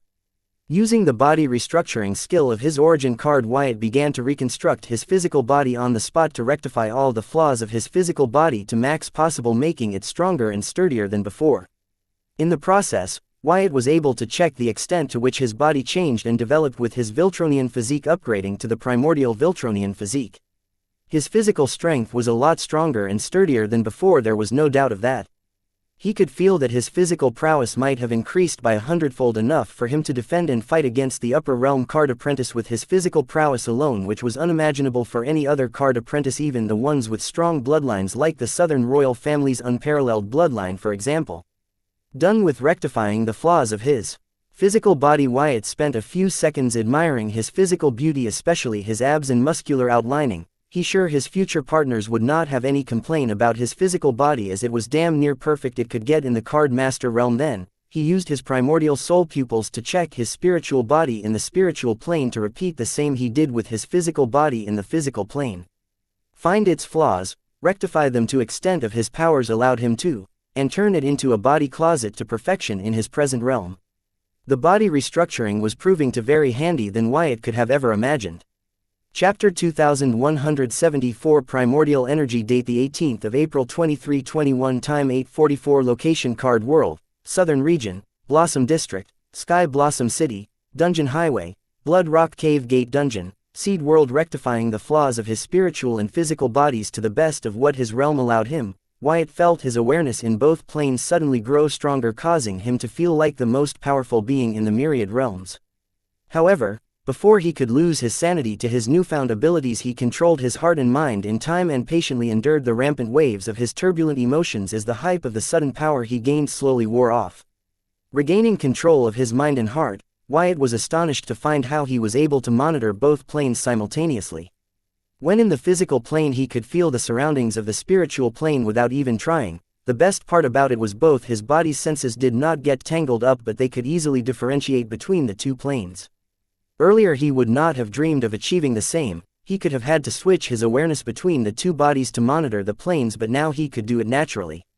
Handling the immediate problem, Wyatt then realized what it meant to be one with the source. He felt the presence of the source where it all began. Though with his connection to it, he could not sense the center of it, he could feel the primordial energy, branching out into various energies, forming the rule source, etc. Sensing all this, Wyatt felt like the secret to the universe was by the edge of his fingertips, but he could not grasp it. The frustration that Wyatt felt was unexplainable. He felt like the answers to all his questions were right in front of him, but he forgot how to read. It brought him both joy and misery. In the end, feeling powerless, he could only give up trying to read these answers and be satisfied with the possibility that one day he might be able to learn how to read them. What Wyatt did not know was that he was extremely lucky to have his soul pupils advance into primordial soul pupils. This allowed him to stare into the source without going insane like the blood rule slaves in the blood rule source. Some truths were too profound for mortals. This was the reason why the card worlds will did not give a proper description of Wyatt's new abilities. Wyatt was ignorant of his luck. He still had to understand the significance of his primordial soul pupils rather than complaining about being unable to read the mysteries of the source. He wasn't aware that he was only able to keep his sanity despite having stared into the profound mysteries of the source because his soup pupils had advanced thanks to an abundant supply of primordial energy. It was his good fortune that he was resourceful and did not easily give up. Had he given up advancing them because of a lack of primordial energy and glanced into the source, then his fate would have been sealed. He would have been enslaved by the source like all the ignorant fools that thought just because they found the source they could take a peek into its mysteries and learn from it. Wyatt had no idea how his luck and fortune saved him from his ignorance. Even if he was known to be a genius among the card apprentices in front of the mysteries of the universe, he was just another fool deluding himself into thinking that he could learn from it. Well, sometimes where talent and hard work failed, a little luck would do the trick. Wyatt was truly fortunate that his luck had supported him where his talent and hard work were destined to fail. Unaware of the disaster that he just dodged, Wyatt decided to use his primordial soul pupils to understand the primordial energy. By using primordial energy, Wyatt found that despite the destructive power it held, it could blend with other energies effortlessly and enhance their strength. Similarly, it would swallow all the energies directed at him and grow stronger. Any power when against the primordial energy failed to do any harm. However, this discovery did not enthuse Wyatt, as he found that he could not control the primordial energy. At most, he could gather it from the source in his body or ego gem and release it. Similar to the case of low-level card apprentice and soul energy. They could only gather the soul energy in them and tempered their soul with it to practice active soul control. However, using soul energy for anything else was impossible unless they made use of cards. Wyatt, who enjoyed the perks of having the soul energy manipulation ability, was now a layman in terms of primordial energy. What pained him even more was that there weren't any cards that used primordial energy except for his origin card. Otherwise, he would not even be able to actively use the primordial energy with soul energy manipulation to enhance his soul energy. He had access to the strongest source of energy in the myriad realms, but he lacked the methods to make use of it. Now his only hope was to increase his realm such that soon he would be strong enough to manipulate the primordial energy like how the high realm card apprentices were able to manipulate the soul energy. As for creating cards that used primordial energy, Wyatt had no such dreams, as he did not believe he would be able to find any other being that could access primordial energy in the myriad realms, even if he searched every corner of it with a magnifying glass. Wyatt thought so because if their beings not only had access to primordial energy but also knew how to use it, its existence would be legendary among the myriad races, and dark races of all beings would be aware of its existence or at least have famous lores of such being. But seeing how he hadn't heard of any mentions of such a being, Wyatt leaned toward the possibility that these beings might have achieved transcendence and were no longer among them. He wanted this to be true because if the beings that could access and use primordial energy weren't able to achieve transcendence, then none of them would have any hope for transcendence. Putting aside his worries, Wyatt summoned a handful of primordial energy around his fist, and he immediately found the primordial energy dispersed into his surroundings. The moment the primordial energy was out of Wyatt's body, it would immediately disperse into the surroundings. Regardless of what Wyatt tried, once the primordial energy was out of his body, it was as if they were strangers. He could only summon more primordial energy from the source and keep experimenting to figure out to what extent he could use it. So far he was only able to use the primordial energy with the soul energy manipulation ability of his primordial calamity soul gem to enhance his soul energy or rule power, but other than that he found that he seriously lacked command over the primordial energy he painstakingly summoned from the source. This was concerning, as Wyatt could not directly use the primordial energy's destructive power to attack his enemies or defend himself. Seeing the energy that created the myriad realms was reduced to mere supportive power in his hands, Wyatt smiled in self-mockery. However, this increased his conviction to increase his control over the primordial energy or create cards that could help him use primordial energy. Wyatt sighed, thinking that if only he could read the mysteries of the source, then he would not have to struggle to try to manipulate the primordial energy or create cards that could use primordial energy. So, he wondered if he should give trying to read the mysteries of the source a second try. Proving ignorance is one's brave.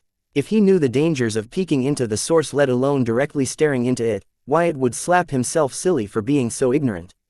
However, with a serious gap of knowledge in the myriad realms, Wyatt might never have figured out that if not for his soul pupils upgrading into primordial soul pupils, he would have lost his sanity to the mysteries of the source and be enslaved by them the moment he gazed into the source. Soon, Wyatt shook his head hard, deciding to stop focusing on what he was missing and focus on what he had gained. After all, right now he had a lot to be thankful for. He understood that any being of the myriad realms would be willing to sacrifice anything just to gain a part of what he had gained today. Besides, moping around would do him no good. Therefore, no longer dwelling on the negative, Wyatt then decided to connect with the blood rule source. Prior to this, he did not have any connection to it. It was the card world's blood rule stream that allowed him to enter the blood rule source, and his tricks allowed him to maintain contact with the blood rule source. Back then he did not dare to try and comprehend blood rule in the blood rule source for the fear of turning into one of the mindless blood rule slaves that roamed the blood rule source. But now things were different. He was one with the source, and he had the qualification to comprehend the blood rule directly from the blood rule source. Chapter 2175, Misinterpreting. One with the source. Date the 18th of April 2321. Time 9:57. Location Card World, Southern Region, Blossom District, Sky Blossom City, Dungeon Highway, Blood Rock Cave Gate Dungeon, Seed World. Here's the mistake that Wyatt made. He misunderstood being one with the source as having the qualification to comprehend from the mysteries of the source. This was why he dared to ignorantly stare into the origin source and now dared to comprehend blood rule directly from the blood rule source. In a way, without a proper description of his newfound skills to help understand their do's and don'ts, one could say this was an honest mistake on Wyatt's part. How was Wyatt supposed to know that just because he was allowed to gather energy from the source did not mean he shouldn't be pushing his luck by trying to comprehend the mysteries beyond the grasp of mortals? However, fortunately for Wyatt, this time he did not foolishly try to continue his blood rule comprehension directly through the blood rule source.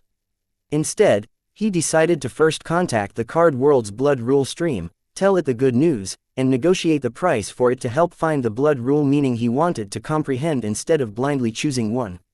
When he had a stronger helper like the card world's blood rule stream, Wyatt did not believe he should rely on his luck and his half-baked theory to choose his third blood rule meaning to comprehend. He would rather talk to the blood rule stream, weigh his options, and choose the best blood rule meaning for him. However, for that, he would have to leave the seed world, as the card world's will and its rules could not reach this place. Inside the seed world, Wyatt could comprehend rules in here, but seeking guidance from the card world and rule streams would be hard. If their influence could reach the seed world's void, then Dreadray's unborn forest spirit would not be safe in the seed world. The card world's will would have eaten it by now and turned it into a true forest spirit, as Dreadray believed it to be.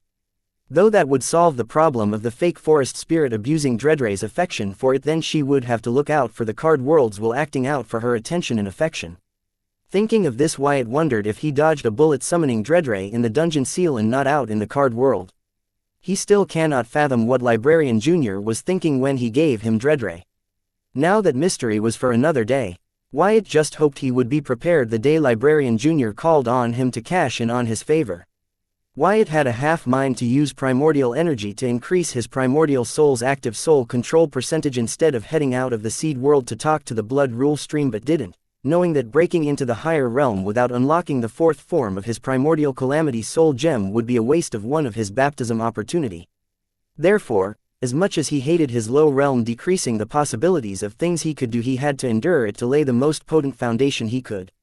Knowing he could not go further without completing all the preparations to unlock the fourth form of his primordial calamity soul gem, Wyatt got up to head out of the seed world and continue his blood rule comprehension, as he believed if he chose right, his third blood rule meaning could satisfy one of the conditions for unlocking the next form of his primordial calamity soul gem.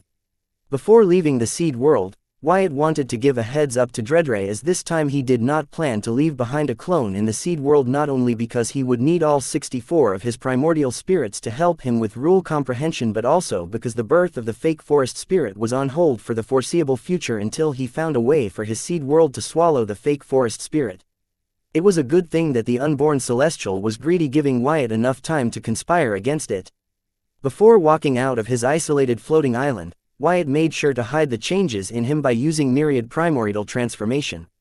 Only when he was sure even Dreadray would not be able to notice the change and growth in him did he leave the isolation, only to hear Dreadray's less than polite voice at the limit of its patience asking, "Do you want to become a devil merchant or not?" "No, I would die rather than become one of them. However, I want to access their perks." "How can I do that?" The field marshal politely asked for a way around, continuing to stick to her beliefs and remaining patient despite Dreadray showing signs of losing hers. She tried to bargain with Dreadray when this wasn't a negotiation but a straightforward yes or no question. Sensing Wyatt leaving isolation, Dreadray hurried over to his side, crying, "Wyatt! You did good, Dreadray. Let me handle her now." Wyatt knew talking field marshal into becoming a devil merchant was going to be challenging, therefore he purposefully arranged for the most patient person he knew to introduce devil merchant code to field marshal. He never expected the polite Dreadray to get through to field marshal's thick head. Dreadray nodded and rested in Wyatt's hair, finding him more fragrant than before. She could not help but roll and wrap herself in his silky and fragrant hair.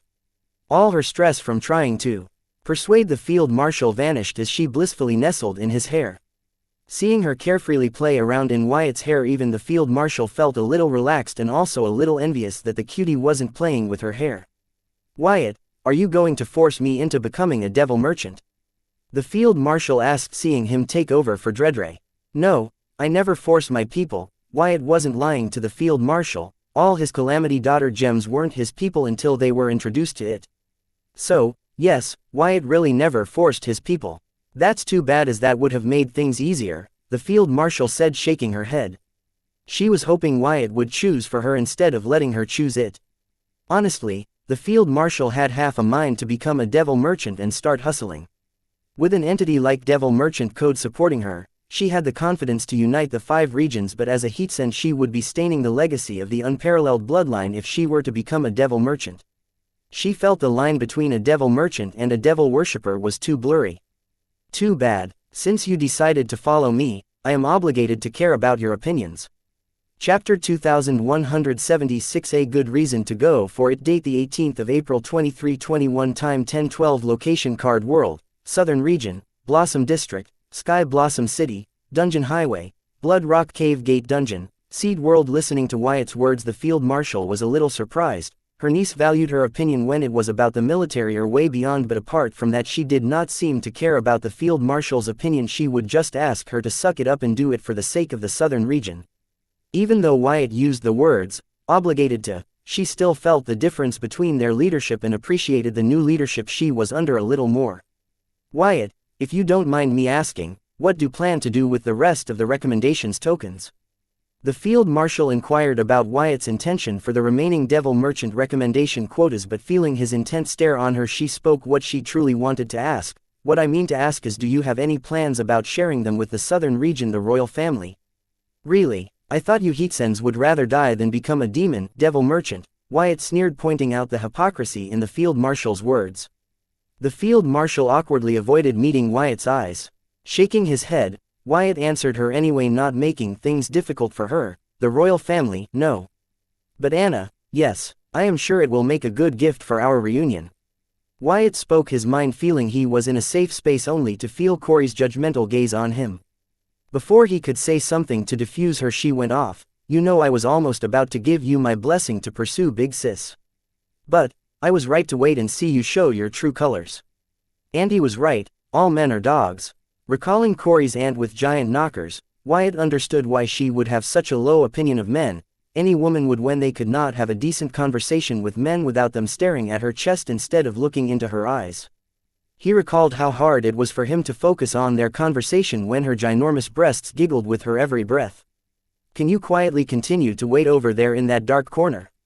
Wyatt said, shooing Corey, knowing that trying to talk reason with this one would only make matters worse for him. It's good to see you are no longer trying to hide the fact that you are a two-timing jackass. It makes my work a lot easier, Corey commented grudgingly. She was enraged by Wyatt. She wondered how dare he make plans for his reunion with another woman when her mother was slaving for him tirelessly day and night. She felt Wyatt should be spending his days thanking Susan for being in his life. Instead, this jackass was picking gifts for other women. She had half a mind to tattle about him and his plans to her mother, but did not, knowing she would only bring pain to her mother. What part of quietly don't you understand? Wyatt glared back at Corey, causing the latter to rage further, thinking, how dare he rebel when he was in the wrong? You are lucky I do not want to create a scene out of a concern for Big Sis, otherwise I would start by gawking your eyes out. Corey spoke cruel words, making her anger clear to Wyatt, but those words unset Dredre, who left the comfort of Wyatt's hair and touched Corey's checks as she pleaded, please, don't fight. Both Wyatt and Corey were her friends. She did not want to see them fight, let alone her having to pick a side. Though her choice would be obvious. Look, what you did. You made Dredre upset, Corey blamed, gently holding Dredre in her palms, only to hear Wyatt snap, get lost, idiot. Why you? Corey was about to go ballistic on Wyatt's ass, but seeing concerned Dredre in her hands, she swallowed her words and left in a fit of rage without saying anything. She decided to recreate with Dredre to calm herself. I guess she is the only one to bring out the child in you, the field marshal commented, without judging Corey harshly. That's one way to see it. Wyatt did not agree with the field marshal, who was letting Corey off easy. Especially, considering that she was routing for Wyatt and Anna when Corey, without her knowing, was routing for Wyatt and Susan. Corey was a harmless idiot, she meant well. Enough about that loon. How about you make things easy for me by signing the contract and using the recommendation token? Wyatt brought up what the field marshal was avoiding. Why, not in a mood for one of your mind games? The field marshal wanted him to give her a reason good enough to go through with it, just like how he gave her a good reason to leave her niece's side and follow him. When you know you have to do it, why put up the vain struggle? Wyatt said, knowing that field marshal already had contemplated all the reasons he could bring up for her to become a devil merchant for her to have this conversation with him. Therefore, he did not bother to bring them up, instead asked her what truly stopping her from going through this. Wyatt, I shaped my entire life following the teachings and sacrifice of our ancestors. The field marshal pointed out the obvious, that she felt like she would be abandoning all her principles if she were to agree to this. You know what your problem is, not just yours but those before you. Your mindset is too narrow. You guys are so set on your definition of what's yours and your ways that you guys have grown stagnant. Why do you limit the definition of what's yours just to Card World? Why not try to expand it to all of the myriad realms? You know what's stopping you from claiming the myriad realms as yours is not your lack of strength but your mindset. Why do you limit the definition of your ways to just the history of Card World? Why not try and learn from the history of all of the myriad realms? Once again, it is your mindset that's stopping you from doing so. Do you know who is not letting their mindset limit them? The dark races. That is why they do not hesitate to blatantly act as if all of the entire myriad realms belong to them. To a certain point it is. Chapter 2177. Know Your Enemy. Date the 18th of April 2321. Time 10:18. Location Card World, Southern Region, Blossom District, Sky Blossom City, Dungeon Highway, Blood Rock Cave Gate Dungeon, Seed World. Listening to Wyatt's words, the field marshal tried hard not to roll her eyes, feeling that it was easy to talk big ideals, claim the myriad realms as mine, he says, as if it is a tree or a rock in my backyard.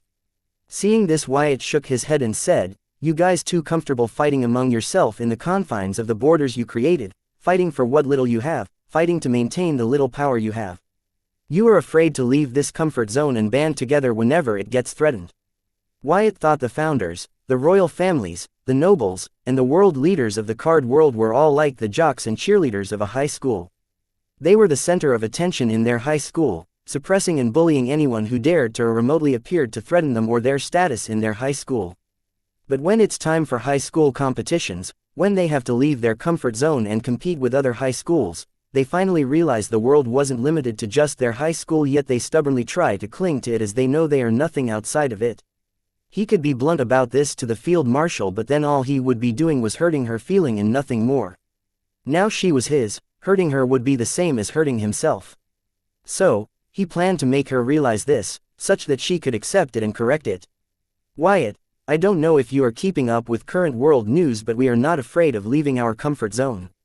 The top 10 universities, after collecting funds from youth for centuries to research interdimensional travel, are finally showing signs of developing a way to care methods for interdimensional travel. It is not that our mindset is narrow, but we are doing things at our pace," the field marshal defended her so-called principles. "I gave you a way to learn how the best minds in the myriad realms achieved interdimensional travel, but instead of using it, here you are bragging about the top 10 universities taking centuries to finally show signs of developing a method for interdimensional travel. This is not doing things at one's pace but foolishness, and you deny having narrow mindsets." Wyatt tried hard not to be too harsh with words to the field marshal, knowing old people were too stubborn and set in their ways. It was already a win if they showed willingness to change. "Yes, you gave me away, Wyatt, but at what cost? I have to become part of the very people that my ancestors fought, that murdered them, and that are trying to invade our world." The field marshal argued that the cost of this knowledge and power was too much for her.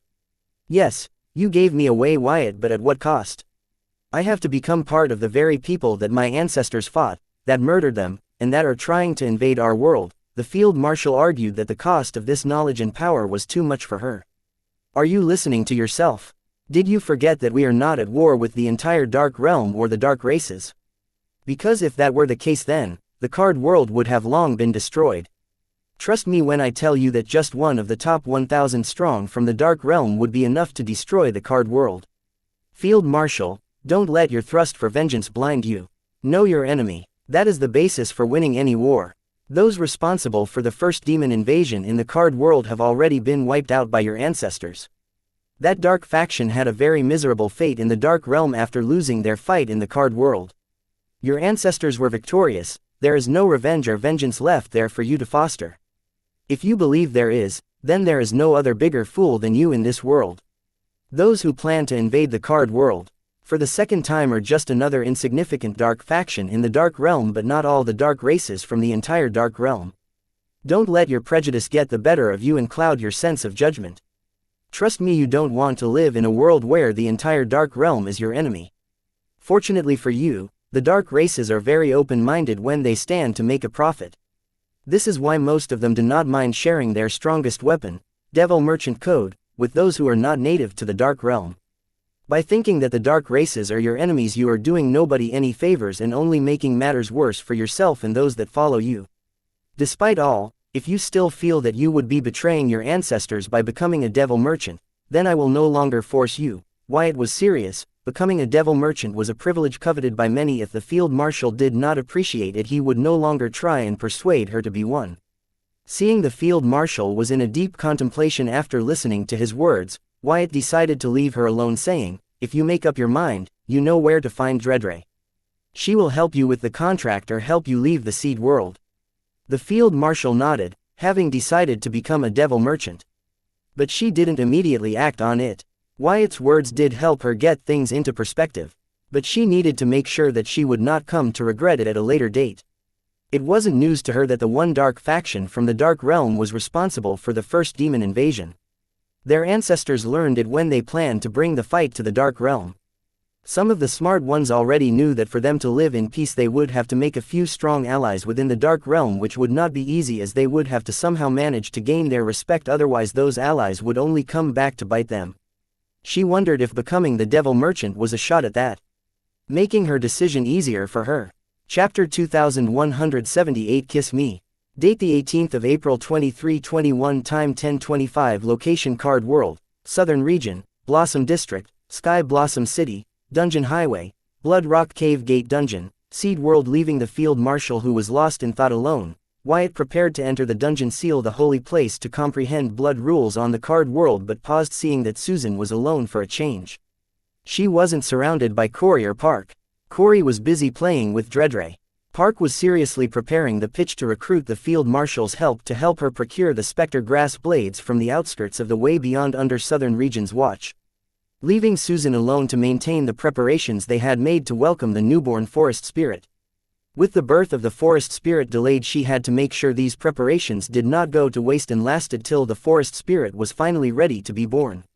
Making sure nobody noticed him, Wyatt made use of his authority over the seed world's void to quietly sneak next to Susan. "Hey, you." Surprising her. "Ah, Wyatt, how long have you been there?" "I just got here," Wyatt whispered. Susan took a step back like a spooked deer, feeling Wyatt was too close, but then seeing they were all alone in Dreadray's floating forest island, she paused and bit on her lower lips, feeling shy. "We are finally alone," Wyatt said under his breath, even though the island was empty and big enough. Surrounded by the woods, flora, and fauna, their secret rendezvous was safe unless someone specifically peeked at them. Susan shyly nodded. Her ears and cheeks were already red, recalling the last time they were alone.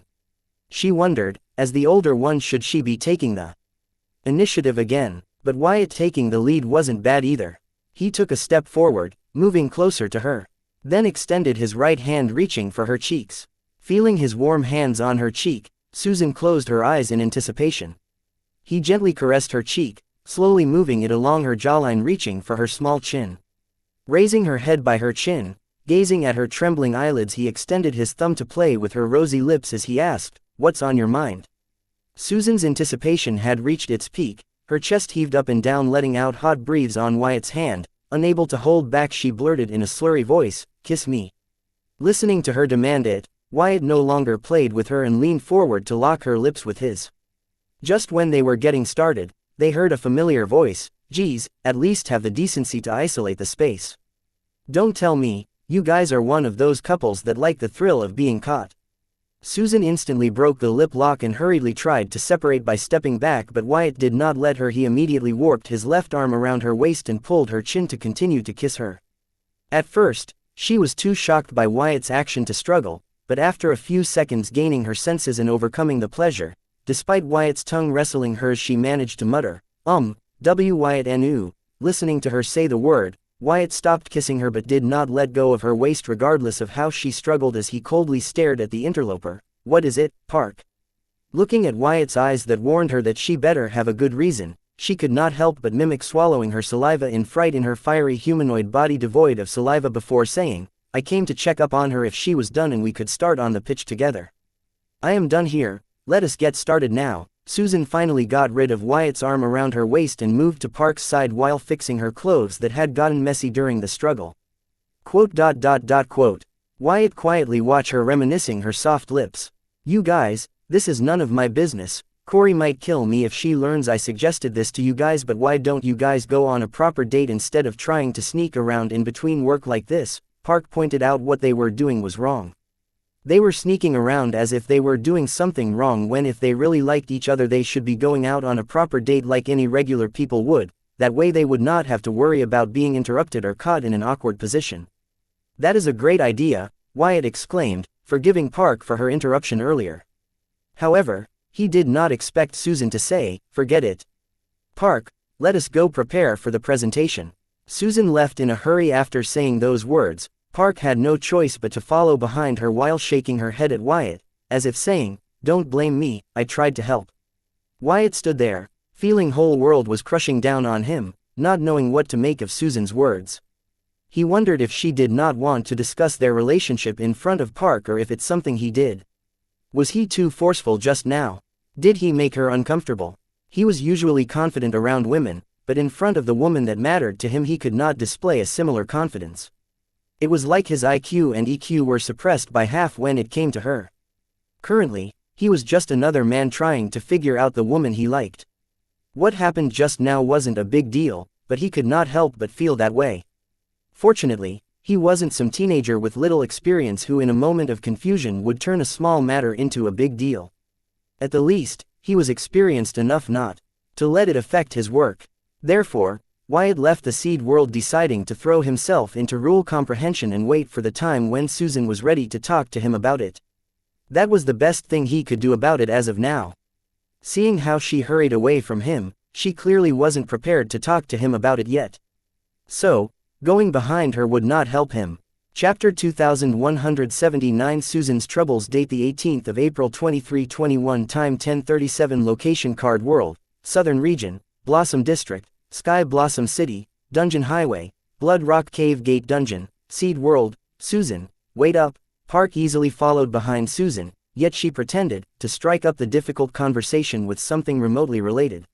Susan, having a share of authority over the void in the seed world, could move around ignoring the laws of gravity and physics that her current realm couldn't allow her to break both in the seed world and the card world. As such, she would easily walk in the void and move from one floating island to other. Reaching their designated workplace, Susan said, "Let us get started."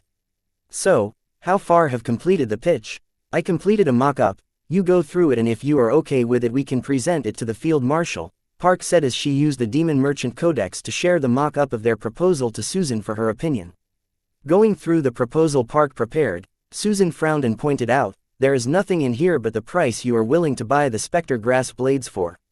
You do realize that despite her rejection, soon she too will become a devil merchant, right?" "How can you be so sure? Even if she did agree, she would be signing the same contract as us. So, like us, she too can only use the Devil Merchant Code to trade for Wyatt for a descent commission." Park said so, but she was betting on the fact that Field Marshal as an old-timer was set in her ways and was very stubborn. Therefore, she believed the latter might not agree to become a devil merchant despite its obvious attraction to any being in the myriad realms. "Well, trust me, Wyatt always gets what he wants," Susan asserted confidently. Working with Wyatt the longest, she could say with certainty that if he wanted something he would always find a way to get it. "Apparently, a date with you is not one of them," Park could not help but comment when Susan made it so easy for her. She had to take the shot, as she was curious why Susan shot down the idea of a proper date with Wyatt without even discussing it with him. The poor guy was so devastated after getting rejected by her that she even felt sorry for him.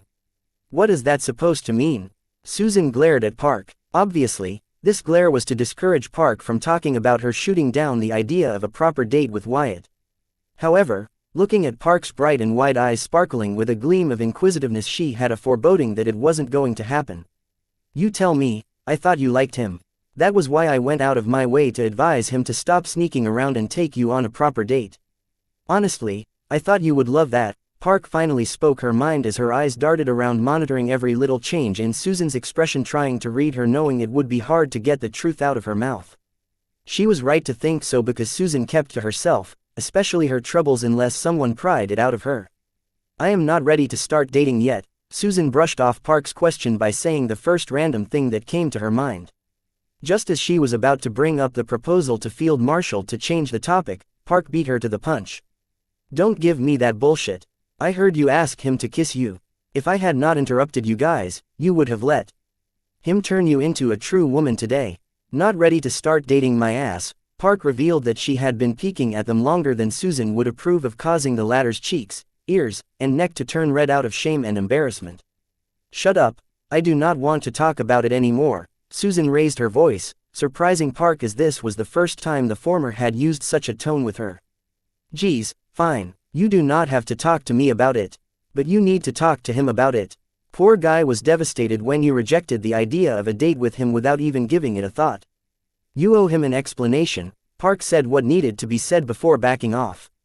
According to her, Wyatt might be mature for his age, but he was still a teenager at heart. After all, when it came to love, experience was the best teacher. "Thank you, now let us get back to work." Susan felt a little guilt toward Park, knowing the latter was only looking out for her, but if she wasn't harsh with her words she would not stop bringing up the matter. She felt a lot more guilty toward Wyatt and totally agreed with Park's words, but she could not talk to him until she, herself, was ready to face what was bothering her. As Park pointed out, she was ready to take her relationship with Wyatt through all the stops and see it to the end, but there was this one tiny little thing she could not get over.